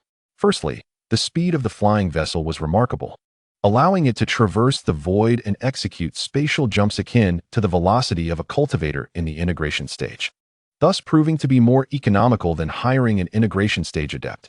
Secondly, The vessel was secure. It bore encrypted runes. And any unauthorized breach would unleash explosive forces beyond the endurance of an ordinary integration stage cultivator, ensuring safety. Thirdly, it was likely a matter of cost efficiency, barring unforeseen circumstances. A cultivator in the void refinement stage could transport goods while also accommodating several passengers. In essence, utilizing a flying vessel was more cost-effective than employing an integration stage cultivator. As Jiang Ping'an approached, he noticed that the storage ring also bore encrypted runes. These runes differed from those on the flying vessel and could only be unlocked with an alternative decryption rune. Nonetheless, the outcome was analogous. Any forcible breach of the storage artifact would trigger a detonation, causing the contents to be lost amidst the chaotic currents of space. Such self-destruct runes significantly diminished the desire of robbers to seize goods. Attached to the storage artifact was a note inscribed with the name of the item, Soul-Suppressing Wood. Chapter 428, The Evil Spirit's Essence. What kind of treasure was this? Jiang Ping'an, hearing of it for the first time, was uncertain of its nature. Yet it was undoubtedly of considerable worth. Otherwise, such stringent precautions would not be in place. To ascertain the nature of soul-suppressing wood, Jiang Ping'an in the northern region consulted Qian Huanrou. As the supreme sovereign of the Dai Qian dynasty, having lived for an extensive period, she was bound to possess knowledge of it. Soon, Jiang Ping'an acquired information regarding this wood from Qian Huanrou. Soul-suppressing would serve to subdue malevolent spirits and stabilize the mind. It was frequently utilized by powerful cultivators in constructing dwellings, providing tranquility for the soul to better comprehend the laws of the universe. However, the primary use of soul-suppressing wood was for crafting coffins. Upon the demise of certain powerful individuals, even if their souls dissipated, they could give rise to malevolent spirits, colloquially referred to as ghosts. These specters could become exceedingly formidable, posing threats to the living. In the tombs of prominent families, where many powerful beings were interred, such malevolent spirits proliferated, necessitating coffins made from soul-suppressing wood to prevent their emergence. Nonetheless, this wood was rare, predominantly sourced from the endless mountains in the eastern region, and its price was steep. Jiang Ping'an produced a piece and examined it closely. The wood was entirely black and emanated a unique power of the laws, instilling a sense of calm. At that moment, Jiang Ping'an suddenly noticed that the malevolent presence stirring within his acupoints had unexpectedly quieted. Indeed, I still harbor some malevolence within. This is precisely what I need to pacify it. With this thought, Jiang Ping'an opened an acupoint in his palm and absorbed the soul-suppressing wood. The wood compressed and collapsed into a small, striking the forehead of the skeletal malevolence. The sinister expression of the specter vanished, as if it had succumbed to slumber, becoming tranquil and motionless. Jiang Ping'an was elated. It truly could suppress. He then attempted once more to condense his primordial spirit. Although her mental capacity was limited, preventing her from fully immersing these primordial spirits in cultivation like her own body. Having an additional primordial spirit would undeniably enhance her combat prowess. However, when Jiang Ping'an endeavored to forge a primordial spirit, an uncanny phenomenon transpired. The spirit's essence manifested at the center of the evil entity's brow, upon the soul-restraining wood. All energy converged into the malevolent being, merging with the energy within her. The skull underwent a transformation, morphing into a translucent figure resembling Jiang Ping'an. What was happening? Jiang Ping'an stared in bewilderment at this extraordinary primordial spirit. Cautiously, she released the translucent Jiang Ping'an, gazing vacantly at this peculiar entity. The primordial spirit was suffused with an aura of malevolence. Was this truly a primordial spirit? When Jiang Ping'an reached out to touch this peculiar spirit, her hand passed right through it, revealing its intangible nature. At that moment, Jiang Ping'an was horrified to discover that her lifespan was being rapidly devoured upon contact with the translucent spirit. Startled, she quickly withdrew her hand, her face a mask of shock. Touching this primordial spirit could indeed consume one's life. The fusion of the malevolent entity and the primordial spirit had birthed such a thing. Suddenly, an idea struck Jiang Ping'an. A dark thunderbolt appeared in her hand and struck the primordial spirit. The black lightning penetrated the spirit without inflicting any harm. Jiang Ping'an then produced a fire-based talisman to assault the spirit. This time, the flame struck true, albeit with minimal damage. Jiang Ping'an stood frozen in place. This new primordial spirit had inherited the ability of the malevolent entity to remain impervious to conventional attacks. Only the power of the yang attribute could harm it. This primordial spirit was an absolute nemesis for cultivators who had yet to comprehend the fire or lightning attributes. Imagine, during battle, when others' attacks were rendered ineffective. Yet the primordial spirit could still retaliate. How terrifying that would be. Jiang Ping'an's heart raced with exhilaration. The primordial spirit summoned its power, conjuring a dark thunderbolt to launch an assault on her original body. Bang! The attack struck home. This primordial spirit could even cast spells. How could such an entity suddenly come into existence? Jiang Ping'an realized it was connected to the soul-restraining wood and found herself at a loss for words. Bewildered by the creation of such an uncanny primordial spirit, suppressing her inner excitement, she stored the primordial spirit in another meridian, hoping to see if it could contend with other malevolent entities. Upon sensing the primordial spirit's presence, the malevolent being immediately lunged forward. But the primordial spirit wielded the dark thunder, unleashing a bolt of lightning that scattered the evil entity. It truly could confront these malevolent beings. Originally, such attacks were ineffective against primordial spirits, but this merged spirit seemed to share a kinship with the malevolent entity, and its released attacks had a palpable effect. The shattered malevolent being fused with the primordial spirit, seemingly allowing it to grow stronger. Jiang Ping'an felt a surge of joy as she commanded the malevolent primordial spirit to begin purging the remaining evil entities within her. It was a pity.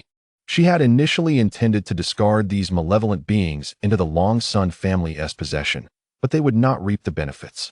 For the malevolent primordial spirit, these entities were a great boon, capable of being absorbed to enhance its power. The presence of a single malevolent spirit soul is sufficient. Having more would be unmanageable. The avatars on the Saint Demon body side have dispersed too much energy into cultivation. It is truly an unexpected delight. Strangely, an extraordinary spirit soul has manifested, which Jiang Ping'an refers to as the malevolent spirit soul. He departed from the spirit beast storage pouch and returned to his chamber, intending to rest for a day and study this peculiar soul. He believed that the cultivators from the Changsun family would be immensely pleased to see that he had crafted such a remarkable adversary using their ancestral soul-guarding wood. As Jiang Ping'an meditated and pondered, a terrifying consciousness suddenly swept over him, causing his complexion to change and his heart to tighten. A powerful being in the integration stage. Simultaneously, the cultivators throughout Tianming City sensed this consciousness passing over them. Who would so audaciously scan everyone with their consciousness? Are they courting death? It is an integration stage old monster. In that case, there is nothing to fear. An integration stage old monster signifies an existence of an entirely different caliber. Having comprehended the laws of the universe, they can traverse the void, perfectly merging their spirit and body, reaching a new zenith. They can summon avatars at will, possess lifespans extending for millennia, and wield divine powers with consciousness spanning hundreds of miles. It can be said that an integration stage old monster could effortlessly wreak havoc upon an entire city with but a mere breath. This terrifying consciousness swept through the city several times, leaving many cultivators incensed yet voiceless. What was this integration stage old monster up to? Above the starry sky, Gao Quan, the leader of the Black Tiger Alliance, appeared exceedingly anxious, scanning the lands with his consciousness, tirelessly searching for the whereabouts of the extraordinary beast. Based on the descriptions provided by his subordinates, Gao Quan had discovered information about this beast, known as the Imperial Dragon, through the Kaishan Chamber of Commerce. This creature is an exceedingly rare and unique species, having only appeared twice in history. It is said that this beast is born between the moonlight and sunlight, embodying the power of heavenly laws, and emerges beside those capable of altering the very fabric of reality. There are also rumors that it is an auspicious sign, bringing good fortune to those nearby. Furthermore, it is said that whoever possesses the Imperial Dragon shall attain unparalleled celestial status. The first appearance of the Imperial Dragon was alongside a great emperor, which is how it earned its name. The second occurrence was by the side of a holy king. Now, for the third time, it has appeared beside Gao Quan. This implies that he, Gao Quan, is destined to be a figure capable of transforming the world. Damn it! Where has it fled to? Gao Quan searched through hundreds of cities within the endless territories, yet found no trace of the Imperial Dragon. The true master must be that third individual destined to alter reality. the Imperial Dragon will undoubtedly be claimed by him. In the following days, Gao Quan continued to traverse this realm, seeking the presence of the Imperial Dragon. In order to enhance his chances of finding it, he employed secret techniques to forcibly delve into the memories of his subordinates, seeking the visage of the cultivator who had departed with the Imperial Dragon. Jiang Ping'an, unaware of the identity of the consciousness's owner, refrained from taking a flying vessel out of fear that the individual might have designs on his craft. It must be said that Jiang Ping'an's caution saved his life. During this period, the top prodigies of this generation gathered at the Celestial Path Academy for a fierce competition. Oh, by the way, the Demon God Sect lacks a successor among the three teachings. The fierce confrontations among the foremost inheritors of humanity have captivated the attention of the entire cultivation world, drawing the gaze of various races. Most practitioners are primarily concerned due to their wagers, which directly affect their potential winnings. The chaos body, Situ Lingfeng, has undoubtedly emerged as the most prominent figure in this contest, attracting the most bets. To ensure fairness, the participating prodigies are restricted to the transformation stage in terms of strength. The battles at Tiandao Academy have commenced, with the Immortal Thunder Body, Meng Jing, being the first to challenge the Chaos Body. The conflict has persisted for 4 days without resolution. Ultimately, the Immortal Thunder Body was defeated. Yet her final summoning of Heavenly Thunder managed to injure the Chaos Body. The Chaos Body is exceedingly powerful, possessing 10 unparalleled divine physiques along with numerous secret techniques. Who could possibly rival it? Without a doubt, the foremost is the Chaos Body. In the outskirts of Central State, within the Kaixing Chamber of Commerce in Tianming City, Jiang Ping'an held a jade slip while listening to Meng Jing's incessant complaints. How infuriating! That individual is truly formidable. His internal energy appears inexhaustible. And coupled with his ability to usurp your devouring power, he is exceptionally difficult to contend with. There is no need for haste. He will inevitably meet his end. Jiang Ping'an understood that Meng Jing's challenge to Situ Lingfeng was motivated by a desire for vengeance. Enough of this. I must focus on my cultivation, especially with that scoundrel to deal with. Meng Jing's voice brimmed with animosity. Jiang Ping'an was well aware of whom Meng Jing was referring to. The saint son of the Tianzi sacred land, Liang Xiaohong, the architect of her father's demise. This man was incredibly strong, having previously traversed the path of the emperor, defeating numerous prodigies from various races without a single defeat. Everything must be prioritized for one's safety. Jiang Ping'an advised. Those words should come from me. You are far more impulsive. Were it not for your current weight in the northern region to ascend as the sect leader, I would suspect you of storming into Central State to seek revenge on those from Tiandao Academy, Meng Jing retorted. That little pest truly has a knack for guessing. Jiang Ping'an thought, as their conversation came to a close. A day had elapsed without the appearance of that formidable being in the composite stage. And should he remain absent for another 2 days, they would take a flying vessel to the territory of the Changsun family to present gifts. However, as Jiang Ping'an awaited, the ground suddenly trembled, and the entire Tianming city began to plummet abruptly. Jiang Ping'an's expression changed dramatically as he swiftly soared into the air. By the time he emerged, the entire city had been completely engulfed underground. Aside from the protective barriers around the Kaixing Chamber of Commerce and the city lord's mansion, which allowed them to escape, the buildings, citizens, and nearly all practitioners below the void refinement stage within the city were buried and slaughtered. Li Man, the head of the Kaixing Chamber of Commerce, burst forth from the structure, glaring at a robed figure in black hovering in the sky. Damn that scoundrel! This is the fate of 1,000,000 souls. How many children and innocent practitioners have perished at your hands? You would resort to such actions for the sake of refining treasures. It was this black-robed individual who had orchestrated the mass slaughter of the city's inhabitants. Though the personnel from the city lord's mansion shared their outrage, they dared not voice it loudly. Li Man, with the backing of the Kaixing Chamber of Commerce, found himself shielded from reckless actions by the black-robed figure. Yet, should the city lord's people speak out of turn, they would not be spared. The black-robed cultivator's attire possessed a unique power, concealing his face and aura. In his hand, he wielded a malevolent spirit banner, absorbing the souls of the deceased to augment its strength. These feeble wretches have been exploited since their inception. What does it matter if they are slain? Would you, the members of the Financial Source Guild, expend your lives to pursue me? Haha. The dark-robed figure spoke, their voice oscillating between masculine and feminine, at times elderly, at others resembling that of an infant, rendering their gender indistinguishable. Li Man's face contorted with fury, his rage nearly causing his chest to explode, a silent demand for identity simmering within him. He could report this information to the Financial Source Guild. Various factions and guilds regularly issued bounties to hunt down such malevolent cultivators. Haha, you shall never uncover my identity. The dark-robed figure cackled. The robe he wore was borrowed from the guild leader, capable of concealing his identity and aura, rendering him invisible to even those of the integration stage. Li Man's chest heaved with indignation, his fists clenched tightly, knuckles cracking ominously. If he possessed the strength, he would undoubtedly annihilate this indiscriminate killer of innocence. Yet, he lacked the power and had no knowledge of the other's identity. Given the number of lives taken, it was likely this individual would escape unscathed. Further fueling Li Man's ire, Jiang Ping'an transmitted a message to Li Man, indicating that this person was a member of the Black Tiger Alliance. Li Man paused, glancing back at Jiang Ping'an in astonishment. How did she discern the identity of this individual?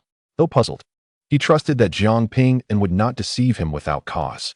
With a fierce shout, Li Man declared, "You Black Tiger Alliance members, await your demise. I shall eradicate every last one of you." This Black Tiger Alliance had emerged recently as notorious bandits, and Li Man was somewhat aware of their reputation. It was said that their leader was the former head of the Black Tiger Mercenary Corps, reduced to a mere remnant after a failed assassination attempt on Jiang Ping'an, leaving only Gao Quan, Xiang Xie, currently absorbing souls to cultivate the evil spirit banner, widened his eyes upon realizing that the other party had discerned his affiliation. What Black Tiger Alliance? I disdain to join such a faction. He scoffed. Stop pretending. Your breath has betrayed you. Li Man watched as the souls of the innocents were siphoned away, his eyes reddening with fury. Xiang Xie was utterly astonished and bewildered.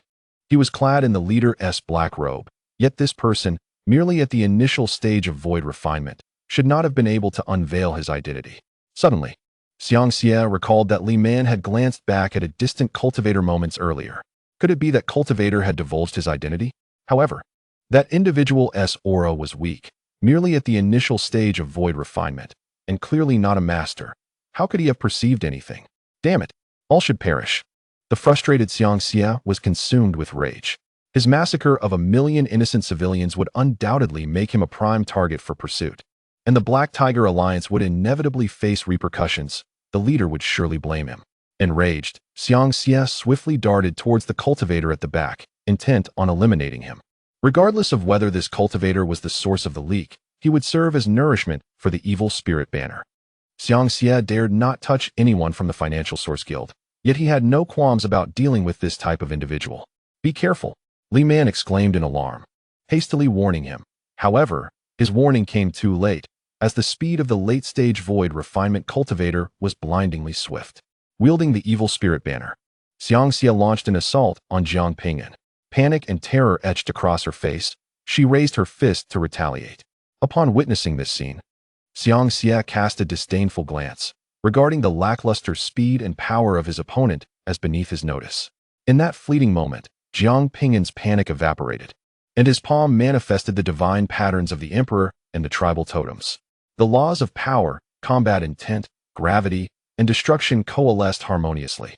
With demonic energy as the catalyst and battle intent as the essence, he summoned forth a surge of ominous thunder, unleashing a punch with all his might. Boom! An overwhelming force swept across the heavens.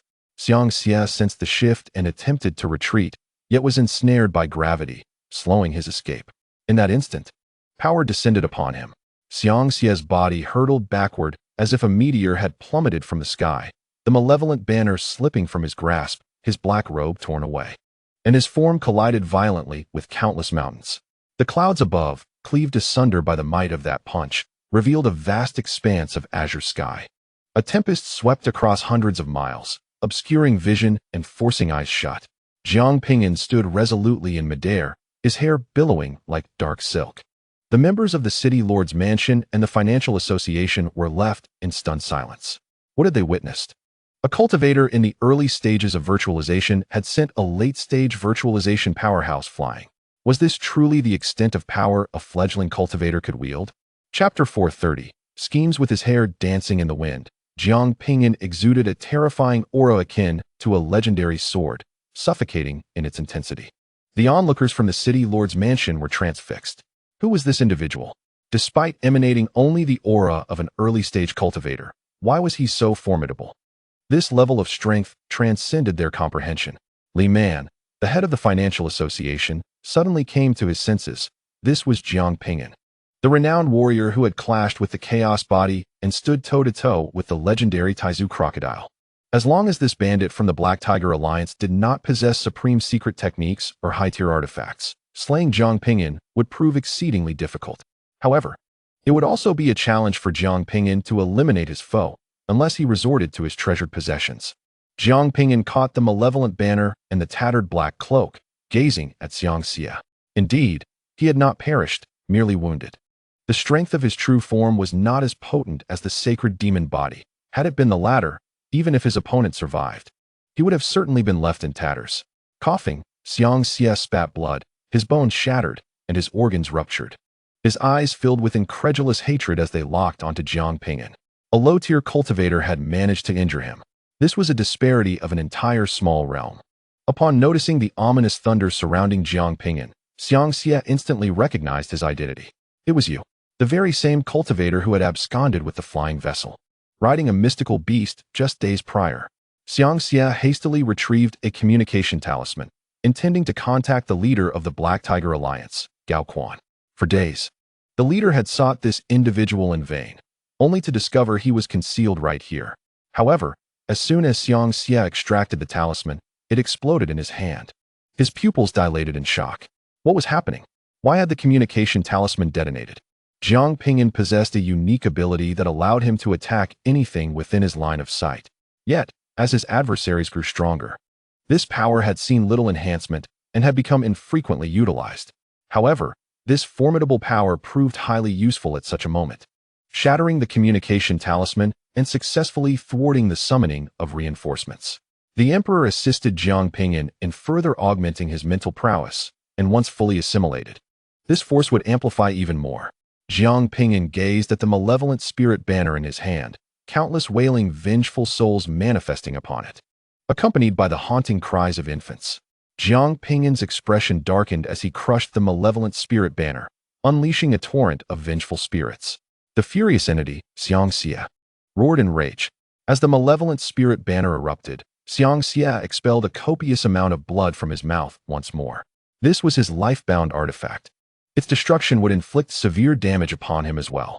Already wounded, Xiang Xia now suffered further injury. Damn you!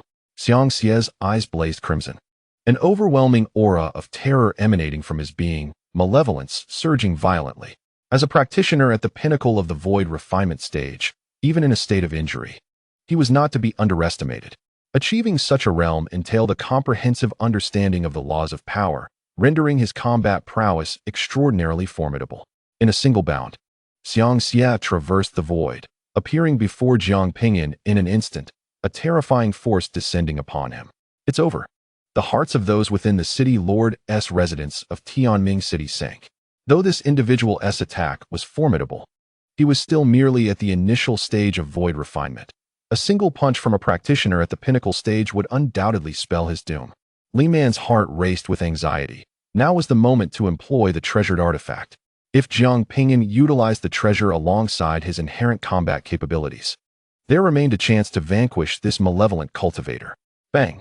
The sound of their collision reverberated through the heavens and earth.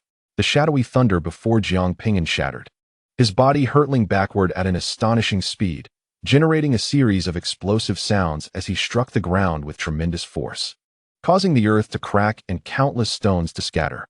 The shadowy thunder absorbed most of the damage, and apart from some concussive injuries, Jiang Ping'an's true form remained unscathed. The force of this strike paled in comparison to that of the elder from the Changsun clan, who had expended a significant portion of his strength. This exemplified the disparity between an ordinary cultivator and one of notable lineage. Their techniques existed on entirely different planes. However, the technique from the Changsun clan was a grand maneuver, while this was merely a standard attack. This malevolent cultivator might possess formidable hidden techniques as well. Upon witnessing Jiang Ping'an's survival, Xiang Xia's countenance darkened. This fellow's defensive strength was astonishing. Moreover, the punch striking the obsidian barrier had resulted in a retaliatory surge of lightning. Although this lightning did not harm him, the fact that it could withstand the assault of a practitioner at the pinnacle of void refinement was utterly alarming. Nearby, other cultivators felt a chill run down their spines. Was this cultivator a monster? To withstand an attack from a pinnacle void refinement practitioner was extraordinary. Though Li Man also felt a sense of shock. It was overshadowed by confusion. Jiang Ping'an should have capitalized on this defensive moment to unleash the treasured artifact. Why was he not using it? Jiang Ping'an slowly rose from the ground, gazing at the still manifesting malevolent spirits, and called out with clarity, "I can aid you in your quest for vengeance. Are you willing to follow me into battle?" These malevolent spirits had lost their consciousness, yet a flicker of instinct remained. They yearned for revenge, desiring to consume the wretches who had slain them. However, they were powerless to avenge themselves, and this human seemed to offer a glimmer of hope, regardless of its authenticity. This is the final opportunity. They instinctively surged towards Jiang Ping'an, merging with his very essence. Li Man and the others gazed in astonishment. How dare he absorb malevolent spirits? Is he out of his mind? This could cost him his life. Malevolent spirits, evil entities, and ghosts are lethal to cultivators. Even a slight proximity can diminish one's lifespan. What is he attempting to achieve? I wonder how many punches you can withstand. Xiang Xie had long been aware of Jiang Ping'an's ability to absorb malevolent spirits and was not shocked. However, he was taken aback by Jiang Ping'an's defensive capabilities. Yet, he believed that relentless attacks would render the opponent incapable of defense. He was determined to eliminate this individual, to vent his inner fury. In a single stride, he crossed over to Jiang Ping'an, who swiftly executed a lightning dodge. Simultaneously, he left behind a transparent apparition of himself. Xiang Xie threw a punch, which effortlessly penetrated this illusion. What a pathetic distraction. What use is such nonsense? However, as Xiang Xie contemplated this, he was horrified to discover that his lifespan was being devoured by the apparition. Xiang Xie immediately retreated in fear, his eyes wide with terror at this phantom. What in the world is this? Lifespan is one of the most cherished aspects for cultivators. Once it is exhausted, all glory, cultivation, and status will dissipate into nothingness. Evil cultivators stray from the righteous path, often practicing sinister arts, using their lifespan to elevate their cultivation. Although this method is swift, their lifespan is considerably shorter than that of ordinary cultivators. Other cultivators in the void refinement stage possess at least 5,000 years of lifespan, with some living as long as 8 or 9,000 years. In contrast, Xiang Xie has a maximum lifespan of 5,000 years. Now in his 4,000th year, he has less than 1,000 years remaining. Yet, after only a brief encounter, he has inexplicably lost several years of lifespan. This is more painful than being stabbed multiple times. The onlookers were bewildered. How could this man be afraid of an illusion? The evil spirit's essence transformed into a dark beam, hurtling towards Xiang Xie. He immediately invoked an earth-based secret technique, raising a wall of earth to shield himself. However, the evil spirit's apparition completely disregarded this physical defense and passed right through. A look of sheer terror crossed Xiang Xie's face. What is this entity? How does it possess the abilities of malevolent spirits? Who is this cultivator? Chapter 431. Confrontation with a late-stage void refinement expert. The evil spirit's essence passed through the earthen barrier, materializing before Xiang Xie. Xiang Xie, quick to react, realized that he needed to employ a force of solar attributes to combat this being. He summoned the principles of fire, expelling a fireball to attack Jiang Ping'an. However, as an evil cultivator, the fire he unleashed was not the pure, unyielding power of the solar fire principles. It leaned more towards dark fire. Though both belong to the fire element, their natures differ significantly, akin to the distinction between yin thunder and yang thunder.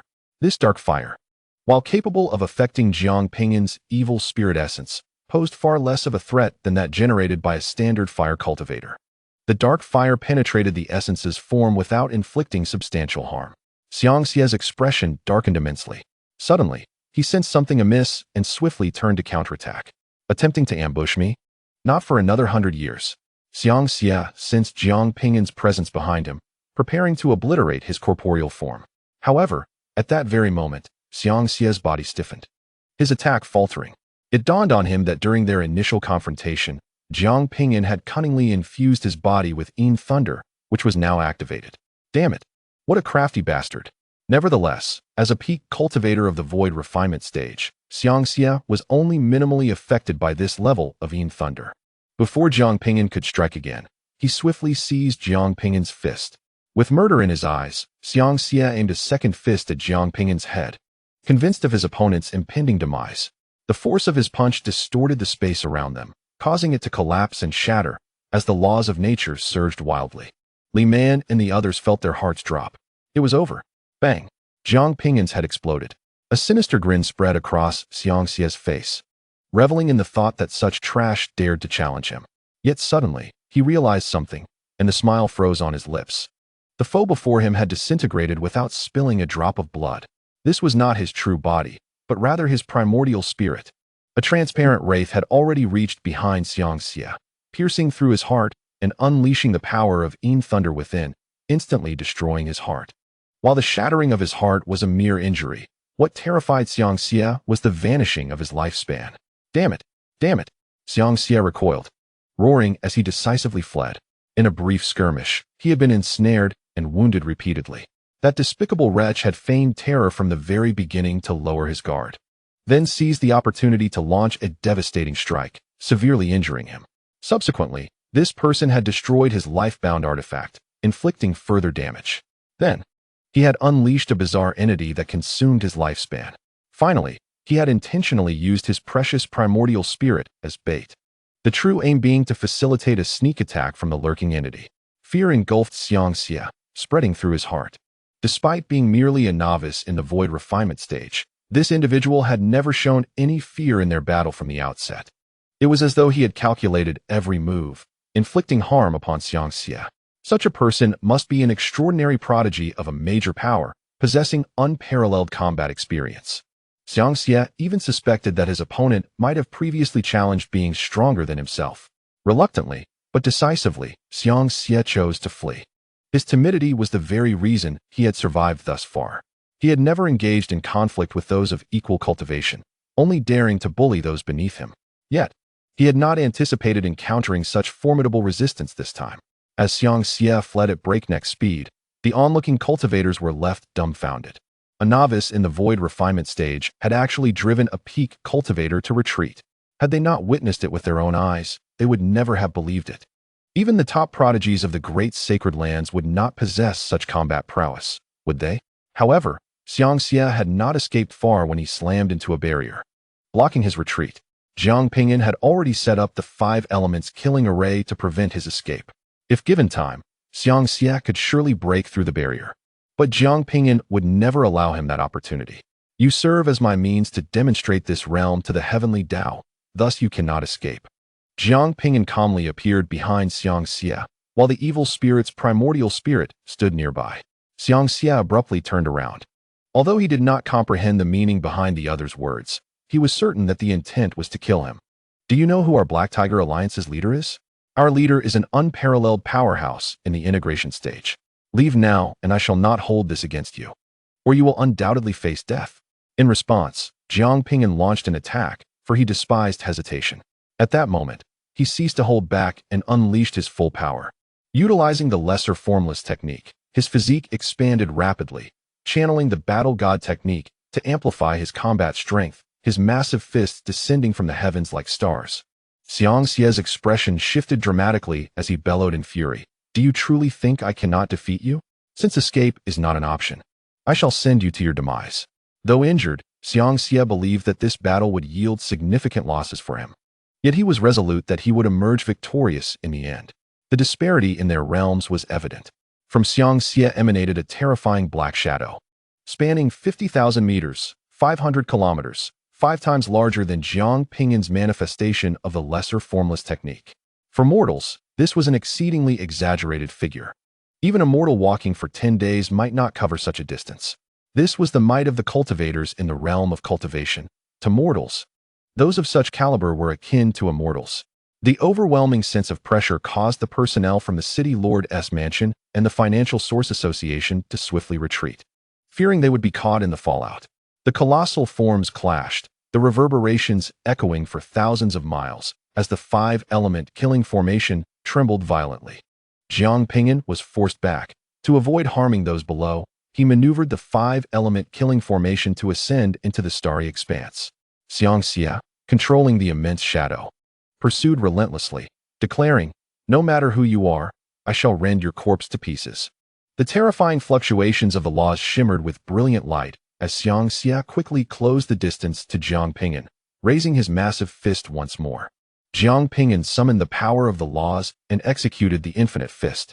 The attack originally aimed at him was redirected back, colliding heavily against the shadow, nearly dispersing it.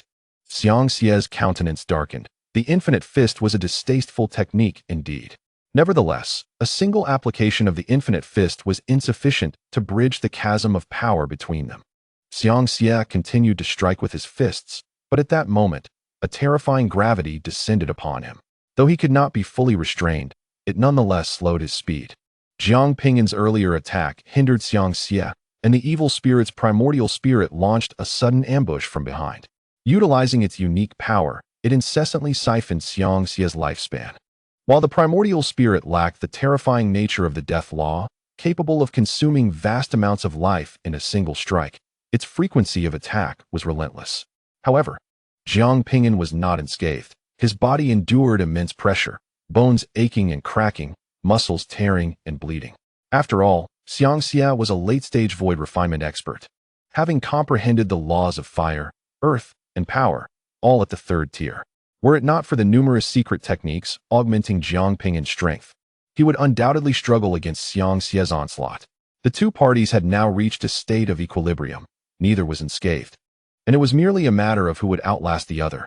The multitude of cultivators on the ground gazed, transfixed, at the fierce battle between the two, their mouths agape in utter disbelief. In the past, they would have deemed such a scenario impossible. A cultivator at the initial stage of the void refinement realm engaging in combat with a formidable opponent at the late stage of the same realm. Who could this individual possibly be? Li Man was utterly perplexed. Jiang Ping'an undoubtedly possessed treasures of immense power. So why would he risk everything to confront this malevolent cultivator head-on? Suddenly, a thought struck Li Man, causing his body to tremble violently, his expression morphing into one of astonished horror. According to intelligence reports, Jiang Ping'an was supposed to be preparing to ascend as the leader in the northern domain and could not possibly be present near the eastern domain's borders in the central continent. This meant that the Jiang Ping'an in the northern domain was still there. The body before him was not Jiang Ping'an's most formidable sacred demon body, nor did it possess any treasures. How could one without the most powerful sacred demon body stand against a late-stage void refinement expert? To what extent had Jiang Ping'an's strength truly reached? Chapter 432. Venomous Assault. What puzzled Li Man the most was the ethereal figure battling alongside Jiang Ping'an. It exuded a sinister aura yet bore Jiang Ping'an's likeness, remaining impervious to attacks while unleashing its own. Even for Li Man, who had seen much in the wealth of the Fortune Merchant Guild, this was his first encounter with a malevolent primordial spirit. At that moment, a crimson light erupted in the starry sky, casting the world in a sanguine hue. Li Man and the others felt their hearts drop as they beheld a blood-red radiance emanating from the malevolent figure, a terrifying aura that sent chills down their spines. The malevolent being was burning its life force. For a late-stage void refinement expert to sacrifice their vitality was an exceedingly dreadful prospect. Jiang Ping'an, with merely the power of an initial stage cultivator, stood no chance against such a foe and faced peril to his very life. The malevolent figure's face contorted in a grotesque snarl. He was being cornered by a mere initial stage cultivator.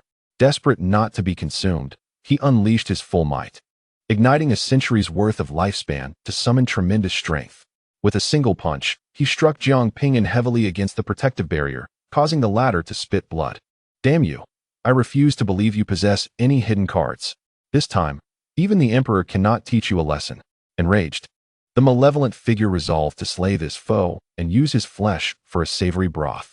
Just as he prepared to deliver a decisive blow to Jiang Ping'an, however, an unexpected phenomenon occurred. His aura dissipated, becoming chaotic, and the colossal shadow spanning 50,000 meters vanished. The malevolent figure's expression shifted dramatically. What was happening? Jiang Ping'an wiped the blood from the corner of his mouth and calmly regarded his opponent. Did you think that when my first punch struck you, It merely unleashed a hint of thunder? It was then that the malevolent figure realized his entire body was now riddled with toxins. This is the white willow poison, he exclaimed in horror. 1,000,000 miles to the west stood a mutated willow tree, having lived for 100,000 years. It was said that had it not been for the present age's inability to achieve immortality, it would have already ascended. This tree emitted a unique toxin that rendered the land barren for miles around, shrouded in eerie white mist. Even a cultivator at the fusion stage entering this mist could meet their demise. The malevolent figure had visited there before, but only dared to gaze upon its fringes. Anyone afflicted by this poison experiences turmoil within their vital energy. If not promptly cured, they will inevitably succumb to a pool of blood. He is currently ensnared by such venom. Yet, how did the individual before him manage to inject this poison into his body? Jiang Ping'an launched a proactive assault, and as he did so, a peculiar white mist emanated from his fist. Xiang Xie's face turned pale with horror. White willow poison. How could this be possible? How could this person still wield the white willow poison? Who exactly are you? Xiang Xie's heart was filled with anger, fear, and confusion. This person's combat prowess and cunning were undoubtedly beyond the capabilities of ordinary forces. Jiang Ping'an, with an impassive expression, continued his offensive. The opponent was deeply poisoned, and all that remained was to drag him to his demise. Though this physical form lacked the formidable strength of the holy demon body, it possessed a toxic assault that the holy demon body could not offer. Upon collision, the poison would infiltrate the enemy's body. The poison within Xiang Xie began to manifest, consuming a century of lifespan without augmenting his strength, instead becoming a harbinger of death. If this continued, his demise was inevitable. I want you dead. Xiang Xie, seemingly aware of his fate, roared in fury, launching a frenzied assault against Jiang Ping'an, abandoning all defense. Even in death, he aimed to take his opponent down with him. Jiang Ping'an swiftly shifted to defense, employing the limitless fist to neutralize Xiang Xie's onslaught, retaliating with even greater force. The strategy was to prolong the confrontation, avoiding a reckless clash. After all, the opponent was a formidable late-stage refined void cultivator, and engaging directly was ill-advised. Xiang Xie's eyes blazed red. The more he attempted to attack, the more he found himself thwarted. The battle between them persisted for half an hour, under Jiang Ping'an's and the evil spirit's refined attacks. The once middle-aged Xiang Xie gradually transformed into an elderly figure, his hair falling out, body withering, and an aura of death enveloping him, with his power and speed drastically diminished. At that moment, Jiang Ping'an suddenly spoke. Seal. A multitude of spiritual chains coalesced around Xiang Xie, binding him in place. Jiang Ping'an once again summoned the Destruction Fist, this time merging the third-tier combat intent law with a complete force of destruction. Where his fist passed, the void shattered into fragments. Limitless fist, spiritual energy, combat intent law. Are you the famed Jiang Ping'an of legend?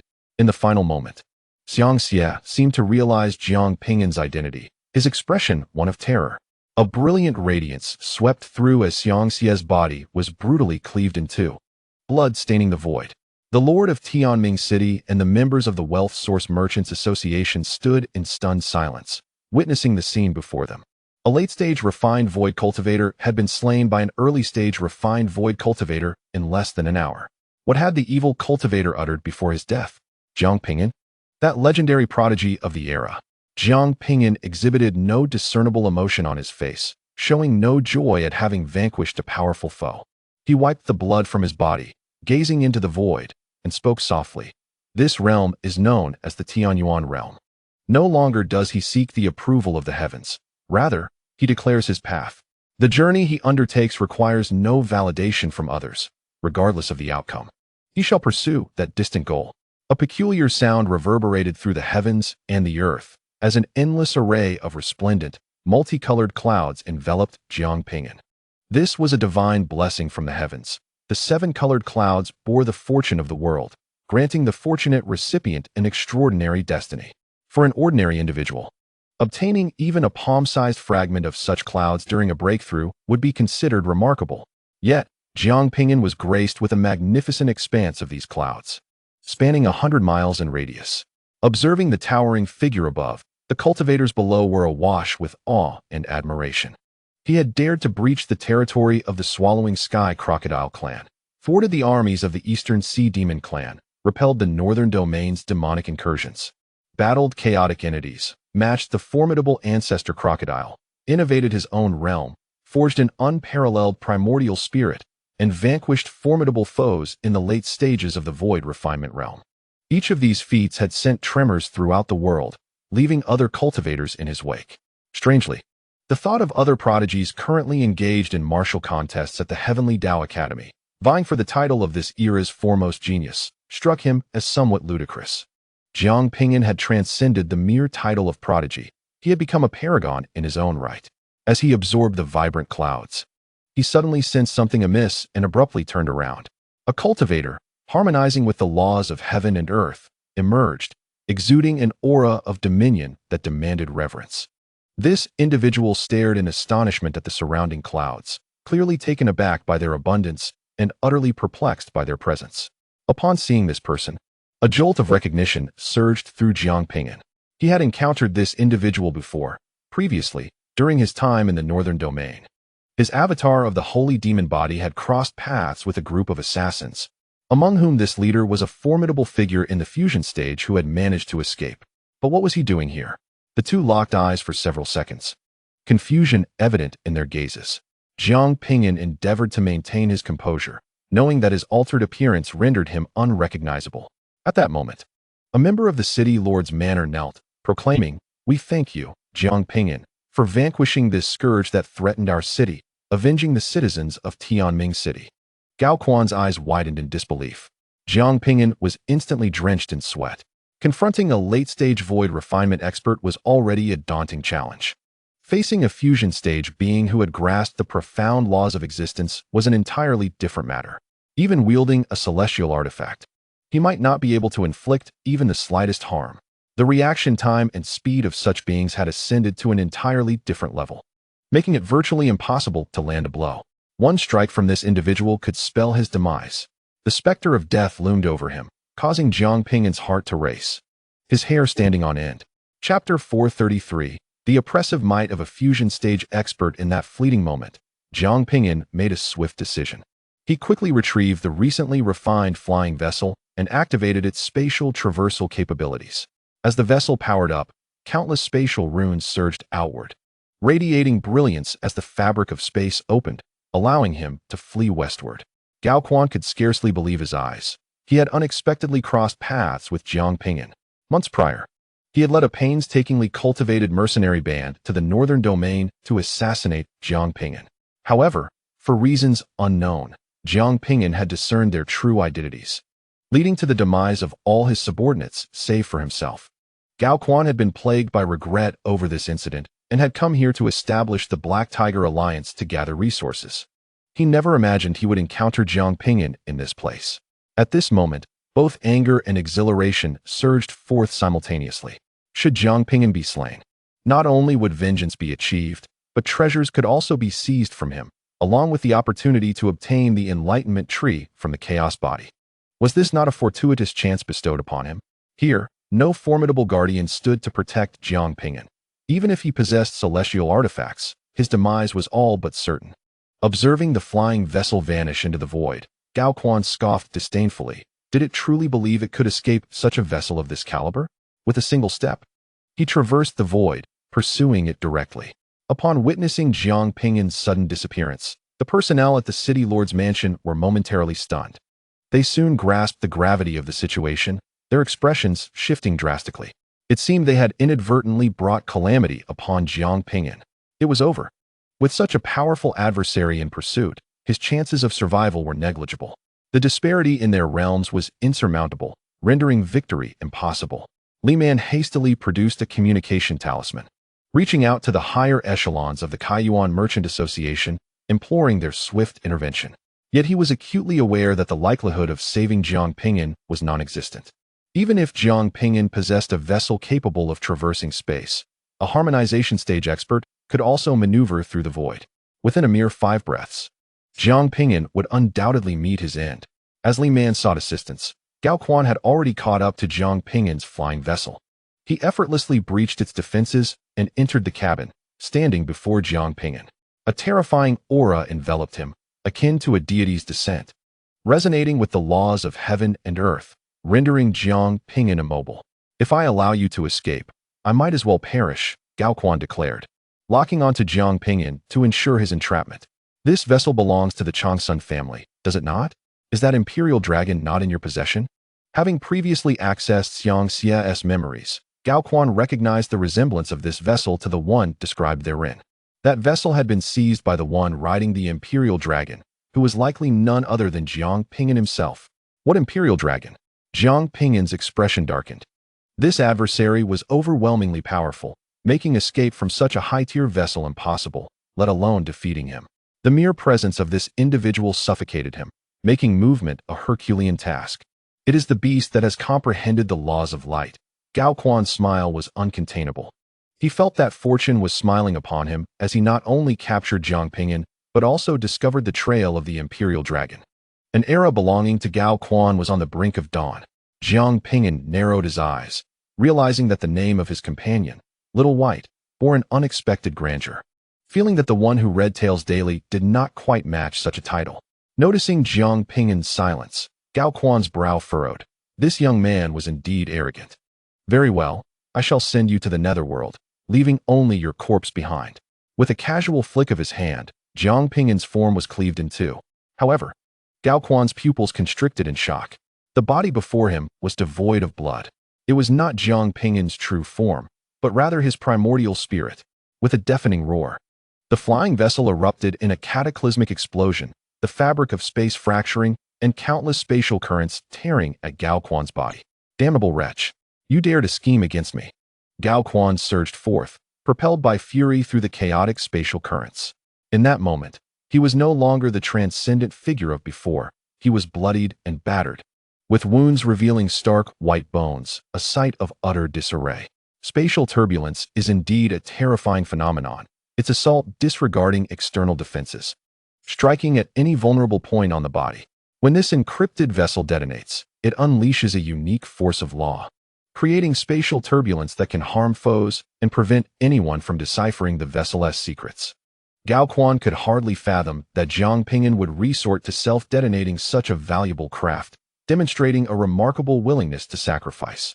However, this act of self-destruction poses a significant challenge in eliminating a being of the integration stage. I shall rip your skull open and drink from it. Gao Quan seethed with rage, humiliated by being injured by a mere void refining stage cultivator. If word of this were to spread, where would he hide his face? Gao Quan expanded his consciousness, searching for Jiang Ping'an's whereabouts. A cultivator of the integration stage possesses divine awareness that can reach hundreds of thousands of miles. Even in the early stages, it can exceed 100,000 miles. In such a brief period, there was no way Jiang Ping'an could evade this range. Soon, Gao Quan pinpointed Jiang Ping'an's location in a desolate area shrouded in white mist. With a single step, he traversed the space, swiftly arriving before Jiang Ping'an. This exemplified the disparity in power. While Jiang Ping'an fled desperately, for Gao Quan, it was merely a matter of a single stride. Prepare to die? Gao Quan was about to strike when Jiang Ping'an suddenly shouted, I possess a death exchange talisman. A death exchange talisman. Gao Quan's body jolted, his actions halted. The death exchange talisman, one of the 3 talismans of life and death, allows for an exchange with the slayer. Of course, this exchange comes with conditions. The enemy must possess a lifespan equal to or shorter than that of the talisman bearer. If the enemy's lifespan exceeds that of the bearer, it merely results in a corresponding deduction of life. Jiang Ping'an had reached the void refining stage, with a minimum lifespan of 5,000 years. Previously, he had expended 1,000 years to lift a curse and another 1,000 to counteract a mining backlash, losing 2,000 years in total.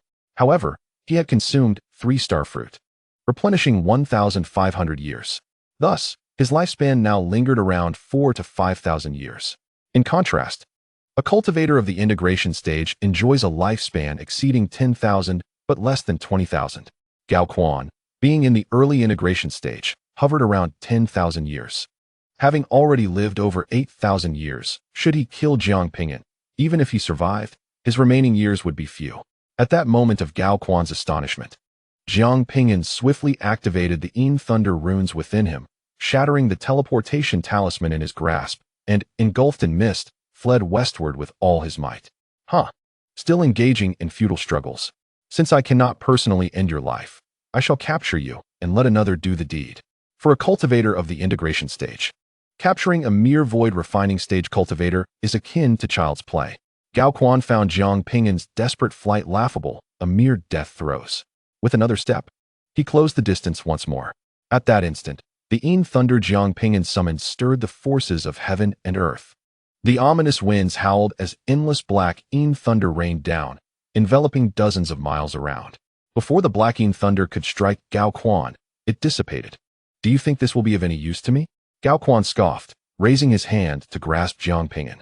Just as Gao Quan was about to seize him, Jiang Ping'an suddenly crouched, leaving behind his malevolent spirit. Gao Quan's grasp met only empty air, passing through the malevolent spirit. At this moment, Gao Quan's expression shifted dramatically. He sensed the essence of his life being devoured. Simultaneously, countless skeletal specters coalesced, surging from all directions, their wails sending shivers down his spine. Jiang Ping'an's dark thunder had summoned an innumerable horde of malevolent entities. Gao Quan's countenance altered slightly. He detested these creatures most of all, for contact with them would result in the consumption of one's very life force. With a terrifying burst of fiery power emanating from within, Gao Quan repelled and incinerated the malevolence surrounding him. He was not a practitioner of dark arts. He was merely malevolent, unleashing flames that obliterated a multitude of specters, making the others hesitate to approach. Is this enough ruckus? Gao Quan fumed, having wasted several precious seconds merely capturing a low-tier cultivator. Though brief, the moment left him feeling insulted. In that very instant, Gao Quan noticed Jiang Ping'an wielding a golden brush, which had now reached his vicinity.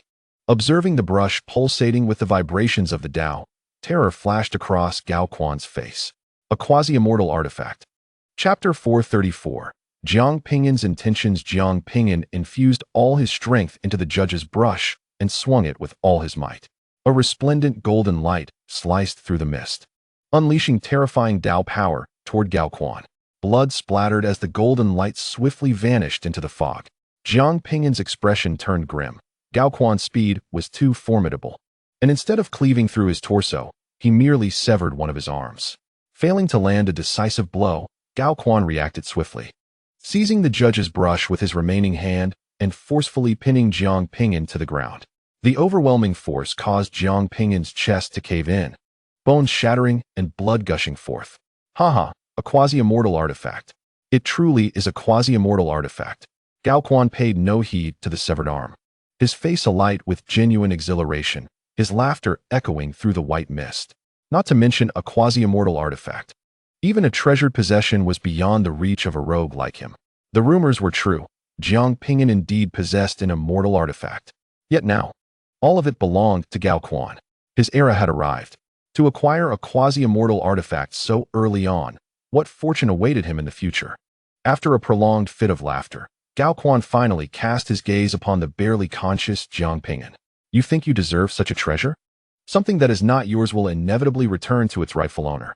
With his internal energy nearly depleted and his strongest trump card snatched away, Jiang Ping'an did not succumb to despair. Instead, he smiled. Can you guess where this place is? What place? Gao Quan was momentarily taken aback, noticing the fog that enveloped them, rendering the surroundings desolate, akin to a barren desert. He attempted to extend his consciousness, but found it severely restricted, his detection range barely reaching 10 miles. Damn it, this is the territory of the White Willow. Though he had only fled to the sacred domain of souls a few months prior, Gao Quan had heard of the infamous mutated White Willow. It was said that this tree demon possessed immense power. Had it not been for the current era's restrictions on attaining immortality, it would have already ascended. This brat had somehow made his way here. Fortunately, the toxins he had inhaled were not excessive. He could expel them later. To plot my demise is a futile endeavor. Perhaps in your next life. Gao Quan grasped Jiang Ping'an by the collar, preparing to depart.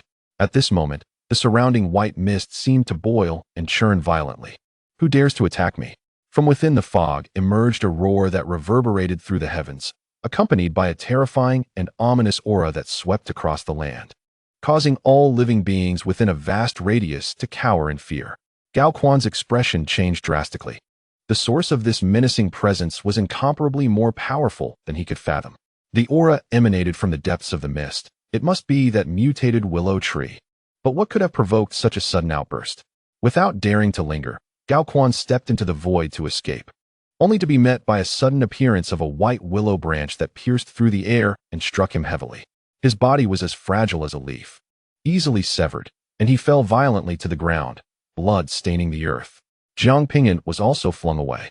In the next moment, an enormous white willow tree, soaring beyond sight, emerged, exuding a terrifying presence.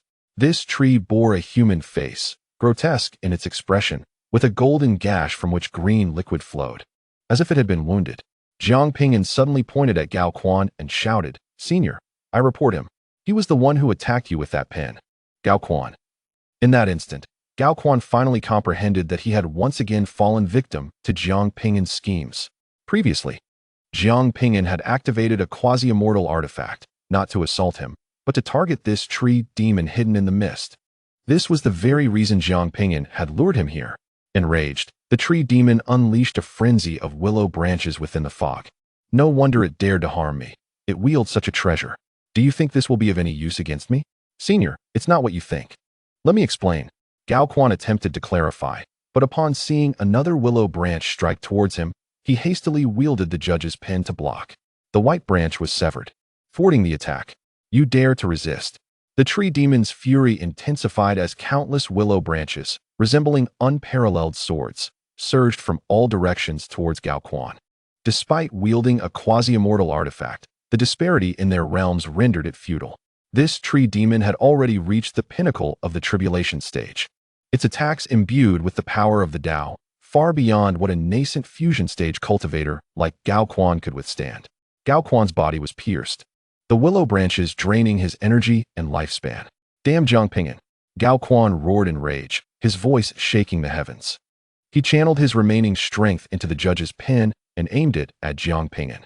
It was all this scoundrel's fault that he had stumbled into this place, incurring the wrath of the tree demon, and now he faced imminent death. If I must perish, let us perish together. Jiang Ping'an attempted to flee, but the power emanating from Gao Quan ensnared him, rendering escape impossible.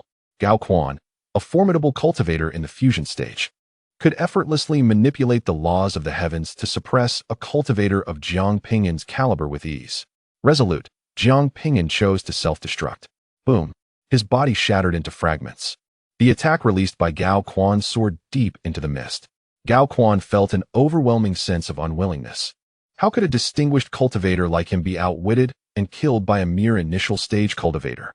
The only solace was that Jiang Ping'an also met his demise. He could finally close his eyes in peace. The judge's pen slipped from Gao Quan's grasp as his body gradually withered into a desiccated husk.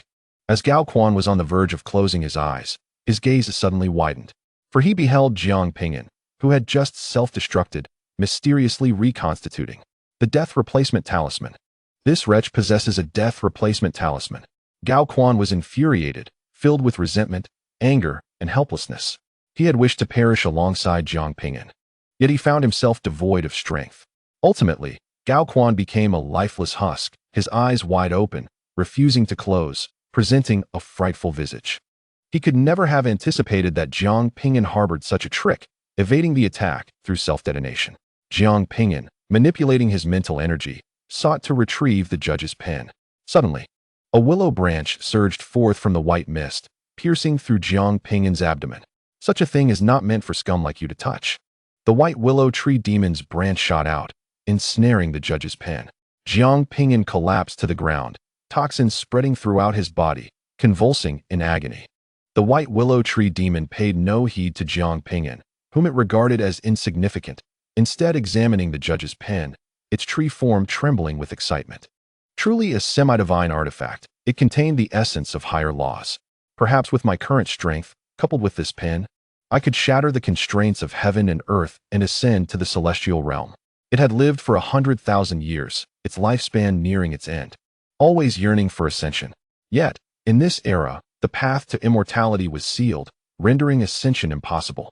It had long desired a divine artifact, striving to breach the barriers leading to the celestial realm, seeking eternal life.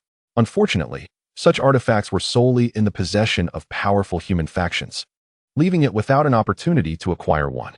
To its astonishment, fortune smiled upon it, granting it a semi-divine artifact. In human terms, today was a propitious day, the moment for ascension. It yearned to ascend, to achieve immortality. It longed to behold the legendary celestial realm, to witness a more resplendent world. Boom! A force erupted from the white willow, shaking the very heavens, the Tao resonating, countless willow branches soaring through the air, divine radiance illuminating the surroundings, outshining even the sun in the starry sky.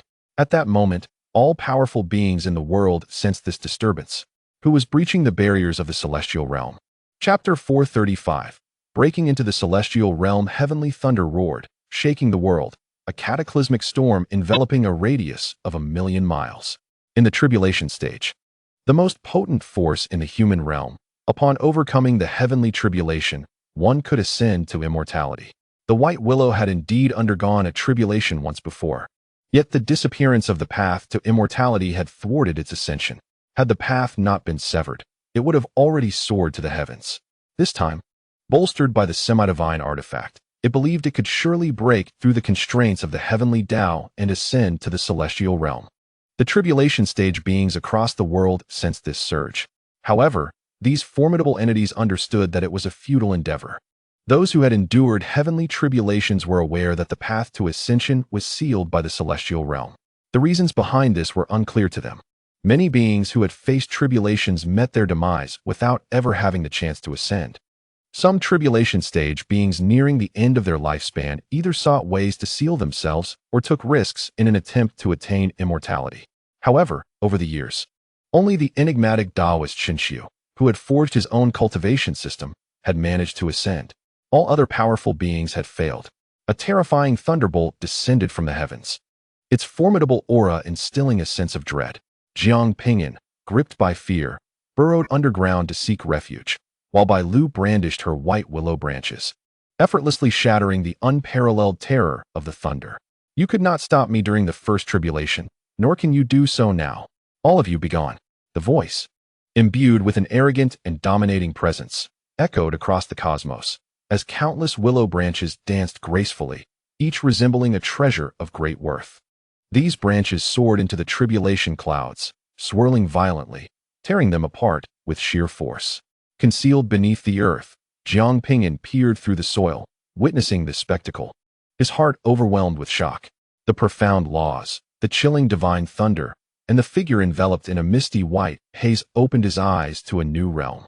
The casual strike from the opponent was infinitely more powerful than any secret technique he could unleash. Is this the true might of the unparalleled beings of the human realm? Only by witnessing it firsthand can one truly comprehend the terror of such strength. Yet, in this moment, Jiang Ping'an was consumed more by sorrow. His judge's pen had been seized by this adversary. Should this individual fail to ascend to immortality, they would undoubtedly return, intent on reclaiming the celestial artifact. Suppressing the tumult of emotions within him, Jiang Ping'an exerted all his will to repress the toxins coursing through his body. Previously, he had been pierced by the tree demon, its venom infiltrating his entire being. Though Shao Qi had the ability to resist poison, this particular toxin, steeped in advanced laws, evidently surpassed both their limits of endurance. Shao Qi, having voraciously consumed the toxins, had already succumbed to unconsciousness. What to do? There was no remedy left. If this continued, death was inevitable. His body began to dissolve, hair and limbs transforming into a grotesque mass. If one body perished, the other two would follow suit. Even a death replacement talisman would be useless, as the poison would linger within, and resurrection would still lead to demise. Was he destined to perish here today? He refused to accept death. He too aspired to attain immortality. There had to be a way to survive. There are no absolute dead ends in this world. Hearing the thunder reverberate above, a sudden thought struck Jiang Ping'an. This was his final opportunity. It might lead to death, but he had to take the risk. Just as he felt himself on the brink of disintegration into blood, Jiang Ping'an unleashed a bolt of Yin thunder. The Yin thunder swiftly traversed through the soil, ascending into the sky. A minuscule bolt of lightning in the heavens was drawn to it, rapidly striking the Yin thunder and cascading downwards, crashing into Jiang Ping'an with a thunderous boom. Crack! The Yin thunder runes within Jiang Ping'an were stimulated, erupting with black electricity. The celestial thunder and Yin thunder intertwined. black and white lightning coursing through his body, shattering and dispersing the toxic laws of Bailu. Simultaneously, Jiang Ping'an's corporeal form was also scattered. However, the mysterious laws of life soon began to circulate, and Jiang Ping'an's body reformed. He gasped for breath, a wave of terror washing over him, his face etched with fear. He had narrowly escaped annihilation. Fortunately, he had thought to use the advanced thunder to strike himself, obliterating a significant amount of the toxins within. As for Shaoqi, who had been struck down moments ago, they too were revived. It was merely a death replacement talisman. Such artifacts were abundant in his possession, and he had provided a few for Shaoqi as well. However, the death substitute is not invincible. Essentially, after a confrontation with an enemy, its efficacy diminishes significantly. Once the opponent discovers the weakness of striking the forehead to destroy the death substitute, resurrection becomes impossible. At present, Shaoqi has fainted, leaving one to wonder when he will regain consciousness. Jiang Ping'an raised his gaze toward the outside, his eyes blazing with fury at the imposing figure of the white willow. He had narrowly escaped death at the hands of this creature. The countless willow branches on the white willow dispersed the heavenly tribulation, exhibiting unparalleled strength. A golden passageway manifested within his line of sight, and at the end of this golden corridor stood a door, adorned with mysterious runes pulsating with power. Jiang Ping'an held his breath, his eyes widening in astonishment. Could this be the legendary path to immortality? Crossing through that door would lead to transcendence. It could even resurrect his parents. In that moment, Jiang Ping'an felt an overwhelming urge to rush forward. A tendril from the white willow ensnared the judge's pen, channeling all its spiritual energy into it, causing the celestial force to surge, a display of formidable power that was truly awe-inspiring. When Jiang Ping'an wielded the judge's pen, he could not unleash such power. Otherwise, Gao Quan would have perished long ago. Open. The white willow swung the judge's pen, striking the golden door. Crack. A fissure appeared on the golden door. Jiang Ping'an's breath hitched. The door had cracked. There was a chance. Overjoyed at this sight, the white willow became uncontrollably excited, decisively sacrificing half of its body to swing the judge's pen again. What did it matter if it lost half its form? Achieving immortality would render it undying. Boom. This collision caused the heavens and earth to tremble violently, drawing the attention of all formidable beings in the realm. At the Heavenly Tao Academy, many powerful spectators watching the elite competition abruptly rose, gazing eastward. Within the dark forbidden zone, a mocking voice echoed, "Fool." Almost all strong individuals sensed a power that resonated deeply within their souls. The white willow observed a fragment fall from the door, revealing a gap leading to the realm of immortals. Haha, it's open. It's open. The white willow cackled madly, its form shrinking as it slipped through the gap. Jiang Ping'an's expression changed dramatically. The quasi-immortal artifact had been taken. At that moment, he felt an urge to curse. Wait, could it be that passing through that door would grant access to the immortal realm? The prospect of eternal life, the resurrection of his parents, was tantalizingly close. With this thought, Jiang Ping'an's heart raced. Perhaps it truly was possible. Jiang Ping'an swallowed a medicinal pill, swiftly replenishing his internal spiritual energy, and burst forth from the ground, preparing to follow suit. The hope of reviving his parents lay just ahead. However, as he took flight, the celestial gate suddenly exploded. The white willow was hurled back, akin to a meteor plummeting to earth, crashing heavily onto the ground, shattering the earth and displacing mountains. The white willow was cleaved in two, and those upon the tree wore expressions of sheer terror, crying out, "Do not ascend. Absolutely do not ascend." Chapter 436. The Fall of the Tree Demon. The tree demon's words remained unspoken, and silence fell. Its spirit extinguished, leaving only a lifeless trunk. Jiang Ping'an stood in stunned disbelief, gazing at the unfolding scene. What had just transpired? How had the white willow, on the verge of ascension, met its demise? The golden passageway vanished, leaving behind only the chaotic laws of heaven and earth. On the earth, dust swirled as crimson magma surged forth from the ground, flowing across the land amidst billowing smoke. The white mist and toxic gas enveloping Bailu dissipated, leaving what was once a vibrant form now shattered and desiccated. The visage of the tree demon bore an expression of sheer terror, as if it had encountered an unfathomable horror. At this moment, Jiang Ping'an's emotions roiled within him like an erupting flame, refusing to be quelled. Countless questions plagued his mind. If the tree demon had indeed attained immortality, why did it perish? Was it not said that immortals are imperishable? What had transpired in the celestial realm to bring about such a swift annihilation of spirit and soul? The tree demon was a being of the highest order in the mortal realm, having endured 2 catastrophic tribulations, even wielding the quasi-immortal artifact, the Judge's Pen. Yet, this formidable entity had ascended only to return and die in mere moments. At this instant, a chill ran down Jiang Ping'an's spine. He sensed that the celestial realm was not as idyllic as he had imagined. The notion that immortals could resurrect the deceased, could that be mere folklore? If one were to ascend to immortality, would they encounter a fate akin to that of this tree demon? What secrets lay within the celestial realm that prompted Bai Lu to cry out against ascending? A profound sense of confusion, anxiety, and fear enveloped Jiang Ping'an's heart. He pondered the purpose of his relentless efforts if he could not revive his parents.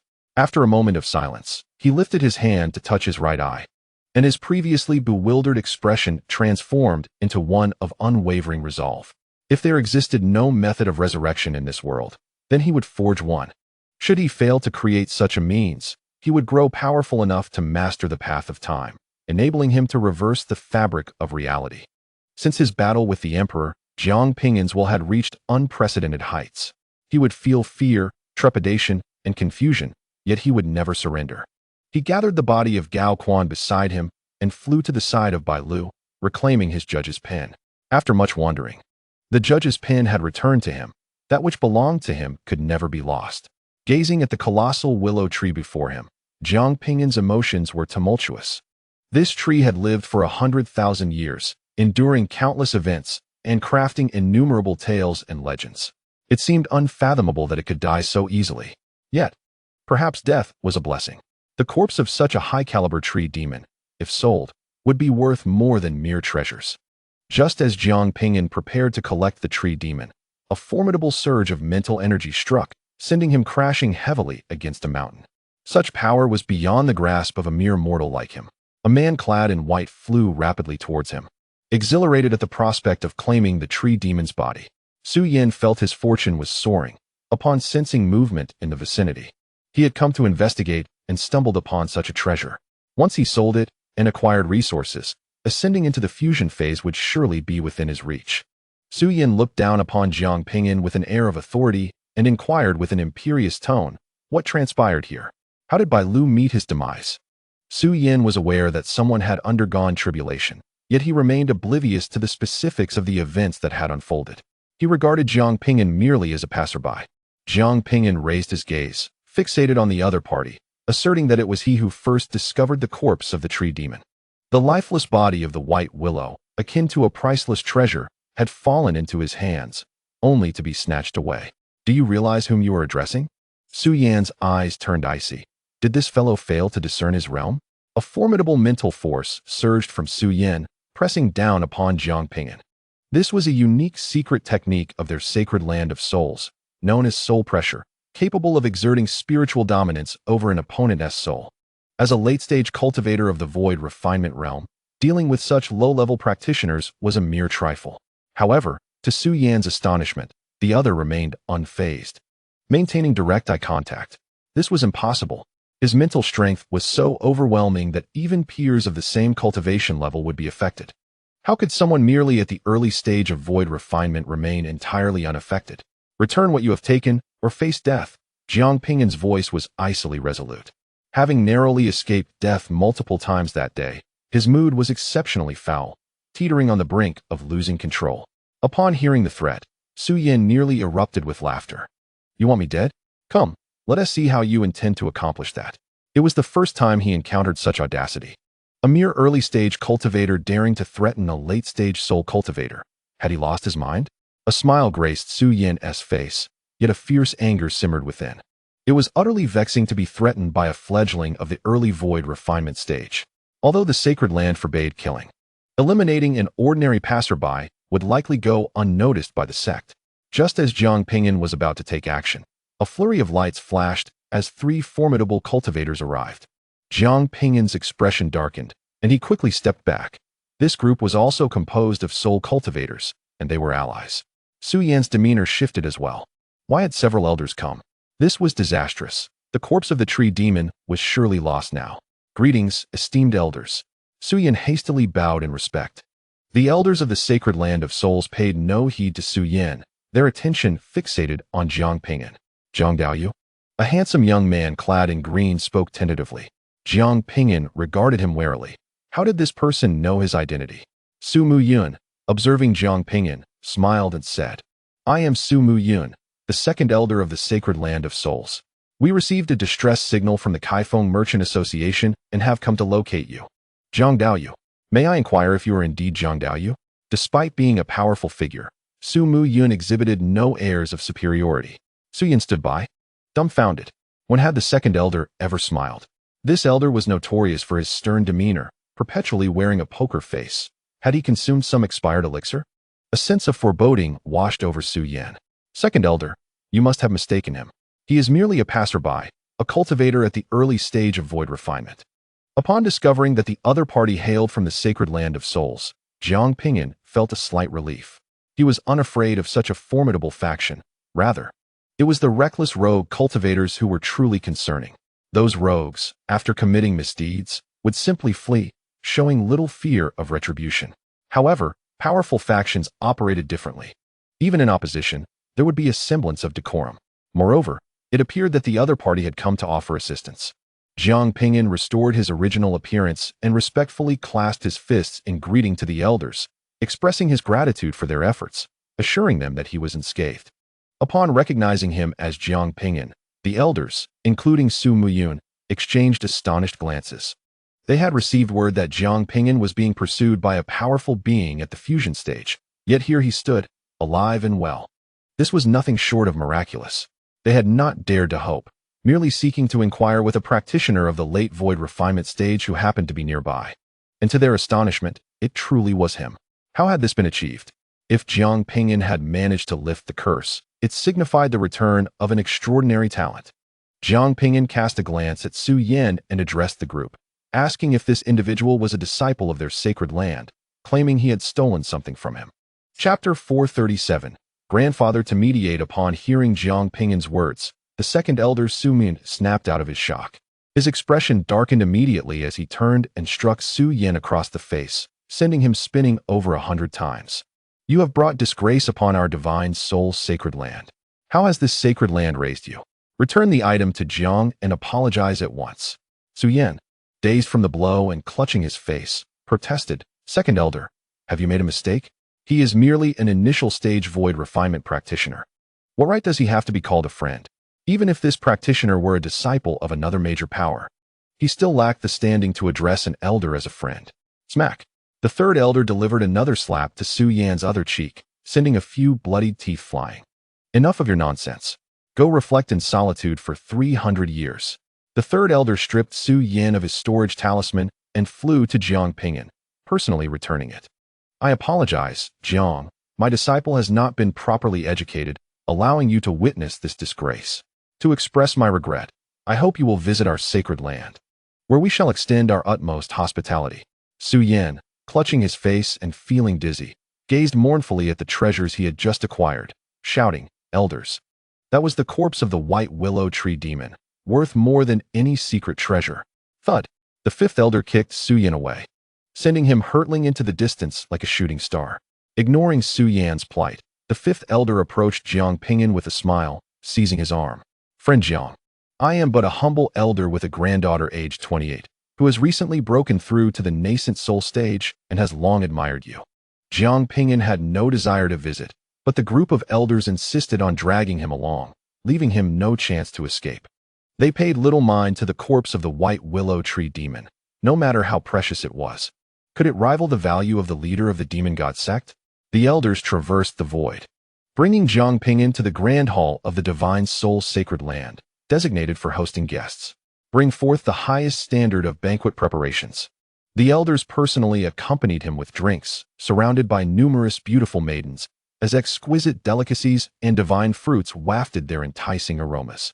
Upon tasting an unknown wine, Jiang Ping'an was astonished to find his mental strength surging dramatically. Originally, Jiang Ping'an felt a flicker of anger towards the cultivator who had stolen from him. However, upon witnessing the deference exhibited by the elders, he found it difficult to maintain his ire. These elders were esteemed figures from the pinnacle of the human race's power, their status unparalleled, and their graciousness in this gathering was indeed a testament to their respect. Jiang Ping'an was acutely aware of the reason behind their courtesy. He was on the verge of inheriting the position of the leader of the Demon God Sect, regardless of whether they truly esteemed him. Their overtures were clearly aimed at fostering goodwill. In the sacred land of divine souls, within the palace of the ninth elder, Su Yin limped in, having been thrown aside, and knelt before the ninth elder with a thud. "Grandfather, you must stand up for your grandson. My belongings have been stolen." Su Yin was filled with resentment. Why should the treasures he rightfully obtained be handed over to that insufferable cultivator? He considered himself a mid-tier figure within the sacred land of divine souls. Yet he was treated like a mere child to please an outsider, which was utterly infuriating. Despite being of the younger generation in the presence of the elders, he could not accept the loss of his possessions. Therefore, he sought the support of his beloved grandfather, the ninth elder, to rectify the situation. Upon hearing that his grandson's possessions had been taken to appease an outsider, the ninth elder, Su Hai, was instantly filled with rage. "These treacherous ingrates. Little Yin, wait here. I shall restore justice for you. No matter who the adversary is, I will ensure they kneel and apologize." Su Hai was seething with indignation. The stolen item was the corpse of a tribulation stage tree demon, an invaluable treasure now in the hands of a foreigner. Did those old geezers not possess a shred of dignity for the sacred land? "Grandfather." Su Yin was moved to tears. And despite having lived for over 1,000 years and possessing a resilient spirit, he could not help but feel his eyes redden. Indeed, his grandfather was the best. The ninth elder, Su Hai, stormed into the reception hall. As he surveyed the banquet lavishly adorned with exquisite delicacies and numerous outstanding female disciples of the sect, all decked out and surrounding a low-tier cultivator, he felt a surge of fury rise to his head. The second elder, Su Muyun, upon seeing Su Hai, hastily called out, "Old Nine, come and sit." "Sit. Nonsense," Su Hai bellowed, kicking over a table, startling everyone in the hall into silence. He pointed at the elders and shouted, "I am ashamed to associate with you, to curry favor with an outsider. You have assaulted my grandson and robbed him of his opportunities. These delicacies, how many disciples have to toil to earn them? This soul-nourishing wine takes 100 years to brew a single jar, yet you squander it so thoughtlessly. The most revolting part is that you have the audacity to summon your own women to drink with you. Look at your disgraceful behavior. It is truly sickening." Su Hai's scathing rebuke echoed throughout the hall, resounding with a clarion call. Su Muyun coughed twice, setting down the soul-nourishing wine, and said, "Old Nine, do not be so agitated. This is Jiang Ping'an." "And what of it? Jiang Ping'an? What does that matter to me?" Su Hai's intensity suddenly diminished slightly. Even if he was Jiang Ping'an, so what? He had yet to inherit the position of the Demon God Sect's leader. He was merely at the void refinement stage. At this point, Su Hai suddenly froze. Wait a moment, the void refinement stage. He had broken the curse. Even those unaware of Jiang Ping'an's identity would recognize that he had been cursed, rendered incapable of comprehending higher-level principles, and thus deemed a failure. At present, astonishingly, Jiang Ping'an exhibits fluctuations of the third-tier law. Su Muyun nodded, the curse having been lifted. And previously he had even slain a cultivator at the late stage of the void refinement realm. Suddenly, Su Hai fell silent and vanished from his location, only to return shortly thereafter, grasping Su Yin and forcefully pressing him to kneel on the ground. "You unfilial grandson, how dare you seize another's possessions? Quickly kneel and apologize to Taoist Jiang Ping'an." Su Yan's expression was one of bewilderment. Wasn't his kindly grandfather here to reason with him? Why must he apologize to the other party? Wait a moment, what was this person's name? Jiang Ping'an. In that instant, Su Yan finally comprehended, realizing why the elders had abandoned even the corpse of the tree demon. Because he was Jiang Ping'an, the one poised to become the youngest leader of a supreme power in the history of humanity. Despite Su Yan's high cultivation, he merely occupied a modest mid-tier position within the grand hierarchy, lacking 2 levels of distinction from the elders, let alone the gulf that separated him from a figure of such authoritative stature. Su Yan's complexion paled. He understood that reclaiming the tree demon's corpse was futile, and asking him to apologize to a lower-tier cultivator was exceedingly difficult to utter. "Forget it, it's in the past," Jiang Ping'an stated proactively. "If the sacred land of souls continues to extend hospitality yet remains aggressive, then it truly shows a lack of respect." Suhai kicked Suyin away, proving himself to be an extraordinary talent of this era. Bring me another jar of soul-nurturing wine. He rarely indulged in such wine, and with guests present, it would be a shame not to seize the opportunity. After all, it was the sect's resources to be reimbursed by the sect, not a burden on his own. Utilizing the sect's resources to enjoy life. What could be better? Taoist Jiang, you are exceptionally accomplished at such a young age. Should you require any assistance, please do not hesitate to ask. We, the Sacred Land of Souls, offer our full support. Suhai poured himself a cup of soul-nurturing wine and settled down to savor it slowly. Indeed, there is a minor request I have. I wish to eradicate the Changsun family. Esteemed seniors, could you lend your assistance? Jiang Ping'an proposed. Suhai's expression stiffened, and the exquisite wine in his hand suddenly lost its allure. Had this young man not discerned that his earlier remarks were mere pleasantries? How could he take it seriously? Moreover, was this truly a minor request? The Changsun family was one of the founding families of the Heavenly Tao Academy. What should be done now? Should he admit to boasting earlier? That would be exceedingly embarrassing, but to offer assistance seemed unworthy. Treating Jiang Ping'an to a meal was acceptable, but genuinely helping out was beyond possibility. Chapter 438. The Tower of Suppressing Immortals. Several elders quickly communicated through their spiritual senses. Old Nine, what nonsense are you spouting? You've put us in a difficult position. Think of a way to smooth this over. We can't intervene. You made your own boast. Deal with it yourself. Elder 9, Suhai, seeing no one willing to assist him in defusing the situation, felt the urge to smash his wine cup in frustration. After a moment of contemplation, he set the cup down and said, Taoist Jiang, we at the Sacred Land of Souls genuinely wish to assist you in dealing with those human pests from the Changsun family. However, we too have faced our share of difficulties over the years. I have a request of my own. If you can resolve it, then not only will we help you eradicate the Changsun family, but we could even annihilate the Heavenly Tao Academy if need be. This statement was mere bluster. The Sacred Land of Souls had been thriving in recent years. How could they possibly be struggling? He deliberately uttered those words to cultivate an impression that the challenges faced by their sacred land were insurmountable, intending to dissuade Jiang Ping'an from pursuing them further. The underlying message was clear. Since you are of no assistance to us, how could we possibly aid you? It is likely that Jiang Ping'an comprehended the implication, thus refraining from further inquiries or feeling embarrassed to mention any requests for help. What kind of assistance? Jiang Ping'an inquired straightforwardly. Suhai responded, are you truly asking? Can you even resolve it? Is it merely idle questioning?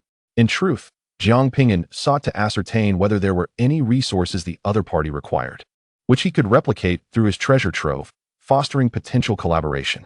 However, he did not anticipate that they would indeed have pressing needs, prompting his inquiry.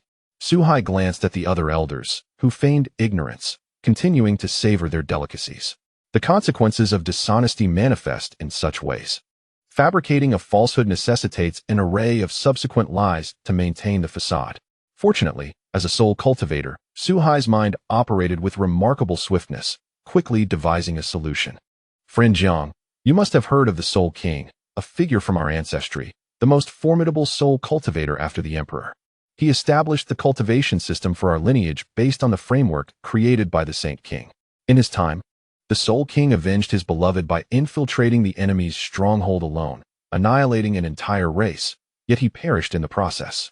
His sacrifice was abrupt, leaving many matters unresolved, particularly the divine thought technique, which was never passed down.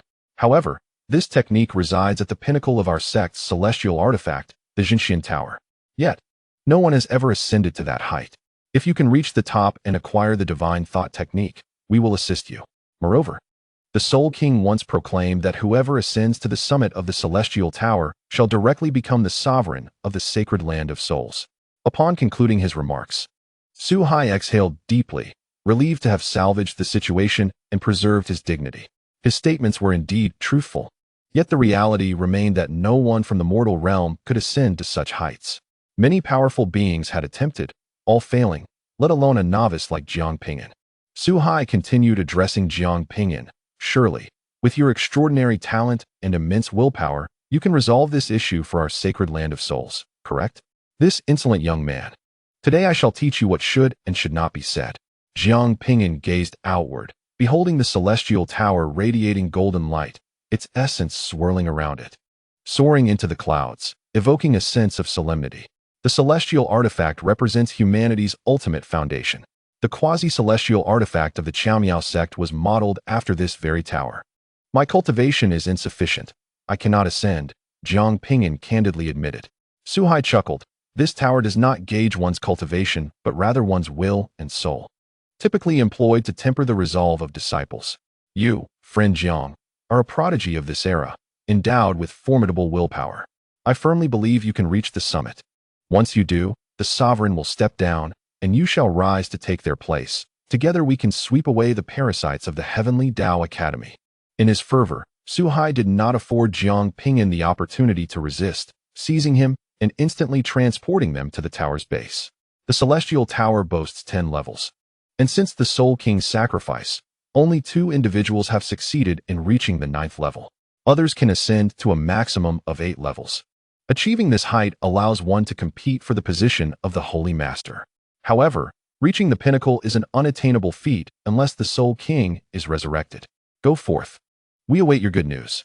Suhai promptly pushed Jiang Ping'an inside. The other elders soon followed. Old 9, when will you temper your impatient temperament?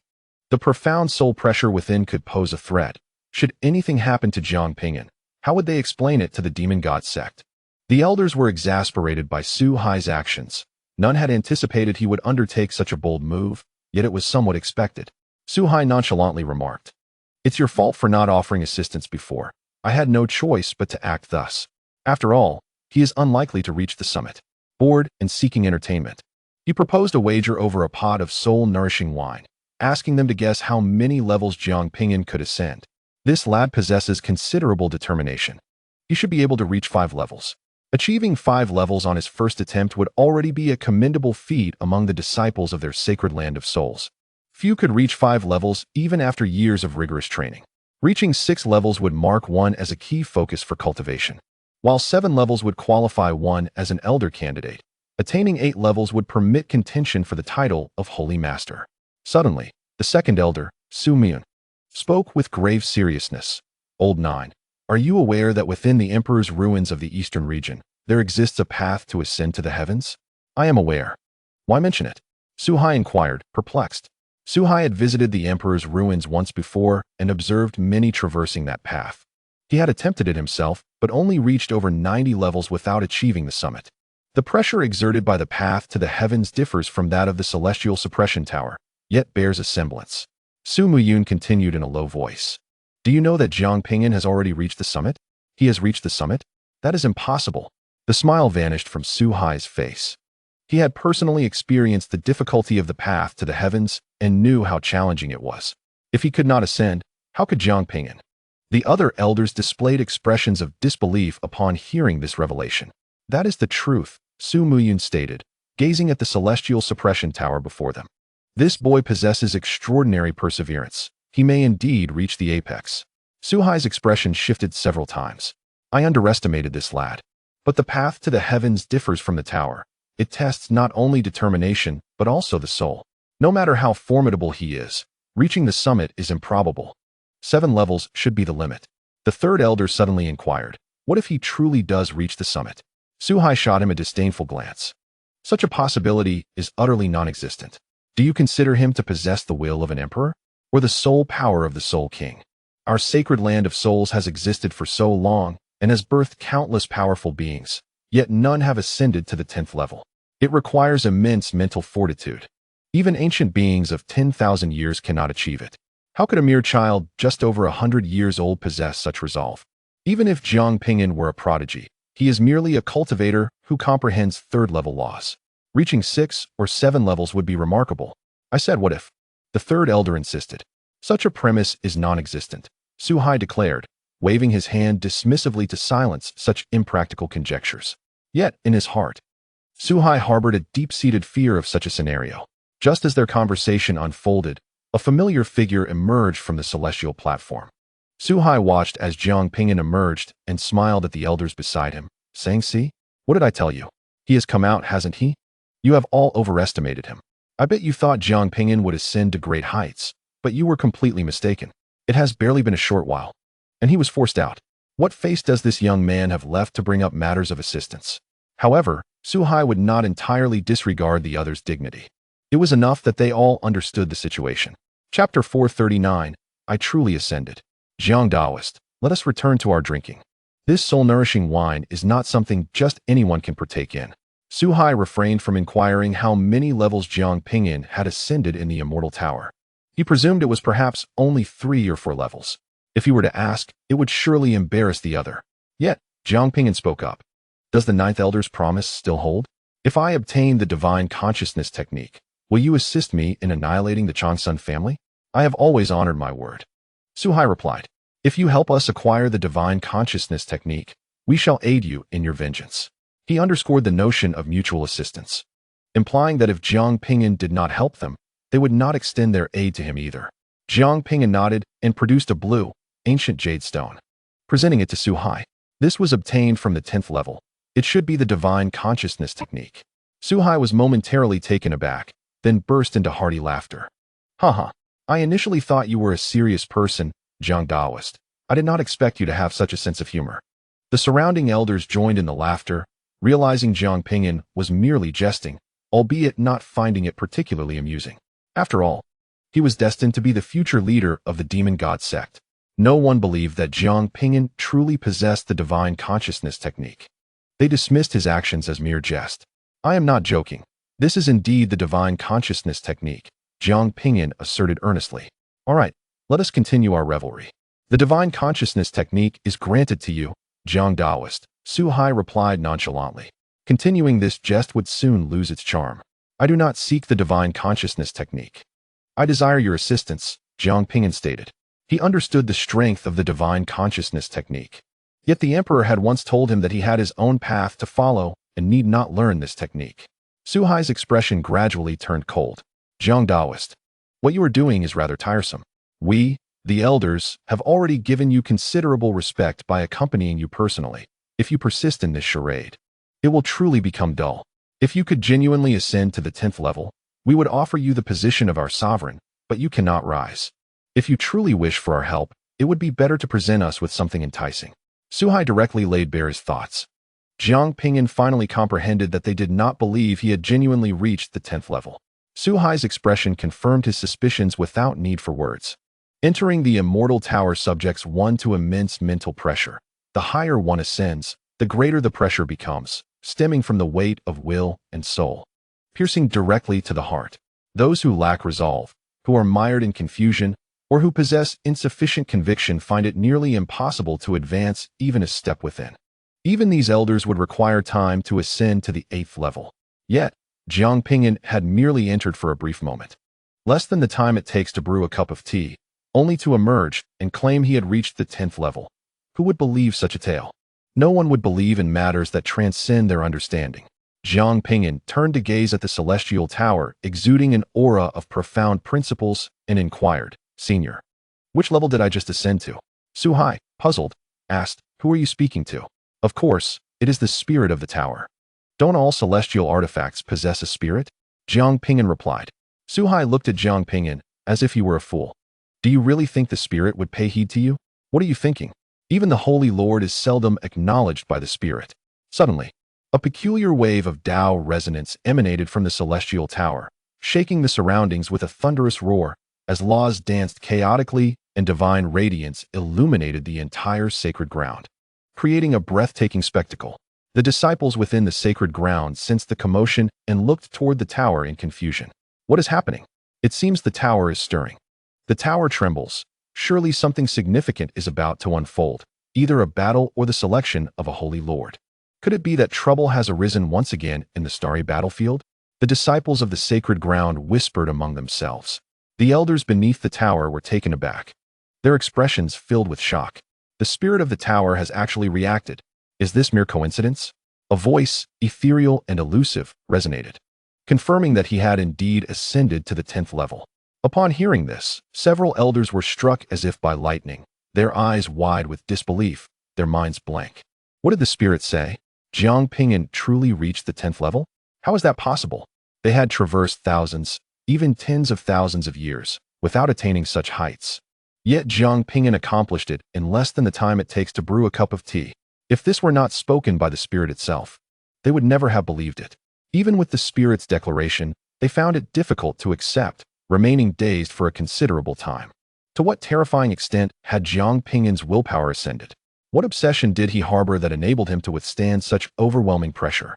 Suhai opened his mouth, taking a deep breath, invoking a mental technique to calm himself. He regarded Jiang Ping'an and the ancient blue jade slip in his hand with a complex expression. That is the mind technique. You should have seized the opportunity to take it. This is the pinnacle of mental techniques, with many existing methods reflecting its influence. Mastering it to a profound level allows one to enact their words as laws. Even glimpsing the secrets of heaven and foreseeing the future, one thought can give birth to myriad laws, and another can extinguish all things. The mind technique is also known as the method closest to immortality. Jiang Ping'an was well aware of the power of this technique, yet aside from the emperors, no one could wield it. He did not believe himself to be superior to others. Moreover, if the sacred land of the soul discovered that he had taken the mind technique, would that not offend them? He hoped that the esteemed elders would honor their promises. Jiang Ping'an offered the mind technique back. Upon hearing this, the elders' expressions became a kaleidoscope of emotions. According to the words left by the Soul King, reaching the 10th level would allow one to inherit the position of Holy King. However, Jiang Ping'an's cultivation was low, and he was but an outsider. Allowing an outsider to inherit the Holy King position was akin to giving one's wife to another. Furthermore, they would also need to assist Jiang Ping'an in dealing with the people from the Academy of Heavenly Principles. The Academy of Heavenly Principles gathered the elite of the cultivation world, with many powerful figures having ties to it. Should one take action against the Changsun family, the Tiandao Academy would undoubtedly intervene, summoning a multitude of formidable warriors. The gazes of numerous elders converged sharply upon Elder Suhai. Why provoke Jiang Ping'an unnecessarily? He thought. Realizing the gravity of the situation, a sense of dread washed over him. He had never anticipated that a mere jest could lead to Jiang Ping'an ascending to the 10th level of the Immortal Tower and acquiring the divine mind technique. This revelation was more astonishing than witnessing a powerful being attain immortality. What course of action should he take now? Would he go back on his word? Such an act would render the sacred land of the soul a laughingstock across the realm. At that moment, Jiang Ping'an spoke. I shall not ascend as the Holy Master, and there is no need for the esteemed elders to intervene on my behalf. Merely ensure my safety. I shall seek vengeance on my own. Upon hearing this, Suhai felt an overwhelming urge to applaud. You are to be the future leader of the Demon God Sect. Your words must hold weight. Rest assured, should you pursue vengeance, we shall certainly safeguard your well-being. As long as Jiang Ping'an refrained from claiming the title of Holy Master, everything was negotiable. Come, my friend Jiang. Our sacred land is replete with delectable treats. Suhai had misjudged Jiang Ping'an, believing him to be oblivious to the ways of the world. However, Jiang Ping'an's eyes gleamed with a fierce intent for retribution. With the assistance of the sacred land of the soul, he was eager to exact his revenge. Chapter 440. Approaching the Changsun family's gate, Jiang Ping'an had initially arrived in Zhongzhou with the intent of conducting a covert assassination to vent his frustrations. Little did he know that he would find himself in such a predicament, receiving the opportunity for protection from the formidable beings of the sacred land of the soul. Jiang Ping'an was acutely aware that becoming the holy master of the sacred land would yield the greatest benefits for him. However, the elders were not inclined towards that path. A chance to serve as a guardian would be more agreeable, ensuring mutual satisfaction. The elders of the sacred land activated the teleportation array, heading towards the domain of the Changsun family. In truth, the elders had long harbored disdain for the Tiandao Academy. In its earlier days, the academy served as a gathering place for discourse and the nurturing of prodigies, where many enlightened individuals devoted themselves to the betterment of humanity by sharing techniques and resources. Yet now, it was rife with all manner of disreputable conduct, its moral climate severely deteriorated. Originally, entry into the Tiandao Academy was not restricted to those of noble blood. Even ordinary cultivators could pursue their studies there. However, a self-important faction later transformed it into an institution accessible solely to those of immortal lineage. In Jiang Ping'an's case, the academy had even gone so far as to issue a bounty on him, deliberately undermining the talents of humanity. Should the founders of the Tiandao Academy become aware of this, they might well return from the celestial realm to obliterate such unfilial descendants. In earlier times, Various factions would send their prodigies to the Tiandao Academy for education, but that practice had diminished significantly. The elders of the sacred land of the soul harbored a strong aversion towards the Tiandao Academy, yet deemed it unwise to provoke them, opting instead to ignore them. Now, witnessing Jiang Ping'an's desire to confront them, they felt a peculiar thrill. The Changsun family resided atop the renowned imperial mountain, D Mountain, once the sacred ground where the great emperor and numerous formidable beings attained enlightenment, has been profoundly influenced by the laws of the celestial realm, resulting in the emergence of extraordinary powers. Here, the speed of comprehending these laws is thrice that of any other location. This place was once open to the public, but later, the Longsun family seized control, transforming it into their territory. The Celestial Dao Academy is nestled within a unique world inside D Mountain. On this particular day, as usual, the sky was a pristine blue, unblemished by clouds. However, the guards at the mountain gate were on high alert, vigilantly scanning their surroundings. The Longsun family had faced multiple assassination attempts recently, suffering significant casualties. Damn Jiang Ping'an. If I catch sight of him, I swear I will tear him to shreds, cursed one of the guards in a fit of rage. Guarding the mountain gate had previously been a rather effortless duty, until Jiang Ping'an placed a bounty on the cultivators of the Longsun family. The deaths of two powerful beings in the Great Ascension stage and countless family members had inflicted tremendous distress upon the Longsun clan, leaving everyone in a state of anxiety. Fortunately, the bounty was nearing its conclusion, and the assassination attempts were expected to cease soon. Once I reach the late stage of void refinement, I will hunt that bastard down. How dare he provoke the Longsun family? Where does he find the audacity? Surely, it must be emboldened by the demon god cult, considering he is on the verge of becoming their leader. The cultivator, still engaged in conversation, was abruptly interrupted as a stone coffin hurtled through the air, shattering the bodies of several individuals and splattering blood across the garments of nearby cultivators, startling everyone. The group reacted swiftly, activating the protective formation. Enemy attack! Enemy attack! The Longsun cultivators exclaimed nervously as they glanced outward. Before them, a host of powerful cultivators soared through the air, nearly all of them being top-tier experts. The faces of the Longsun family members paled in alarm. The bounty was supposed to be nearing its end. Why were there so many formidable figures arriving? The one in front is Jiang Ping'an. What? Jiang Ping'an?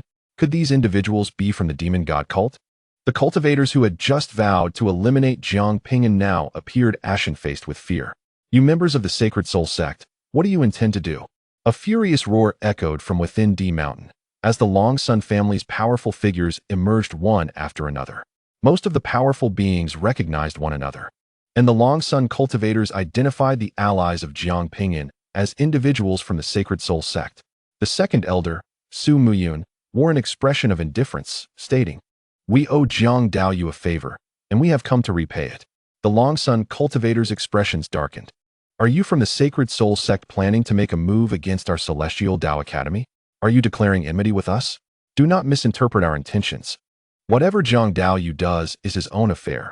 We are merely here to ensure his safety, replied the ninth elder, Su Hai, in a languid tone. The Longsun cultivators breathed a sigh of relief. Although it was evident that the Sacred Soul sect was intent on protecting Jiang Ping'an, they had not directly intervened. The Longsun cultivators glared at Jiang Ping'an with indignation. How dare you come to Zhongzhou and seek your own demise? They had been contemplating how to deal with Jiang Ping'an, and he had audaciously come knocking on their door. Jiang Ping'an, manipulating his mental energy, retrieved 100 polished stone coffins from his storage ring and placed them aside. I tire of idle chatter. Did you not wish to kill me? At that moment, a cultivator in the initial stage of the void refinement realm appeared, seeking to usurp his innate talents, offering a substantial bounty, and spreading slanderous rumors. Jiang Ping'an, now beyond the limits of fury, displayed no discernible emotion on his countenance. Upon perceiving the fluctuations of the laws emanating from Jiang Ping'an, the expression of the Longsun family cultivator shifted dramatically. Third-tier laws. Had he not been cursed? How could he comprehend third-tier laws? Was the curse lifted? The weight of this revelation bore heavily on the Longsun cultivator's heart. The terror of Jiang Ping'an needed no embellishment. He was invincible among his peers, with few rivals. The lifting of such a curse unleashed a fearsome ancient being. Cultivators of the same tier dared not meet his gaze, enveloped in a profound silence. It was universally acknowledged that even if Jiang Ping'an had merely just grasped the third-tier laws, defeating him among equals would be a formidable challenge. Seeing the silence, Jiang Ping'an wore an expression of mocking disdain. The Long Sun cultivator seethed with frustration, yet remained mute. The elder from the Sacred Soul Sanctuary regarded Jiang Ping'an with a complex expression. If the rumors held any truth, then if Jiang Ping'an remained unscathed, who among his peers could claim invincibility? The formidable Long Sun family, it seemed, had no one willing to confront him. If one does not dare to confront, then let it be 10, Jiang Ping'an remarked indifferently. He was consumed with a desire to vent his pent-up grievances through violence. The eyes of the Long Sun cultivator sparkled with excitement. Arrogant child, you have brought this upon yourself. Dare to cause trouble in my Long Sun family, and you shall find no way back. I will dismember you. The Long Sun cultivators, who moments before had been hesitant to meet Jiang Ping'an's gaze, suddenly bristled with enthusiasm. One by one, the initial stage void refinement experts surged forward. The numerous elders of the Sacred Soul Sanctuary exchanged glances, their expressions shifting. Jiang, my friend, this is reckless. They cautioned. The Long Sun family possesses a unique bloodline that can temporarily elevate one's cultivation level. Jiang Ping'an's challenge to 10 initial stage experts was tantamount to confronting 10 mid-stage void refinement cultivators. Though they acknowledged that Jiang Ping'an had defeated a late-stage cultivator, it was merely one individual, and a rogue at that, not comparable to the elite of a prestigious family. This Jiang Ping'an was evidently overwhelmed with rage, or perhaps ignorant of the Long Sun family's might, leading him to such hubris. This was not vengeance. It was akin to courting death. Chapter 441. Jiang Ping'an seeking death? Jiang, my friend, do not act impulsively. The Long Sun family is deeply rooted, possessing numerous formidable secret techniques. Before Su Hai could finish his admonishment, Jiang Ping'an interjected. I implore the elders to be mindful of the opposing cultivators and prevent these individuals from making a move. With that, Jiang Ping'an soared into the air. You Su Hai? With his fiery temper, trembled with rage. Even though Jiang Ping'an was powerful, this was exceedingly brazen. Could he truly contend against 10 adversaries? This was a life-and-death struggle, not a game. A moment's carelessness could result in death. A hand rested on Su Hai's shoulder as Su Mu Yun spoke softly. I can sense the intense anger suppressed within Jiang Ping'an. He requires an outlet. If danger truly arises, we shall protect him. Su Hai exhaled heavily through his nose, pondering how this reckless youth had managed to survive thus far. Jiang Ping'an stepped into the realm of Emperor Mountain, discovering the surrounding laws to be extraordinarily peculiar. The space appeared remarkably solid, and the ground was exceptionally firm, as if it had been compressed. Yet, it was not compression but the influence of the laws that rendered it robust and resistant to shattering. The 10 early-stage void refinement experts before him gazed at him with predatory intensity, as if he were a priceless treasure. If they could slay Jiang Ping'an, they would be favored by their families for cultivation, granted more resources for their training, and even allowed to cultivate beneath the enlightenment tree. Thus, in their eyes, Jiang Ping'an was not merely an adversary, but rather a fortuitous opportunity. Suddenly, the disciples of the Changsun family began to unleash their bloodline powers, a terrifying force stirring up violent winds.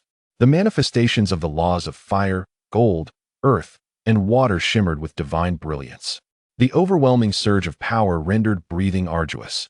This arrogant fool, Jiang Ping'an, dared to challenge all 10 of them. It was almost laughable. What was the difference between this and delivering himself to them on a silver platter? These 10 had already entered the void refinement stage and were on the verge of breaking through to the mid-stage.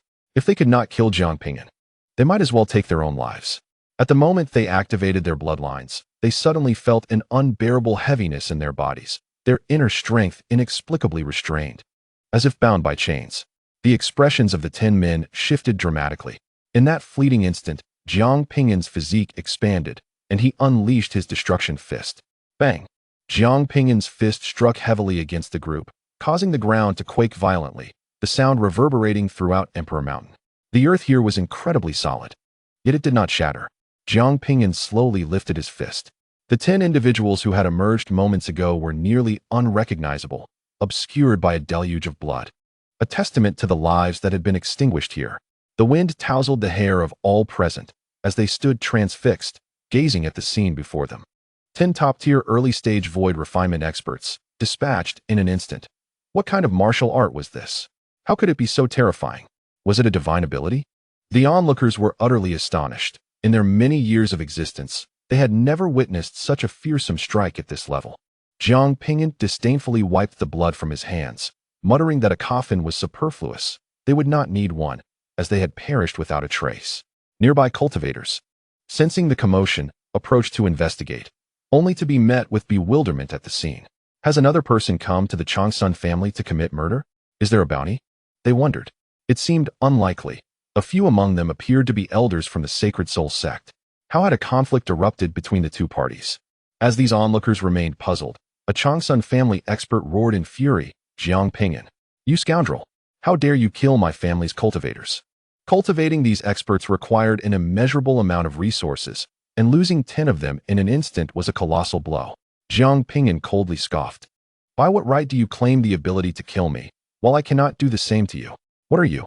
To compare yourself with my Heavenly Tao Academy and the Changsun family?" The Changsun expert trembled with rage.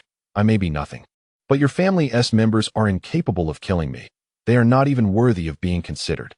Jiang Ping'an's fury ignited further by the bloodshed. He bellowed defiantly. "Come again."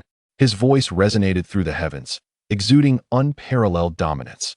The surrounding cultivators, captivated by the unfolding drama, widened their eyes in astonishment. Jiang Ping'an? He unexpectedly arrived in Zhongzhou, even at the doorstep of the Changsun family. Was it not said that he had been rendered powerless? How could he exude such a formidable aura? Some well-informed cultivators likely understood the underlying circumstances, yet none anticipated that Jiang Ping'an would dare to come here to commit murder. If 10 would not approach, then let it be 20. Jiang Ping'an's colossal figure loomed in the void, resembling a deity or demon, emanating an overwhelming presence. His black hair billowing around him. The cultivators of the Changsun family exchanged glances, none daring to advance. That previous punch had been terrifying, instilling fear in their hearts. Onlookers were astonished. Is the Changsun family truly so cowardly? Not even 20 dared to step forward? Was it not said that their foundation was profound and their descendants were all geniuses? Yet they hesitated. It all depended on whom they faced. Before Jiang Ping'an, all prodigies would appear ordinary. Many cultivators gazed at Jiang Ping'an with fervor, never expecting to witness the presence of such a prodigy in person. Noticing no one dared to approach, Jiang Ping'an shook his head in exasperation, a collection of inept individuals. Since this was the case, would 5 mid-stage cultivators dare to come forth? Hiss. At this proclamation, many took a sharp breath. Has Jiang Ping'an lost his mind? Challenging the mid-stage cultivators of the Changsun family was akin to challenging those in the late stage. Even if Jiang Ping'an were astonishingly powerful, could he truly overcome 5 mid-stage cultivators in one fell swoop? This was no longer a challenge. It was a death wish. What on earth are you trying to accomplish? You are merely at the initial stage and have not yet reached such heights. Suhai became extremely serious. Even their family's holy son would find it impossible to challenge 5 opponents of a higher tier at once. If the adversaries were merely ordinary loose cultivators lacking top-tier techniques, there might be a chance. However, the Changsun family cultivators were different. They were all elite, possessing superior secret arts and formidable combat prowess. Jiang Ping'an, being only at the initial stage, attempting to span 2 realms, how could he possibly succeed? This was tantamount to courting death. The 5 mid-stage cultivators flew out. To prevent a repeat of the earlier incident, they activated their bloodlines in advance, elevating their cultivation to the late stage. They acknowledged Jiang Ping'an's strength. He was indeed invincible among his peers and could even slay those of higher realms. However, to attempt to eliminate 5 top-tier cultivators was an impossibility. The collective aura of the 5 powerhouses shook the heavens and earth, and without hesitation, they charged towards Jiang Ping'an. The onlooking cultivators sighed and shook their heads. It was over. This arrogant Jiang Ping'an would undoubtedly meet his demise here. Indeed, as the 5 strongmen launched their assault, Jiang Ping'an found himself in dire straits, spells striking him and blood staining his garments. Observing this, the experts from the Sacred Soul domain felt utterly helpless. Was Jiang Ping'an truly foolish? If he knew he could not win, why challenge so many at once? It seemed they had no choice but to intervene. Chapter 442. Jiang Ping'an's resolve faced with 5 top-tier cultivators. Jiang Ping'an could not rely solely on his own strength to prevail. Among the 5, each possessed combat power that far surpassed that of the late-stage evil cultivator he had previously defeated. Even against one, Jiang Ping'an would find it exceedingly difficult to cope. Let alone five. 5 formidable warriors besieged Jiang Ping'an, inflicting numerous wounds upon him. Haha, you little brat, still so arrogant? Just a moment ago, weren't you boasting? TSK, do you really think you can contend with the Lord of the Chaos Body? Die. As Jiang Ping'an continued to suffer, an elder from the Sacred Soul sect prepared to intervene and rescue him. At that moment, Jiang Ping'an's mental voice resonated within their minds. No need to intervene. Not even a little help? You're on the verge of death. Su Hai's eyes widened in disbelief. Don't let pride lead you to suffer. Losing is not disgraceful, especially against those of a higher realm. Su Mu Yun believed Jiang Ping'an was simply concerned about his pride, which was why he forbade their assistance. Just then, Jiang Ping'an's fist connected with one of the body refinement practitioners. Strangely, there was no earth-shattering sound. His fist reduced the opponent to a mere puddle of flesh. The attacks from the others followed in quick succession, but Jiang Ping'an instantly vanished from sight. The sight of a fellow practitioner being slain startled the remaining 4. What just happened? His punch didn't seem particularly powerful, yet it killed him. Simultaneously, Jiang Ping'an struck another practitioner on the shoulder. The shoulder rapidly disintegrated and spread throughout his body. The practitioner, taken aback, hastily attempted to heal himself, but to no avail. It's poison. Poison. You despicable coward. Resorting to poison. Within a brief moment, one practitioner lay dead, while another was gravely injured, desperately fighting against the poison coursing through his veins. What kind of poison is this? The other 3 were alarmed and quickly cast protective barriers, using their weapons to maintain distance from Jiang Ping'an. The poison was the very foundation of Jiang Ping'an's audacity to challenge the 5. Shao Qi awakened, merging with high-level white willow poison, enabling him to produce even more potent toxins. Jiang Ping'an was aware that the toxins had strengthened, but was unaware that the newly birthed poison could dissolve flesh. He wondered if they could withstand this poisonous fist. The battle raged on. The eerie black lightning, imbued with devastating destructive power, combined with formidable toxins and various secret arts, allowed Jiang Ping'an to engage multiple practitioners across realms without faltering, akin to a god of war. The spectators stared in astonishment. Is this the era-defining prodigy, Jiang Ping'an? Against 5 elites of 2 higher realms, he remains unyielding. The Longsun family has encountered a formidable opponent. The immense power Jiang Ping'an exhibited left everyone in shock. Yet, this was merely the beginning. Jiang Ping'an summoned the dark lightning within him, and terrifying crimson storm clouds gathered in the sky. With howling winds and a pervasive scent of blood, swarms of sinister skeletal apparitions were summoned from all directions. Evil spirits. He can summon evil spirits. Black lightning? Does such lightning even exist? Damn it, I despise evil spirits. Many observing practitioners were taken aback by the black lightning. Upon seeing the apparitions, they hurriedly sought refuge. These entities were unique, capable of devouring the lifespans of practitioners. A multitude of evil spirits surged onto the battlefield, lunging towards Jiang Ping'an and his surrounding foes. These malevolent beings had no effect on Jiang Ping'an, allowing him to fight with full vigor. However, they instilled a sense of chaos among his adversaries. Seizing this opportunity, Jiang Ping'an focused on a single target, invoking the star-pulling technique and the heavenly sealing art, causing the opponent to momentarily falter. In an instant, he dashed forward and landed a powerful punch, causing the foe's body to disintegrate into a mass of flesh. Another enemy had fallen. Observing Jiang Ping'an harvesting lives on the battlefield, Su Hai relayed to the other elders, "Do you think Jiang Ping'an could truly be a demon?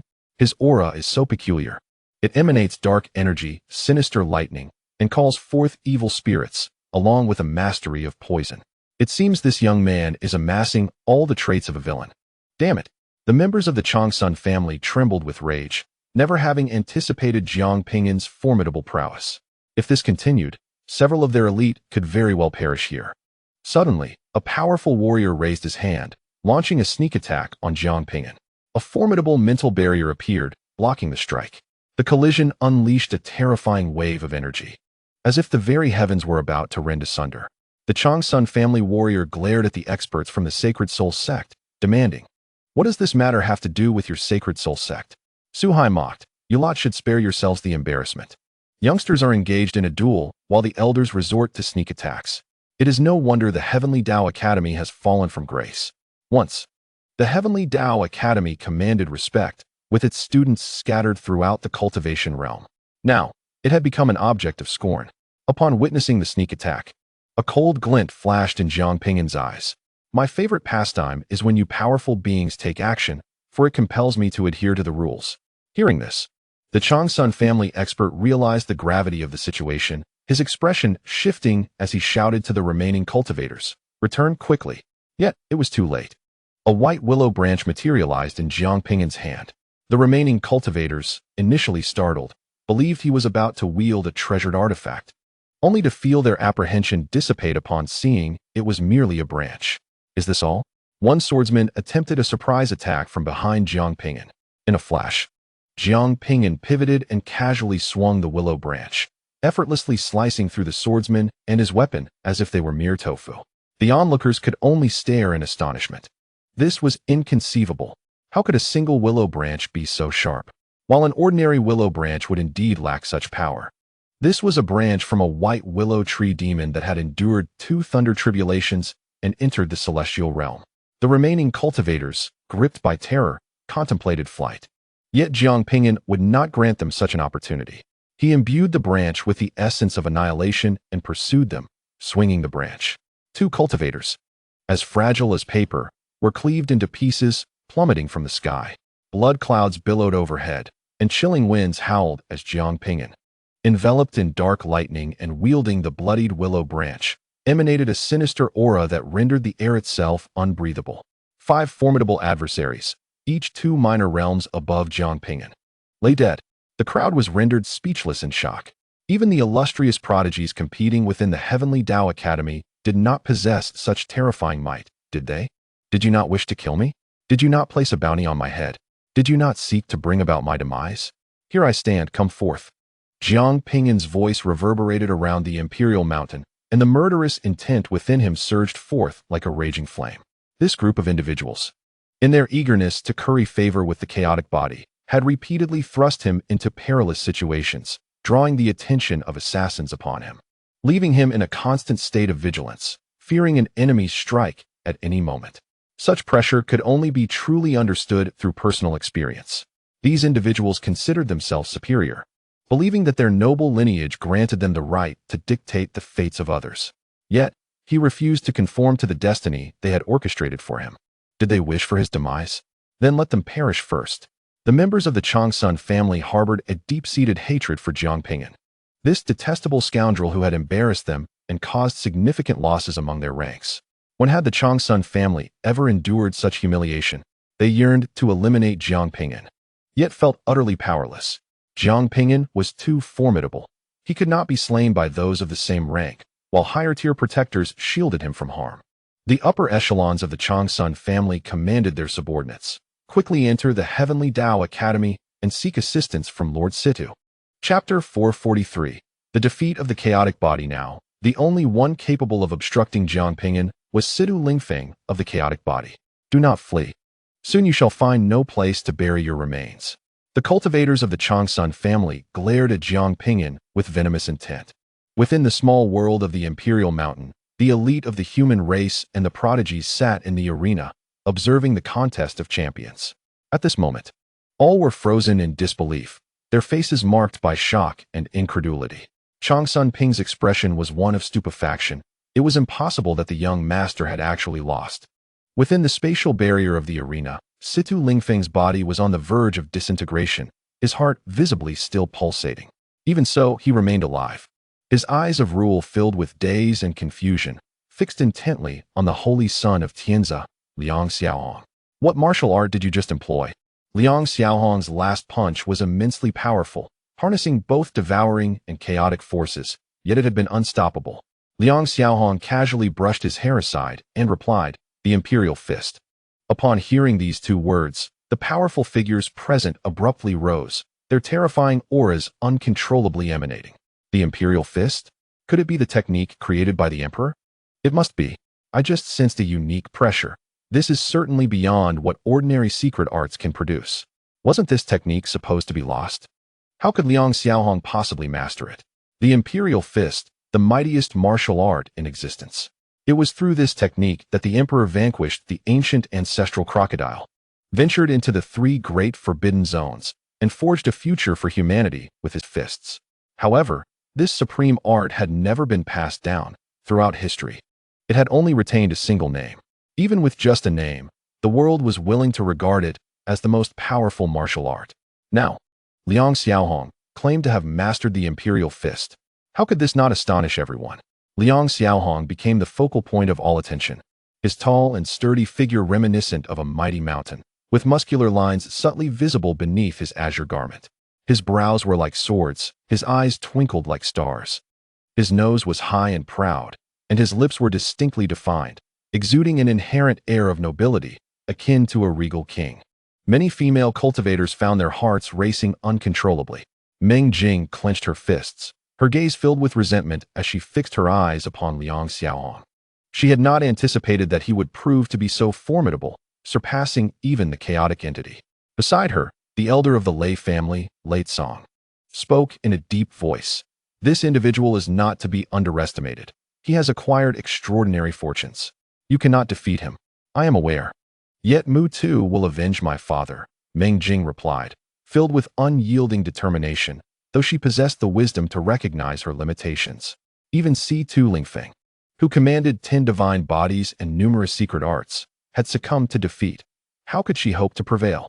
Nevertheless, she held firm in her belief that Mu too would surely exact vengeance for her father. Lei Song shook his head. Even Jiang Ping'an is not a match for him. The opportunities bestowed upon this holy son of Tian's sacred land are far too great. He had even obtained the long-lost imperial fist, which indicated a terrifying stroke of fortune. It was entirely possible that he had inherited the legacy of an emperor.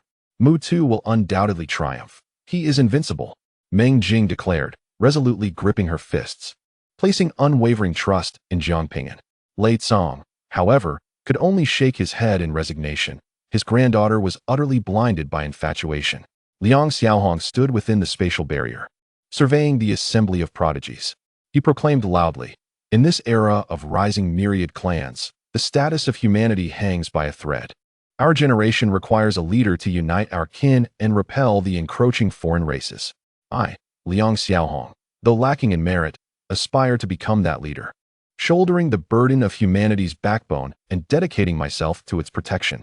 Does anyone dissent? The heirs of the various factions were filled with reluctance. Although they did not align themselves with Liang Xiaohong and had no desire to be commanded by him, at this moment, no one could stand against him.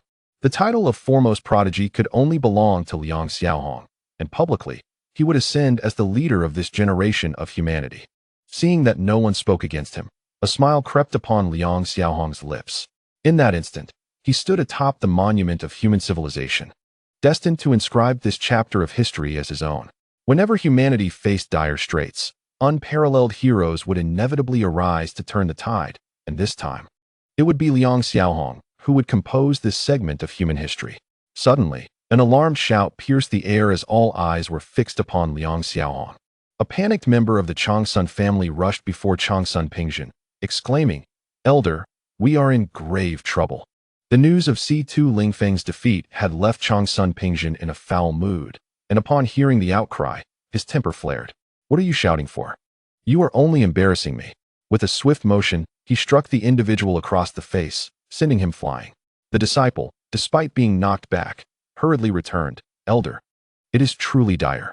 Jiang Ping'an has arrived." At the mention of Jiang Ping'an, the crowd turned in unison, all of them prominent figures within the upper echelons of humanity.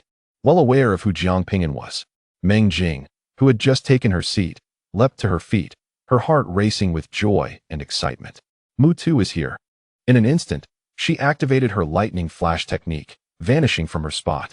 Lei Song, the elder of the Lei family, felt a pang of sorrow at Meng Jing's anxious demeanor. Despite the Lei family's kindness towards her, not even their name held the same allure. The wretched Jiang Ping'an. How is he still alive? Lei Song grumbled in dissatisfaction. Numerous factions, possessing varying degrees of understanding of the situation, watched with eager anticipation, internally urging, "Let the battle commence." Quickly, the master of the Sacred Soul sect sipped his tea leisurely, having long harbored disdain for both the Heavenly Tao Academy and the Demon God cult. The more fiercely they clashed, the better. Ideally, one of them would fall. He relished the spectacle, as it bore no consequence for his sacred soul sect. Jiang Ping'an clenched his fists, his eyes ablaze with murderous intent. How dare Jiang Ping'an venture to the Heavenly Tao Academy? Could it be that powerful figures from the demon god cult accompanied him? He found it hard to believe that Jiang Ping'an would dare to come alone. The disciples of the Jiang family knelt in despair, crying out. While the demon god cult did not come, an elder from the Sacred Soul sect is protecting Jiang Ping'an. Jiang Ping'an is at the foot of Emperor Mountain, mercilessly slaughtering our family's cultivators. 10 initial stage void refinement practitioners and 5 mid-stage void refinement masters could not stop him. They are all dead. The messenger recounted the events that had transpired. What? A chorus of astonished exclamations erupted. The teacup in the master of the Sacred Soul sect's hand shattered, his expression one of disbelief. What is happening? How did our Sacred Soul sect become embroiled in this affair? To the astonishment of others, Jiang Ping'an had actually broken the curse and, having just ascended to the void refinement stage, managed to kill so many. It must be noted that the cultivators of the Jiang family possess exceptional talents. At least one small realm beyond that of ordinary cultivators. To have slain 5 mid-stage void refinement masters in one go is truly terrifying. The arrogance on Liang Xiaohong's face dissipated, replaced by a grave demeanor. When he first encountered Jiang Ping'an at the Emperor's relics, he could have easily dispatched him with a single slap. Yet now, Jiang Ping'an had grown to this level, exhibiting such formidable strength. This Jiang Ping'an is a formidable adversary who must be eliminated swiftly. Liang Xiaohong harbored no regrets for his past actions. He merely eradicated a minor character. If Jiang Ping'an dared to obstruct him, he would certainly meet his demise. That cursed Jiang Ping'an. He seeks his own death. Already incensed, Jiang Ping'an was now beside himself with rage. Even for their Jiang family, the loss of 15 void refinement masters was immensely painful. It would take centuries to recover. No matter what, Jiang Ping'an must be dealt with today. However, at that moment, Lei Zong, seemingly in a stupor for quite some time, suddenly rose, exuding a tempestuous force of thunder. Who dares to lay a hand on my son-in-law? The others from the Lei family were left in a state of bewilderment. Just moments ago, the elder had been grumbling about how Jiang Ping'an should have perished, and now he was referring to him as a son-in-law. Chapter 444.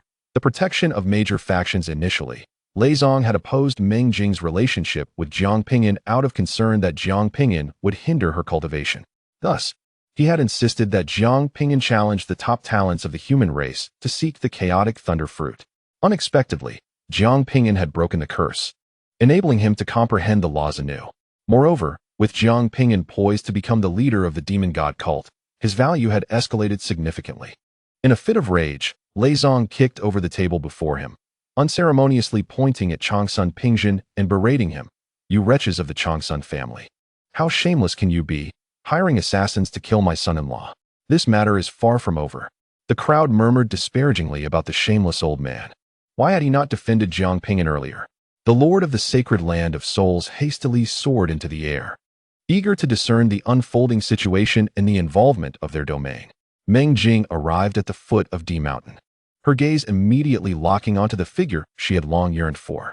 In an instant, she dashed forward, colliding heavily into the man's embrace, clinging to him tightly, her head nuzzling against Jiang Ping'an's shoulder like an affectionate kitten. Jiang Ping'an steadied Meng Jing, acutely aware of her transformation. She had blossomed in every way. Clad in a form-fitting black training outfit that accentuated her exquisite figure, her slender waist and sculpted shoulders evoked the beauty of an autumn forest, serene and refreshing. She radiated maturity and allure, her fragrance intoxicatingly delightful. Raising her starry eyes, Meng Jing spoke. The chaotic body was defeated by Liang Xiaohong, who appears to wield the long-lost emperor's technique, the emperor's fist. Jiang Ping'an was momentarily taken aback. Having battled Situ Lingfeng, he recognized his formidable strength. He had not anticipated that Situ Lingfeng would fall to Liang Xiaohong. The emperor's fist sounded formidable. Why had it not been employed during his clash with the emperor's will? Had the emperor not yet devised this technique in his youth? Rest assured, I shall avenge Uncle Meng's grievances, Jiang Ping'an vowed. Speak of such matters only when you are invincible, Meng Jing replied, her concern for Jiang Ping'an evident. Just as he was about to respond, a flash of lightning darted past them. The muscular figure of Lei Zong appeared, exuding enthusiasm. Son-in-law, why did you not inform me? Your elder, of your arrival here? I could have come to greet you. Meng Jing, nestled against Jiang Ping'an, turned her head to regard the shameless old man, retorting with a hint of sarcasm. Do not overstep, my dear. What is yet to find the chaotic thunderfruit? What chaotic thunderfruit? This trivial matter pales in comparison to my grandson-in-law's importance. Lei Zong seemed oblivious. As if he had forgotten his previous actions, he swiftly changed the subject. When do you two plan to wed? I shall make the necessary arrangements. At this, Meng Jing's cheeks flushed, and she suddenly felt anxious. Though they had long been married in essence, the notion of a formal wedding held significant weight for her, invoking an inexplicable tension. Just then, the sounds of chaos erupted from the summit of D Mountain. The ancestral figure of the Changsun family, Changsun Pingzhen, emerged, his heart aching at the sight of the fallen elite members of his clan, their bodies now lifeless. Before he could speak, Lei Zong interjected, You old codger. You must provide an explanation for my grandson-in-law, Jiang Ping'an. Otherwise, my Lei family will not rest. Having previously wronged Jiang Ping'an, Lei Zong felt compelled to make amends. The emperor of the great Qian dynasty, Qian Wanshan, appeared, his demeanor cold. My great Qian dynasty also seeks an explanation. We have previously stated our commitment to protect Jiang Ping'an. Although Qian Wanshan harbored an intense desire to eliminate Jiang Ping'an, who had abducted his grandmother, he refrained from taking such drastic measures, aware that it would certainly incite her ire. Su Bin, the leader of the sacred land of spiritual souls, interjected, expressing his curiosity regarding the circumstances surrounding the persecution of a prodigy from the human race. He had recently learned that Jiang Ping'an had effortlessly ascended to the 10th level of the Tower of Immortals and acquired the art of spiritual consciousness, which left him utterly astonished. It became imperative for him to support Jiang Ping'an. After all, should the latter become displeased, he might very well aim to usurp Su Bin's position as leader. Such a scenario was particularly daunting, as it was a command left by the Soul King himself. And if Jiang Ping'an truly aspired to the role, Su Bin would undoubtedly be compelled to step down. At that moment, both the Changsun family and various other influential powers watching the unfolding drama were taken aback. It was astonishing to see such a multitude of forces rallying behind Jiang Ping'an, especially considering he had the backing of the Demon God Sect. Changsun Pingzhen's expression darkened considerably, as he had not anticipated Jiang Ping'an's burgeoning influence, which could sway several major human factions to advocate for him. While the Tiandao Academy may have once dismissed these powerful entities, the current situation was markedly different. As Changsun Pingzhen grappled with the unfolding events, an ancient voice resonated, suggesting that they let the matter rest. An ethereal figure materialized between the two opposing sides, a projection of a formidable being, capable of manifesting anywhere upon achieving the tribulation stage, a phenomenon known as divine travel. The elder, stooped and marked with age spots, emanated an overwhelming aura even in projection form. Upon his appearance, the crowd's demeanor shifted, recognizing the individual. It is the dean. Changsun Pingzhen quickly clasped his hands in reverence. This was Zheng Mingxuan, the dean of the Tiandao Academy, a being of unfathomable longevity. With hands clasped behind his back, he raised his aged gaze towards Jiang Ping'an. We shall not pursue the disturbances caused at the Imperial Mountain. The animosity between you will be erased. Changsun Pingzhen felt a surge of indignation. Dean, he has slain many elites of the Changsun family. This must not be overlooked. However, before he could finish his protest, he was interrupted by a peal of laughter. Jiang Ping'an, laughing so hard that tears threatened to fall. Not pursuing my responsibility? Huh. I was first ensnared by Changsun Pingzhen, my devouring talent taken from me, and nearly killed. Subsequently, the Tiandao Academy placed a hefty bounty on my head, and countless elite assassins sought my demise. I have lived in constant peril, ever wary of an assassin's blade. Had I not been able to sense their murderous intent, I would have met my end countless times. Only those who have endured such trials can fathom the pressure I have borne. Now, the other party presents themselves as bestowing a favor, claiming to overlook my supposed transgressions, as if I were the one at fault.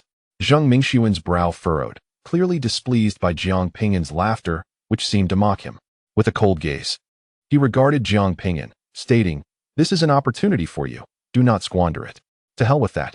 For the first time in his life, Jiang Ping'an disregarded his image and uttered such crude words. His anger at that moment left him at a loss for words. Do these old geezers consider themselves immortals? Zheng Mingxuan's expression darkened immediately. As the president of the Tiandao Academy and a top-tier expert among humanity, many powerful figures revered him with the title of president. Yet now, in front of so many witnesses, he was insulted by a junior. Did he not care for his dignity? The surrounding cultivators gasped in disbelief. Has Jiang Ping'an lost his mind, daring to insult his opponent so brazenly? Was he courting death? Zheng Mingxuan's projection exuded a terrifying aura, reminiscent of a primordial beast, nearly crushing Jiang Ping'an's knees. Unfazed, Jiang Ping'an stood as straight as a sword. Only through slaughter and bloodshed could these old geezers awaken. Who dares to fight? Chapter 445. Jiang Ping'an's revenge. There was no point in exchanging further words. Jiang Ping'an understood that this group would not recognize their own errors. Were they foolish? No. These lofty beings had grown accustomed to ruling over the lives of others, believing that those who offended them deserved death, considering all their actions as justified. Fools! Do you wish to strike? You must first breach the barrier. The cultivators of the Changsun clan, unable to best Jiang Ping'an, resorted to mockery. The runic formations surrounding the imperial mountain flickered, allowing exit but prohibiting entry. This grand array was crafted by generations of top array masters, perfected over countless years, with nearly no flaws. While it was not activated to its highest level, even an average grade ascension expert might struggle to break through. Should it reach its pinnacle, even the most formidable tribulation phase cultivators would find it impossible to penetrate. Attacking the array could trigger its defensive mechanisms, potentially harming Jiang Ping'an. Leizong advised Jiang Ping'an, "Let it go. They dare not emerge, and you cannot enter. We, the Lei family, will seek justice for you later." The so-called quest for justice would certainly not involve blood for blood. Acquiring some treasures would be considered a good outcome. The Changsun clan cultivators within the array laughed mockingly at Jiang Ping'an. "If you have the ability, break through the array and come in. If you succeed, I shall not resist and will offer my neck for you to strike." They even placed a bounty on his talent, taunting him about what he could possibly do to them. The Changsun clan cultivators aimed to provoke Jiang Ping'an into attacking the array. "Do not act impulsively," Leizong cautioned. "Attacking the array will result in a backlash against you." Jiang Ping'an replied nonchalantly, "Am I someone who acts on impulse? Are you not?" The crowd cast peculiar glances at Jiang Ping'an. "You came to Zhongzhou to challenge the Changsun clan cultivators from Tiandao Academy, directly challenging 5 or 10 at once. Is that not impulsive?" Jiang Ping'an offered no further explanation. Looking at those who mocked him, he coldly remarked, "Do you think there exists a possibility that I could kill you without even entering?" The Changsun clan cultivators laughed heartily. "Do you intend to use spiritual power? That would be futile. This array can even block spiritual energy. What about the malevolence?" As Jiang Ping'an's words faded, a terrifying explosion erupted atop Dingshan. The crowd shuddered, abruptly turning their heads. A brilliant light burst forth from the summit, illuminating the surroundings for miles. The expression of the Changsun family cultivators shifted dramatically. "That was the burial ground of our esteemed ancestors. How could it have exploded? Could it be the doing of Jiang Ping'an? Impossible. How could he have entered? We must hurry to provide assistance." A skull soared from the distant expanse, landing before Changsun Pingzhen, spinning wildly. Jiang Ping'an clapped in admiration, acknowledging the prowess of the Changsun ancestors, remarking on the remarkable ability of the skull to whirl. The crowd reacted sharply. Changsun Pingzhen turned, glaring furiously at Jiang Ping'an, roaring, "You scoundrel! Did you do this? The explosion at our ancestral grave cannot be without reason." Boom! Another explosion resounded, the light shooting skyward. The Changsun cultivators gasped. It was the medicinal garden. The garden, which housed countless herbs cultivated over millennia, was obliterated. Everything was lost. Heartbroken, the Changsun cultivators rushed to the site for rescue. Observing their anguish and shock, Jiang Ping'an warmly reassured them, "Do not fret, a surprise awaits." At that moment, a disoriented disciple staggered toward them, breathless. "Ancestor, it's dire. The spiritual spring has been poisoned." Countless family members. Before he could finish, his body plummeted from the air, convulsing before dissolving into a pool of blood. A horrific sight. Chaos erupted on Dingshan, with wails, screams, and curses merging into a cacophony. The assembled prodigies and powerful figures turned their gazes toward Jiang Ping'an. There was no doubt, these calamities were not mere accidents, and Jiang Ping'an stood as the prime suspect. An inexplicable chill crept into their hearts. This man was excessively ruthless, bombing ancestral graves, destroying foundational gardens, and poisoning the spiritual spring. Such actions could leave the Changsun family unable to recover for millennia.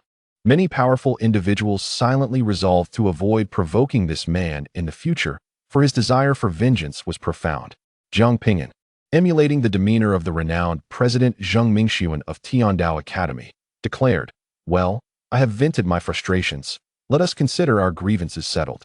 Changsun Pingxuan trembled uncontrollably from his overwhelming fury, his eyes bloodshot and terrifying. Jiang Ping'an, each syllable he uttered seemed infused with boundless resentment. Had it not been for the intervention of others, he would have surely torn Jiang Ping'an to shreds.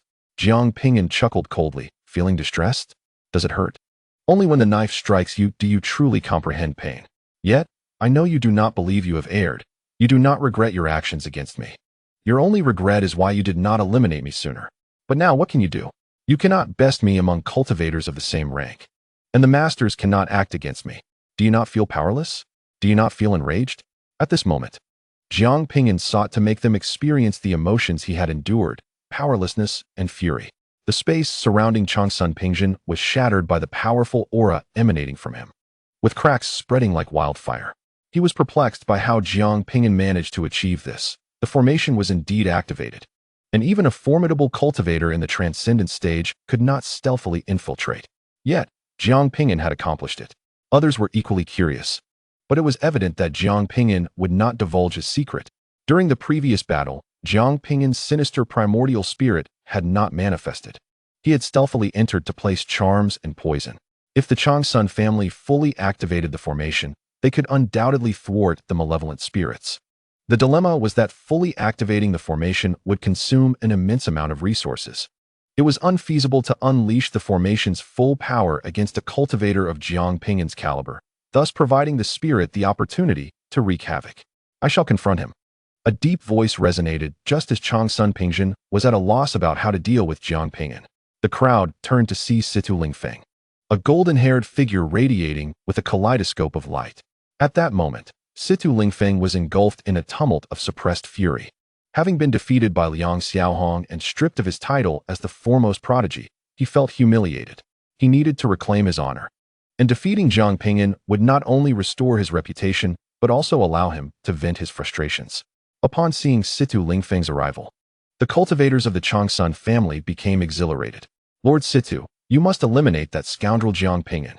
Our medicinal garden has been destroyed, our ancestral tomb has been obliterated, and countless cultivators have perished. This vendetta is irreconcilable. Jiang Ping'an, you are destined to die this time. Situ Lingfeng locked eyes with Jiang Ping'an from a distance, a fierce animosity palpable between them.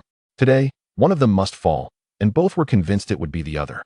The onlookers immediately grew intrigued. Many had yet to witness Jiang Ping'an's prowess and were curious about the extent of this rumored prodigy's strength. They were eager to see which of the two great prodigies would emerge victorious. Chapter 446. The duel with Situ Lingfeng. Jiang Ping'an stared indifferently at Situ Lingfeng. Even if you have seized my devouring power, what of it? Are you invincible now? Regardless of your prowess, I possess more than enough strength to eliminate you. Situ Lingfeng detected the mockery in Jiang Ping'an's words, and a terrifying spectrum of light erupted around him. He traversed the space and appeared before Jiang Ping'an, the chaotic power coalescing into an extraordinarily sharp sword, seemingly capable of piercing through all existence. Clang! The black shadow lightning surrounding Jiang Ping'an formed a shield, blocking the strike. The black lightning surged along the chaotic energy, launching an attack towards Situ Lingfeng. His pupils constricted as he swiftly evaded. Black lightning? What is this power? I've never seen anything like it. Its defensive capabilities are formidable. Jiang Ping'an executed a lightning flash, appearing behind him and launching a punch.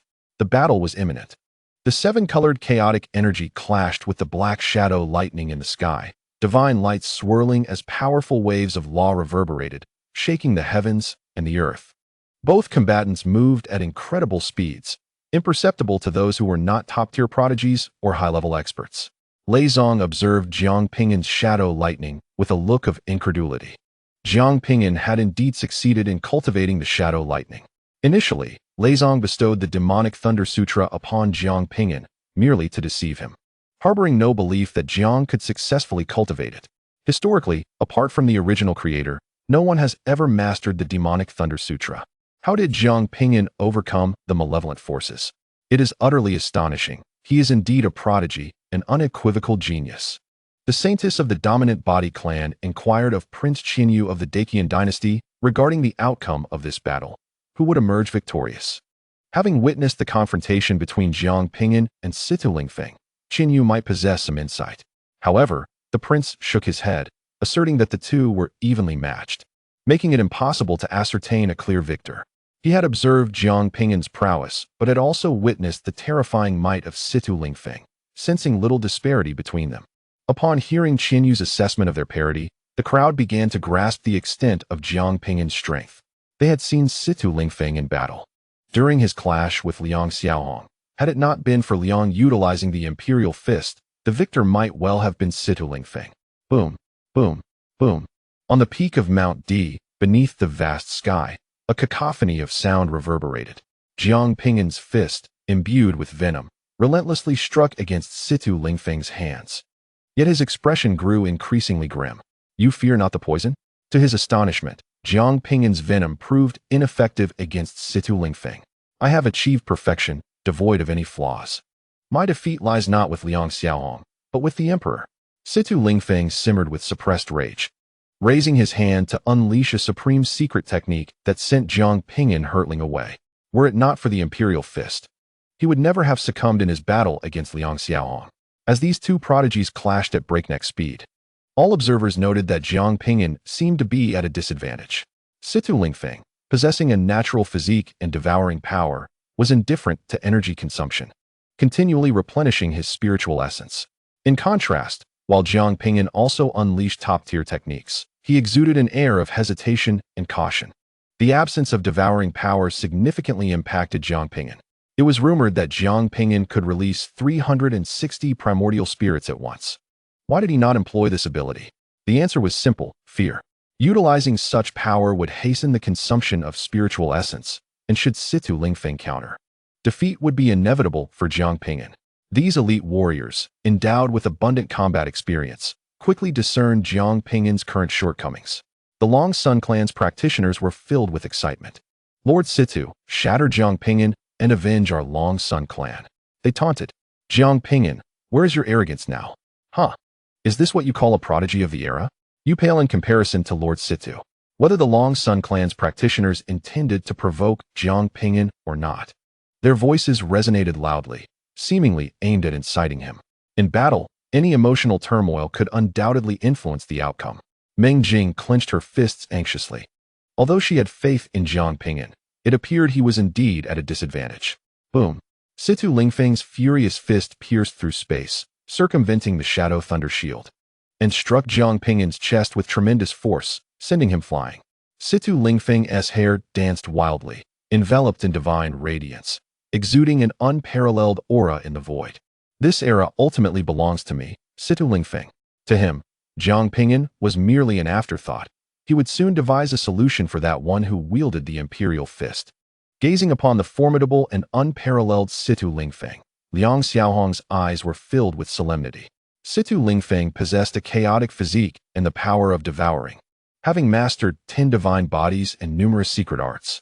Were it not for his possession of the Imperial Fist, he would indeed find it impossible to defeat his opponent. In Liang Xiaohong's eyes, Situ Lingfeng remained his formidable rival. As for Jiang Ping'an, although rumors spoke of his extraordinary prowess, witnessing him firsthand revealed a different truth. He was not as formidable as claimed. While he belonged to the elite echelon of prodigies, this scant merit was inadequate to contend with Liang Xiaohong. The other elites present shared a similar sentiment, perceiving Jiang Ping'an as not particularly impressive. Jiang Ping'an swiftly stabilized himself, wiping the blood from the corner of his mouth, and regarded Situ Lingfeng with a detached gaze. This individual was stronger than during their last encounter in the East Sea, having assimilated several additional techniques and divine bodies. Clenching his fists, the emperor's palm patterns and the totemic markings of the barbarian race materialized upon his hands. As the principles of destruction, strength, gravity, and battle intent coalesced, as this formidable power manifested, it resembled a searing iron block plunging into icy waters, causing the laws of heaven and earth to boil.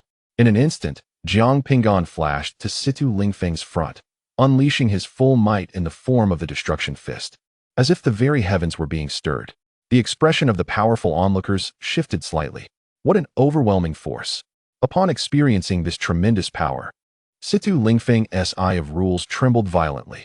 He immediately summoned the power of space to sever the dimensional fabric, while simultaneously activating his devouring and chaotic powers as a barrier. Under the enhancement of the destruction fist, the space was directly pierced, the void shattered, colliding with the devouring black hole and chaotic energies. The impact sent Situ Lingfeng flying, blood trailing through the void. However, the destruction fist merely propelled Situ Lingfeng away, inflicting only minor injuries, as the residual force was nullified by the chaotic and devouring energies, preventing any fatal harm. Even so, this left the spectators astounded. What kind of martial art was this? This punch was only slightly inferior to the Imperial Fist. At this level, it surpassed our Barbarian Clan's Dominance Fist by a whole tier. Upon hearing the words of the Barbarian Clan's expert, the crowd was engulfed in confusion and astonishment. The Dominance Fist had long been regarded as the supreme martial art in the absence of the Imperial Fist. Yet now, a member of the Barbarian Clan claimed that Jiang Ping'an's punch surpassed the Dominance Fist in strength. The Crown Prince Qianyu of the Dacian dynasty, aware of the situation, remarked, "This is a technique of Brother Jiang's own creation, comprehended during his battle with the founding ancestor, the crocodile." Many powerful individuals trembled involuntarily at the thought. What kind of prodigy was Jiang Ping'an, capable of crafting his own realm, and astonishingly, his own martial art? When did low-tier cultivators become capable of creating such formidable techniques? The expressions of the elites present became exceedingly complex. Although they were all esteemed prodigies, an insurmountable chasm seemed to exist between them and Jiang Ping'an. Even if Jiang Ping'an were to fall in this battle, they would not perceive him as inferior to Situ Lingfeng. Suppressing his inner astonishment, Situ Lingfeng's eye of rules pierced through all. With a mere third of your strength, you delivered that punch, which must represent your most formidable attack. Regrettably, you were unable to breach my defenses. Thus, this battle is undoubtedly yours to lose. Chapter 447. Exhaustion of Spiritual Energy, Surrender? Situ Lingfeng's eyes, capable of perceiving the laws of the universe, could distinctly discern the depletion of Jiang Ping'an's spiritual energy.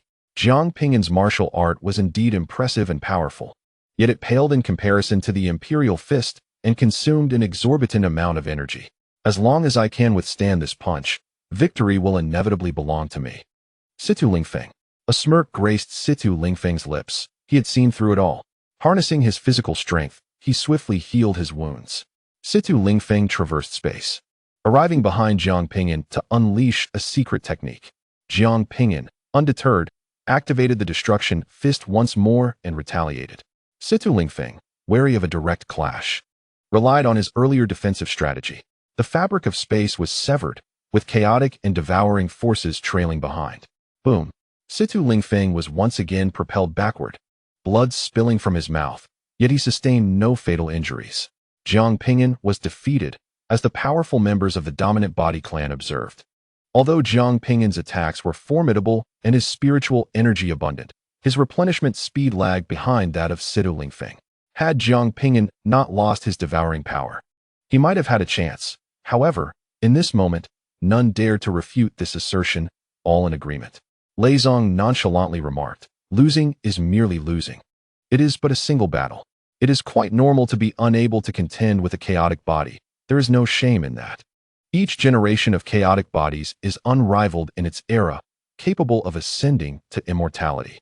Comparing to the first holds little significance." In Lei Zhang's eyes, Jiang Ping'an is already sufficiently prodigious. With but one final strike remaining, Situ Lingfeng taunted, "Let us see what other cards you hold." He neglected to tend to his wounds and launched into another offensive, eager to claim victory over Jiang Ping'an. Jiang Ping'an clenched his fist once more, muscles taut, as he summoned the destruction fist for a third time, his black hair billowing wildly. Witnessing this scene, many could only sigh in resignation. Jiang Ping'an seemed to have abandoned all hope, aware of his inability to defeat the chaotic body, seeking instead to inflict some damage upon Situ Lingfeng with this final blow. Upon the conclusion of this punch, Jiang Ping'an's spiritual energy would be entirely depleted, rendering him incapable of further combat. The earth-shattering collision birthed a tempest of chaotic laws, distorting the void. Yet, there were no surprises. Situ Lingfeng merely sustained injuries, none fatal. At this juncture, Jiang Ping'an was devoid of spiritual energy. Surrender appeared imminent. However, to everyone's astonishment, Jiang Ping'an did not concede. He remained poised in the void, his expression inscrutable, revealing neither joy nor anger. What was he intending? Something felt amiss. Qian Yu gazed at Jiang Ping'an in utter confusion. What feels amiss? Inquired Qian Wanshan, intrigued. Qian Yu pondered aloud. Brother Jiang has yet to employ the sacred demon body he created. Should he choose to utilize it, the outcome of this battle remains uncertain. But Brother Jiang has exhausted all his spiritual energy and has not activated the sacred demon body. The crowd fell silent, realizing the truth. Indeed, aside from his self-created realm and martial arts, Jiang Ping'an had also birthed a divine body of his own.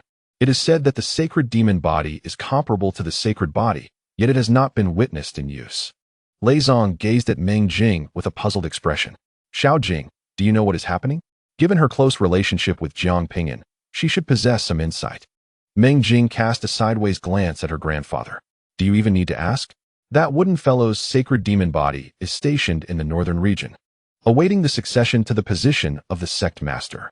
As these words left her lips, the attendees were jolted into awareness, their mouths agape. Indeed, Jiang Ping'an possessed 3 bodies, and this was merely one of them. This implies that the current Jiang Ping'an does not represent his peak combat prowess, but only a third of his true self? Goodness, a mere third is already so formidable. The cultivators from the Changsun family suddenly felt a wave of disquiet. With just one body, Jiang Ping'an had already bested them, leaving them unable to lift their heads in shame. Liang Xiaohong, who had previously underestimated Jiang Ping'an, now wore a grim expression. If that sacred demon body, which is not inferior to the sacred body, unleashed the destruction fist, its power might surpass what is currently displayed. This Jiang Ping'an has become astonishingly powerful. Upon overhearing the discussions of others, Situ Lingfeng's demeanor suddenly shifted to one of bewilderment. The present Jiang Ping'an is merely one of his 3 bodies? Qian Yu, cradling his arms and stroking his chin, appeared perplexed. Jiang, having exhausted his spiritual energy and with his other bodies absent, still refuses to concede. What is his intention? Everyone was puzzled by this matter. Jiang Ping'an has no energy left, yet he still refuses to yield. Is he perhaps too embarrassed to admit defeat? Or maybe he is unwilling to accept failure, preferring to face defeat rather than concede? Meng Jing, concerned for Jiang Ping'an's safety, called out, "Wooden fellow, come down. In my heart, you are the best. It's merely a contest, it matters not." The battle has yet to conclude, Jiang Ping'an replied nonchalantly. But you have no spiritual energy left. Meng Jing expressed her worry. Who says one cannot fight without spiritual energy? Jiang Ping'an shot a chilling glare at the dazed Situ Lingfeng. The battle is far from over. Today, you shall undoubtedly face defeat. The crowd was filled with confusion. How could Jiang Ping'an, devoid of spiritual energy, possess the audacity to utter such words? Suddenly, the heavens transformed into a crimson hue, with howling winds and a surge of malevolence. Shadows of countless corpses began to manifest in the void. Among them were the bodies of Qi refinement stage cultivators, as well as the spectral remains of a severely mutilated tribulation crossing stage octopus.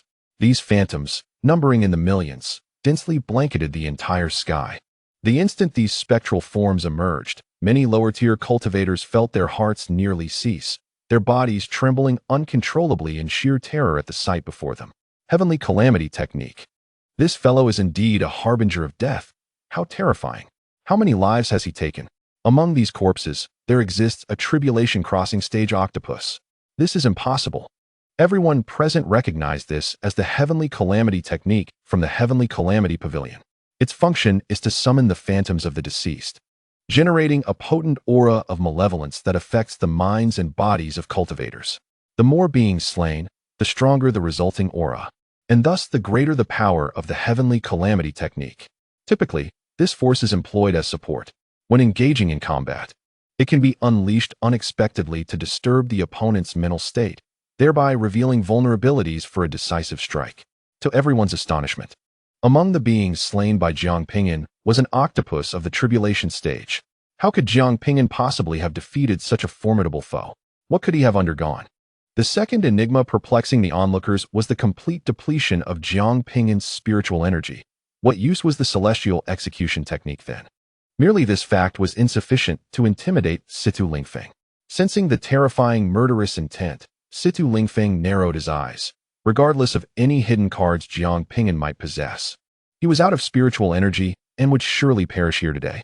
With a swift thrust, Situ Lingfeng pierced the fabric of space, his sword blade emerging from behind Jiang Ping'an to launch a surprise attack. Situ Lingfeng was incredulous that Jiang Ping'an, with his spiritual energy exhausted, could continue to fight. Clang! An invisible barrier materialized behind Jiang Ping'an, intercepting the sword strike. Mental power? Situ Lingfeng scoffed. So this was your hidden ace. But do you believe you are the only one with mental prowess? Even the scion of the sacred land of souls could not best me.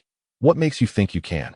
Situ Lingfeng's mental force solidified, coalescing into a colossal sword spanning thousands of meters. The chaotic laws enveloped the sword's body as it swept toward Jiang Ping'an, its brilliance dazzling as it carved a path through the skies for 3,000 miles. Chapter 448. The Power of Projection, witnessing the immense and awe-inspiring sword. The spectators were left in a state of turmoil. Situ Lingfeng exhibited an unparalleled perfection in speed, defense, spiritual energy reserves, and mental power at this level. Though Jiang Ping'an's body was formidable, it paled slightly in comparison to Situ Lingfeng's prowess. Lei Zong prepared to intervene and save Jiang Ping'an, but as he readied himself, an overwhelming pressure enveloped him, rendering him immobile.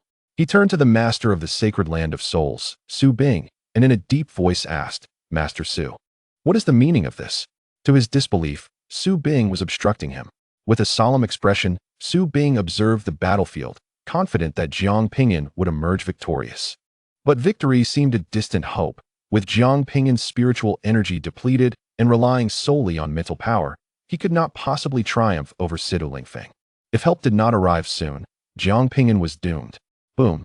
Just as Lei Zong was about to act, an unexpected turn of events occurred. The colossal sword aimed at Jiang Ping'an suddenly erupted in a violent explosion.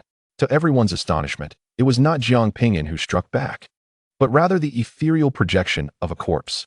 A former cultivator of the Changsun family, previously slain by Jiang Ping'an, transformed into a projection and surprisingly intervened, blocking Situ Lingfeng's assault. The projection invoked secret techniques, awakening its bloodline powers, and its cultivation soared to the late stage of the void refinement realm as it charged at Situ Lingfeng with fists raised. The strength and techniques displayed by the projection mirrored those of its former self, incredibly formidable, forcing a shocked Situ Lingfeng to retreat repeatedly. This was impossible. What was happening? A corpse projection capable of combat? The onlookers stared wide-eyed, their mouths agape as if they could fit 2 eggs inside. The celestial execution technique could be wielded in such a manner? Impossible. The technique surely lacked such capability. So what was occurring? This could not possibly be an illusion. Even if Jiang Ping'an were adept in illusions, they could not affect these powerful beings.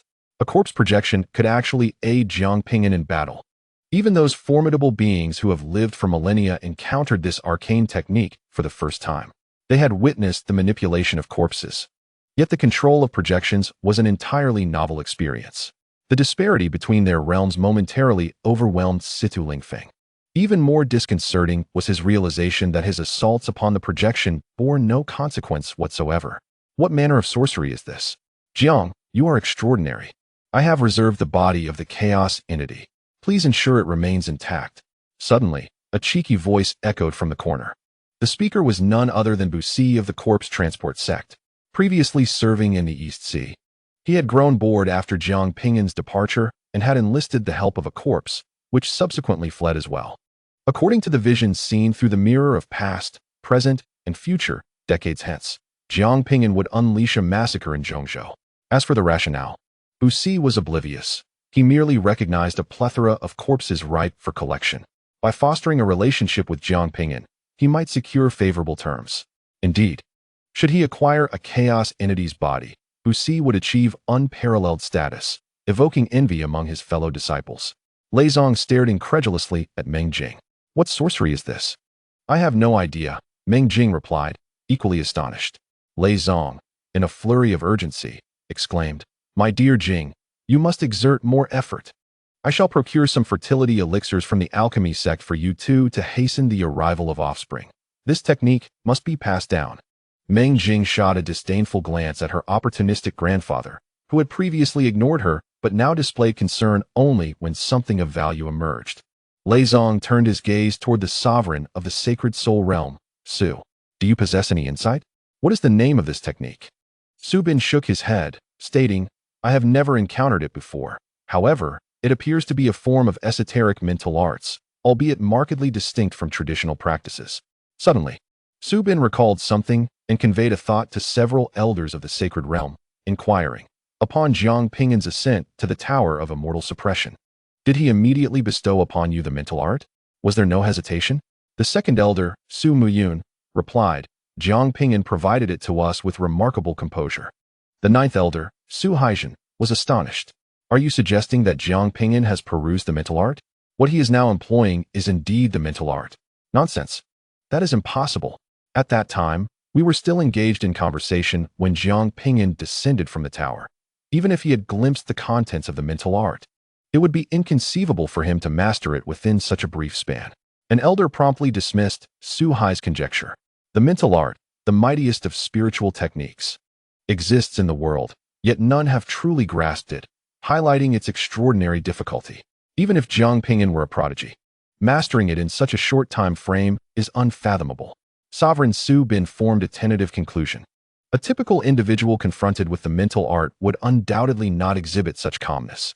Either Jiang Ping'an has long mastered the mental art, or he possesses a mental discipline that rivals it. Upon hearing this hypothesis, Su Hai immediately countered, both are implausible. If Jiang Ping'an truly mastered the mental art, he would have already triumphed over Situ Lingfeng. Furthermore, it is impossible for Jiang Ping'an to wield a technique that approaches the mental art. No art surpasses it. Su Bin retorted, then what force is Jiang Ping'an currently wielding? You must also sense that this is undoubtedly a form of spiritual secret art. Su Hai fell into silence, equally perplexed, as he could not fathom what kind of spiritual secret art could be so extraordinarily powerful. The Sacred Soul Sanctuary possesses the most extensive and formidable spiritual secret arts in existence. Yet this particular manifestation was a first for him. The unique power that Jiang Ping'an employed to control projections during battle sparked speculation and uncertainty among the formidable beings present. Unable to decipher its nature, they could only await the conclusion of the skirmish to inquire directly with Jiang Ping'an. Indeed, they could not grasp its essence. As this was a novel technique crafted solely by Jiang Ping'an himself, it was perhaps more accurate to describe it as an application of spiritual energy rather than a conventional technique. Following his battle with the emperor, which bestowed upon him an opportunity, Jiang Ping'an's consciousness underwent a profound metamorphosis. It was an indescribable sensation, if one were to articulate it. It resembled the emperor intertwining his spiritual energy with the very laws of the cosmos, endowing him with the ability to manipulate these celestial principles. However, the emperor did not disclose the specifics of what powers he could control or how to wield them, leaving Jiang Ping'an to explore this newfound strength and carve out his own path. The sacred demon body clone was engaged in combat with the emperor, tirelessly studying this power and seeking his own way. Today marked the moment for this path to be unveiled to the world.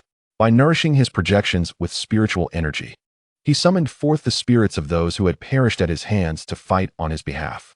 Of course, with Jiang Ping'an's current capabilities, he could only command a single late-stage void refinement expert to assist in battle.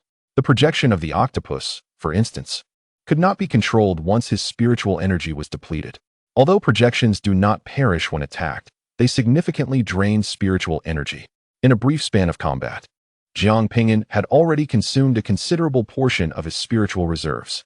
While manipulating the projection, he also worked diligently to replenish his internal spiritual energy. With only this power, you cannot defeat me. C2 Lingfeng unleashed top-tier secret arts, launching a frenzied assault on the projection. Flames, golden energies, and forces of power erupted, illuminating the void. Through the eye of rules, C2 Lingfeng discerned that every time he attacked the projection, Jiang Ping'an's spirit suffered substantial depletion. Recognizing the flaw in this technique, the pressure eased significantly. If he could simply prolong the confrontation, he could exhaust Jiang Ping'an's spirit entirely. Yet, before C2 Lingfeng could revel in his advantage, a dark current of energy surged from within his body, leading to the shattering of his primordial spirit. From behind, a chilling voice echoed, belonging to Jiang Ping'an's sinister spirit. Did you think my trump card was limited to this? Chapter 449. The major factions align indeed. Jiang Ping'an's own spiritual energy was nearly exhausted. But he still possessed the sinister spirit, having remained concealed since emerging from the Imperial Mountain. The sinister spirit seized the opportunity while C2 Lingfeng believed him to be reliant solely on spiritual energy, launching a surprise attack to obliterate the opponent's primordial spirit. In a conventional battle, Jiang Ping'an would certainly have struggled against C2 Lingfeng using only his physical form. C2 Lingfeng wielded the Yin-Yang Heart Sutra, an even more insidious technique than the Wujikwan, coupled with the power of devouring and a natural body which allowed him to continuously absorb abilities. As long as it is not a one-hit kill, C2 Lingfeng can continue to endure, destroying C2 Lingfeng's primordial spirit. The evil spirit quickly executed a thunderous flash and returned into Jiang Ping'an's body. Simultaneously, Jiang Ping'an unleashed all his mental energy, directing a projection to stand before C2 Lingfeng and triggering a self-detonation. With a thunderous explosion that reverberated across the heavens, a brilliant light erupted, dazzling and blinding to behold. Even from 1,000 miles away, this radiant glow was visible, accompanied by howling winds and violent tremors in the earth. The self-detonation of a late-stage virtual refining expert was exceedingly terrifying. Even the early-stage fusion experts dared not disregard it. However, the immense explosion did not last long. As Changsun Pingjin effortlessly contained this terrifying force, shielding C2 Lingfeng from the fatal blow. It is exceedingly difficult to eliminate an individual in the presence of numerous formidable beings. From the very beginning, Jiang Ping'an understood that he could not kill C2 Lingfeng. Nevertheless, the moment Changsun Pingjin intervened signified C2 Lingfeng's defeat. At the foot of the Imperial Mountain, a profound silence enveloped the crowd, all eyes fixated on that towering figure, their hearts trembling. The chaotic body had, once again, met its downfall. Jiang Ping'an's performance had astonished everyone. The eerie dark thunder, his self-created martial arts, the mysterious mental techniques, and the enigmatic primordial spirit. All these elements struck a profound impact within the hearts of the onlookers. What left them even more astounded was that Jiang Ping'an's current body was merely one of three. It was rumored that his holy demon body clone was his most formidable incarnation. Just how powerful had he become? Jiang Ping'an harbored little joy. In his view, this was merely a matter of course. His holy demon body clone engaged in battles against the emperor's will almost daily, having grown accustomed to stronger adversaries, thus finding this opponent relatively easy to handle. C2 Lingfeng spat out a mouthful of blood, his expression dazed and his complexion pale. Impossible, this cannot be. I possess 10 divine bodies and command dozens of secret techniques. How could I possibly lose? It cannot be. Sustaining consecutive defeats inflicted a tremendous blow to C2 Lingfeng's psyche. Ever since he could remember, he had been told that he would be unrivaled in the world and ascend to immortality. From a young age, he sat beneath the tree of enlightenment, freely utilizing resources and observing various secret arts, dominating effortlessly. Yet, why? Why did he falter? Losing to Liang Xiaohong, who wielded the imperial fist, was one thing. But how could he succumb to an ordinary person with peasant origins who only began cultivating in his teens? Where had he truly faltered? Jiang Ping'an paid no further heed to C2 Lingfeng, his gaze shifting to Liang Xiaohong, his murderous intent laid bare. Certain contradictions would be better resolved sooner rather than later. He proposed a time for a life-and-death duel. All eyes turned in unison toward Liang Xiaohong. Why did the holy son of the Tianzi Holy Land still have grievances with Jiang Ping'an? During Jiang Ping'an's battle with C2 Lingfeng, he had not called for a life-and-death duel, yet now, he directly demanded one against Liang Xiaohong. Just how deep did their enmity run? Liang Xiaohong's father, Liang Ping, wore a grim expression as he spoke loudly. In this era of rising myriad tribes, the status of humanity hangs by a thread. Yet some wish to deplete human power through internal strife. What does this signify? Jiang Ping'an, your pace of growth and breakthroughs is so peculiar that I suspect you are a spy from another race, deliberately infiltrating the human clan to incite internal discord and plunge us into chaos. Liang Ping fears for his son Liang Xiaohong's safety and hastily labels Jiang Ping'an with a grave accusation. Should Jiang Ping'an dare to harm Liang Xiaohong, he would become a villain in the eyes of humanity, condemned by all. The cultivators of the Changsun family immediately echoed this sentiment, declaring Jiang Ping'an to be an absolute spy from an alien race.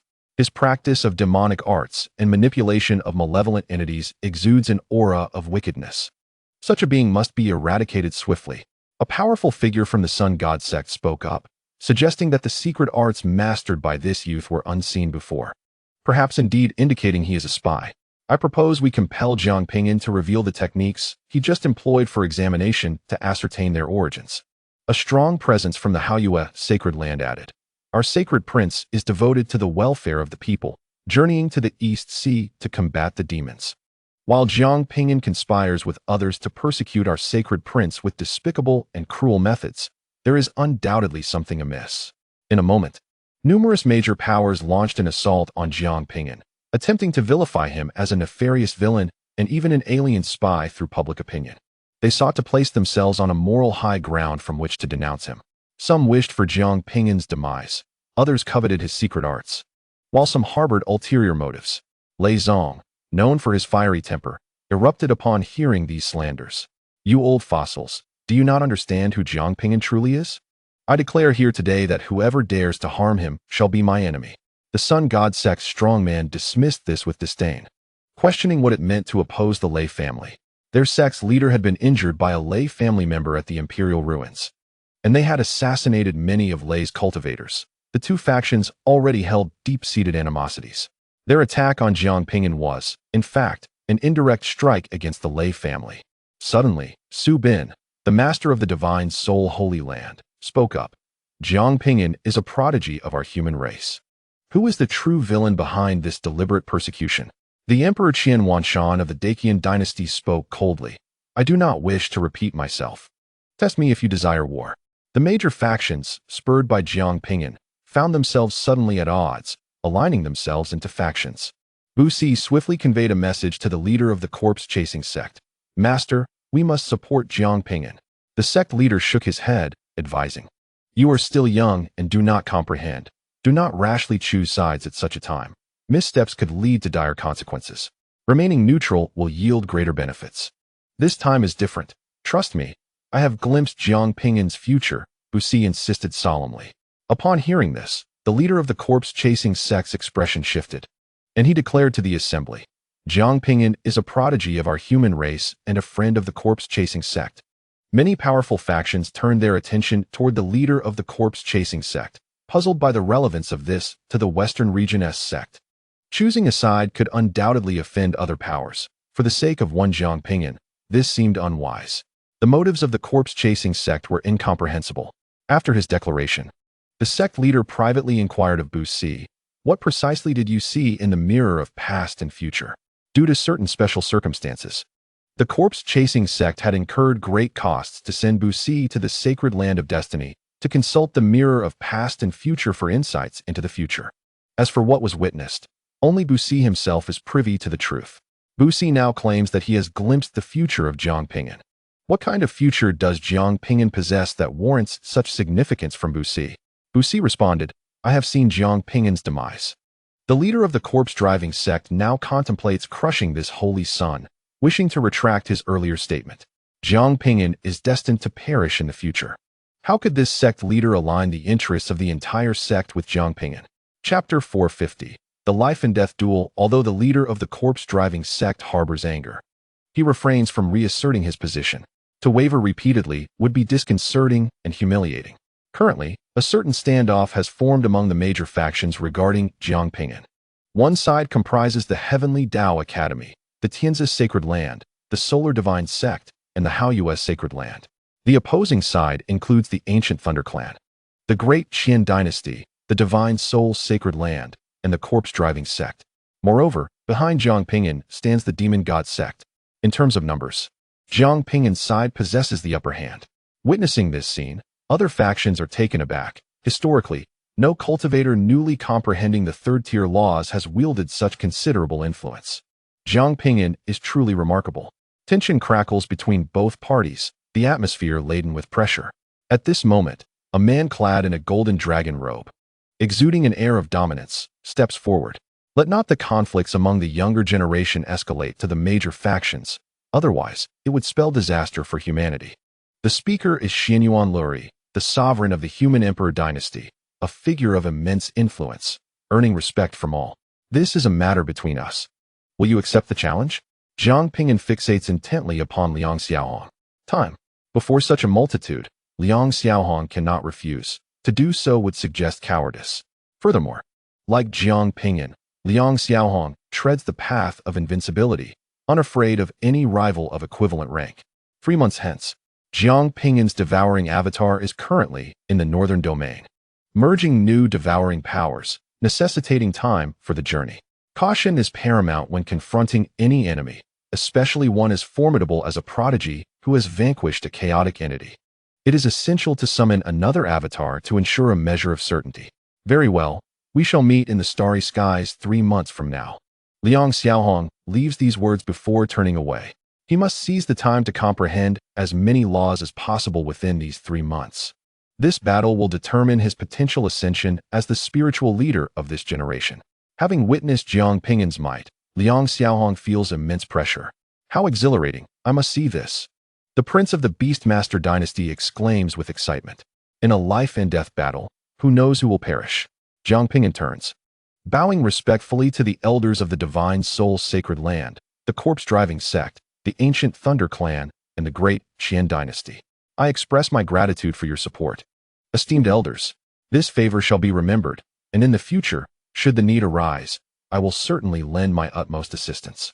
Regardless of the motives of these great factions, their intervention warrants gratitude. Humph, no matter your talent, you remain a low-tier cultivator, mistakenly believing yourself significant. Liang Ping of the Tianzi sacred land remarks scornfully as he passes by before departing. No one paid attention to Liang Ping. As the gentle Lord Su Bin of the sacred land of the Divine Soul spoke, there's no need for assistance. I am merely curious. The ability you previously exhibited to manipulate projections, was it a mental secret technique? What is its name? Su Bin's interest was piqued by the spiritual technique demonstrated by Jiang Ping'an, one he had never encountered before. The onlookers also perked up, holding their breath in anticipation, eager to learn about such an enigmatic skill. The ability to have fallen foes assist in battle was indeed extraordinary. In response to your esteemed presence, it has no name, Jiang Ping'an replied. No name? An unnamed technique? Or perhaps you simply have yet to decide on a title. Jiang Ping'an clarified. I have yet to think of a name. Yet to think of one. Su Bin paused, suddenly realizing something, his eyes widening in astonishment. Are you implying that this technique is of your own creation? Lei Zong chuckled. Such a powerful technique must surely be the creation of a formidable mixed cultivator, acquired by my granddaughter's husband. How could such a potent skill be devised by someone like Jiang Ping'an, who merely comprehends the third tier of principles? However, Jiang Ping'an's next words left everyone speechless. I am but an unworthy junior, fortunate enough to have created this, and I apologize for the laughter it provokes. In the presence of a top-tier soul cultivator of humanity, Jiang Ping'an dared not display arrogance. Unworthy? The elite youths present were momentarily stunned, while many powerful figures twitched with disbelief. If you are unworthy, then what do they amount to? Mere dung beetles? To have independently forged 3 major cultivation realms, 2 secret techniques, and a divine body, and to label this as unworthy? For reasons unknown, the crowd felt an overwhelming desire to chastise Jiang Ping'an. The irritable Meng Jing, incensed, leaped up, clamping Jiang Ping'an's head under her arm, dragging him toward the city below, intent on opening an inn to give this exceptional man a thorough lesson. Poof! The chaos body, Situ Lingfeng, might have been severely injured. As he coughed up blood, at that moment, he comprehended the vast chasm that lay between himself and Jiang Ping'an. The factions at odds with Jiang Ping'an wore grim expressions. The more exceptional Jiang Ping'an became, the more their anxiety grew. Such a prodigy, if allowed to mature, would undoubtedly pose a significant threat. Meng Jing pulled Jiang Ping'an into the inn, activating the barrier, resembling a ravenous beast ready to pounce. Jiang Ping'an, prepare to face my divine maiden's lightning-fast strike. If the disciples of the Lei family were to discover that the typically aloof and dedicated divine maiden was such a playful woman, one could only imagine their astonishment. At the Imperial Mountain, in the conference hall of the Changsun family, the atmosphere was heavier than ever. Soon, Changsun Pingzhen's son hurriedly entered, hesitating before placing a piece of information before Changsun Pingzhen. The patriarch, seated at the head of the table, glanced at the jade slip, his voice hoarse as he urged, "Speak plainly." Chang Sun Hao began solemnly. 3,400 tombs have been destroyed, over 63,000 medicinal herbs annihilated, and more than 40,000 family members poisoned, with over 20,000 severely injured. Including the 2 grand transcendents lost previously, the losses to our Chang Sun family are catastrophic, setting us back at least 2,000 years. With a resounding crash, Chang Ping'an crushed the armrest of his chair to dust. In the esteemed Longsun family, the head of the Tiandao Academy, it is utterly inconceivable that a low-tier cultivator could inflict such significant losses. Should this news circulate, the dignity and standing of the Longsun family would undoubtedly be compromised. Father, what should we do now? There are so many powerful factions protecting that insignificant person. We are utterly powerless to act. Longsun Hao was engulfed in flames of fury. Longsun Pingzhen took a deep breath, striving to quell the anger within him. The losses of the family mattered little to him. What he valued were his face and Situ Lingfeng. I shall take the young master to the Chaos Forbidden Zone, for the time being. We shall not concern ourselves with Jiang Ping'an. Upon hearing about the Chaos Forbidden Zone, Longsun Hao's expression grew grave as he quietly inquired, "Father, what exactly lies within the Chaos Forbidden Zone, and what connection does Lord Situ have with it?" Many years ago, when Longsun Pingzhen's life was nearing its end, he ventured into the Chaos Forbidden Zone in search of opportunities. Years later, when Longsun Hao had presumed his father had perished within, his father unexpectedly returned, accompanied by a youth whom he proclaimed as the family's fortune. This youth was none other than the current chaos body, Situ Lingfeng. The 3 great forbidden zones of the world are shrouded in mystery, existing long before the reign of the sky-devouring crocodile clan, their duration unknown. Longsun Hao understood that the chaos body must have some connection to the Chaos Forbidden Zone, yet the specifics of what lay within remained a mystery. A profound awe surfaced in Longsun Pingzhen's aged eyes as he reiterated his previous response. It is indescribable, unmentionable, and inexpressible. He did not answer his son's questions, but entrusted him with certain matters before departing with Situ Lingfeng.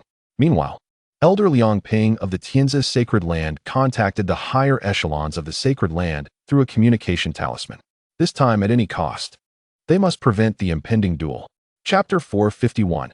As my handmaiden Liang Ping informed the higher-ups of the Tianzi Sacred Land about the situation, one elder sighed, acknowledging that Jiang Ping'an had grown to such an extent. They regretted indulging the saint's son, which led to enmity with Jiang Ping'an. This confrontation would surely result in one of them meeting their demise. The Tianzi Sacred Land was alarmed by Jiang Ping'an's rapid growth, fearing for the safety of Saint's son, Liang Xiaong. Thus, I say, we must stop this duel at all costs, Liang Ping declared solemnly. The master of the Tianzi Sacred Land spoke. The saint's son is on an invincible path. He cannot withdraw. Perhaps we could negotiate with Jiang Ping'an, offering him some benefits to persuade him to concede. That is impossible. Jiang Ping'an is a man of deep feelings and would never abandon his quest for vengeance for mere advantages. I have a plan to halt this duel. Liang Ping paused momentarily before continuing through the talisman. Let our forces stationed in the East Sea withdraw, providing the sea demons an opportunity to attack. Jiang Ping'an has friends and family there. Surely, he would abandon the duel to rush to their aid. Upon hearing this, everyone was taken aback. Liang Ping, have you lost your mind? If we withdraw our troops, the East Sea will surely fall. How many lives would be lost? In the Eastern Sea Anti-Demon Legion, there exists a strength equivalent to 1/3 of our heavenly zeal sacred land. Should we withdraw our forces, the repercussions on the Eastern Sea Anti-Demon Legion would be profound. If war breaks out, the Eastern Sea would undoubtedly fall. Liang Ping's demeanor was icy, his tone indifferent. It is not our sacred land's people who are perishing. Why should we concern ourselves? Our foremost priority is to safeguard my son. For the opportunities he has received will elevate our heavenly zeal sacred land to the pinnacle of human power. An elder immediately countered, no, we share both glory and suffering with the Eastern region. Should the sea demons from the Eastern Sea invade the land, it would spell disaster for our entire region. Furthermore, if this matter were to leak, how could we maintain our standing in the Eastern region? How could we secure our place among humanity? Millennia of accomplishments could collapse in an instant. Such actions are tantamount to betraying our kind. Liang Ping replied, there is no need for concern. We merely need to instigate war in the starry sky battlefield, claiming we are dispatching troops for support, which would be both reasonable and justifiable. The Starry Sky battlefield is the primary battleground for humanity, gathering the most formidable foes and hosting the fiercest confrontations. By igniting conflict there, we can create a pretext for withdrawing from the Eastern Sea. Although this tactic may be easily seen through, even if our intentions are uncovered, we can still deflect scrutiny. Is it truly worth it? The sovereign of the heavenly zeal, sacred land spoke solemnly. To sacrifice the reputation of our sacred land and the lives of numerous soldiers for the sake of Liang Ping seems unworthy. It is worth it. For my son has received the legacy of the emperor. Liang Ping's declaration elicited gasps of astonishment from the communication talismans. If this were indeed the case, sacrificing everything would be justified. It presented an opportunity for our heavenly zeal sacred land to ascend further. After much contemplation, an elder remarked, if that is the case, why complicate matters? With the sacred son possessing such a legacy, is he unable to defeat Jiang Ping'an? Liang Ping responded, Jiang Ping'an is exceedingly enigmatic and has also received significant opportunities. I do not wish for my son to take risks. He requires time to mature. Even if millions may perish, I must protect my son, Liang Xiaohong. I concur with Elder Liang's plan. The sacred son is our heavenly zeal, sacred land's fortune, stated a senior member. I disagree. Such methods are abhorrent. I agree. The sacred son must grow and cannot afford to take risks. I concur. The majority of the senior members of the heavenly zeal sacred land supported Liang Ping's plan. Though a few voices of dissent were present, their numbers few. Ultimately, the majority prevailed, and the heavenly zeal sacred land resolved to implement Liang Ping's strategy. At the foot of the Emperor Mountain, within an inn in the city, Meng Jing lay nestled in Jiang Ping'an's embrace, her delicate fingers tracing circles on his chest. Liang Xiaohong is formidable. Perhaps we should forego this life and death duel and wait for you to grow stronger before seeking revenge. Jiang Ping'an shook his head. There is no such thing as growing stronger. Only confrontation leads to growth. The opportunities Liang Xiaohong has received are extraordinary, and his rate of advancement will not be slower than mine. If I cannot eliminate him now, it will be even more troublesome later. Jiang Ping'an yearned to resolve all his enemies swiftly and then devote himself to his cultivation. Figures like Sidu Lingfeng and Liang Xiaohong were not his targets. His ambition was to become an immortal and to resurrect his loved ones. What weighed heavily on Jiang Ping'an was the arduous journey towards immortality. The celestial realm appeared to be far from his expectations. Witnessing the demise of a supreme tree demon, he was gripped by fear and cried out against the pursuit of immortality, which induced considerable pressure upon him. It seemed there were terrifying entities lurking within the celestial realm. Perhaps merely attaining immortality was insufficient. He must grow stronger. What lay ahead was the comprehension of laws, to fully grasp several principles and perfect the Tianyuan realm. Suddenly, a thought struck Jiang Ping'an, and he conjured an energy garment to cloak his body, retreating into the spirit beast storage pouch. In his fervor for battle, he had nearly forgotten someone. Ningyu, the former leader of the Tianfu sect. Ningyu was seated within the spirit beast storage pouch, immersed in her cultivation. Tall and statuesque, she wore a skirt of beast hide, with an axe hanging at her waist. A gemstone adorned her navel, complemented by a small axe tattoo, exuding an aura of wildness. Upon seeing Jiang Ping'an enter, she felt an overwhelming urge to bury her head in her arms in embarrassment.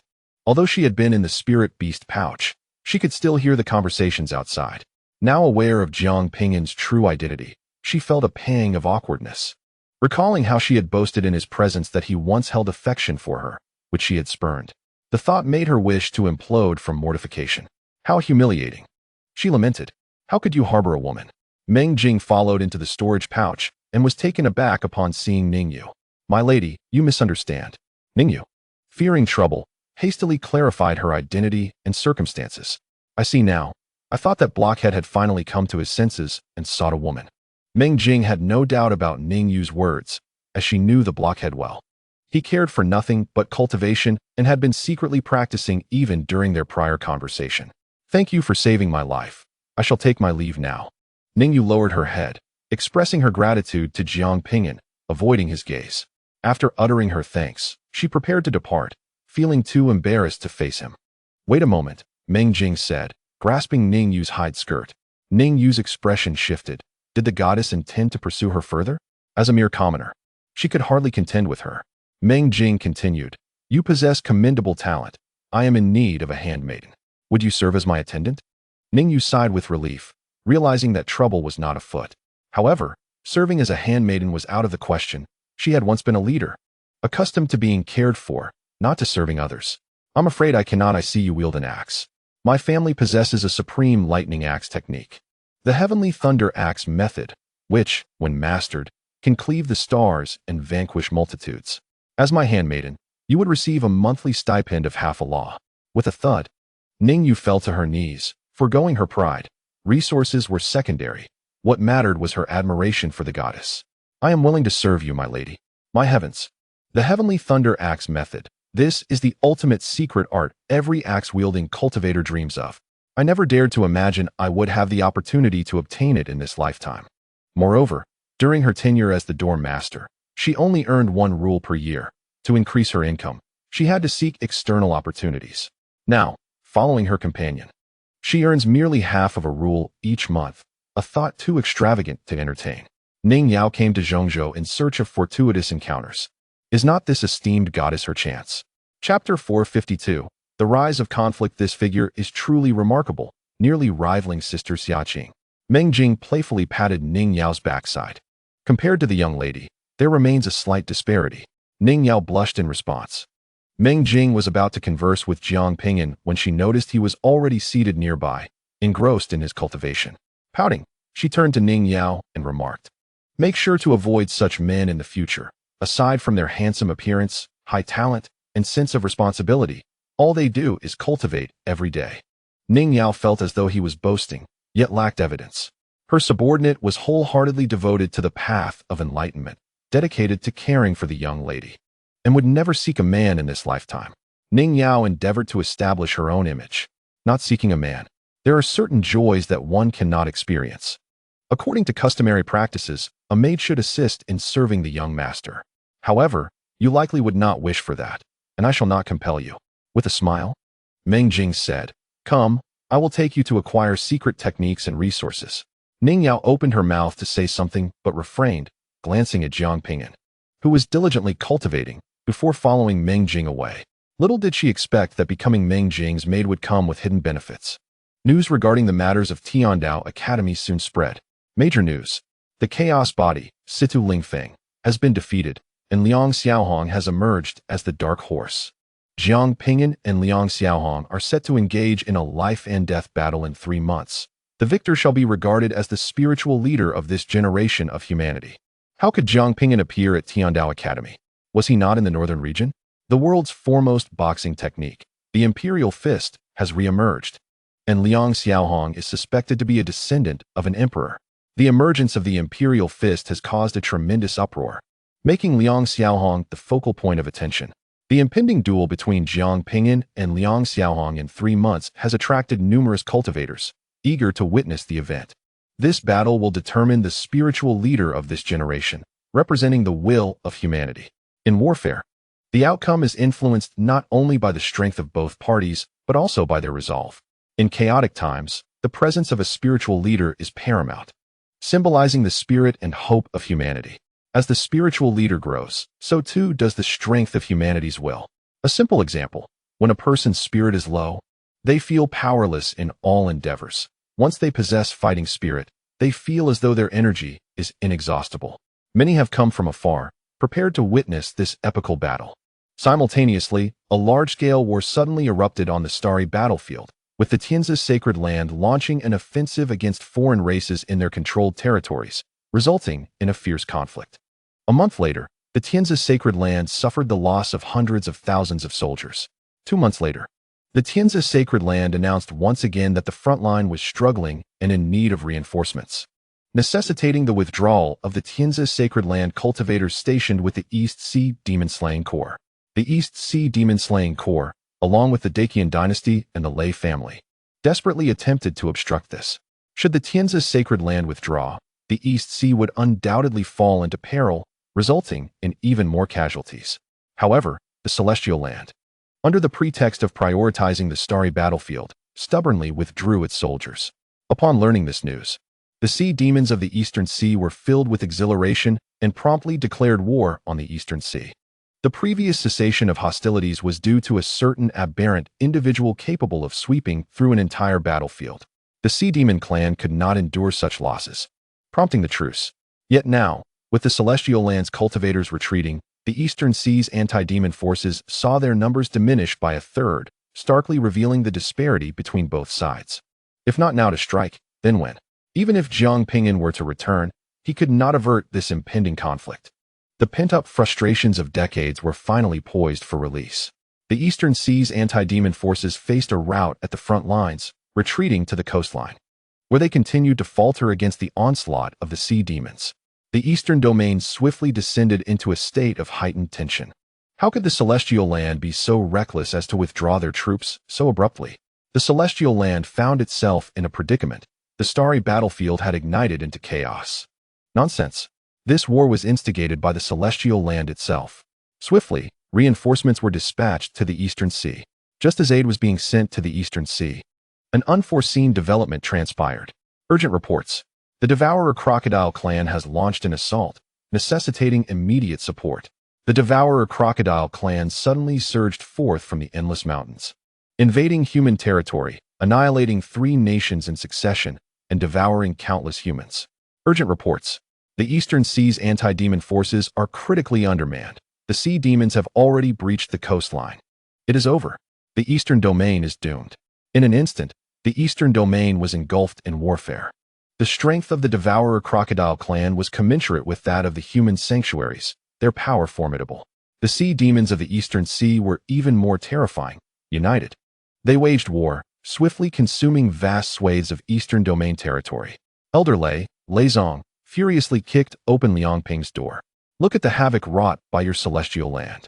Your reckless troop withdrawals have plunged the entire Eastern Domain into peril. Liang Ping had not anticipated the assault from the Devourer Crocodile clan, yet that mattered little.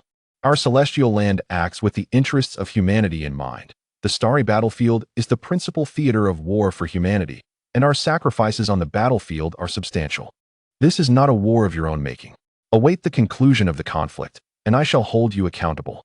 Enraged, Lei Zong stormed out, preparing to head to the front lines. Lei Zong speculated that the Celestial Land, fearing for Liang Xiaohong's life, had deliberately instigated conflict at the starry battlefield. However, such a hypothesis was too far-fetched. Lei Zong was reluctant to attribute such malice to the opposition. The entire Eastern Domain was embroiled in a great war, and the death toll was incalculable. Liang Ping languidly remarked, "Let that Jiang Ping'an prepare himself. Only a month remains until the appointed duel. He has forfeited." Lei Zong departed. A smile crept across Liang Ping's face. As he had anticipated, Jiang Ping'an had indeed abandoned the duel. Soon, the Celestial Land disseminated news that Jiang Ping'an had fled without a fight. Damn it! I traveled such a great distance to witness this battle, and Jiang Ping'an has the audacity to run away. What a coward! How can he aspire to be the foremost talent of the heavens? Away with him! To declare a life-and-death battle and then flee. How can one be so despicable? The news of Jiang Ping'an's retreat without engagement sparked widespread dissatisfaction and vitriol among many cultivators. They journeyed from afar merely to witness the battle, only to find their hopes dashed. Liang Xiaohong naturally ascended to become the spiritual leader of this generation, his name echoing throughout the entirety of the human race, as the prestige of the heavenly Zhe sacred land rose correspondingly. A multitude of cultivators flocked to the heavenly Zhe sacred land, eager to become disciples, anticipating a future where they could soar alongside Liang Xiaohong. In a display of leadership, he resolved to lead his followers into the starry battlefield, seeking to showcase his prowess through his achievements and to validate his position. Meanwhile, within the Eastern Domain, the Devouring Sky Crocodile clan, allied with other demon tribes, surged forth from the endless mountains, leaving behind a trail of slaughter as they decimated numerous nations, resulting in countless ordinary lives lost amidst the chaos of war. Many cultivators sensed the impending doom and hastily fled the Eastern Domain. In response to this crisis, various nations and sects united to confront the threat posed by the ancient Thunder Clan and the Daqian dynasty, attempting to repel the Devouring Sky Crocodile clan. Yet, their efforts proved futile. The enemy was simply too formidable. Without the heavenly Zhe sacred land, The combined forces of the two major factions and their allies were utterly insufficient to withstand these demon tribes. The eastern domain was on the brink of annihilation. Despair permeated the hearts of the cultivators. The already dwindling morale of the eastern domain's practitioners plummeted further, leading to consecutive defeats and significant territorial losses. Chapter 453. Battle against the Ancestor Crocodile Master. Can we withstand this? Jiang Xiaoxue, controlling the formation from the rear, supported the cultivators fighting in the front lines. Before them lay a mountain of corpses, the bodies of cultivators raining down like droplets from the sky, the air thick with the stench of blood, staining the heavens crimson. A suffocating atmosphere enveloped everyone. Beside her, Song Hui remained silent, her eyes glimmering with helplessness and despair. The devouring sky crocodile clan was overwhelmingly powerful, especially the resurrected ancestor crocodile, who seemed invincible, having slain countless cultivators. If only my father were here, he could surely defeat this villain. Jiang Xiaoxue gritted her teeth, fixated on the ancestor crocodile. With a bitter smile, Song Hui said nothing. Jiang Ping'an was preoccupied with competing for the title of the foremost genius in Zhongzhou, and was also tasked with defending the North Domain. How could he possibly return? Oh no, Sister Xiaqing is in danger. Jiang Xiaoxue noticed that the ancestor crocodile had broken through the encirclement of dozens, wreaking havoc upon numerous cultivators, with the strongest among them, Xiaqing, becoming the primary target of its assault. Hastily, Jiang Xiaoxue cast a teleportation talisman, swiftly transporting Xiaqing back. As space distorted, a flash of white light appeared, and Xiaqing reappeared at the rear, blood trickling from her mouth, her breath chaotic, her face etched with exhaustion. It was clear she could not prevail. It's not your fault. The ancestor crocodile is simply too powerful. Song Hui quickly offered Xiaqing a medicinal pill. This being, once the dominant force of an era, was unconquerable save for the emperor himself. The only reason Jiang Ping'an had been able to contend with the ancestor crocodile previously was due to the fact that this terrifying creature had just awakened. Even if Jiang Ping'an were to arrive now, victory would be impossible. At that moment, space tore open, and a fearsome crocodile head suddenly emerged. Its enormous eyes greedily fixated on Xiaqing. The power of the dark moon, the seed of the world tree, these belong to the ancestor. The ancestor crocodile was elated to encounter a human cultivator possessing the power of the dark moon. If it could devour her, that power would be its own. However, what brought him the greatest joy was not the power of the dark moon, but rather the seed of the world tree. Initially, during his battle with the girl, he had not noticed it. Later, he became aware that he could not drain the spiritual energy from this human. Upon careful perception, he discovered the seed of the world tree within her. With the seed of the world tree, he would undoubtedly ascend to his former glory. Retreat. Xiaqing's expression changed drastically upon the sudden appearance of the ancestor crocodile. The opponent was also proficient in spatial power. Without delay, Xiaqing unleashed the imperial art, Eternal Night, to deprive the adversary of light, seizing the opportunity to fervently wield the fragments of the immortal artifact in an attack. Thud. The ancestor crocodile's massive body was pierced by the fragments of the immortal artifact. Unfortunately, these were merely fragments, lacking the full power of a complete artifact. Damnable woman! How dare you wound me? The ancestor crocodile felt an overwhelming sense of humiliation at being injured by such a being. With a furious roar, its form rapidly expanded, and a terrifying devouring power emanated from every inch of its skin. In an instant, the darkness surrounding it was drawn in. Its devouring power could consume all light, darkness, space. Anything except for time itself could be devoured. Faced with the menacing visage of the ancestor crocodile, Xiaqing was engulfed by a sense of helplessness. It was hard to fathom how Jiang Ping'an managed to contend with such a formidable foe. It was simply too powerful to conquer. There was no escape. Regrettably, she had not yet ascended to the throne of Empress. For reasons unknown, a familiar figure flashed through her mind. It was only now that Xiaqing realized her greatest desire was not to become Empress after all. Alas, this realization came too late. At that very moment, a bolt of lightning surged forth, crashing into the charging ancestor crocodile. Boom! The colossal body of the ancestor crocodile fell heavily, causing the earth to shatter and dust to billow. Xiaqing trembled, her beautiful eyes fixed intently on the magnificent figure before her. You are not competing in the Central Plains? The person who had arrived was none other than Jiang Ping'an. You are of no importance. Jiang Ping'an's dark hair billowed in the wind, his expression impassive. He had initially intended to compete, with his avatar already having arrived in the Central Plains.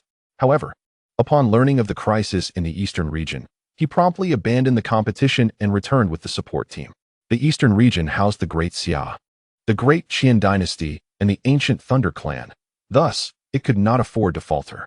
Xia Qing's eyes suddenly glistened with tears as she rushed forward and plunged into Jiang Ping'an's embrace, fiercely kissing his face. I almost died. Jiang Ping'an forcefully pushed her away. You bit my tongue. Xia Qing's earlier feelings of gratitude vanished without a trace. Father. Upon seeing Jiang Ping'an, Jiang Xiaoxue, manipulating the formation, felt her cheeks flush with excitement.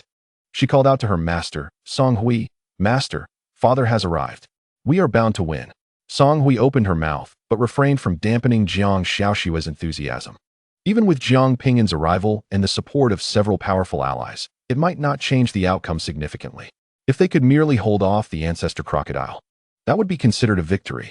Some individuals took note of Jiang Ping'an's presence, which ignited a glimmer of hope within them. Damnable creature, I did not seek you out. Yet you dare to come here and court death. The furious roar reverberated through the heavens and the earth, emanating a terrifying aura from the primeval crocodile, whose formidable presence made it seem as though it had become the very center of the universe. The primeval crocodile ascended once more, transforming into a humanoid form, yet retaining its crocodilian head. It was undeniable that the human body was the most suitable vessel for cultivation, primarily because many techniques were fundamentally rooted in human anatomy. In ancient times, the primeval crocodile had scorned human martial arts, ultimately facing defeat at the hands of the ancient emperor. In this lifetime, having learned from past mistakes, it sought to master various techniques, propelling itself to unprecedented heights. Since you have come to court death, allow me to fulfill your wish. Golden light flickered around the primeval crocodile, and the laws of battle enveloped it. Is it not surprising? The laws of battle you wield have already been comprehended and refined by me. This power is immensely appealing to the primeval crocodile. The stronger the conviction, the greater the combat prowess. Witnessing this spectacle, the hearts of the cultivators on the battlefield were profoundly shaken.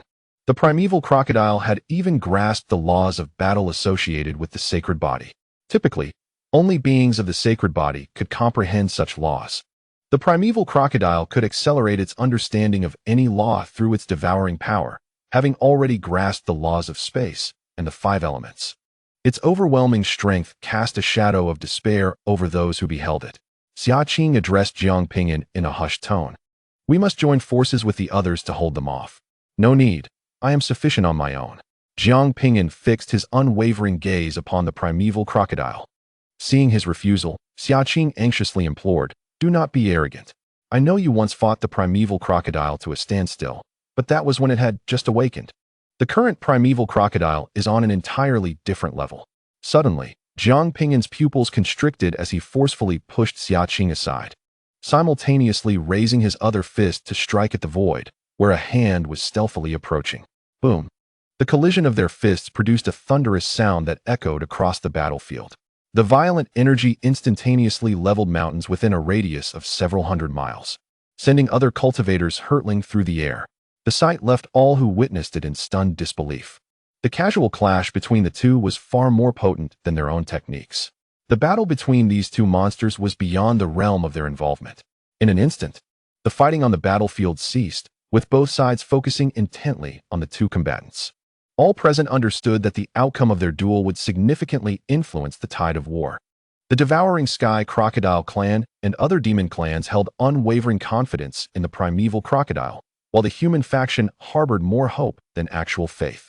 The formidable beings of the Devouring Sky Crocodile clan sneered at the humans and Jiang Ping'an, declaring, "Let your kind witness the true power of our clan's progenitor." Last time, the progenitor had just revived, its body not yet fully integrated, and its strength not restored, allowing Jiang Ping'an a fleeting moment of arrogance. Today, let him behold the true extent of the progenitor's might. Chapter 454. Despair and hope. The cultivators of the human faction were tense, scarcely daring to breathe. Xia Qing hurriedly transmitted a message to the Xia family warriors, urging them to rescue anyone in peril. Jiang Ping'an, grim-faced, felt the oppressive pressure from the primeval crocodile. which far surpassed that of the chaotic body. It could even be asserted that the chaos body and the ancestor crocodile operate on entirely disparate levels. Moreover, the opponent has only grown stronger. Jiang Ping'an, wary of underestimating his adversary, swiftly executed a sudden dash, channeling his power into the destruction fist for a formidable strike. The immense surge of energy startled onlookers. Hadn't Jiang Ping'an only recently broken free from his curse? How could he wield such formidable strength? A flicker of seriousness flashed in the eyes of the ancestor crocodile. This young man had remarkably perfected that punch during their previous confrontation in the starry expanse. It was this very punch that had disrupted his form. The creative talent of this individual might already rival that of a half-emperor. Faced with this punch, the ancestor crocodile could not afford to be careless and quickly raised his hand to counterattack. The clash ensued. Boom! The sound reverberated through the heavens, sending shivers down the spines of all who bore witness. These two beings did not resemble those who had merely recently ascended to this realm. Although the ancestor crocodile was sent flying, he did not spew blood. His fist merely turned red. Was that all? The ancestor crocodile steadied himself, a look of disdain crossing his face as he struggled to keep his arm from trembling. In truth, his bones had been shattered. Had it not been for his formidable physique and the devouring power that allowed him to assimilate vast amounts of energy, this blow would have obliterated his body. However, pride forbade him from displaying any weakness. So this is your strongest punch. Hardly impressive. Seizing the brief moment between exchanges, the ancestor crocodile quickly invoked healing magic to mend his fractured bones. Jiang Ping'an's expression darkened. Even a late-stage void refinement expert would have coughed up blood from that punch. Yet his opponent had merely suffered a fracture. Jiang Ping'an activated the infinite fist once more, soaring through the air to attack. Fool! I have already stated that this technique is ineffective against me, the ancestor crocodile declared, outwardly dismissing its efficacy, but inwardly hesitant to absorb the blow with his body. Instead, he summoned a five-colored shield to protect himself. When Jiang Ping'an's fist struck the shield, it produced no sound, as if he had struck water, rendering his efforts futile. The five-colored shield emitted a brilliant glow, energy swirling and dissipating upon its surface. A sharp crack resounded as the vibrant shield shattered, sending the ancestor crocodile hurtling away from the overwhelming force. This time, his bones remained intact. He had only exhausted about one-third of his energy. The power of the five elements. The five-element secret technique. A human expert exclaimed in astonishment upon witnessing the force wielded by the ancestor crocodile. He had actually cultivated this secret art. The five-element secret technique, a profound art that integrates the principles of metal, wood, water, fire, and earth, was created by the five foremost ancient cultivators in unison. Its hallmark lies in its ability to transform freely between offense and defense, effectively countering any elemental force. When an enemy employs water-based powers, the practitioner counteracts with earth and fire, while fire-based attacks are met with water and earth. The wood and water principles can even heal the body. Healing, defense, and offense achieve perfect harmony. This represents the pinnacle of magical arts. Yet it is also one of the most challenging to master. It necessitates that the practitioner possess five elemental roots and command five principles. Without exceptional talent or vast resources, one could scarcely hope to cultivate this art. Yet, once mastery is attained, the power becomes truly formidable. Consider the current situation. Jiang Ping'an's fearsome strike merely sent his opponent flying. This technique is notoriously difficult to cultivate, existing largely in the realm of legend, seldom witnessed. To my astonishment, the Grand Ancestor Crocodile has managed to execute it. Possessing the power of devouring, he can grasp any principle at will. Although he successfully thwarted the attack, the Grand Ancestor Crocodile was inwardly alarmed. This young man's assault was indeed fierce, draining a third of his spiritual energy with a single defense. However, this had no bearing on the Grand Ancestor Crocodile. The terrifying suction emanating from him swiftly absorbed the spiritual energy from the surroundings, replenishing his internal energy within mere moments. Worm, what do you possess to contest with me? The Grand Ancestor Crocodile traversed space, instantly appearing before Jiang Ping'an, his fist imbued with the five elemental principles. Merging their might to unleash tremendous power, Jiang Ping'an retaliated with the destruction fist once more. A thunderous boom resonated at the center of the impact. A tremendous energy tore apart the very earth beneath their feet, the clouds above, and the surrounding space. Both combatants were hurled back several dozen miles. Your spiritual energy is depleted, isn't it? Let us see what you can use to contend with me. A sinister grin spread across the Grand Ancestor Crocodile's reptilian visage. Last time, it was a humiliation for me to fight you to a standstill. This time, I shall send you to your demise. The Grand Ancestor Crocodile charged once more at Jiang Ping'an. The human cultivators observed in despair. After merely a few exchanges, Jiang Ping'an was already drained of energy. This was the pinnacle of human talent, yet he appeared utterly powerless before the Grand Ancestor Crocodile. In this world, who among the same rank could possibly rival the Grand Ancestor Crocodile? Unless an emperor were to return from the celestial realm. Xia Qing urgently communicated with the formidable beings of the Great Xia, imploring them to intervene. It was not that Jiang Ping'an lacked strength. Rather, the Grand Ancestor Crocodile was simply monstrous. Had the Grand Ancestor Crocodile not been constrained by pride, unwilling to mimic the emperor and create techniques, he might not have faced defeat in the past. Now resurrected, he recognized the changes of this era and finally acknowledged the might of techniques. After mastering these techniques, his combat prowess soared to unparalleled heights. Just as the human experts prepared to rescue Jiang Ping'an, the formidable beings of the devouring crocodilian race swiftly intervened to obstruct them. Xia Qing's expression shifted dramatically as she shouted to the other cultivators, "Join me." Just as she was about to rally them, her voice faltered, her gaze fixed in shock at the unfolding scene. Jiang Ping'an erupted with an overwhelming suction, drawing the energy of the universe into his being.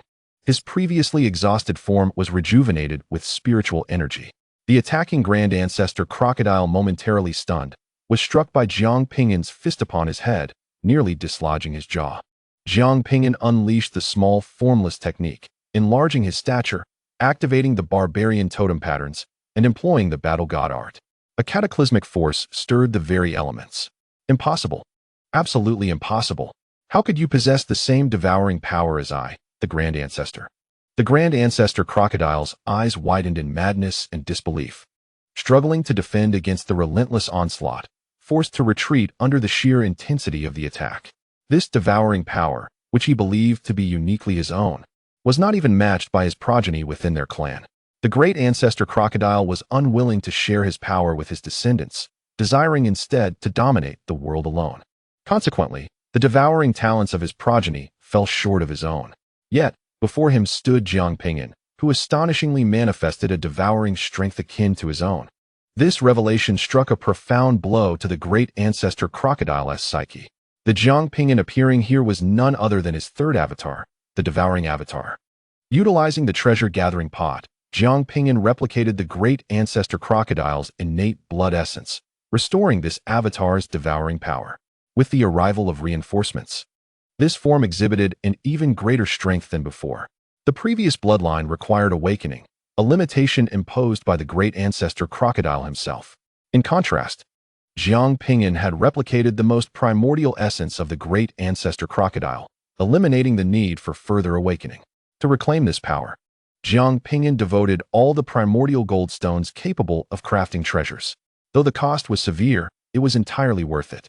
Chapter 455. Do not use treasures in this manner. Jiang Ping'an stood firm upon the mountains and rivers, surrounded by a swirling aura of demonic energy. His colossal form transcending the heavens and earth, as if he were a sovereign. With each punch, his fists tore through the air, reminiscent of fireballs, crashing upon the Great Ancestor Crocodile and causing him to spew blood.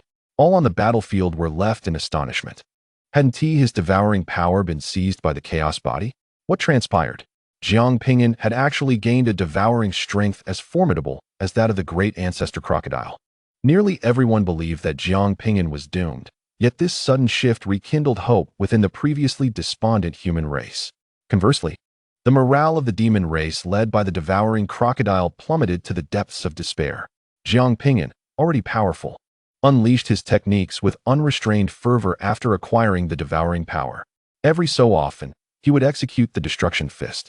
"Damn you, wretch! I will kill you." The Great Ancestor Crocodile roared in fury, for the power that once belonged solely to him was now wielded by another, akin to a beloved woman being taken away. The Great Ancestor Crocodile unleashed the full extent of his power and techniques against Jiang Ping'an. However, infused with devouring strength, Jiang Ping'an possessed abundant spiritual energy. allowing him to wield his techniques with impunity. Even when gravely injured, he could utilize the eternal cycle to heal. Both sides exchanged fierce attacks, consuming each other's strength. Yet neither could gain the upper hand, only managing to stall one another. Damn it! Damn it! The great ancestor crocodile seethed with frustration. This power, which rightfully belonged to him, had been appropriated by this human. Without his devouring power, Jiang Ping'an would undoubtedly have perished. How had his opponent acquired such devouring strength? Seizing the moment, Xia Qin shouted to the human soldiers, "For our homeland, for our loved ones behind us, kill, kill." The human soldiers shed their despondence, regaining their confidence, wielding bloodied weapons as they clashed with the demon horde. What could the great ancestor crocodile do? They had Jiang Ping'an. The emperor may be absent, but Jiang Ping'an remained. East Sea. The army of sea monsters pressed forward, and the anti-demon forces continued to retreat. Qian Zhua, witnessing the plight of his nation and its people, clenched his fists tightly. No longer can we retreat. What must be faced, we shall confront. Cease the withdrawal. Prepare for battle. Upon hearing these words, many soldiers trembled uncontrollably, a bitter smile gracing their faces. The heavenly zeal's sacred land had withdrawn, its numbers diminished by a third, leaving each individual to contend with at least 2 sea demons of equal rank. This battle was a matter of life and death, with no possibility of victory. The arrival of anyone else would be futile. Huh, where do you think you can run? Countless sea demons descended, darkening the skies, their malevolent aura swirling, conjuring fierce storms. The immense pressure weighed heavily upon each human soldier. Just as they braced for combat, the fabric of space trembled, and vessels began to traverse through the void. Appearing before the gathered crowd, the human soldiers were overjoyed. Reinforcements had arrived. Yet, someone cautioned, "Do not rejoice too quickly. There are merely a dozen vessels. At most a few thousand soldiers, which will not alter the grand scheme." Jiang Ping'an. It is Jiang Ping'an. A voice rang out, and the gathered multitude turned in unison towards a singular figure. Cloaked in black, broad-shouldered and resolute, Jiang Ping'an's brilliant starry eyes revealed no hint of emotional fluctuation. His demeanor as tranquil as stone. His arrival instantly invigorated the beleaguered army. Most present were seasoned veterans who had witnessed Jiang Ping'an turn the tide of battle, who had seen him dominate at a single realm, who had observed him repel the sea demon horde. Jiang Ping'an's presence was akin to a stabilizing force, calming the agitated hearts of those around him. Qian Zhua and other powerful figures felt a complex mix of emotions. Jiang Ping'an's appearance brought more reassurance than that of any other formidable warrior. As he materialized, the once ferocious sea demon army momentarily halted its advance.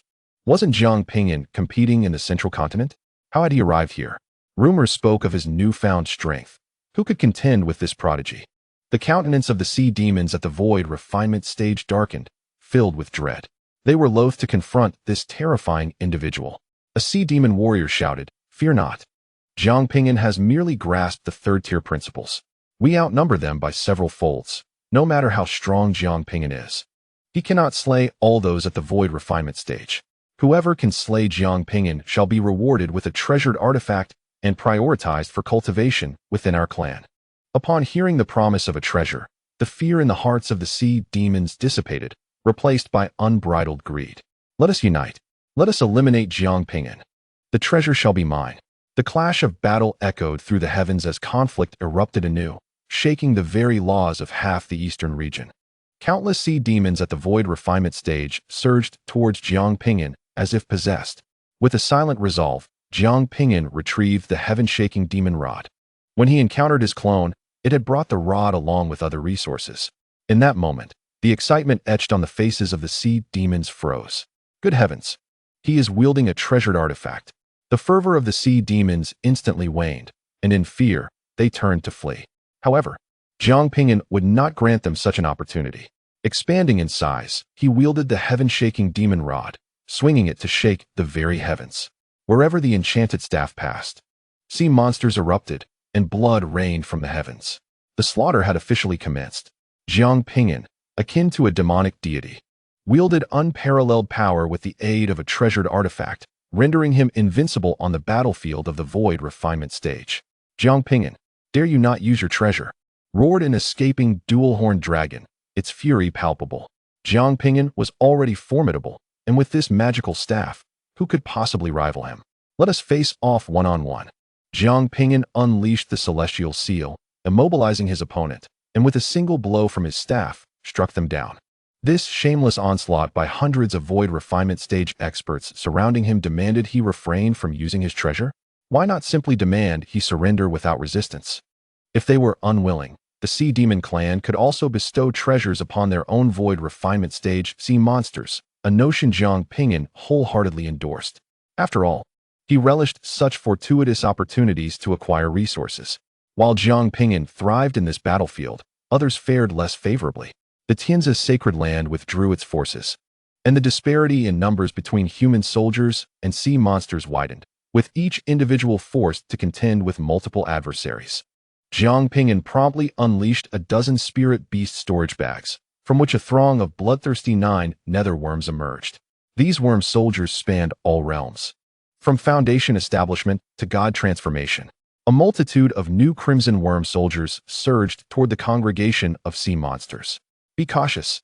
It's the bloodthirsty 9 nether worms. A sea monster shouted in alarm. Many sea monsters scoffed, dismissing the threat. What is there to fear? These creatures rely on sheer numbers. Their individual combat prowess is negligible. Easily dispatched, the sea monsters, boasting overwhelming numbers, felt little threat from the bloodthirsty 9 nether worms, believing their own superiority would easily compensate for any minor inconveniences. At that moment, however, a single red worm soldier detonated, instantly obliterating a dozen nearby sea monsters. A collective gasp rippled through the ranks of the sea monsters, and before they could fully comprehend the situation, a second crimson worm soldier exploded, followed swiftly by a third, then a fourth.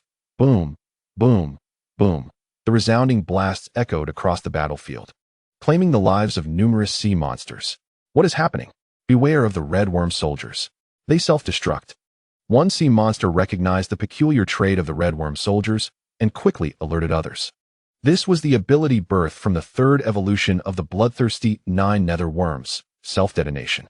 Earlier, when Xiao Jiao had inquired about the desired type of worm soldiers, Jiang Ping'an had expressed a preference for those with formidable attack power, not anticipating Xiao Jiao would evolve self-destructive worm soldiers. Chapter 456, The Demon Child Boom. The self-destructing red worms unleashed catastrophic destruction, forcing the sea monsters to retreat in fear. The meat shield worm soldiers followed closely behind, while the cultivators advanced alongside them, joining the assault against the sea monsters. Though the number of worm soldiers was substantial, they remained insufficient in the grand scheme of the battlefield. However, each additional soldier could potentially save a life. The brutal carnage showed no signs of abating. War is no fairy tale, and lives were as expendable as blades of grass, with the bodies of the fallen resembling raindrops cascading to the ground. Both sides, consumed by fervor, unleashed their ultimate secret techniques, illuminating the void and violently distorting the heavens with countless laws. Even as formidable as Jiang Ping'an was, he sustained continual injuries, his palms raw and bloodied from the relentless wielding of the shattering demon staff. Jiang Ping'an lost count of the enemies he had slain, acutely aware only of the ceaseless tide of adversaries, densely packed and seemingly endless. For an indeterminate duration, possibly spanning several months or even longer, the northern demonic clan received jubilant news from the eastern realm. Joyous tidings. Jiang Ping'an has returned to the east. Reports from the eastern CS demon tribe indicate that Jiang Ping'an has wreaked havoc there, inflicting severe losses upon the aquatic demons. With Jiang Ping'an absent, this presents a golden opportunity for our demonic clan to exact revenge. That accursed Jiang Ping'an truly believes we are afraid of him?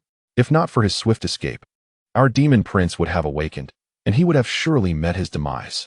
Mobilize the entire army, advance upon the Demon God Sect, and seize the Duantian cliff. Upon learning of Jiang Ping'an's presence in the eastern realm, the demonic forces surged forth once more, advancing towards Duantian. Suddenly, their march halted. On the Duantian cliff stood a man with flowing black hair, gazing down upon them with an indifferent expression. This is outrageous. Was it not said that Jiang Ping'an was in the east? The demons were taken aback to find him still present. This must be a mere avatar of Jiang Ping'an.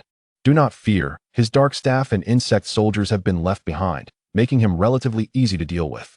Are you Jiang Ping'an? A voice, laced with arrogance and ethereality, suddenly resonated. A peculiar being with the body of a man and the head of a goat emerged at the forefront of the demonic forces, exuding a formidable dark power. With his arrival, the hearts of the lower-tier demon cultivators trembled, their demonic energy seemingly suppressed, making it arduous to mobilize. Even the more formidable warriors felt their internal energies hindered. This was the oppressive force emanating from the very essence of demonic energy. The Demon Prince. He has emerged from seclusion. The countenance of Lu Dan, the esteemed elder of the Demon God Sect, darkened as he hastily cautioned Jiang Ping'an, "Be wary, holy son.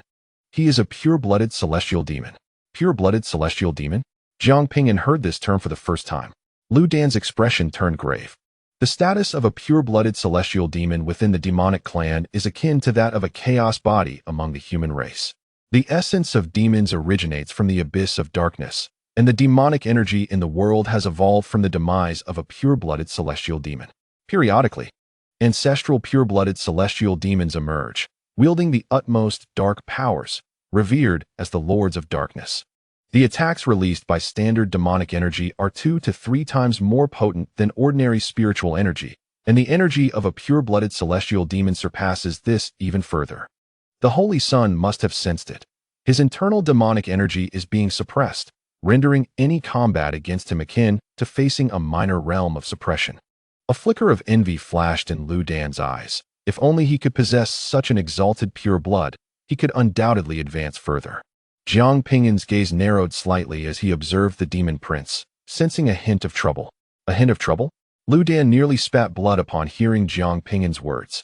This was no mere trifling issue. This pure-blooded celestial demon was at the mid-stage of the void refinement realm, and coupled with the suppression of dark power, it was exceedingly rare for anyone of the same realm to stand against him. The last known pure-blooded demon was a dragon that nearly ascended to immortality, but regrettably encountered the Taoist of divine void and was slain, failing to ascend. In that era, aside from the Taoist of divine void, no one could contend with that dragon. Lu Dan understood Jiang Ping'an's might. If they were of equal rank, perhaps victory could be attainable. However, the Demon Prince possesses a mid-stage void refinement realm and wields a supreme bloodline, having even slain formidable foes at the late stage of void refinement in the past. His combat prowess is extraordinary, far beyond what Jiang Ping'an, at his current level, could contend with. The Demon Prince, with a human body and a sheep's head, looms in the void, enveloped in dark energy, gazing down at Jiang Ping'an with an air of disdain. "I've heard your talent is commendable. I offer you a chance. Kneel and submit to me, the Demon Prince, and when I dominate this world, there shall be a place for you," he declared. Jiang Ping'an turned to Lu Dan, inquiring, "Is this fellow's true form a sheep?" Lu Dan, perplexed by Jiang Ping'an's seemingly trivial question, nonetheless responded, "Not a sheep, but a human with a sheep's head." "What a pity. I cannot partake in such a meal," Jiang Ping'an lamented, lacking any desire to consume humanoid beings, yet curious about the taste of a pure-blooded celestial demon. The onlookers murmured in disbelief, "How audacious! This is a pure-blood celestial demon, the pinnacle of demonic lineage, and Jiang Ping'an considers devouring him?" Lu Dan's expression was one of resignation. The young saint had achieved such heights at a tender age, evidently becoming somewhat arrogant and dismissive. This mindset could hinder his growth. The appearance of the Demon Prince was indeed timely, offering the saint a chance to learn humility, which would serve him well in his development. Given the saint's combat strength, even if the Demon Prince was powerful, it would not be an easy task to slay him. Upon hearing Jiang Ping'an's words, a cold smile crept across the Demon Prince's sheepish visage. "For the first time, I encounter someone bolder than myself. You have squandered the most precious opportunity of your life. If you dare to challenge me, I shall extinguish you in 3 moves." His tone radiated unparalleled arrogance, a confidence born from his noble lineage. As a pure-blood celestial demon, he was destined to ascend as an immortal in this lifetime. The unfulfilled aspirations of the elder dragon demon would be realized through him. Jiang Ping'an slowly took a step forward, progressing into the void. The 2 most formidable prodigies from their respective factions stood at the forefront. One, the saint of the demon god cult, and the other, the Demon Prince. All eyes were upon them, for their clash would sway the momentum of battle in either direction. "Go, saint." Though the disciples of the demon god cult felt a twinge of pressure, hope still resided in their hearts as they cheered for Jiang Ping'an. "What a ridiculous saint! merely a cultivator of just over a century, while our demon prince has been honing his strength for millennia. How can he possibly compare? The demon beings rallied in support of their prince. The disciples of the demon god cult retorted instantly, "You demons have the audacity to speak. After cultivating for a millennium, you've only reached this level. Given our saint a millennium, and he would easily slay your combined stage experts." The demon prince fixed his gaze on Jiang Ping'an, silently hoping he was as formidable as rumored, for true invincibility can be a lonely existence. "Can we dispense with the idle chatter? I am pressed for time," Jiang Ping'an remarked nonchalantly, eager to ascertain the extent of his opponent's strength. "Huh, eager to be sent off to the afterlife, are you? Allow me to expedite your journey." The demon prince slowly raised a finger, an immense and terrifying digit, stretching thousands of meters long, formed from an endless stream of demonic energy, embodying a power that was suffocating. The disciples of the Demon God Sect instinctively tightened their grip on their weapons and held their breath, as they were engulfed by the overwhelming pressure emanating from the advanced dark forces. Could this truly be the power that a being at the mid-stage of the void refinement realm could unleash? Chapter 457. The Desire Within Jiang Ping'an, the Demon Finger. A divine ability. How could this be possible? Upon witnessing the colossal finger extending 1,000 miles, the expression of the Demon God Sect cultivators changed dramatically. The demon finger is one of the divine abilities of the demon race. Divine abilities are the highest form of sorcery in the human realm, as they require immense consumption and the essence of profound laws to execute. Thus, only those who have reached the integration stage can perform them. How could this demon spawn manifest such a divine ability at the mid-stage of void refinement? Indeed, it was the demon finger, yet devoid of the essence of profound laws. Its might was inferior to that of a true divine ability. A powerful cultivator from the Demon God Sect discerned that although it was a divine ability, it lacked the necessary law power. Nevertheless, even without the essence of profound laws, its destructive potential remained terrifying, beyond the capacity of cultivators at this realm to withstand. "Go." The demon spawn raised his finger, pointing menacingly at Jiang Ping'an. With a single motion, he disrupted the heavens and altered the earth. The massive demon finger, spanning thousands of miles, descended upon Jiang Ping'an, causing the laws of nature to retreat and the fabric of space to shatter. A tempest raged within 100 miles, as if imbued with the power to annihilate worlds. Jiang Ping'an was slightly taken aback. The fluctuations of power from this strike rivaled his own destructive fist. Clenching his fists, the tribal totem patterns surged across his body, amplifying his strength twofold, as he activated the fourth layer of the recently learned battle god technique, increasing his combat prowess fivefold. Confronted with this terrifying digit, Jiang Ping'an did not retreat, but instead chose to meet it head-on. Boom! The colossal demon finger shattered, unleashing a chilling dark force that rent the very fabric of space, while the ominous clouds above were instantly shredded and dissipated. Jiang Ping'an stood resolute in the void, unyielding, his hair billowing around him. Glancing at his slightly aching fist, he nodded and remarked, "Not bad. This move is quite powerful." Everyone's eyes widened in disbelief, nearly popping from their sockets. Not bad. This was the demon finger. Their astonishment stemmed from Jiang Ping'an's ability to block such an attack with such ease. The arrogance that once adorned the demon spawn's goat-like visage vanished without a trace, leaving only gravity and darkness behind. This Jiang Ping'an was not merely as formidable as he boasted. Even he could not have so effortlessly withstood the demon finger. "You still have 2 chances left." Jiang Ping'an, having practiced for a short time and with limited exposure, sought to witness various top-tier techniques to avoid being caught off guard in the future. The demon spawn's eyes transformed into a ghastly crimson, fixating intently on Jiang Ping'an.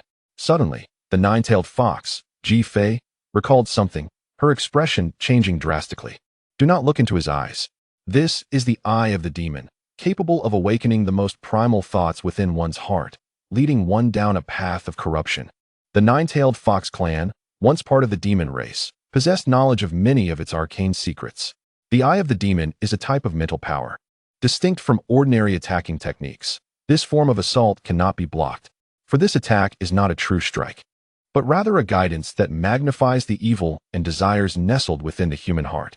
There is no perfect person in this world. Every individual harbors their own darkness and obsessions. Women, status, wealth, power, and the desire for immortality. These are thoughts that are inescapable for any sentient being. The eye of the demon amplifies these desires infinitely, compelling even the most righteous cultivator to resort to unscrupulous means in pursuit of their goals, ultimately leading them down the path of darkness. Take, for instance, a cultivator striving to transcend to the next realm, once ensnared by the eye of the demon. They may resort to murder, robbery, and theft in their desperate quest for advancement. Jiang Ping'an's indifferent expression began to shift, his brow furrowing as if he were struggling against an inner turmoil. He fought valiantly to suppress the rampant desires within him, yet they proliferated uncontrollably, threatening to engulf his very soul. No one could stand against the demon eye. Soon, your holy son will be reduced to a mere slave to primal desires. A smug grin spread across the face of the demon prince, for this would effectively incapacitate the holy son of the Demon God Sect, creating yet another wicked being among humanity. Jiang Ping'an's body trembled as his raven hair transformed into a silvery hue, an ominous aura swirling around him, instilling a chilling dread. Witnessing this transformation, Qian Huanrou's expression shifted. It was over. Yi Wuqing, upon hearing Qian Huanrou's words, tightened his grip on his sword, his heart sinking to despair. Would the leader truly succumb to darkness? Regardless of how his leader might change, he would remain steadfastly loyal, following his every command, even if it meant standing against justice and the welfare of the world. Holy Son. The higher-ups of the Demon God Sect were about to intervene to rescue Jiang Ping'an when powerful beings from the demon clan blocked their path. TSK, are you anxious? Mocked a formidable member of the human-faced demon spider clan. Let the younger generation fight. The elders should not interfere, chuckled a powerful thousand-legged demon insect. Though Jiang Ping'an was formidable, he still fell short compared to their demon prince. The nine-tailed fox, Ji Fei, anxiously shouted at Jiang Ping'an, urging him to resist being overtaken by desire. The demon clan's warriors expressed disdain, for if sentient beings could truly combat their desires, the world would have achieved peace long ago. The fundamental distinction between sentient and non-sentient beings lies in the existence of desire, and the demon eye serves to magnify this desire, driving sentient beings to pursue their goals by any means necessary. Seeing Jiang Ping'an lost in thought, the demon prince seized the opportunity to launch another attack with his celestial demon finger. Jiang Ping'an lifted his head, his white hair cascading down, revealing a face marked by determination and indifference. Do you know what my deepest desire is? He proclaimed, raising his fist to shatter the incoming celestial demon finger. What I yearn for most is to protect those dear to me. Therefore, all who threaten them must perish. A frenzied intent to kill erupted from within Jiang Ping'an, his hair billowing in the air. Sensing the overwhelming murderous intent, the demons trembled in fear. Such a terrifying strike was effortlessly obliterated by Jiang Ping'an. Just how powerful was he?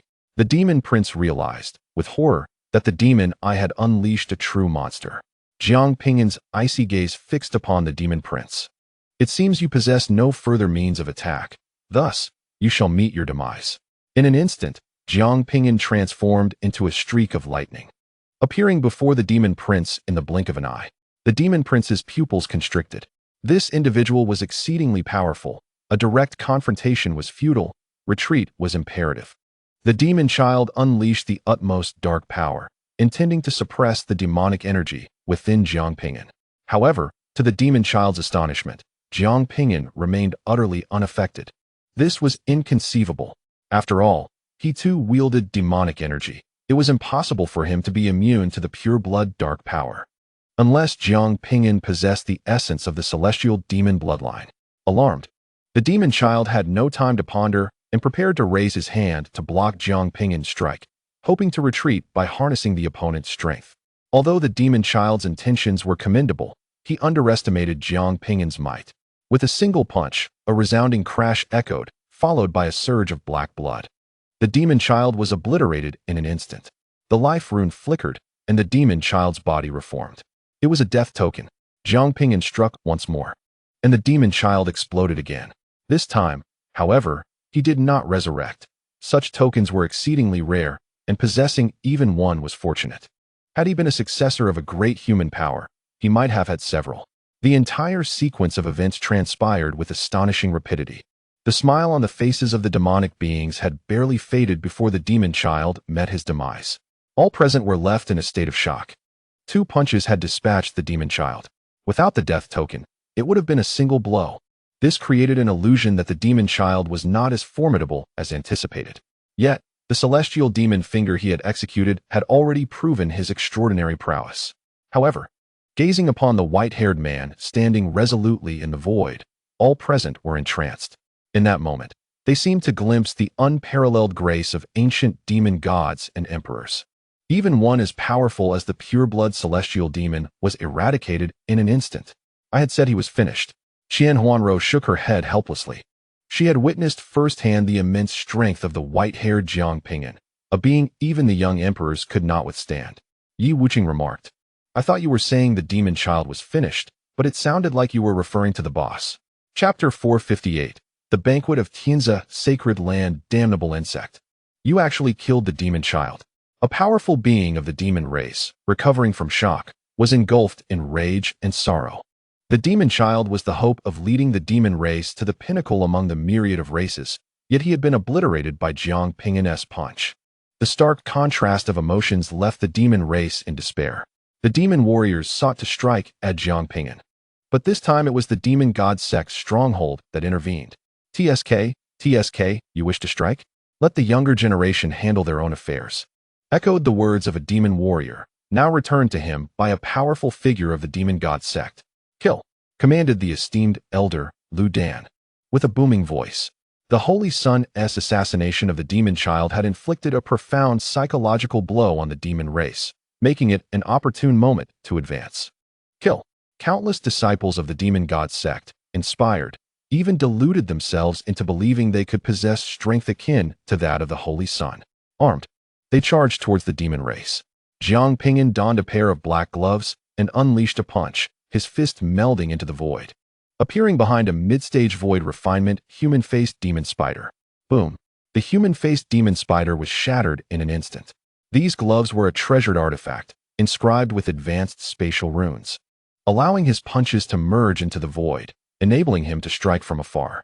This pair of gloves significantly augmented his combat prowess.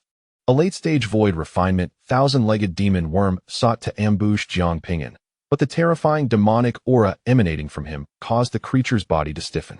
The oppressive force from the aura disrupted the flow of demonic energy within it. Pure blood of the celestial demon. How could you possibly wield such power? The thousand-legged demon worm exclaimed in disbelief. Only beings of the demon race are endowed with pure blood of the celestial demon, granting them mastery over the most profound dark powers. Yet, Jiang Ping'an had somehow acquired this very force. The reason was quite simple. Jiang Ping'an had fused with the bones of a demonic dragon. That dragon possessed pure blood of the celestial demon, enabling it to harness ultimate dark energy. Seizing the opportunity while the thousand-legged demon worm was suppressed, Jiang Ping'an summoned the power of destruction, swinging his fist, clad in a treasure gauntlet, directly at the creature. Boom. Demonic blood stained the void as the thousand-legged demon worm exploded. Jiang Ping'an, his white hair billowing, transformed into a harbinger of death, shattering demon beings that had cultivated for millennia as if they were mere tofu. No one of the same rank could rival him. The disciples of the Demon God Sect followed Jiang Ping'an into a bloody melee. With 3 bodies, he guarded 3 major battlefronts. His main body defended the East Sea, wielding the earth-shattering demon staff, confronting endless sea monsters. Each swing claimed swathes of life. The devouring doppelganger steadfastly defended the endless mountains, its battle against the grand ancestor crocodile seeming never-ending. The holy demon body doppelganger, adorned with the treasure gauntlet, plunged into the ranks of the demon army, shattering myriad techniques with each punch. The sea monsters trembled, the devouring crocodile hesitated, and the demon race fled in terror. Jiang Ping'an thrived on battle, his fighting spirit intensifying, the principles of battle continuously elevating. The enemy's bodies could be utilized to replicate resources, and their projections could refine his projection techniques, augmenting his strength. Meanwhile, in the celestial battlefield, the 12th district, the Heavenly Zeal Sacred Land was tasked with safeguarding its area. Within the 12th district Star City, a grand banquet was underway, as the Heavenly Zeal Sacred Land had invited numerous powerful factions and eminent figures to celebrate their triumph. Just recently, the sacred son Liang Xiaohong had vanquished the young lord of the tri-headed Golden Crow clan, slaying numerous foes of equal rank. driving the clan back and seizing a life-bearing star. The tri-headed Golden Crow clan was not significantly weaker than the Devouring Crocodile clan, and in a balanced contest. The war could linger for centuries. Liang Xiaohong's outstanding performance had successfully repelled the tri-headed Golden Crow clan, a feat that greatly pleased the heavenly zeal sacred land. Thus, a banquet was held to promote Liang Xiaohong, aiming to bolster the sacred land's prestige and foster collaborations with other factions for greater gains. At the banquet, many prodigies from various factions surrounded Liang Xiaohong, lavishing him with praise, while numerous female cultivators adorned themselves in exquisite beauty. Brother Liang is truly the leader of this era. The battle against the young lord of the tri-headed Golden Crow was exhilarating. Indeed, I hardly dared to breathe. The opponent was formidable, yet the sacred sun triumphed. That Jiang Ping'an was fortunate to flee swiftly. Otherwise, in that life-or-death battle, he would surely have perished. We must eliminate that Jiang Ping'an at once. Such a cowardly wretch does not deserve to exist. Surrounded by accolades, Liang Xiaohong displayed little outward reaction, yet inwardly he relished the admiration. No one is impervious to the allure of compliments, and he is no exception.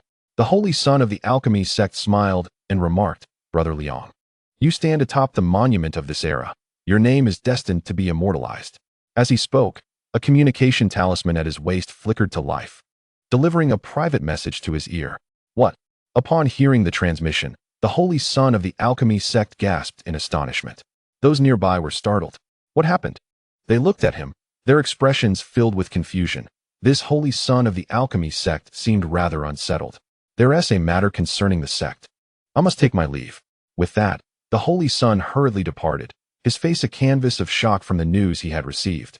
The prince of the Beastmaster dynasty, taking a sip of his drink, expressed his discontent, saying, "How rude of him. He didn't even bid Brother Liang farewell before leaving. It's quite disrespectful." "Perhaps he had urgent business," Liang Xiaohong remarked, equally displeased by the disregard shown.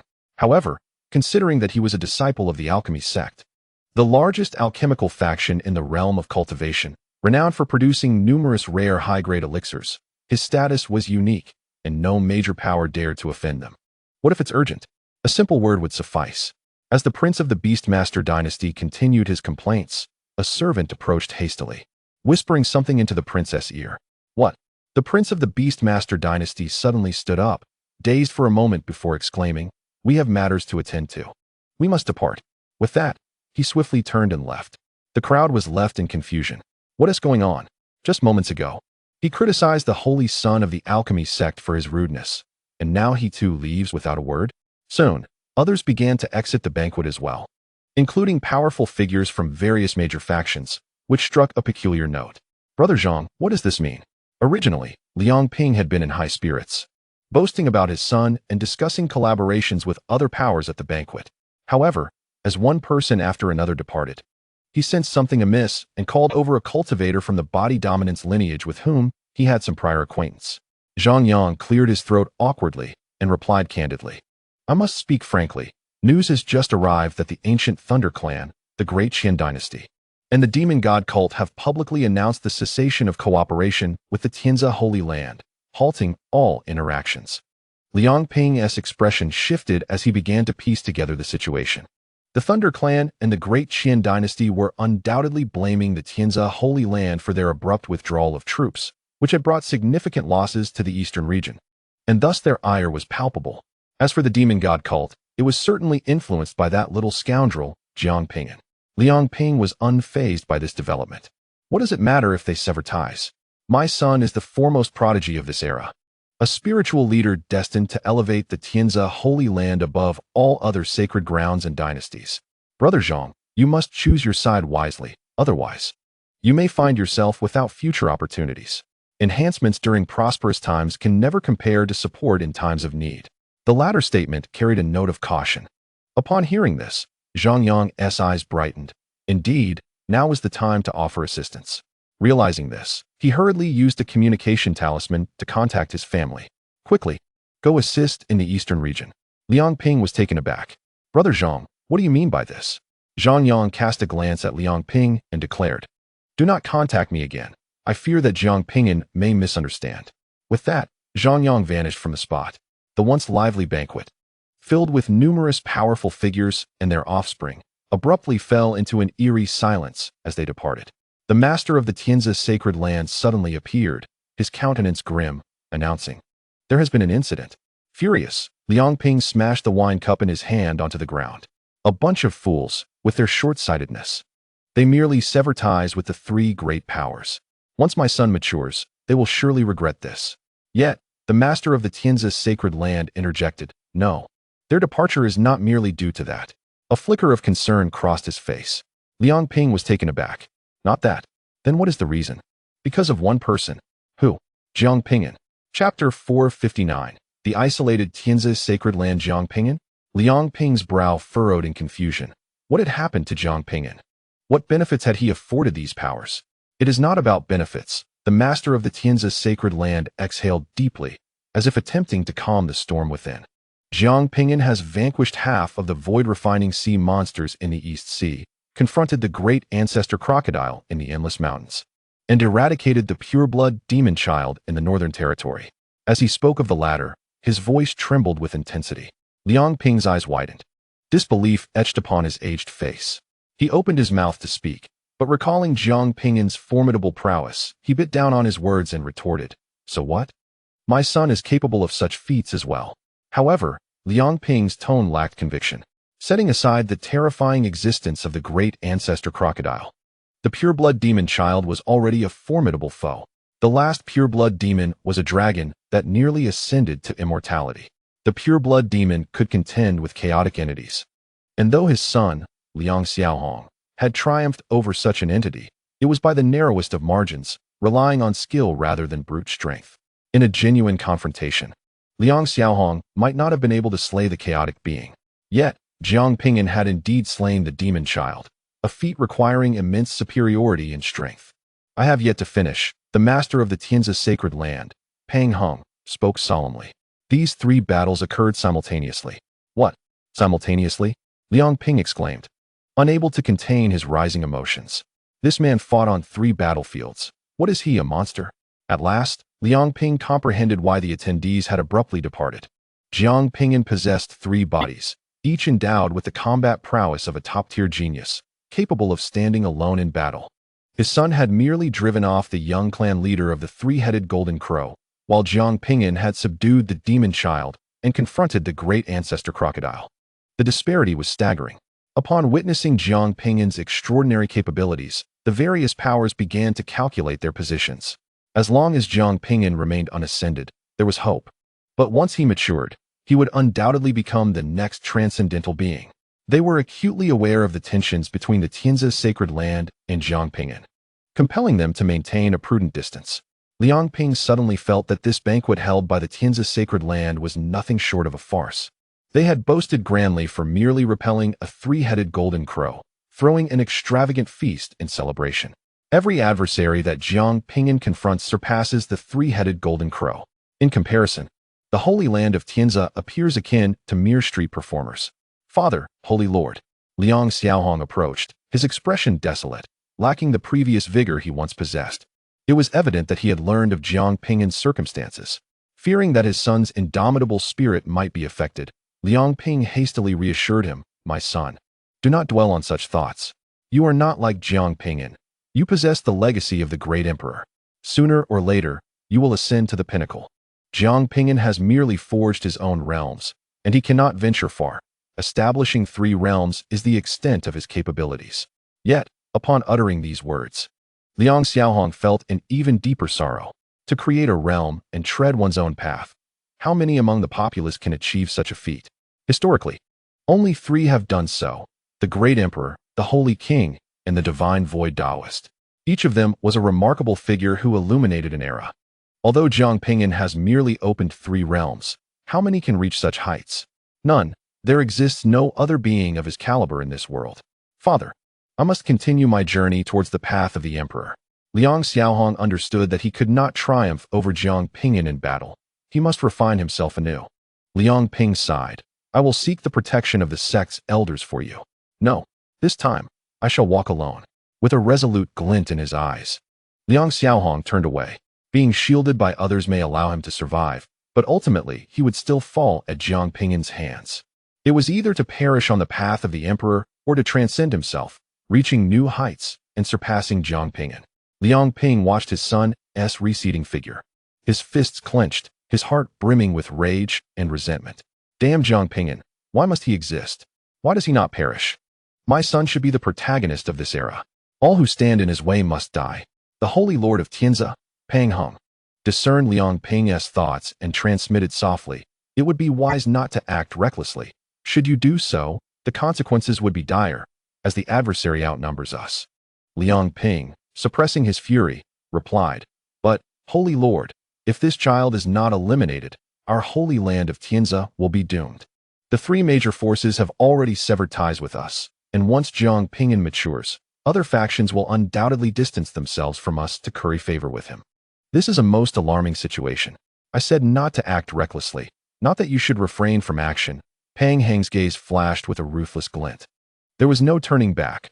Only with Jiang Ping'an's demise could the holy land of Tianzi evade crisis. For the sake of Tianzi, even if this endeavor is flawed, it must proceed. This era requires but one spiritual pillar.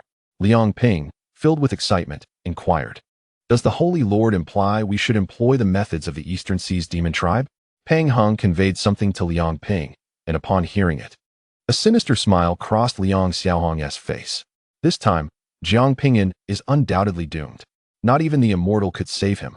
Soon after, news of Jiang Ping'an began to circulate. The crisis in the eastern region has been resolved. The devouring sky crocodile clan led the demon tribes back to the endless mountains. Reportedly because Jiang Ping'an had intercepted the ancestor crocodile, the eastern sea demons have been thwarted at the coastline, unable to advance. Jiang Ping'an single-handedly vanquished a significant portion of the sea demon clan's formidable void refinement experts, inflicting devastating losses upon them. A staggering revelation has emerged: the pure-blooded demon prince, endowed with celestial might, has been annihilated by Jiang Ping'an. He has swept across 3 battlefields, causing a stir throughout the entire cultivation world. Could this be mere fabrication?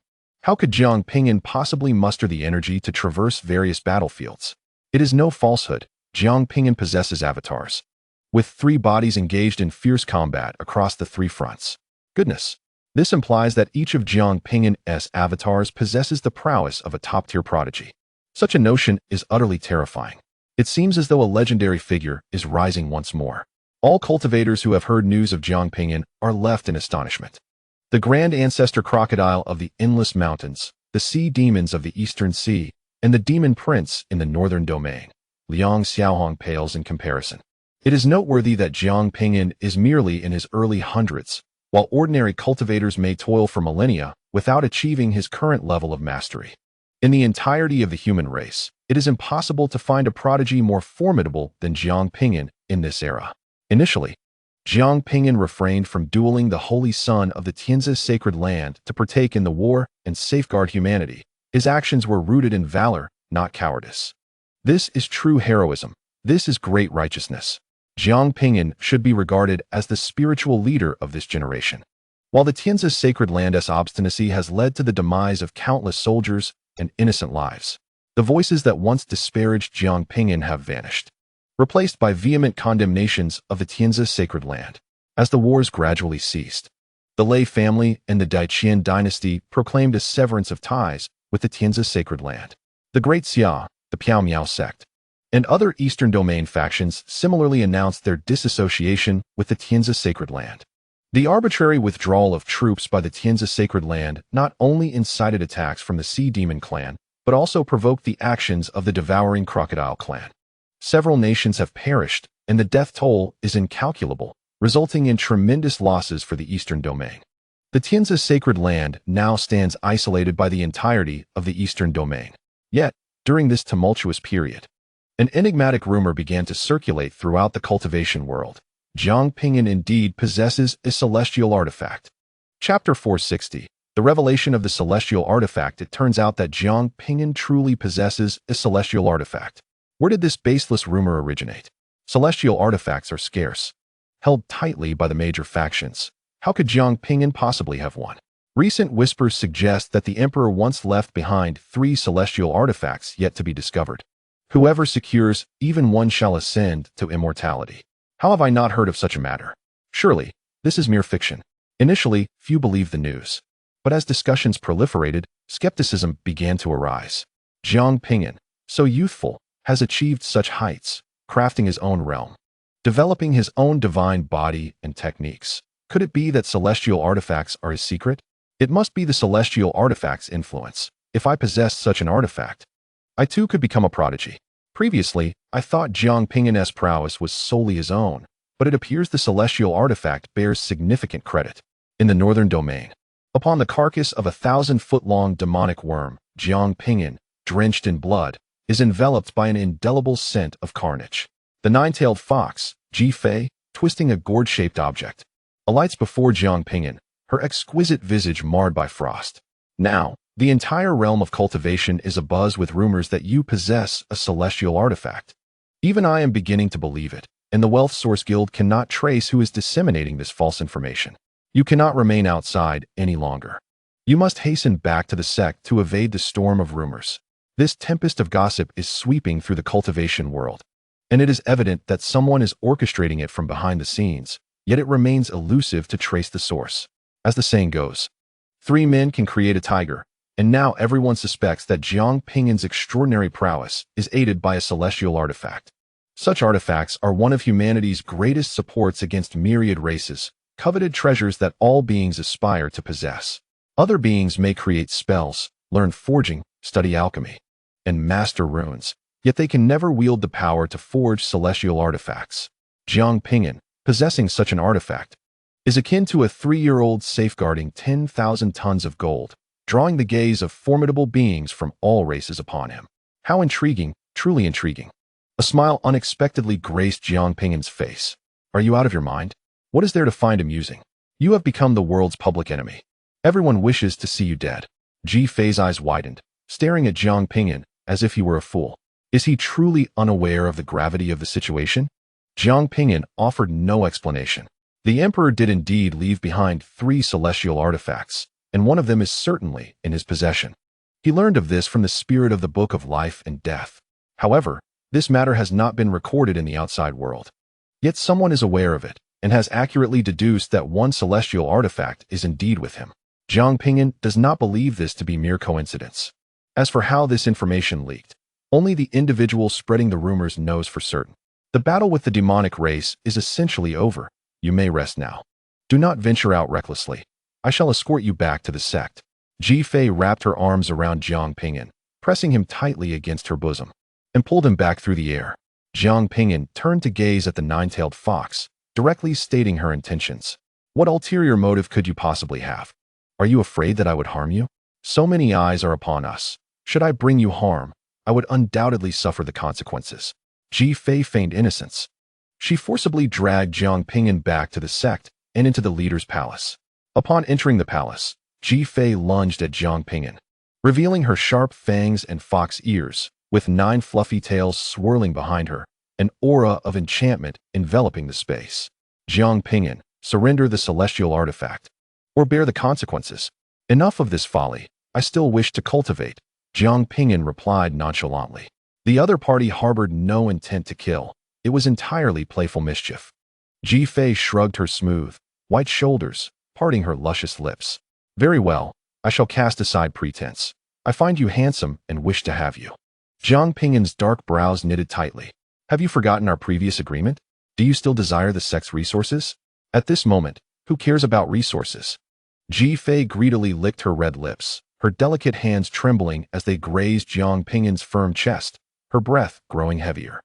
The memory of Jiang Ping'an's dashing figure on the battlefield made Ji-Fei weak with desire. Jiang Ping'an sought to tear open a rift and escape, but Ji-Fei restrained him effortlessly. Haha, thanks to your Hunyuan Jinsher, I have advanced to the mid-stage of fusion. Struggle all you want. It is futile. Ji-Fei laughed heartily, enveloping the two of them with her 9 tails. The events surrounding the celestial artifact and Jiang Ping'an's extraordinary talent sent ripples throughout the entire cultivation realm, reaching the ears of myriad beings. Many dormant powerhouses began to awaken. Within a blazing sun, a 3-headed golden crow slowly opened its eyes, its terrifying flames nearly melting the void. The chaotic era is approaching. Will our race rise? Will I ascend to immortality? This celestial artifact is of paramount importance and must be obtained. Deep in the cosmos, a divine winged dragon elephant, comparable in size to a small star, flapped its golden wings, tearing through the void and crossing the galaxy in a single stride. This artifact holds the secrets of immortality, and I must possess it. In the ancestral land of the sky-swallowing crocodile tribe, the forefather, with a darkened expression, roared in fury at all costs. Jiang Ping'an must be eliminated. Once a dominant force in his era, the forefather crocodile had anticipated that upon his resurrection, he would sweep away all opposition. Yet he unexpectedly encountered Jiang Ping'an. That detestable scoundrel has inexplicably replicated his devouring power, matching him blow for blow. What drove the forefather crocodile to the brink was the realization that he was contending with merely a clone of Jiang Ping'an. For the proud forefather, this was utterly intolerable. As the saying goes, a tree that stands out will inevitably be felled by the wind. Jiang Ping'an's brilliance drew the ire of all races, who feared his rise and sought to eliminate him. Thus, the great powers emerged from seclusion. An unprecedented crisis loomed over Jiang Ping'an. Despite his invincibility among peers, he felt like a mere scarecrow before formidable foes, at their mercy, unable to resist their whims. Ji Fei, the nine-tailed fox, rose, her energy coalescing into a shimmering robe. In that moment, she was enchanting, her disheveled hair clinging to her sweat-drenched face, her satisfied smile akin to glowing embers in winter, drawing one near. She sauntered over, her shapely legs leading her to the table, pouring herself a cup of fragrant tea. After taking several hearty sips, she exhaled contentedly. Refreshing. Ji Fei turned to the man who had risen, smiling as she said, "This matter was my fault. I apologize. As for the resources of the sect leader, begone." With a grim expression, Jiang Ping'an stepped outside, his steps unsteady. After months of warfare, he had never felt this fatigued. This fox demon was like a dog starved for 3 years, utterly mad.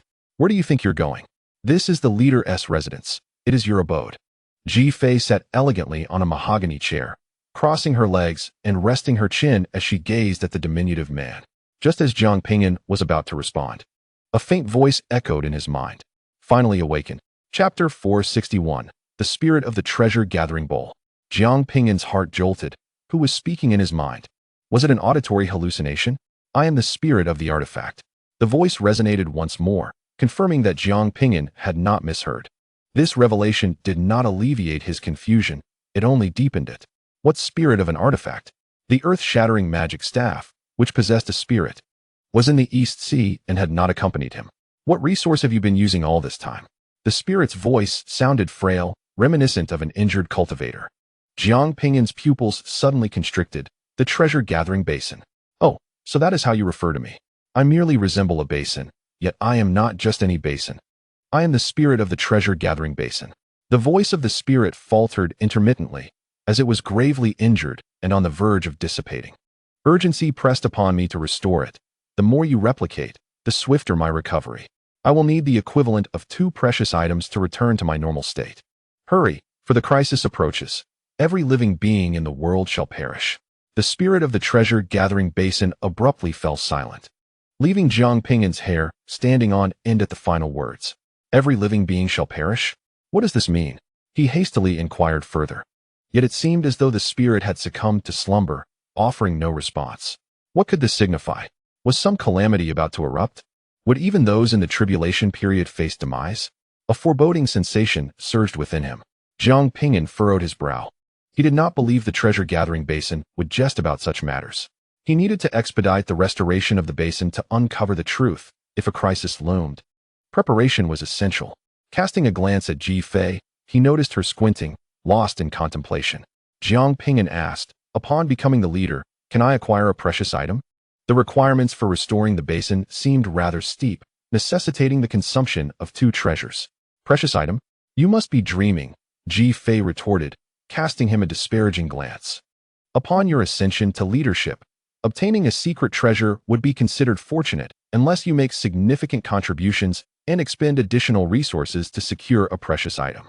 Although the Demon God Sect possessed some treasures, far wealthier than ordinary factions, acquiring one was no simple feat once Jiang Ping'an ascended to leadership.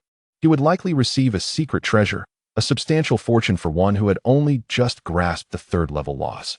However, this was still insufficient for restoring the treasure-gathering basin. He could only resort to exploiting the price difference for resource replication. For instance, duplicating a life-saving talisman within the basin required merely 5 laws, whereas outside, one might not procure a single talisman for 30 laws. However, Jiang Ping'an could not sell life-saving talismans, as their creation consumed lifespan. Producing a large quantity at once would appear exceedingly strange. In any case, Jiang Ping'an could leverage this price disparity to amass considerable profits and acquire more resources. This would allow him to replicate resources while simultaneously aiding the spirit of the basin in its swift recovery. The last words of the basin's spirit instilled an inexplicable urgency within him. What crisis could lead to the demise of all living beings?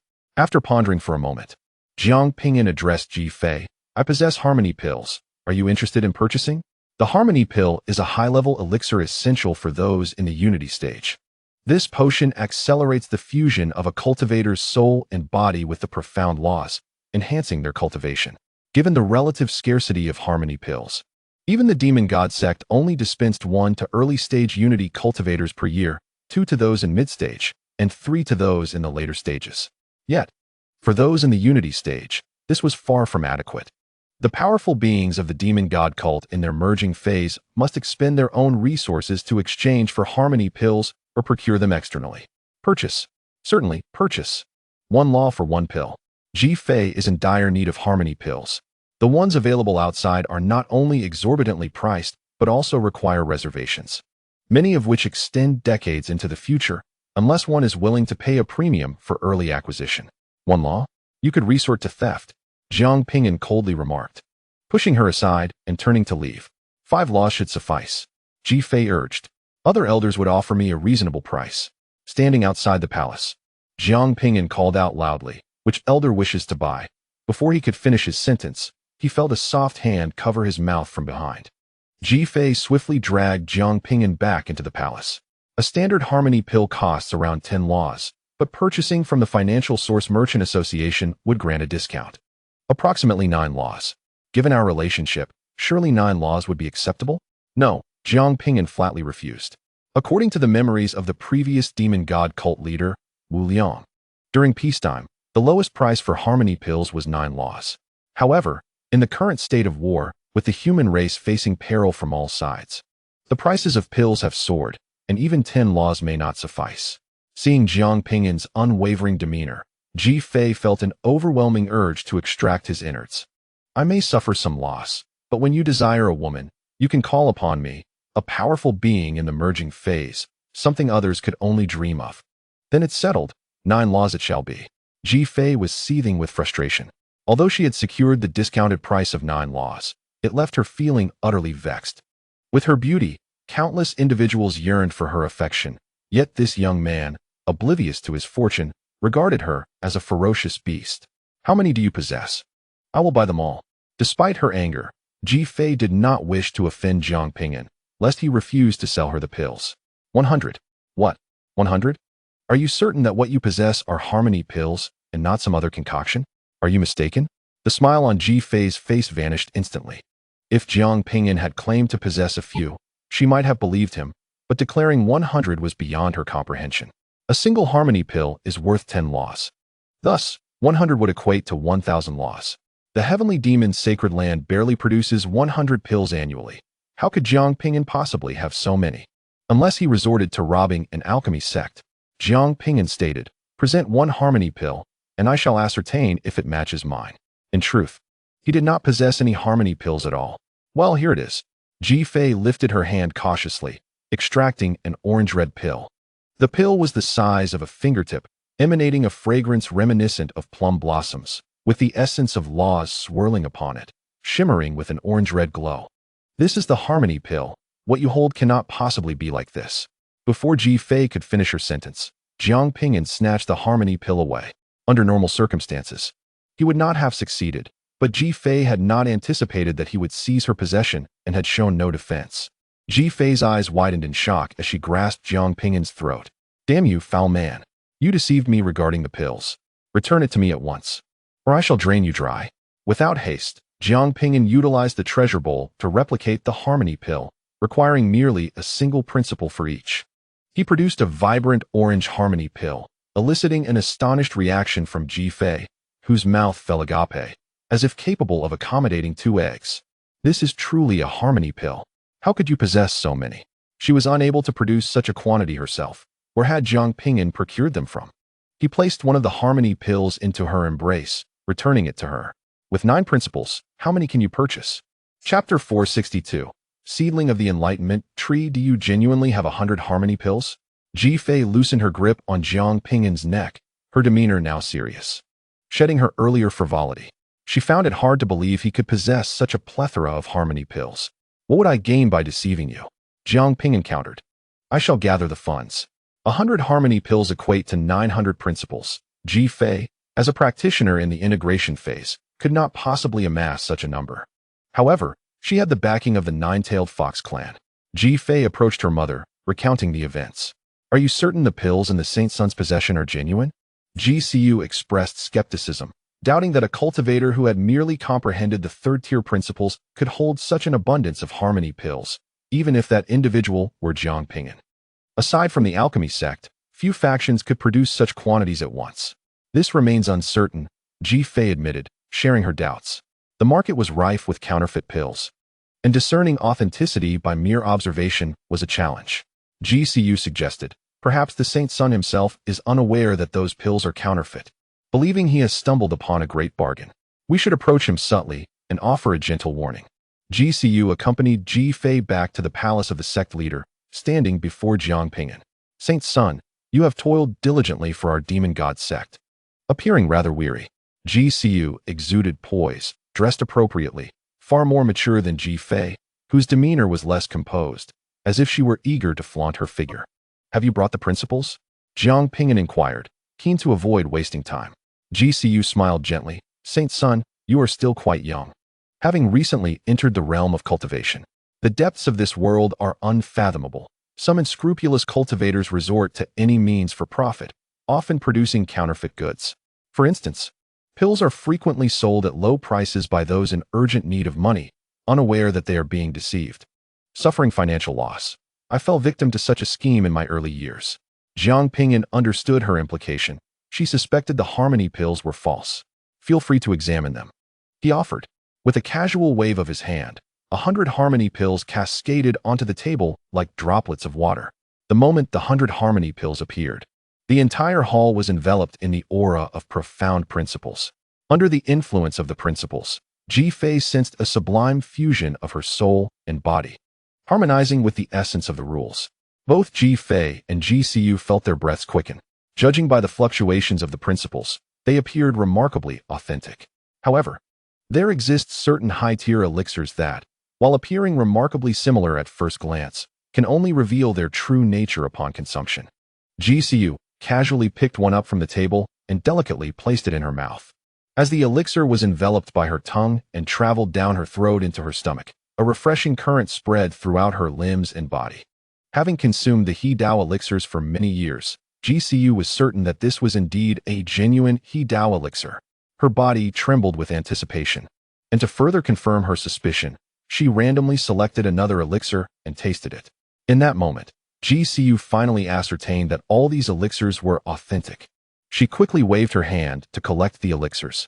With these elixirs, the entire Nine-Tailed Fox clan could elevate their capabilities by a small margin. Holy Sun, where did you acquire such an abundance of He Dao elixirs? Ji Siu was utterly astonished and perplexed. In this tumultuous era, obtaining even a single reasonably priced He Dao elixir would be considered a stroke of luck. Their Demon God Sect could scarcely procure 100 He Dao elixirs in an entire year. Where had the Holy Sun sourced them from? Purely by chance, Jiang Ping'an replied, naturally withholding the true origin of the elixirs. To my knowledge, the Nine-Tailed Fox clan possesses a seedling of the Enlightenment tree. Would you be willing to sell it? As one's realm ascends, grasping the principles becomes increasingly arduous. Although the Fire Lotus Enlightenment child still had its merits, Jiang Ping'an felt that it was somewhat sluggish. Since resources were not lacking, it would be prudent to enhance the pace of cultivation as much as possible. According to the memories of the previous leader, Wu Liang, there existed a seedling of the Enlightenment tree within the Nine-Tailed Fox clan. I apologize, Holy Sun, But we, the nine-tailed foxes, wish to cultivate this seedling ourselves.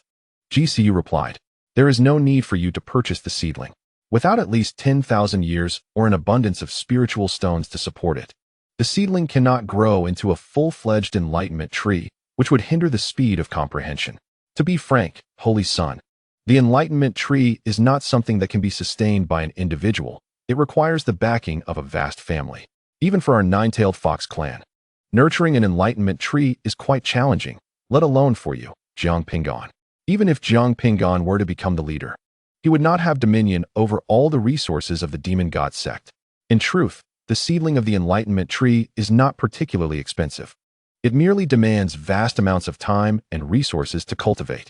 100 principles, Jiang Ping'an stated bluntly, eschewing unnecessary dialogue. GCU was momentarily taken aback. Had the Holy Son not heard what she had said? Holy Son, you truly cannot afford to nurture the seedling. Although you stand to gain 900 principles from this transaction, for the seedling, it would only serve to shorten its growth period by 900 years at most. 200 principles, Jiang Ping'an interjected. GCU's alluring countenance twitched. How stubborn could this young man be? Holy Son, this is not merely a matter of money. We have already invested substantial resources into this seedling. 300 principles, Jiang Ping'an continued with his offer. GCU fell into contemplation, saying, we, the nine-tailed fox clan, have already reduced the growth period of this seedling by 600 years. Final offer, 700 principles. Deal. GCU grinned, her elation almost causing her foxtail to emerge. Due to the ravages of war, the nine-tailed fox clan had expended immense resources and could not afford to cultivate the enlightenment tree any further. Now, transforming into a law and selling it at a high price is nothing short of delightful.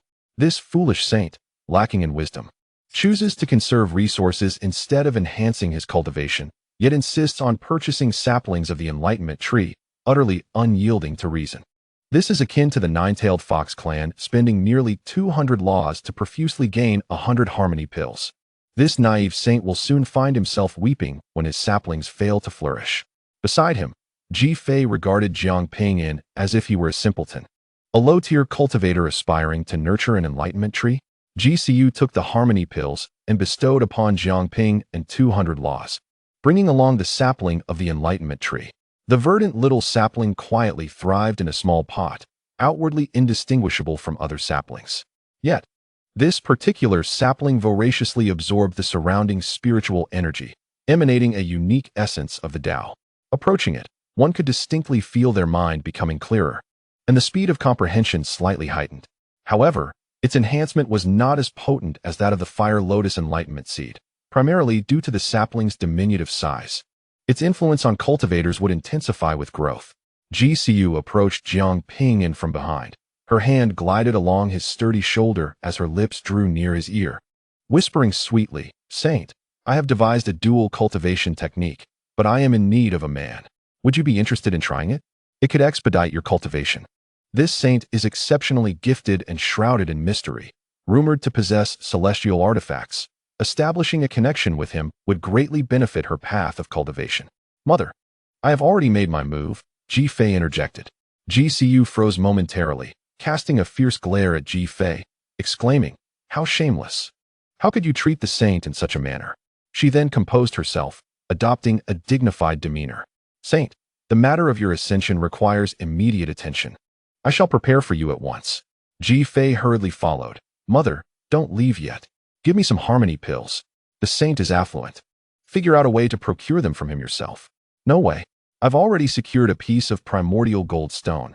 To further exploit him would be quite distasteful. The two foxes continued their banter as they departed. Jiang Ping'an exhaled a sigh of relief, resolving to minimize interactions with these vixens in the future. One fox nearly incapacitated him. Two would surely lead to dire consequences. He stowed the sapling within the palace of time, allowing his clone to cultivate it. To expedite the recovery of the treasure vessel's spirit, Jiang Ping'an's other two bodies were en route to the northern region. Within his main body lay the corpse of a tree demon at the tribulation stage, comparable to a supreme treasure. Even if it fell short, it was not far behind. Utilizing the tree demon's corpse to replicate crystal stones, he aimed to nurture the enlightenment tree. With the enlightenment tree, his cultivation speed would further accelerate.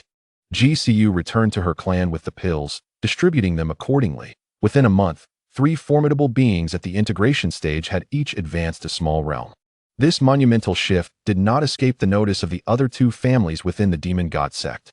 The Mo and Wu clans were perplexed by the sudden surge in strength among the Nine-Tailed Fox clan. Through investigation, they uncovered that the reason behind the breakthroughs was the acquisition of 100 harmony pills from the saint. This revelation left both the Mo and Wu families utterly astonished.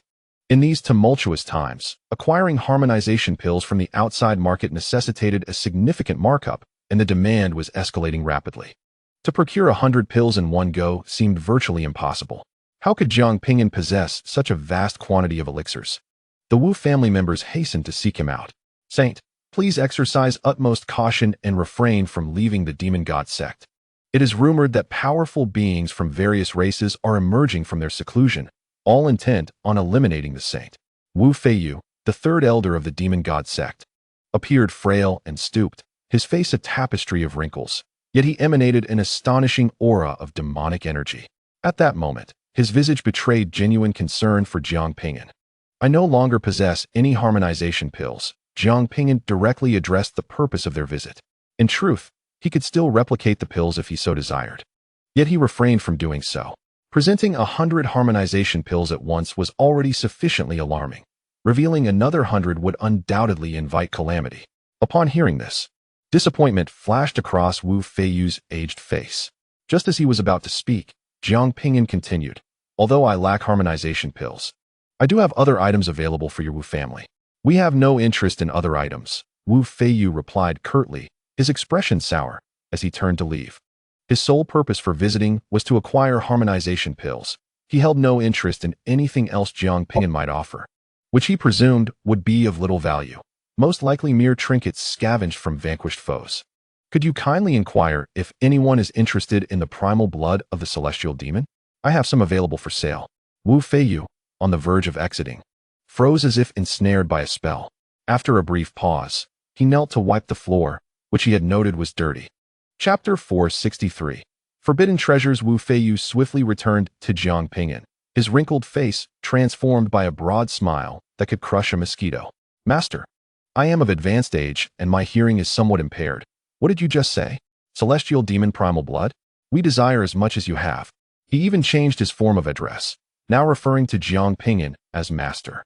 "Master, is the celestial demon primal blood extracted from that demon prince?" Wu Feiyu's hands rubbed together uncontrollably, his face a canvas of anticipation and excitement. The might of the pure-blood celestial demon was widely acknowledged. Had it not been for Jiang Ping'an's resistance against the demon prince, no one of comparable rank could have contended with him.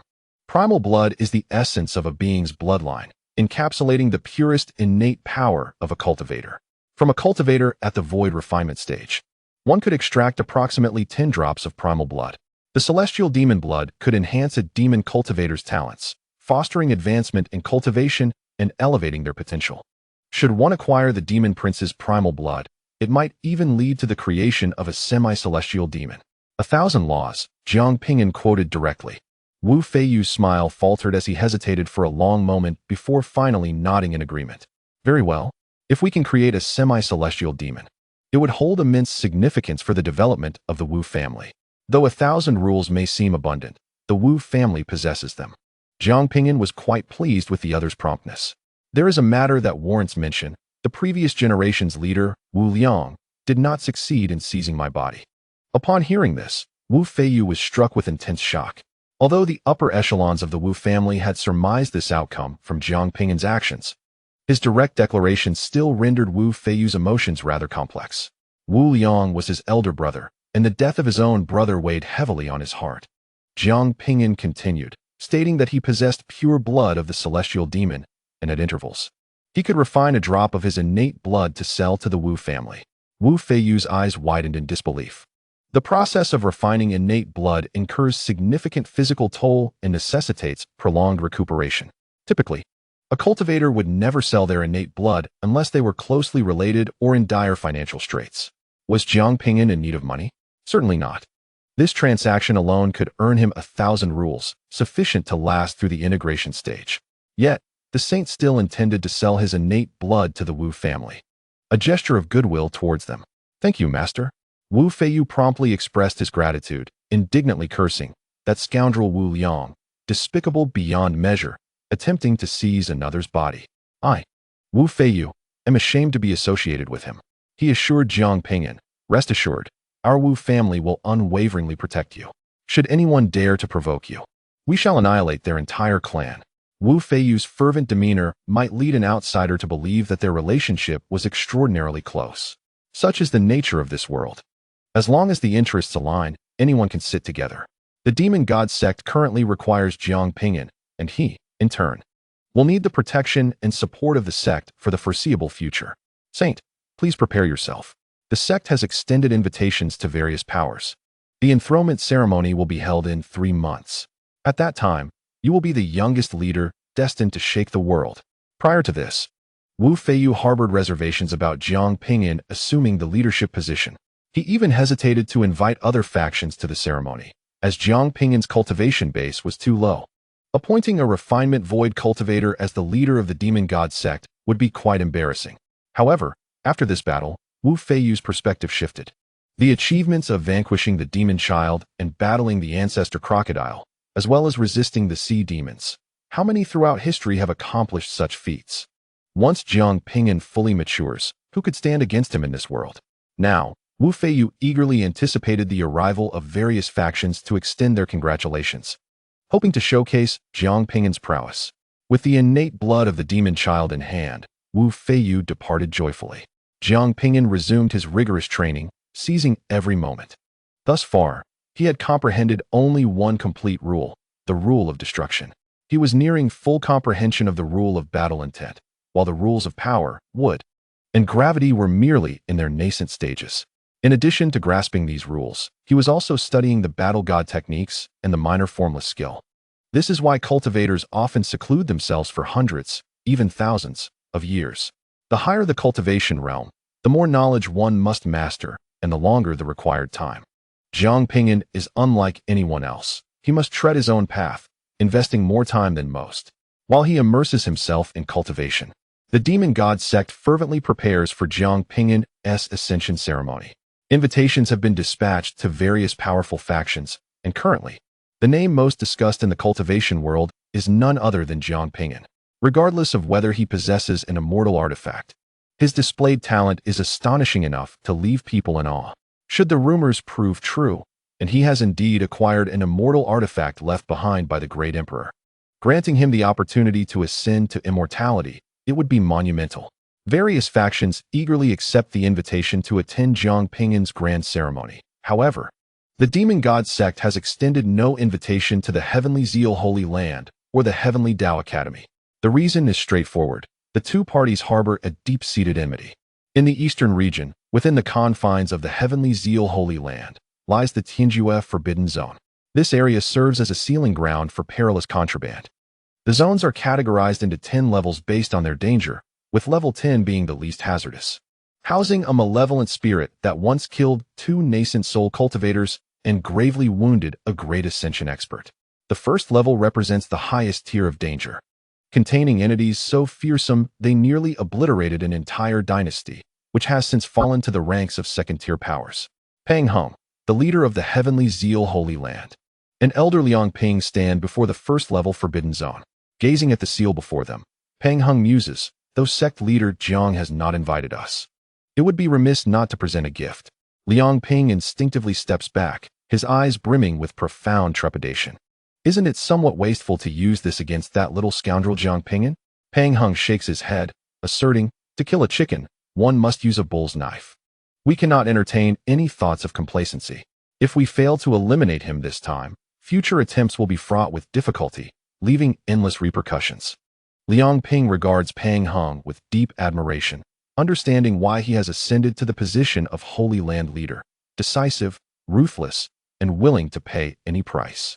He gazes apprehensively at the seal, both excited and terrified. With this forbidden object in hand, not even the Demon God Sect, alongside the Deqian dynasty and the Lei family, could save Jiang Ping'an. His son, Liang Xiaohong, is the true sovereign of this era. Jiang Ping'an must perish. Chapter 464. The cruel truth as the day of Jiang Ping'an's ascension draws nearer, the atmosphere within the Demon God Sect becomes increasingly vibrant. Leaders and saints from various factions arrive in succession. Even if the sect leaders themselves cannot attend, they send their esteemed elders. Jiang Ping'an's other two bodies also make their way to the Demon God Sect. Entering the Time Palace, he retrieves a treasure basin riddled with cracks and the corpse of a white willow tree demon at the tribulation stage. He places the tree demon's remains into the treasure basin, preparing to replicate the crystals needed for the enlightenment tree. As a dazzling array of colors flickers, a wondrous scene unfolds. The cracks on the treasure basin swiftly mend. When the radiance dissipates, merely 4 or 5 fissures remain. Just as Jiang Ping'an intends to extract the crystals to accelerate the growth of the enlightenment tree, a transcendent voice resonates once more. There is no need to extract the crystals. I have opened a small world where the sapling of the enlightenment tree can be directly placed. Jiang Ping'an's eyes widen slightly. Artifact Spirit, did you not say that you required 2 supreme treasures to restore yourself? Complete restoration requires the consumption of 2 treasured artifacts. For now, a simple conversation can commence. The spirit of the vessel spoke softly, and a radiant spectrum of colors enveloped Jiang Ping'an and the sapling of the enlightenment tree. In the blink of an eye, Jiang Ping'an found himself in a realm where mountains, lakes, and oceans intermingled with lush vegetation beneath him. While a sun hung in the sky, crystalline stones carpeted the ground, and the sapling of the enlightenment tree took root, voraciously absorbing the spirit energy emanating from the crystals. Growing at an astonishing rate. Observing this wondrous world, Jiang Ping'an felt a deep stir within. This treasure trove could indeed forge something so magnificent. The value of such a miniature world was akin to that of an ordinary artifact. Soon after, a humanoid silhouette materialized, devoid of features, merely an outline. I am aware you harbor numerous questions. I shall address them in due course, the spirit of the vessel stated. What you perceive as a treasure trove is merely a conduit. My true identity is that of the governing principles of another domain. Another domain? The governing principles of the world? Jiang Ping'an's face reflected confusion, for it was the first time he had encountered such terminology. The spirit of the vessel sighed deeply. I find myself at a loss for where to begin. Permit me to pose a question. What do you believe is the root cause of conflict between your kind and other races? Resources, Jiang Ping'an answered without hesitation.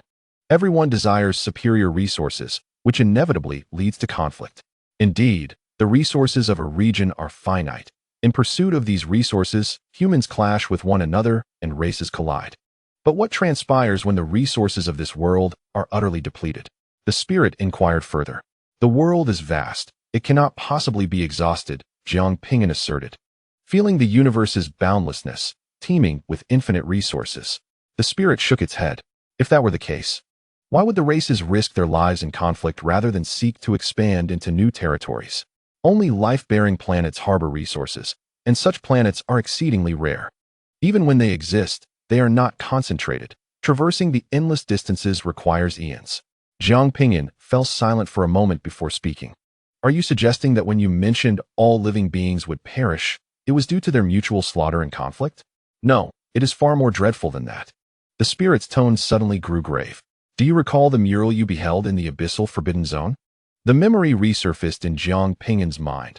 A colossal 18-armed octopus traversing the starry expanse, its mere casual movement causing countless stars to shatter, an utterly terrifying sight.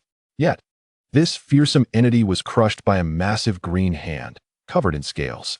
Jiang Ping'an could scarcely fathom the level of existence that could wield such power. The spirit spoke solemnly. That was merely the 18-armed octopus, once one of the strongest beings in this realm. And its fate was to be devoured by a creature from another great world. This is also the ultimate destiny of all beings in your world. Jiang Ping'an's eyes widened in shock, his heart pounding as if it would leap from his chest. The strongest being, consumed by another world? His mind struggled to comprehend this revelation, reminiscent of the shock he felt upon first learning of the existence of the cultivation realm. The spirit gently raised its hand, and spheres of light began to appear in the void. The world is not composed of mere stars, but rather of multiple realms. The realm you inhabit is known as the Desolate Realm, while the realm I belong to is called the Primordial Realm. Consider the luminous sphere before us as a realm. Above it exists another realm, referred to as the Celestial Realm. However, The celestial realm is not as idyllic as the tales suggest, where there are sentient beings. There are conflicts, and the strife within the celestial realm is even more terrifying, capable of obliterating the very essence of an entire world. Numerous powerful factions within the celestial realm dominate various smaller worlds, biding their time until the inhabitants of these worlds reach a certain level of growth, at which point they will strike, devouring them to gain strength. It is akin to the process of raising livestock. When the pigs become plump, they are destined for the dinner table. In that moment, Jiang Ping'an felt a chill creep down his spine, a sensation that coursed from his feet to the crown of his head, as an unprecedented fear enveloped his being, nearly suffocating him, rendering his body rigid and immobile. Pigs are blissfully unaware that their plumpness signifies their impending fate. By the time they realize the truth, it is far too late. Countless cultivators toil relentlessly, facing life-and-death crises with unwavering determination, advancing through rivers of blood, surpassing prodigies, defeating adversaries, treading upon countless corpses, only to find that the ultimate outcome is dictated by a mere wave of the artifact spirit's hand, causing the luminous sphere before them to vanish. The celestial families that govern your desolate realm have not directly annihilated the 18-limbed octopus. Rather, they treat it like chives, merely harvesting a crop and awaiting the next to grow. However, the 18-limbed octopus has grown fearful, refraining from advancing its realm, suppressing its presence, and retreating into the East Sea, thus giving rise to the current abyssal forbidden zone. Upon hearing this, Jiang Ping'an suddenly grasped a profound realization, his eyes widening as he urgently inquired. If the abyssal forbidden zone was formed in this manner, then the other 3 forbidden zones must have been created in a similar fashion. The artifact spirit confirmed Jiang Ping'an's conjecture. These entities had existed long before the 18-limbed octopus, once reigning as titans of their era. Although they had resisted, their efforts were futile. To evade plunder, they were compelled to seal themselves within specific regions, daring not to reveal even a hint of their presence for fear of detection by the upper realms. At the dawn of creation, there were no stars. It was a singular, complete continent. After countless years of horrific battles, the continent shattered along with the heavenly laws, ultimately forming the myriad stars we see today. Sweat cascaded down Jiang Ping'an's cheeks, pooling upon the ground as his body trembled. The weight of this revelation was staggering. A cultivator at the tribulation stage might possess the strength to obliterate a minuscule star, but what caliber of conflict could annihilate a continent comprised of billions of stars? Just how fearsome are those entities of the celestial realm? A sense of powerlessness permeated Jiang Ping'an's heart. The artifact spirit had waited patiently, allowing Jiang Ping'an a moment of respite before continuing. According to the cycle of reincarnation, the last being to be devoured should be the primordial crocodile. And your desolate realm shall continue in this cycle. With the rise of one individual, the fate of your desolate realm shall be altered. The great emperor? Jiang Ping'an inhaled deeply, raising his gaze towards the silhouette before him, a flicker of hope igniting within his heart. Indeed, it was this unparalleled genius, a figure of extraordinary talent. The artifact spirit's tone was imbued with admiration and reverence for the ancient emperor. The ancient emperor pioneered the art of magic, crafted divine bodies, inscribed runes, and forged celestial artifacts, sweeping away the devouring crocodile clan of that era. Concurrently, he uncovered the secrets of the wasteland realm, refusing to let fate dictate his existence and unwilling to accept the annihilation of humanity. Thus, he unleashed a grand spell, confining the realms of all living beings to a certain extent, preventing the powerful from the celestial realm from discovering their existence. Yet, the emperor understood that this was merely a temporary measure. Sooner or later, they would be discovered. Rather than waiting passively to be found, he resolved to take proactive measures, leading to a monumental decision: to wage war against the celestial realm alongside the strength of humanity. Jiang Ping'an felt as though something within him had exploded, causing his entire body to tremble uncontrollably.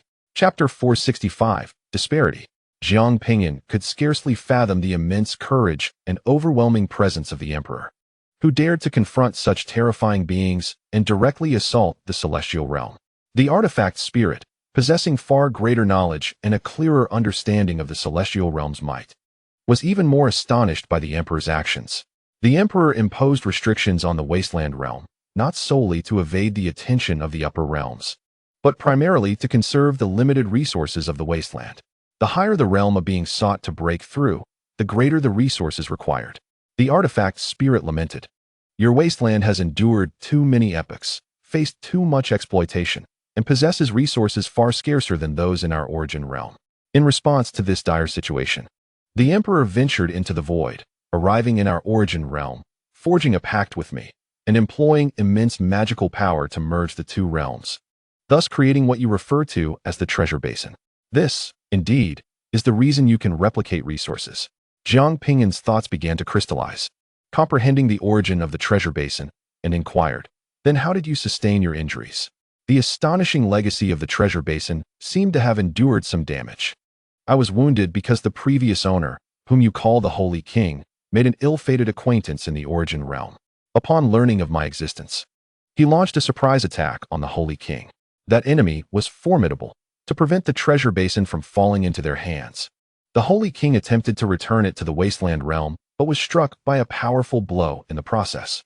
Originally, this treasure basin was meant for the descendants of the Holy King, but due to that unforeseen strike, it was fortuitously bestowed upon you. Had I not been injured, I would never have acknowledged you as my master. Your level of capability was insufficient to merit my allegiance. The words of the treasure basin struck deeply. It was unexpected to learn that the Holy King had once possessed the treasure basin. What is the current state of the Emperor? Jiang Ping'an felt an overwhelming sense of dread regarding the celestial realm, hoping for the Emperor's success. What transpired remains a mystery to me. But one thing is certain, a crisis must have arisen, leading to the closure of the path to immortality. At this revelation, Jiang Ping'an's heart sank. So, this was the reason behind the closure of the immortal path. When the willow tree's spirit ascended, it must have encountered something dreadful, prompting its cries to refrain from seeking immortality. As the two conversed, the enlightenment tree, having absorbed a vast quantity of spirit stones, had grown into a towering tree, with mysterious waves of the Tao flowing across its surface.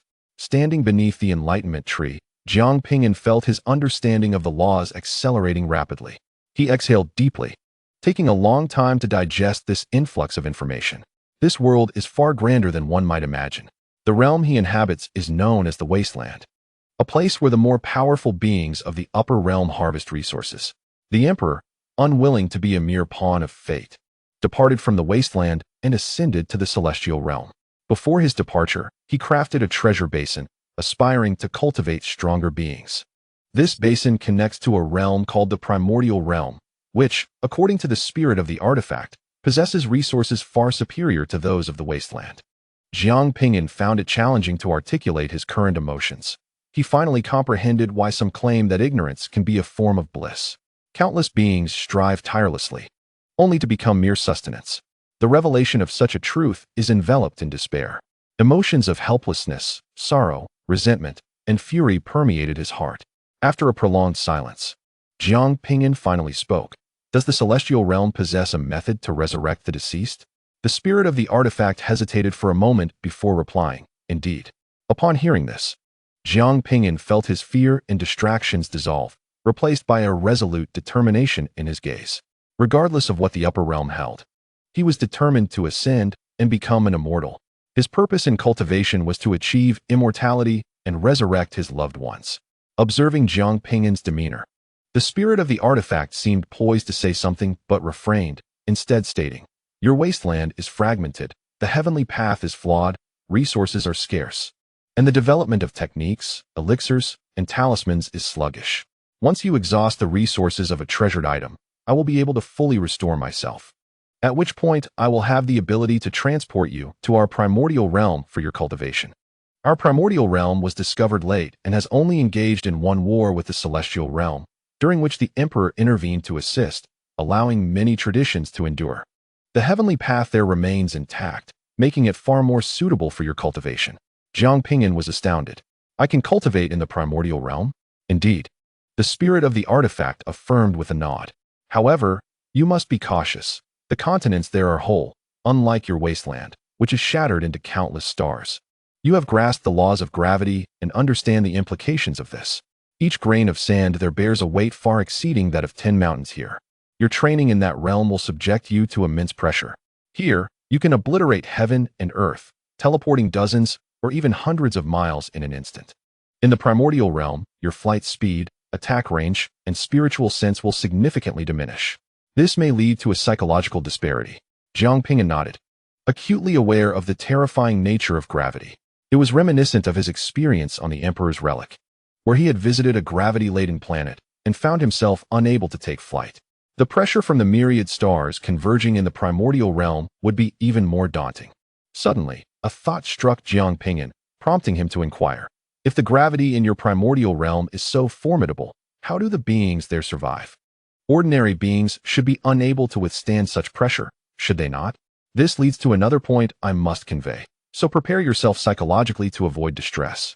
The spirit of the artifact replied earnestly, the heavenly path there has not collapsed, due to abundant resources and complete rules. Beings in that realm are born akin to the most elite races here, such as the Dragon Clan. From birth, they can grasp the laws of heaven and earth. The ordinary children there, if placed among you, would possess bloodlines equivalent to that of the Dragon Clan, exhibiting the strength of the Nascent Soul level. Your combat prowess, when compared to theirs at the same tier, would be deemed merely average. In that realm, there are no constraints imposed by the Great Emperor, nor are the beings there in the tribulation stage. Even though Jiang Ping'an had mentally prepared himself, his expression inevitably shifted upon hearing such news. The majority of cultivators from the human race in the wilderness have devoted their entire lives to cultivation, yet fail to reach the Yuaning stage. Meanwhile, the beings from that place are born with such capabilities. This scenario is akin to a commoner toiling in the fields for a lifetime, earning a single piece of gold, believing it to be a fortune, only to discover, after a stroll through the city, that many individuals casually spend a piece of gold on a meal. This commoner would remain oblivious to the fact that in the realm of cultivation, gold holds little significance. The stark contrast evokes feelings of imbalance and even jealousy, as what they strive tirelessly to attain is effortlessly bestowed upon others at birth. The artifact's spirit reassured him, saying, "Do not be troubled. The fate of one's birth is immutable. Strive within the next decade, and upon expending the resources of a treasured item, I shall teleport you to a sect that possesses the art of transcending into immortality, enabling the energy within you to transform into immortal essence ahead of time. One advantage of converting spiritual energy into divine power is that you will be able to wield supernatural abilities at this stage." Jiang Ping'an's eyes brightened. Though he did not yet comprehend the nature of divine power, it certainly sounded impressive. Could I not directly provide you with resources to aid in your recovery, thus accelerating the process? He inquired. The artifact's spirit shook its head, explaining, "I am bound by the Taoist laws left by the Great Emperor. The amount of resources I can replicate for you is directly proportional to what I can extract from the Yuan realm. You cannot directly furnish me with resources." Jiang Ping'an began to understand that the more assistance the artifact's spirit provided him, the more beneficial it would be for itself as well. Overwhelmed by the plethora of information he had received that day, Jiang Ping'an chose not to ask too many questions, opting instead to calm his mind and gradually absorb the knowledge. It would be exceedingly difficult to acquire another treasured item. Although he could generate profit through the gathering treasure basin, offering too many precious items could draw attention. He set a modest goal, to acquire a treasured item within 10 years. Should other cultivators discover how effortlessly Jiang Ping'an procured resources, they would undoubtedly seek to eliminate him. Countless tribulation stage experts might never obtain a treasured item in their lifetime, yet he aspired to acquire one within a decade.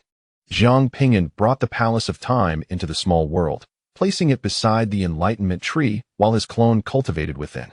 Under the influence of the Enlightenment Tree, Jiang Ping'an's comprehension of the laws indeed accelerated, at least 5 times faster than his understanding with the Fire Lotus Enlightenment Child.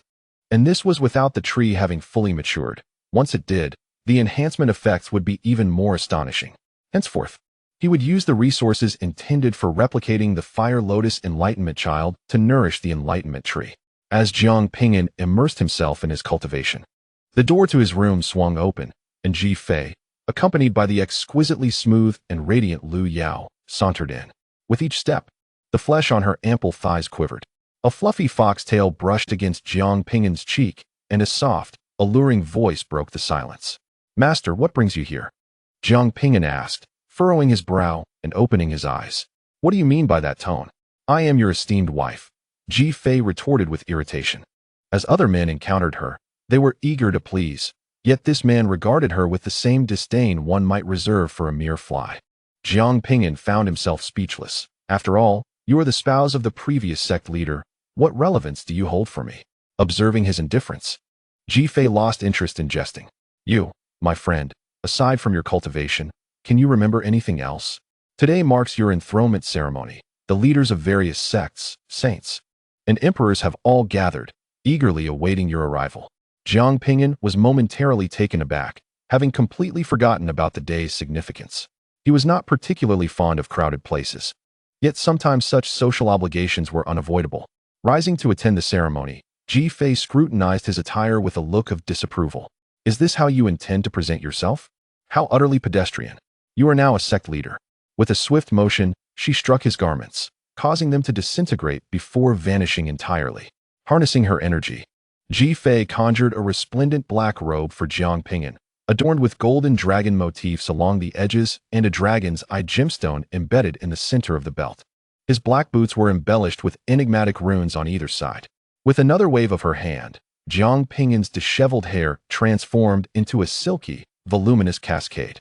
In that instant, he appeared as an entirely different man, exuding an aura of both elegance and authority, his muscular frame elegantly outlined beneath the flowing robe. The former Jiang Ping'an, resembling a wandering cultivator, now radiated a noble presence. Truly, he is the man I have chosen. He is undeniably handsome, Ji Fei thought, her eyes narrowing uncontrollably as if she were on the verge of overflowing with emotion. Startled by the intensity of her gaze, Jiang Ping'an hurriedly departed, fearing what she might do. Upon entering the grand hall, he beheld the splendidly adorned sect leader's chamber, resplendent with colorful glass lanterns, ancient dragonwood chairs, and tea brewed from the leaves of the enlightenment tree. Leaders from the most formidable sects were already seated, gathering the most powerful forces of the human race. The moment Jiang Ping'an stepped forth, all eyes converged upon him. Is this Jiang the sect leader? Indeed, he possesses an extraordinary demeanor, with 3 divine bodies. The slayer of demons and the grand ancestor of battle, who defends against sea monsters. Such a person, upon maturation, would undoubtedly become another transcendent figure. Could the transcendent even be compared to Jiang the sect leader? That individual had merely survived to attain invincibility, whereas Jiang had carved his path through combat. Whispers filled the air as notable figures from various sects approached Jiang Ping'an to engage in conversation. The first to approach was Xianyuan Lori, the emperor of the Human Emperor dynasty and a paragon of the previous generation. A hero emerges in youth. To achieve such feats at your age, we are indeed growing old. Senior, you flatter me. I still have much to learn from esteemed predecessors like yourself. I hope to receive your guidance in the future. Jiang Ping'an replied, accepting the wine cup Ji Fei offered and clinking it with Xianyuan Luri's in a toast. Although Jiang Ping'an was not accustomed to such gatherings, he understood the necessary etiquette. As a junior, maintaining humility was paramount. The powerful figures of various sects were pleased to see Jiang Ping'an devoid of youthful arrogance and showing respect towards them, their smiles widening in approval. Together, they indulged in convivial drinking and conversation, exchanging boastful tales. An elder responsible for documenting gifts began to announce the offerings from the various sects aloud. The Human Emperor dynasty presents a congratulatory gift, a complete set of dragon scale armor. The Beast Sovereign dynasty sends forth a gift, a Qilin. The Ancient Thunder clan offers 100 azure thunder fruits, a mystic thunder sword, and a thunder resistance talisman to withstand the tribulations of heaven. These treasures bestowed by the various powerful factions are of immense value, and naturally, when other factions have significant events in the future, they will expect equivalent gifts in return. Jiang Ping'an mingled with the leaders of the top-tier factions, exchanging sound transmission talismans before taking his seat. Members of the second-tier forces began to approach Jiang Ping'an to toast him. Jiang Jiaozhu, congratulations. Here is my sound transmission talisman. Should you need anything in the future, feel free to contact me directly. A male cultivator exuding an aura of frost handed Jiang Ping'an a sound transmission talisman with a smile. Ji Fei whispered beside him. This person is the emperor of the Ice Plains dynasty, Bingyang. This faction once stood on par with our Demon God Sect, but suffered a catastrophic event involving a forbidden object, resulting in the shattering of their celestial artifact and the sacrifice of numerous formidable warriors. Consequently, they have fallen to a second-tier power. Yet they remain stronger than many others and should not be underestimated. Ji Fei maintained a serious demeanor in formal settings, assisting Jiang Ping'an in navigating these guests. What kind of forbidden object could possibly destroy a celestial artifact and severely wound a top-tier power? Jiang Ping'an was astounded that there existed something capable of obliterating such a transcendent treasure while crippling a supreme dynasty. It is said to be an entity from the temporal forbidden zone. Whoever encounters it meets their demise. It is best to avoid anything related to the three great forbidden zones, as ignorance is bliss. Ji Fei refrained from elaborating further. Jiang Ping'an did not press for more details and engaged in conversation with Bingyang, the emperor of the Ice Plains dynasty. Just as everyone was imbibing and exchanging pleasantries, a voice suddenly resonated, capturing everyone's attention. The Eastern Sea Anti-Demon Legion presents a congratulatory gift, a supreme treasure.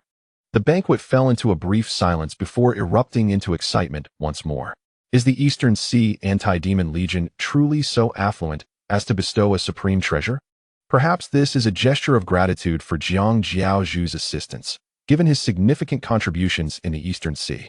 Jiang Jiaozhu, possessing such treasures at such a young age cannot bode well for your growth. I suggest you generously gift one to this old man. The audience was filled with admiration for Jiang Ping'an. Many had lived for thousands of years without ever encountering a supreme treasure, while Jiang Ping'an already possessed two. Some even entertained thoughts of robbery, though such notions remained merely fantasies, as Jiang Ping'an was now the leader of the Demon God Sect. A servant approached, presenting a storage ring containing the supreme treasure to Jiang Ping'an. According to tradition, at the banquet, the most valuable gift is to be unveiled, serving to honor the giver and showcase their significance. Clearly, this supreme treasure was the most valuable offering. However, the Eastern Sea Anti-Demon Legion, being a coalition of numerous forces, had not been formally invited. Why then did they presume to send a gift in the name of their legion? Ji Fei's eyes glistened with envy. She had yet to acquire a supreme treasure, while this young man had managed to procure two. She would need to devise a plan to obtain one for herself. The gathered guests all turned their gazes toward the storage ring, eager to see what supreme treasure the Eastern Sea Anti-Demon Legion had bestowed. Jiang Ping'an was, of course, thrilled. With immortal artifacts at his disposal, who would ever disdain an abundance of treasures? Yet, he remained uncertain about the gift bestowed by the Eastern Sea Legion. As he grasped the storage ring, before he could extract its contents, the ring shattered, and a peculiar stone flew forth, branding itself onto the back of Jiang Ping'an's hand. The air filled with a tantalizing aroma, reminiscent of grilled delicacies. Chapter 467. The Time Demon Stone. The sudden turn of events startled Jiang Ping'an profoundly. As a searing pain radiated from his hand, he attempted to discard the green stone, only to find it stubbornly affixed to his skin, as though it had fused with his flesh. After a brief moment, the green stone fell away, leaving behind a bizarre, emerald-hued pattern on his hand that emanated an odd wave of temporal energy. Time loss. Jiang Ping'an furrowed his brow in confusion. What was this entity that had imprinted itself upon him?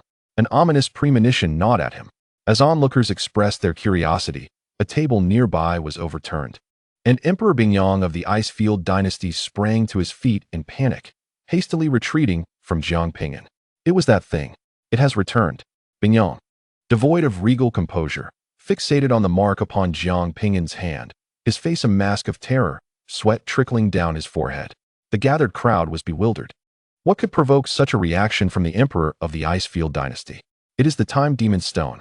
Bingyang shouted in horror, his voice cracking. At the mention of the Time Demon Stone, many powerful individuals paused, then hastily abandoned their goblets, fleeing in disarray. Tables were overturned, wine spilled across the floor, creating chaos.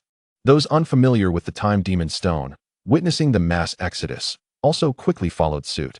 In mere moments, Jiang Ping'an found himself utterly alone, with all the sovereigns and saints retreating to the entrance of the Grand Hall. The Grand Elder of the Demon God Sect, Lu Dan, glared at Bingyang, demanding clarity. Are you certain? Is this truly the Time Demon Stone? Bingyang wiped the sweat from his brow, his gaze fixated on the green mark on Jiang Ping'an's hand. There is no mistaking it. This is undoubtedly the Time Demon Stone. I have seen its likeness in ancient texts of our dynasty. The mark is identical. This very stone nearly led to the downfall of our Icefield dynasty.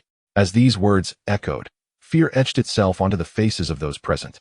prompting them to flee even further, including members of the Demon God Sect.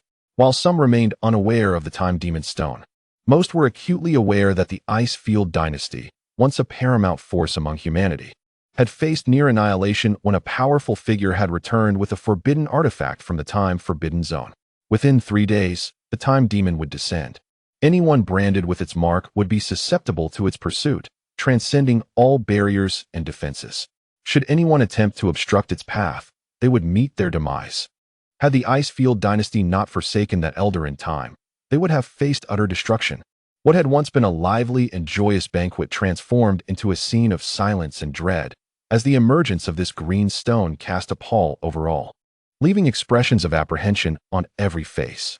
No one had anticipated such a dramatic turn of events. Qian Huanro contacted the Qian seat of the Eastern Sea Legion and, after inquiring, spoke in a low voice. The Eastern Sea Anti-Demon Legion has not sent any gifts. This certainly did not originate from them. In truth, it was unnecessary to articulate the obvious. All were aware that someone was scheming against Jiang Ping'an. Lu Dan clenched his fists, glaring fiercely at Bing Yang. This artifact should rightfully belong to your Icefield dynasty. How did it end up here? Are you responsible for this? Bing Yang promptly shook his head. It is not us. After the calamity, this stone was taken by someone else. Who took it? Lu Dan growled. The Celestial Sanctuary. Upon hearing this revelation, everything became clear. Cursed Celestial Sanctuary. The Demon God Sect will not rest until we have our reckoning. The members of the Demon God Sect wore expressions of fury and malevolence. The audacity to commit such an act on the very day Jiang Ping'an ascended to the throne was a blatant affront, tantamount to a declaration of war. Various factions exchanged incredulous glances, none having anticipated such a turn of events. The Celestial Sanctuary's treachery was appalling, attempting to eliminate Jiang Ping'an in this manner. Jiu Wei Hu Ji Fei bit her crimson lip and turned to Bing Yang, asking, "Is there truly no way to evade this disaster? How could there be?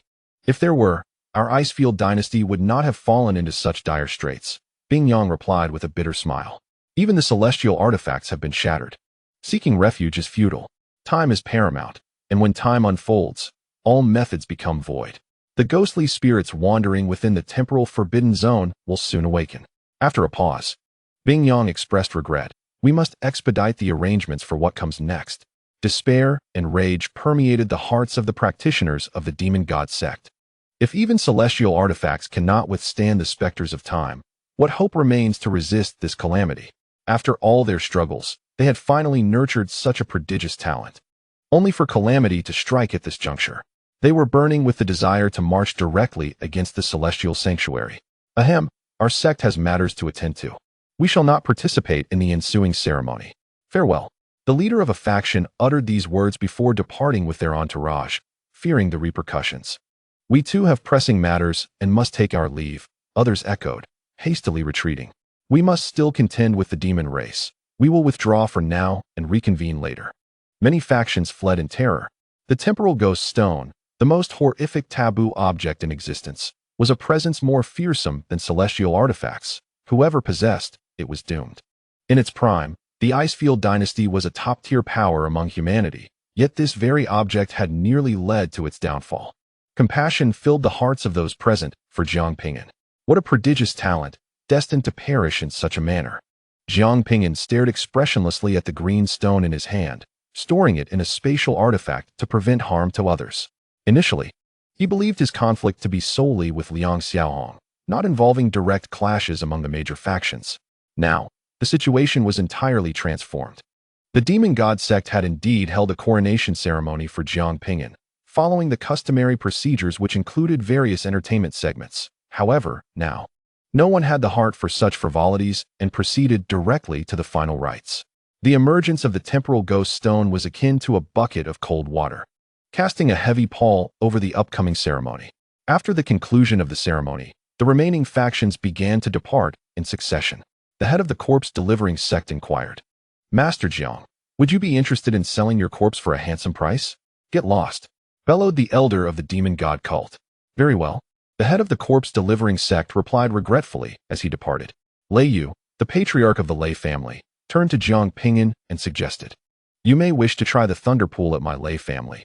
It has the capacity to ward off any malevolent force, and perhaps you might survive. Jiang Ping'an shook his head. I cannot burden you. Do not worry, I shall be fine. Lay you side. How can you be fine? That is a forbidden object that nearly brought about the downfall of the Icefield dynasty. The heavenly zeal sacred land deserves its fate. If Jiang Ping'an perishes, the foreign tribes will undoubtedly stir, leading to calamity for the entire eastern domain. Moreover, our lay family's goddess, Meng Jing, will surely struggle to accept this and will seek vengeance against the heavenly zeal sacred land. Emperor Qian Huanshan of the great Qian dynasty glanced at Qian Huanro beside him and whispered, Grandmother, let us return home. We have no means to deal with the time ghost stone. Do not concern yourself with me, Qian Huanro replied, her indifferent countenance betraying a tangle of emotions. We must be concerned. If you remain too close to Jiang Ping'an, trouble will ensue, Qian Huanshan cautioned. It matters not. I have already severed my own source. My demise is inevitable. I have walked the path of Jiang Ping'an, surviving a few more years. If he dies, I shall follow suit. Why cling to life? Qian Huanro had long since relinquished her fear of death. Yet, in Qian Huanshan's eyes, this was not merely a disregard for life. It was a desire for martyrdom. Grandmother, cease this talk and return. If Jiang Ping'an dies, the foreign tribes will surely act, and the eastern domain will depend on you, Qian Huanro declared resolutely. With a helpless sigh, Qian Huanshan realized he could not sway his grandmother and departed with his retinue. Soon, news of Jiang Ping'an being targeted by the time ghost stone spread throughout the cultivation world. Initially, many were unaware of the nature of this entity. However, upon learning that it was the very force that nearly annihilated the Icefield dynasty and shattered celestial artifacts, they grasped its terrifying nature. Damn it! Why is the heavenly zeal sacred land so despicable? Jiang Ping'an is a hero against the demon race. It was over, should Jiang Ping'an perish. The demon race would undoubtedly resume their assault, plunging the eastern domain back into war. Damn it! I shall never purchase anything from the heavenly zeal sacred land again. Chapter 468. The ghost of time. The entire cultivation world erupted in a chorus of curses. The heavenly zeal sacred land became the object of universal disdain. Jiang Ping'an's fate seemed sealed, and Liang Ping had not felt such joy in a long time. An elder of the heavenly zeal sacred land stated solemnly, currently, the external criticism of us is overwhelming, which significantly impacts our reputation.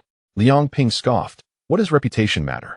With Jiang Ping'an's death, my son Liang Xiaohong becomes the sole pillar of strength. This year, the sacred land has increased the quota for recruiting disciples. Just watch how that rabble from the lower tiers rushes to seize the spots. Liang Ping paid no heed to the scorn directed at the lower cultivators. The only threats to the heavenly zeal sacred land came from the top-tier powers. However, those major forces were motivated by self-interest. By the time his son matured, they would be eager to curry favor. Only 3 major powers warranted attention: the great Qian dynasty, the ancient Thunder family, and the demon god cult. Yet, the eastern domain was embroiled in war, and neither the great Qian dynasty nor the ancient Thunder family could spare their hands. The followers of the demon god cult must resist the demon race and cannot engage in conflict with them. Thus, this treachery will have little significant impact. When the esteemed ancestor of the sky-devouring crocodile clan learned of this incident, he nearly succumbed to laughter. Such a formidable figure as Jiang Ping'an, even if not quite on par with the great emperor of yore, is hardly lacking in prowess. It is indeed intriguing that such a prodigy did not perish at the hands of their enemies, but rather fell victim to their own kin. Within the enigmatic confines of the temporal forbidden zone, a grave was suddenly disturbed, and a distorted, translucent green figure emerged. Its form was entirely verdant, at times resembling an infant, at others an elderly visage, and occasionally dissolving into nothingness, as the peculiar power of time coursed through it. It was once more time to feed. A sinister voice echoed throughout the temporal forbidden zone, causing the laws of time to spiral into chaos. With surrounding flora and fauna growing in disarray, either accelerating toward decay or reverting to their seed forms. The imminent downfall of Jiang Ping'an elicited countless sighs from cultivators and brought unbridled joy to innumerable foes. In the grand hall of the demon god cult, Yi Wuqing stood before Jiang Ping'an, her exquisite face devoid of emotion. Boss, I must take my leave. Jiang Ping'an lifted his gaze. Where are you going?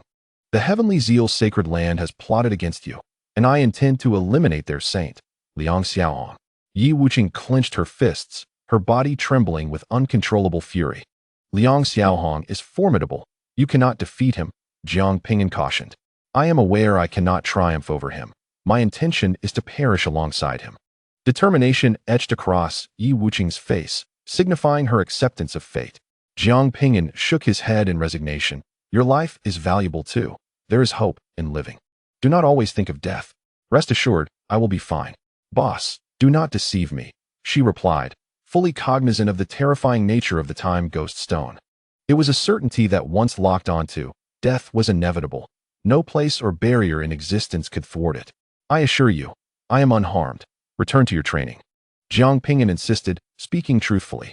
For others, death would be assured, but Jiang Ping'an had a refuge that the so-called time ghost could not locate. Yi Wuqing settled beside him. If you say you are fine, then I shall remain by your side. Jiang Ping'an thought to himself, why is she so stubborn? He turned to the nearby Qian Huanro. Senior, there may be danger. It would be prudent for you to return home. Qian Huanro brushed her long hair, emanating an indescribable tranquility. I wish to see what the fabled time ghost truly looks like. It is fatal, Jiang Ping'an replied earnestly. Then let it be, she responded. Jiang Ping'an pondered. Are these individuals truly unafraid of death? While he felt speechless, he was also deeply touched. To have companions willing to share life and death is a bond that wealth and status cannot purchase. Such individuals are worthy of complete trust. Many appear reclusive and indifferent, unwilling to engage with others. Yet, this is not true apathy, but rather a search for someone with whom they can genuinely reciprocate their heartfelt sentiments. In the miniature world within the treasure pot, another Jiang Ping'an cradled the intact treasure pot and inquired of the vessel spirit, Elder, what exactly is that green stone? How could it restore you so completely? He had already sacrificed the time ghost stone to the treasure pot, generating an abundance of essence crystals required by the Yuan realm, thus fully restoring the pot. That green stone was akin to a priceless treasure. It was not merely a stone, but rather a fragment of a powerful being's flesh. The so-called time ghost was merely the spirit of that formidable entity posthumously. Upon hearing this, Jiang Ping'an felt an unsettling chill run down his spine. What level of existence was this, that a mere piece of flesh could rival a treasure? The spirit of the deceased could even shatter celestial artifacts, nearly leading to the annihilation of a great power. The three great forbidden zones were indeed terrifying. Yet, such a fearsome entity was compelled to hide from the celestial realm. The celestial realm could invade the wasteland at any moment. Is there no way to erase the mark on my hand? Jiang Ping'an asked gravely, observing the green mark on the back of his hand. If this mark were not eradicated, that powerful spirit could still locate him. Do not fret. When the spirit arrives, I will instantly teleport you away, and at that moment, you can be cast to the Yuan realm's powerful beings, the vessel spirit assured, having already devised a solution. This seems rather unwise. It could harm the innocent.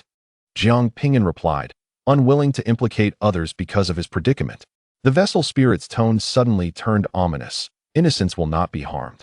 I will send the spirit to the sect of the traitor who shattered me. That individual has already ascended to immortality, and their sect has become a lackey of the celestial realm. Oh, then it is of no concern, Jiang Ping'an remarked, surprised by the vessel pot's vengeful nature. At that moment, a wave of dread washed over Jiang Ping'an, as an overwhelming sense of impending death enveloped him. Not only Jiang Ping'an, but every cultivator within the Demon God Sect felt the same ominous sensation. The time ghost had arrived. This terrifying pressure extinguished any thought of resistance among the crowd. Even those in the tribulation phase trembled in fear. It was beyond terrifying, an indescribable horror. A green phantom, indistinct in form, emerged, warping the very fabric of time around it, as chilling winds howled and deathly energy suffocated the entire Demon God Sect. The atmosphere turned somber as this phantom surged toward Jiang Ping'an, the sect leader. Qian Huanro sensed the ominous presence and realized their fate was sealed. She suddenly grasped Jiang Ping'an's hand. Yi Wuqing, devoid of fear, felt content at the prospect of perishing alongside her leader.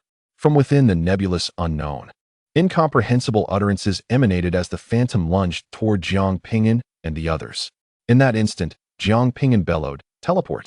In a heartbeat. The three within the hall vanished along with the green phantom. The Demon God Sect basked once more in sunlight, yet every face bore a grim countenance. Had that terrifying entity departed? Poor leader, endowed with exceptional talent, had met such a dire fate. Cursed be the heavenly zeal, sacred land. I shall ensure they pay dearly for this. The disciples and high-ranking members of the Demon God Sect seethed with indignation, harboring an intense hatred for the heavenly zeal, sacred land. Initially, their sect could have flourished alongside Jiang Ping'an's growth, accumulating fortune and continually recovering. However, all was ruined by the sacred land of Tianzi. Ji Fei gazed at the grand hall of the sect leader, a fleeting look of despondency crossing her face as she gently caressed her abdomen. Grow quickly. My hope is that you inherit his talents and vanquish those ruffians. Suddenly, the grand hall of the sect leader swung open, revealing a towering figure. Upon seeing this figure, every member of the Demon God Sect was rendered speechless. Lord Sect Leader. Chapter 469. Not dead. The unexpected appearance of Jiang Ping'an caught everyone off guard. I kindly ask all esteemed elders to inform the sacred land of Tianzi that I greatly appreciate this gift, and I shall forever cherish it, repaying it 100-fold in the future. Furthermore, please convey this message to the one spreading rumors of my possession of divine artifacts. Do not be anxious. I shall find you in due time. Jiang Ping'an's resonant voice echoed throughout the entire Demon God Sect. All the elders and disciples stared at him in disbelief, struggling to comprehend the situation for a long while. Sect leader, you are unharmed. This is impossible. No, what I mean is, how did the sect leader survive? No, I meant to say, the sect leader managed to withstand the time phantom. Everyone in the Demon God Sect was utterly astonished. What on earth was happening? Was the time phantom stone not as formidable as the legend suggested? That could not be, if it were not so powerful. The Icefield dynasty would not have been severely damaged, and the sacred land of Tianzi would not have employed it against the sect leader. But how could the sect leader remain unscathed? The terrifying aura emanating from the time phantom was palpable, felt by all. Even the tribulation stage powerhouses dared not intervene. Yet, the sect leader had just grasped the third-tier laws, equivalent to a void refinement stage cultivator. How could such strength possibly withstand the time phantom? Sect leader, you are magnificent. Heaven bless our Demon God Sect. The disciples of the Demon God Sect looked at Jiang Ping'an with admiration, their voices ringing out in fervor. Even the ancient powerhouses were filled with respect. Although they were unsure of how the sect leader accomplished this feat, he had ultimately survived. At this moment, the sect leader appeared so enigmatic. I shall enter seclusion for a time. Please do not disturb me, Jiang Ping'an declared as he closed the grand hall once more. His current form was merely a fragment of his primordial spirit, while his true three bodies had already departed from the desolate realm. Jiang Ping'an's survival brought immense joy to all within the Demon God Sect. Meanwhile, in the sacred land of Tianzi, Liang Ping reclined leisurely in a rocking chair, a communication talisman resting on the table beside him. He had not practiced today. He awaited news, the news of Jiang Ping'an's demise. Although it seemed a foregone conclusion, he still wished to hear it at the earliest moment. The disappearance of this greatest threat filled Liang Ping with unparalleled delight, even hinting at signs of a breakthrough. Numerous factions had already reached out to him, expressing goodwill, and the sacred land intended to increase his resources. Everything was evolving in a promising direction. The mere thought of Jiang Ping'an's death caused Liang Ping's lips to curl into a smile. Just then, the communication talisman on the table lit up, and an anxious voice emerged. Elder, something terrible has happened. This elder is in excellent spirits today. Let us postpone any bad news until tomorrow, Liang Ping replied, squinting his eyes in relaxation, a leisurely smile gracing his face. Is there any news regarding Jiang Ping'an? It concerns Jiang Ping'an.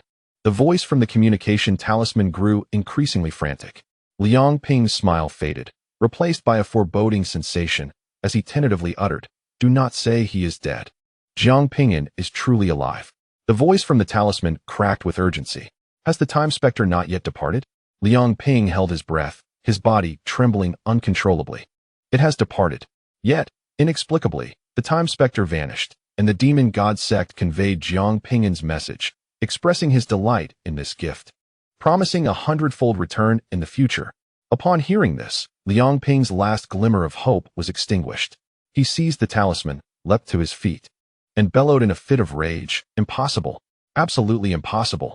Even if the ancient Thunder Clan, the Demon God Sect, and the great Qian dynasty banded together, they could not possibly safeguard Jiang Ping'an. What on earth is happening? Has the time specter weakened?"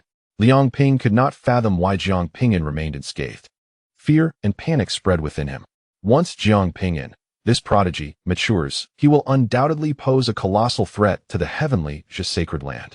The entire realm of cultivation was in an uproar. No one had anticipated Jiang Ping'an's survival. How did the sect leader achieve this? If he cannot perish, who could possibly vanquish him? The heavenly, sacred land must be in disarray. He longed to witness their current expressions, chuckling to himself. The once restless demon clans retreated into their shells. The other battlefronts likewise ceased hostilities, and for a moment, all wars came to a halt. However, many understood that this was merely the calm before the storm. Unfazed by the external tumult, Jiang Ping'an, along with Qian Huanrou and Yi Wuqing, had arrived in another realm. Jiang Ping'an had not anticipated that the treasure basin would also transport both of them. A terrifying pressure suddenly enveloped the trio, causing Qian Huanrou to nearly falter, only to be caught in time by Jiang Ping'an. Where are we? Qian Huanrou surveyed the towering trees around them, her usually serene and exquisite countenance now filled with astonishment. Possessing mastery over gravitational laws, she comprehended the implications of such overwhelming gravity. Extending her divine sense to investigate, she found her reach limited. Beside her, Yi Wuqing was equally shocked, gazing at Jiang Ping'an with confusion. Jiang Ping'an recounted the events concerning the Origin Realm and the Desolate Realm. Upon hearing this, their expressions turned grave, flickering with an indelible fear. Are you suggesting that beings from the Immortal Realm might one day breach the Emperor's restrictions and invade the Desolate Realm to slaughter and pillage us? Qian Huanrou's voice was subdued, her expression more serious than ever. Indeed, Jiang Ping'an affirmed with a nod. The Emperor's sealing of the path to immortality may indicate a crisis in the Immortal Realm. However, it is uncertain how long this blockade will last. Once those beings descend, our Desolate Realm is doomed. Qian Huanrou shuddered. This was terrifying. A lifetime of diligent cultivation could ultimately reduce one to a mere human form of medicinal essence. Nothing could be more despairing than this. They refrained from questioning Jiang Ping'an about how he came by this knowledge or why he had transported them. The recent rumors circulating in the outside world might indeed hold a kernel of truth. As they conversed, a rustling sound emerged from the dense thicket ahead. A wounded and pitiable female cultivator, her expression fraught with terror, tumbled forth.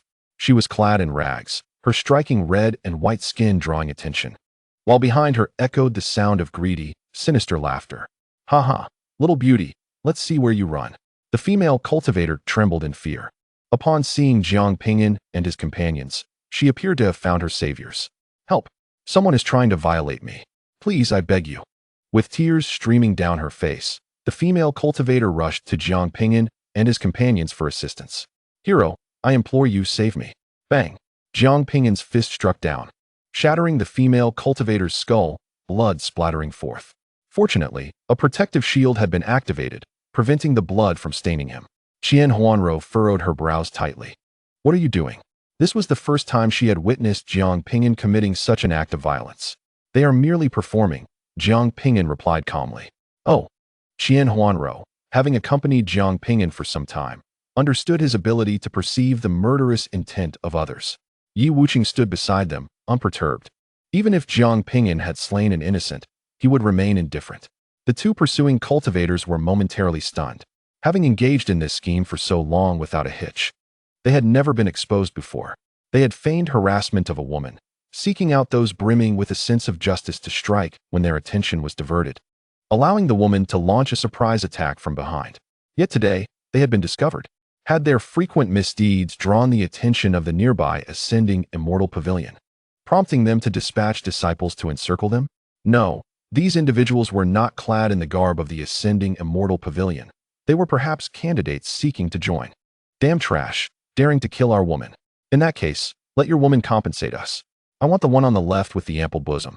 The two unleashed their concealed powers. "Didn't he expect this, did you? We're terrified, aren't we? Both of us are at the mid-stage of the void refinement realm. Slaying you is as easy as slaughtering chickens." Jiang Ping'an and his companions were slightly taken aback. How was their cultivation system akin to that of the Desolate Realm?